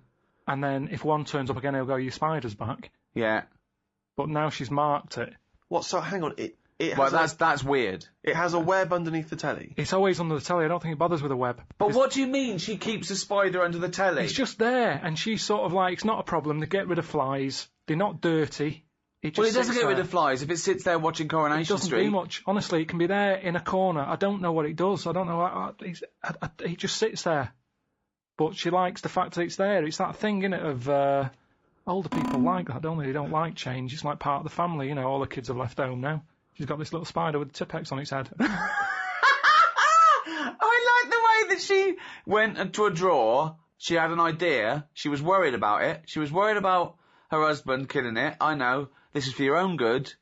Tipp-Ex, pop that on you. And you've been round there with the spider that doesn't freak Well, you I'm out? going round this weekend, but I used to always sit on the floor to watch the telly. Yeah. Now it's like I'm not sitting on the floor. You'd be watching Spider-Man, it would be criticising, well, that wouldn't happen. What does your mum think of it? Does she think it's like a little pet, or she doesn't want to get rid of it? I think it is a pet because, like, you know, she's had loads of cats, she's had dogs, she's got a budgie, and now my dad's sort of saying, don't get any more pets because it means we can't go on holiday. Right. Spider can look after itself. I love the idea. Someone say, do you mind coming, we're on holiday for a week, do you mind coming around with a fly every 2 days? Yeah, I just keep an eye on it. I mean, I thought Spider Island was weird, but keeping a spider under the telly with Tipp-Ex on it as a pet.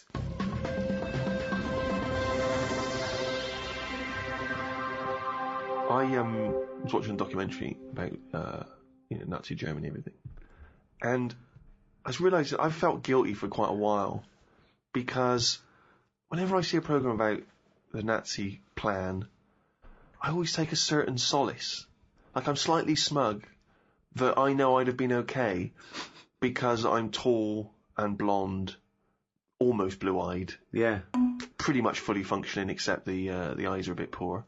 The Aryan race. And that's what they were after, wasn't it? The sort of Superman, the Aryan. What do you mean? Yeah. Well, Steve would have been the Aryan pin-up. Yeah, I'm like a kind of poster boy for no, you wouldn't. Nazi Aryan. You wouldn't. You wouldn't have been a pin-up.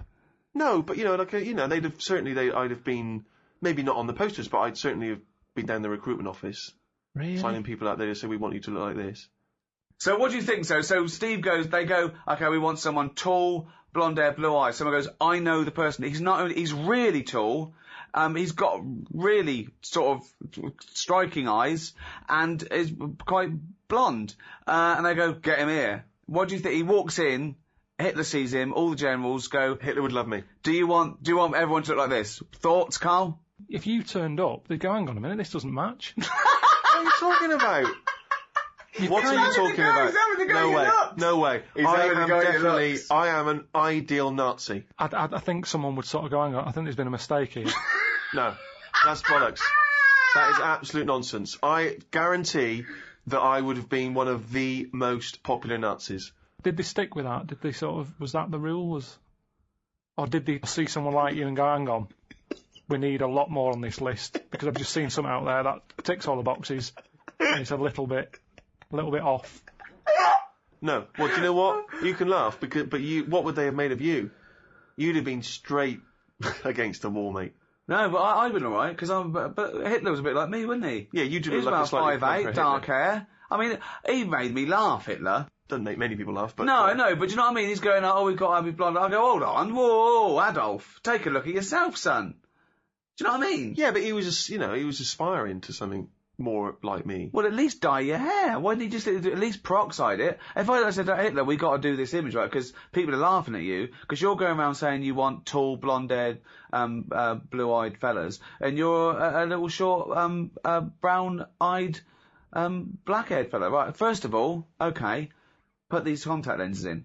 Little blue contacts. Oh, look at that, your eyes pop. Lovely. Okay.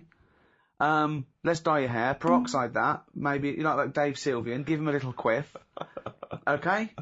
Now, some build-ups in his shoes. Yeah, some Cuban heels, maybe high heels. Right, now go out there. That would have been an extraordinary look if that was the man that we knew and feared, giving those speeches. Peroxide hair, Cuban heels. I'd have found Anne Frank in a second, just passing by, here in the top window, in the attic window. He would have went he'd have gone, lads, don't bother going inside, go and look at this, get a ladder, here she is. Typing. Yeah. I'm not saying it's a good thing, Carl, I'm just saying that, one can have these guilty thoughts. Only those things that I said where I get an urge to slap a kid or something. When did this happen? There's just little things like that. The other day when I was in the park and there was a goose just sat on the edge of the pond and I just wanted to run up and kick it. It's because you're not allowed. And it's there and it's almost like going, come on. And you just want to give it a little boot. And it's same with babies. Sometimes you just want to slap their head. Not hard. Oh, God! But I'd say that's the weird thing. I have Ricky has nothing- that impulse when he sees you. No, I don't have anything where I sort of, want to be German or something. That's too... I'm not saying I want to be German. I'm saying I feel guilty because when I see those things, I think, oh, I'd have been okay. Yeah. What would you have done, though? Do you reckon you'd have helped out, or you'd have kept quiet, just done your bit? I'd like to think I'd be one of those people who would have pointed and said, no, you can't be doing this. This is out of order. But I know in my heart I probably would have just kept stum. Because I'd have liked the... Oh, he's already talking German. I'd like the uniforms. I'd have just kept my head down. Well, you might have had to survive. Well, I just think I think I'm living in the best time for me. I think if it was about ages ago or something, it wouldn't have been right. I think I've just been lucky. But if you were in one of those situations, whether it be Nazi Germany, anywhere else, where you see oppression going on, horrors, would you stand up and fight for justice, put your own neck on the line, or would you just keep quiet? What do you mean, keep your neck? What do you mean? Well, this is the thing. For instance, if I knew Anne Frank was in my loft. Well, yeah, perfect. Would you if protect you knew her? Anne Frank was in your loft, and your dad came in and went, right, whatever you do, don't harbour any Jewish people. The Nazis are right. Also, they're looking for spiders under tellies. Your mum, you and your mum sort of looked at each other. So, what would you do? You met a little German fella. Young Carl. It's a little round-headed fella. I'll probably just go, no, I don't know who's up there. Well, we are checking, and if we find her, then you... Well, that's ridiculous, real. Well, what do you think, though? Of course, it was a threat of death if you harboured someone. Yeah, but that was why it was so heroic. Well, hang people on. hiding Sorry, people. could we just have this conversation played out, please, Rick? You're the German. Hello, Carl. How are you? Yeah, I'm all right. Yeah, what's the problem? You're losing your hair. You're stressed. A little bit. Yeah, it's bad times. Right. You're not hiding anything from me, are you? No. Oh, okay. No. And when you're asleep at night, do you hear the creaks of anyone upstairs? I'm quite a sort of once I get to sleep because my restless legs and that, I'm normally pretty tired, so I'm out like a light.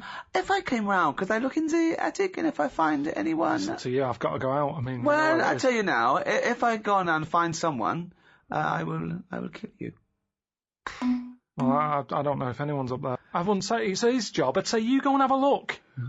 Yeah, but don't say that. You're meant to be protecting her. Just say... No, you've got to get him off the set. You've got to say, no, she's not there. I just checked. Don't worry about that. Listen, I wouldn't lie to you. You'd say... But this is the point, Carl. Are you willing to put your life on the line for someone else? And I think fundamentally... Not for her. Why not for her? She's got her whole life to live. She's a talent. She's writing. You're not doing anything. What are you doing? Staring at her? She's innocent. More like she's innocent. I'd say Anne. I'd go up. Anne. Yeah. Listen, they've been again. I think you should move out, because this is sort of it's stressing me out. They keep knocking, I'm going to get dragged down with you, so can you move out of the loft now? You've been here a few weeks. But that's It's no sort of life, Anne. You've been up here, you might as well be some sort of moth. There's no light. You sat there writing, so I don't know what you're writing. You've been up here for weeks. What are you writing about? I've kept a diary, and it's a bit of a struggle. You haven't been out. So, can you just move, please? That's what you do, is it? But I don't know how much you're meant to do. But this is the point, isn't it, Carl? It's about what are you willing to do? People, during that time, protected people at their own expense, at their own personal risk. They lied, they got food, they forged documents for them, they tried to sneak them out of the country. They did incredible acts of heroism to help other people. And you're doing nothing. You're going to kick her out on the street after 2 weeks. You're adding to it. All I'm saying is, I'd say, Anne, I think they think you're up here now. I think it's best if you move on. I don't think you'd have even welcomed her in the first place. I can't leave here. Well, I tell you what, I think he's finding something a bit suspicious and he's going to come up. So I have warned you, Anne, don't moan. I'd leave her to it. And then if they turn up again, I'd go and have a look. Well, no, because then you'll still get done. I won't get done. You've harboured her now. You're in trouble. So either go through with it and protect her, or stitch her up and get yourself out of. What are you going to do? I'd say, right, Anne, listen. Go on. You've had one conversation. She's not listening to you. She's busy. She's writing. Anne. How are you getting up there? It's just a little, what's it, ladder? What are they called? A loft ladder. Yeah, a loft ladder thing. I okay. go up there, give it a bang. Right. Hang on a minute, she says, stop her writing. What do you want? Well, what? Oh, your dad go, Carl, what are you doing? I go, I'm talking to Anne. Who? Anne Frank. Who's Dan Frank? The woman in the loft. Well, you're not harbouring Jewish people, are you? I don't know what she is. She's just up there all the time. What? I didn't know she was Jewish. I Yeah, wouldn't know but... she was Jewish, you know. I just sort of, she'd just be there. I'm talking about it's my mum and dad's house. Yeah, I'm younger. yeah. There's a woman in the loft. It's just the norm. Right. It's just the norm. Right. Well, it must have been with all the Jewish people about. How's she getting Everyone must fed? have had a Jew in the loft. Who's... But you, no, Is but it you like know, getting it lagged? Yeah. what's interesting though is that you've deliberately massaged this now to absolve yourself of responsibility. Suddenly you've made yourself a kid and it's not your responsibility anymore. Yeah. We are asking you, the adult Carl They all Pilkington. said that. Adult Carl Pilkington, are you willing to put your neck on the line? And you're Right. not, you're a... Suzanne brings home someone and go, right, they're being persecuted, they're after, right? The mob. Okay, forget not that's right. Someone's after, right? They've just put out, I said, look, we've got to hide her. If they find her, they kill all three of us. Right, can we hide her here, Carl? Otherwise she's got nowhere to go. Let's at least take the risk. Well, let's set some rules. Go on then. Right. How long are you going to be in the loft for? It might be a year. It's a long time, that. I know, but quick, Where they're have coming, you- they're where have coming. you been? Quick, in here, right? Right, Carl, do you answer the door and go, she's in here, boys, or do you go, Just no, stick she's her in the not. loft a minute. Okay, she's in the loft, okay. Hello. Hi, I'm gonna kill you and your girlfriend, okay, unless you tell me now, Yeah. is there someone in your loft, yes or no? Not that I know of. I'm gonna check in a minute. Wait a minute, what do you mean not that you... I'm another one. When you say not that you know of, I am going to go and check in the loft. Are you happy for me to check in the I loft? can't stop you, can I? Oh, whoa, we want a yes or no, son. Right. Well, what if I said no? What would happen? Well, we Well, would then storm in, and if we found anyone up there, we would presume you knew they were up there, and we would shoot you. Seems a bit unreasonable. So what I'd say it's weird you mentioned that, because there has been a bit of banging about in the loft, but I think it's coming from next doors. Have you been next door yet? No, we haven't. You got to go around there. Alright, mate. Cheers, mate. No problem. Right. Oh. Shut the door. And then that'd be that. I mean, it's, Well, it seems they quite make it simple, seem, actually. they make it seem worse back then, but that's what age does to things, isn't it? People add bits on and all that. So and what do you think? take What do it you think back- the close to truth to the story is? I It's mean, just you've a done no woman. research, Just yeah. a woman. She did a diary and she bummed about in people's lofts without paying for stuff. It's like what do you call them? What do you call them when you get people living in houses? Squatters. Yeah, she's basically just a squatter with a diary. Unbelievable. That is the worst Ill-informed thing I've ever I heard have you say. ever heard anyone say. Unbelievable.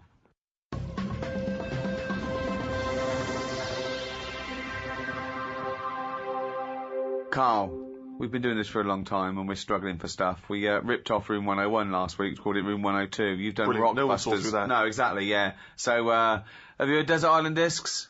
Yeah. Good, let's do that. Right, forget the 8 records, we Well, hang can't on, play them for- anyway. We can't play them anyway. I know, but for people who are listening in other countries, they may not be familiar with those island discs. Oh, it's a program. It's a real national institution here. They get prime ministers and leaders of men and really eminent people to go on, and you talk about your life and you choose your 8 favourite tunes.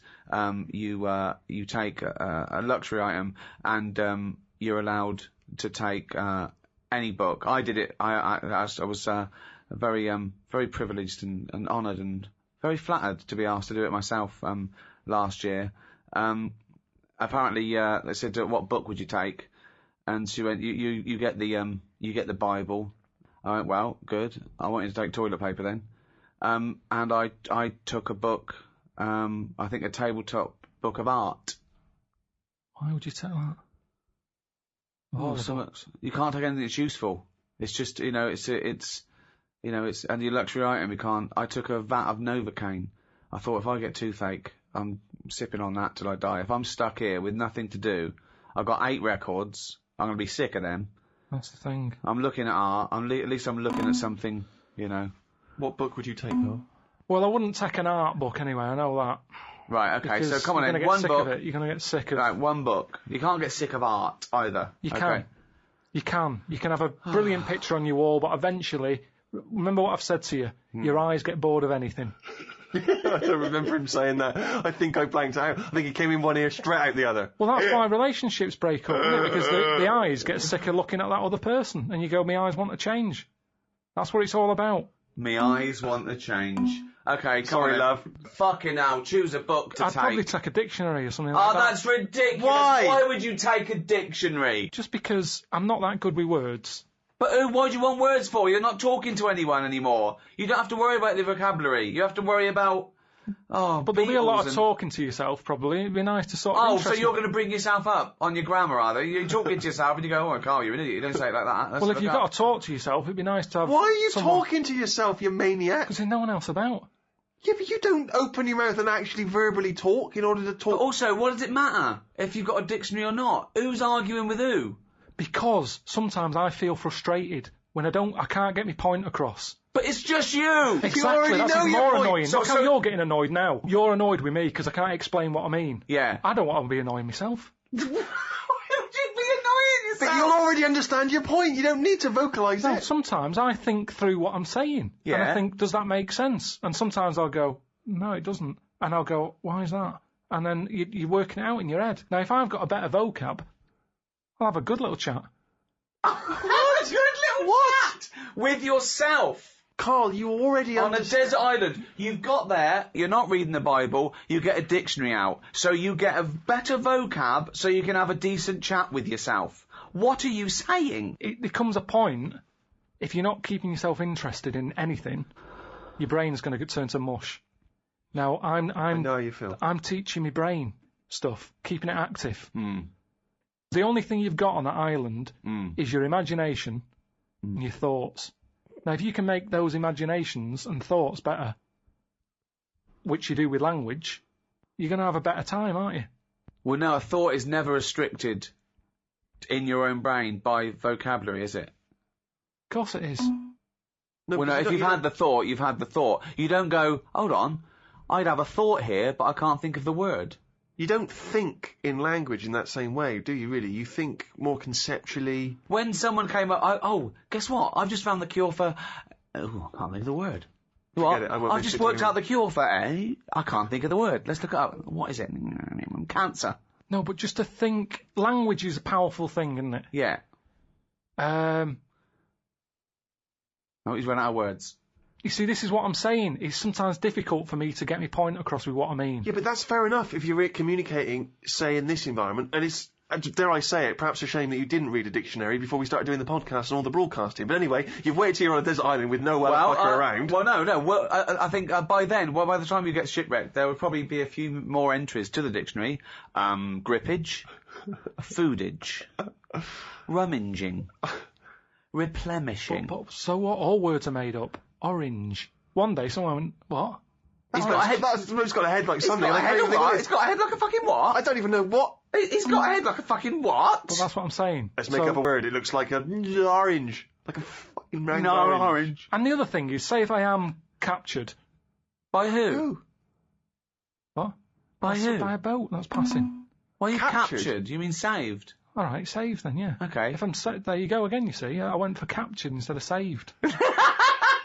You're captured you're by some not pirates. Talking to anyone, Carl, in your head, it didn't matter. You knew what you meant. When you sat there on that desert island, you thought, oh, if I'm captured by a boat. They didn't come over and go, hi, Carl, we've come to save you. You wouldn't go, well, no, I don't want saving, I want capturing. I go, right, sorry, wait for the next boat. It didn't matter. You knew what you meant. You'd go, help, and you'd get on the boat. Do you think in words that you don't use?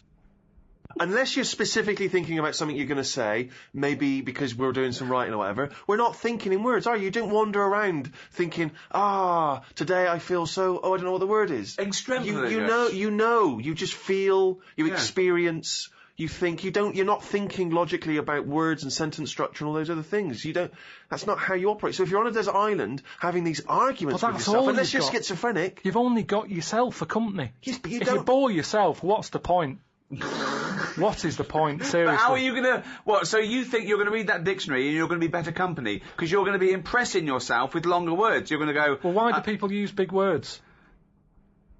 Because they can.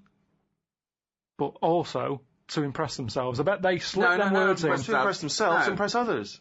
If a boat passes and they go, there's a fella over there on that island, let's go and get him. Now, the way I am at the moment, they'd go, you all right? And I'd go, you what? And they'd go, oh, don't stop. Imagine that! Whereas if I sort of say something with a big word that I can't think of right now, they'll go, oh, who's that? He sounds like he knows his stuff. Yoo-hoo! Anti-disestablishmentarianism! Get him on this boat now! We must have that wit! All right, you get... Come through. But then I'm on the news and they go, oh, Carl, what was it like on the island? And I can start saying stuff. I can't... It was scramblerious! No, but then I think it makes it more interesting, whereas at this moment in time, I'd struggle telling them what it's like. I like the idea of you trying to educate I better love yourself, the idea. but do it now! But there's so many other books. If I'm stuck with one... Okay, the dictionary. You've got a dictionary. What's Fine. your luxury item? What's your luxury item? Quick. Let's get off this island. Come on.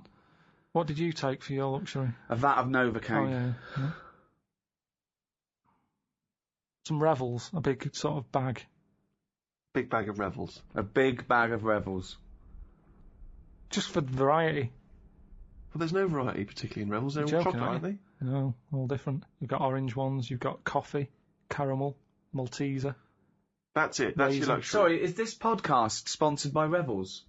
I mean, taking Novocaine isn't great, is it? If you don't get toothache, you'll be going, why don't they bring Revels?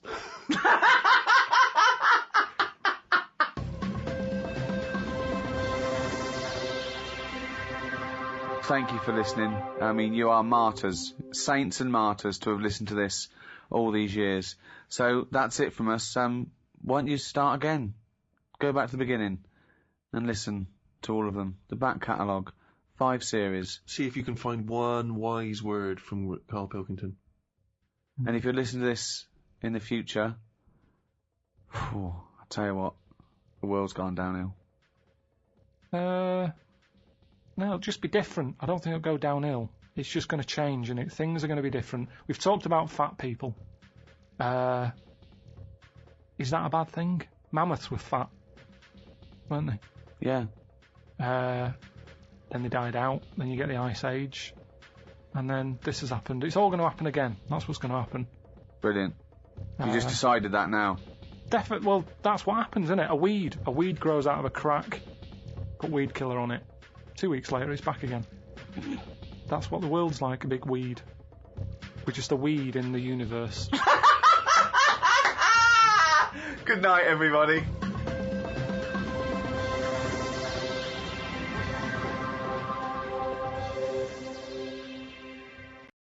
This is a Sleepycast Lost episode. 1-800-GAY-BOY Featuring Johnny Utah, Spaz Kid, Psychic Pebbles, and Oni. My name is Captain Dickhead. When I was a tiny baby, my father used to pick me up like a bowling ball with one finger in my asshole and the other on my little balls. He would throw me into men's pins, aka their dicks. Lamau. That's fucked up, dude.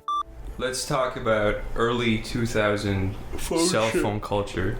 Early 2000 cell phone culture. When you were a little boy in the depths of school on your Nokia 3560. You know, it's weird. I was one of the few kids who didn't get a cell phone until I didn't have a cell phone until I was pretty old. The first phone I had was like when the Razor I was the same way. I didn't get a cell phone until I was 15 because I never really used it. I was older than that, What dude. was your first phone ever then? I got a Razor. That's how late to the game I was. I got a Razor phone. Me too. Red Razor. But but like all my friends started getting phones. I knew a kid in 5th grade who got a phone. That was at the time where you know what I mean? I didn't have a phone until I was like 19. Yeah, I was probably 17, 18. So what was yours was like a brick. Yeah. Really? My dad it was one of those fucking plastic Nokias you can throw against the wall. Okay, so you had a 3510. That was probably what it was.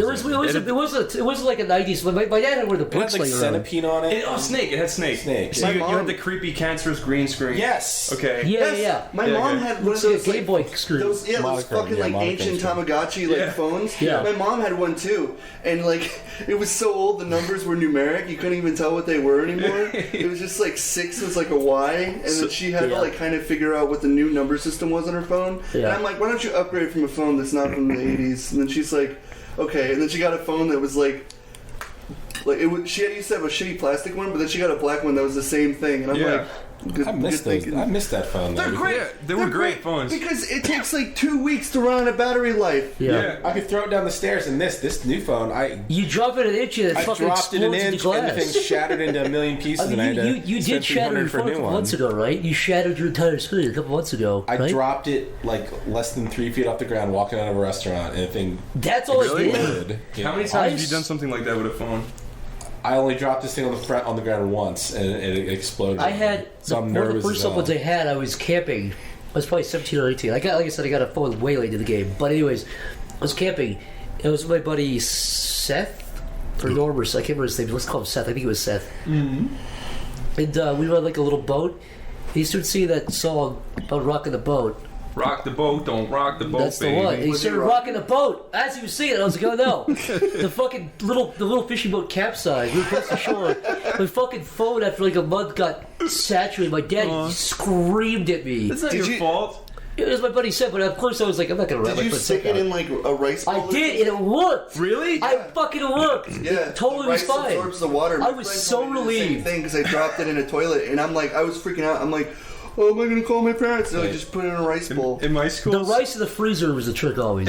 Yeah, in my school, some kid called Alton was taking a shit in the school bathroom, and he was on his phone, and someone looked up over the wall and looked down at him, and he got so scared he dropped his phone in the toilet into his crap, and then everyone bullied him for it. Oh, that's not fair. Someone got bullied for dropping their phone. What about the guy who went and looked over the stall to look at Alton's dick? I don't know. Again, there's two elements to that story. You should have bullied the kid who was spying on a kid taking a shit. That kid's a real faggot. The second thing is, because dude, if that guy hadn't seen him, the guy would just be looking at in front taking a shit. Yeah. He wasn't even his friend. It was some guy. But my point is, had they not made eye contact, that guy would have just watched somebody take a shit and scurried away. But all I'm saying is, you can get bullied for dropping your toilet into a toilet. He didn't just drop in the toilet though. He dropped into his doo-doo feces. His poo-poo. His fucking corn feces. His poopy. Fucking, yeah. Don't drop your phone. I've dropped my phone numerous times, but the only thing that happens is the fucking back just explodes out and the battery falls out. But then I just put it back inside because your phone can survive a fucking nuclear blast. It's true. Dude. I can take this phone and no, actually, I'll break it. But I can like drop it from like 3 feet high, but it'll still just like fall apart. But I can put it. It's like a Lego, basically. Yeah. Really? Everyone else has these fucking like high-tech advanced like find my location GPS locators, the good stuff that you actually need to get by in life, and I still have this hunk of shit who can't even take a fucking picture without getting airs. Jeez. But you know what? Jeff. Oh well, I don't.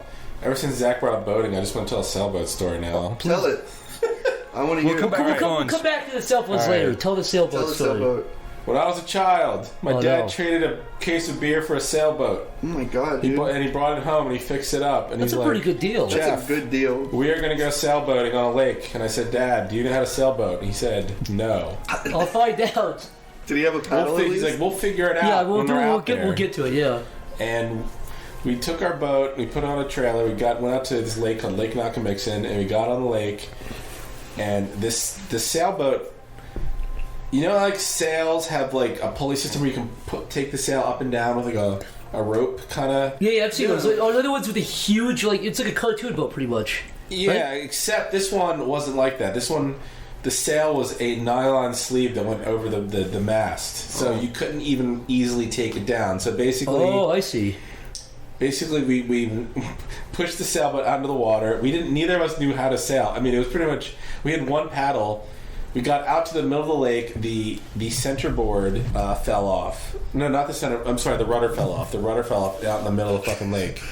So now we're stranded out in the middle of the fucking lake. At least you had one paddle to pull you in circles. Not only that, it was windy, so we untied the sail. I had to wrap my arms as hard as I could and hold the mast, like the sail to the mast, so it wouldn't blow us farther out into the lake. Oh my god. So we're like... We had to scream to these two old men fishing nearby to tow us back to land. Yeah, that was the last time I went sailing. Yeah, that was the last time I went sailing. The end. Something similar happened to me in a boat, but it was more or less we kind of found a way to like. It was me, my sister, and my dad, and some other person, and we had a boat that had an engine, but there was actually like a leak inside the engine, like an oil leak while we were driving. Yeah. Which is really bad. Like because the guy smoked cigarettes. If he would have fucking tossed a cigarette near that, it would have fucking exploded the boat and stuff because like it stays water and everything. But what ended up happening was my dad like picked me and my sister up and he threw us overboard and he's like, start kicking, do what you saw in the cartoons. And then so we tried to like kick, but we got really tired because it's hard to push a boat. He tried to make hold on. Your dad put you in the water and tried to make you push a boat while in the water with nothing to stand on. Yeah, and kick our feet and move it. Look, Dad's from The Incredibles. Let me give your dad a very, very basic lesson in how things work. Your dad, how old were you at least? Yeah, let me finish the story. How old were you? A fish came up and it rubbed itself around my legs and I fucking screamed bloody murder. It swung around. Its scales like rubbed around. Yeah, it's stuff. It rubbed around. How old were you, Corey? Were you your sister like old enough? Were you big? We were like 13 or 14. I can't wrap my head around that. You can't. I mean, you can. Ugh. It was a mini. If he was asking you to pull, I would get it. If he's asking you to push. Push, yeah. You can't push anything if you're in the water, dude. Unless it's like lighter than you, but it's way heavier than you. It's like pushing a rock on the surface. I know. We didn't get anywhere. We just sort of like went around in circles. You know, those boats with the engines are pretty dangerous. My dad had a boat. My dad was a camper. Like the camper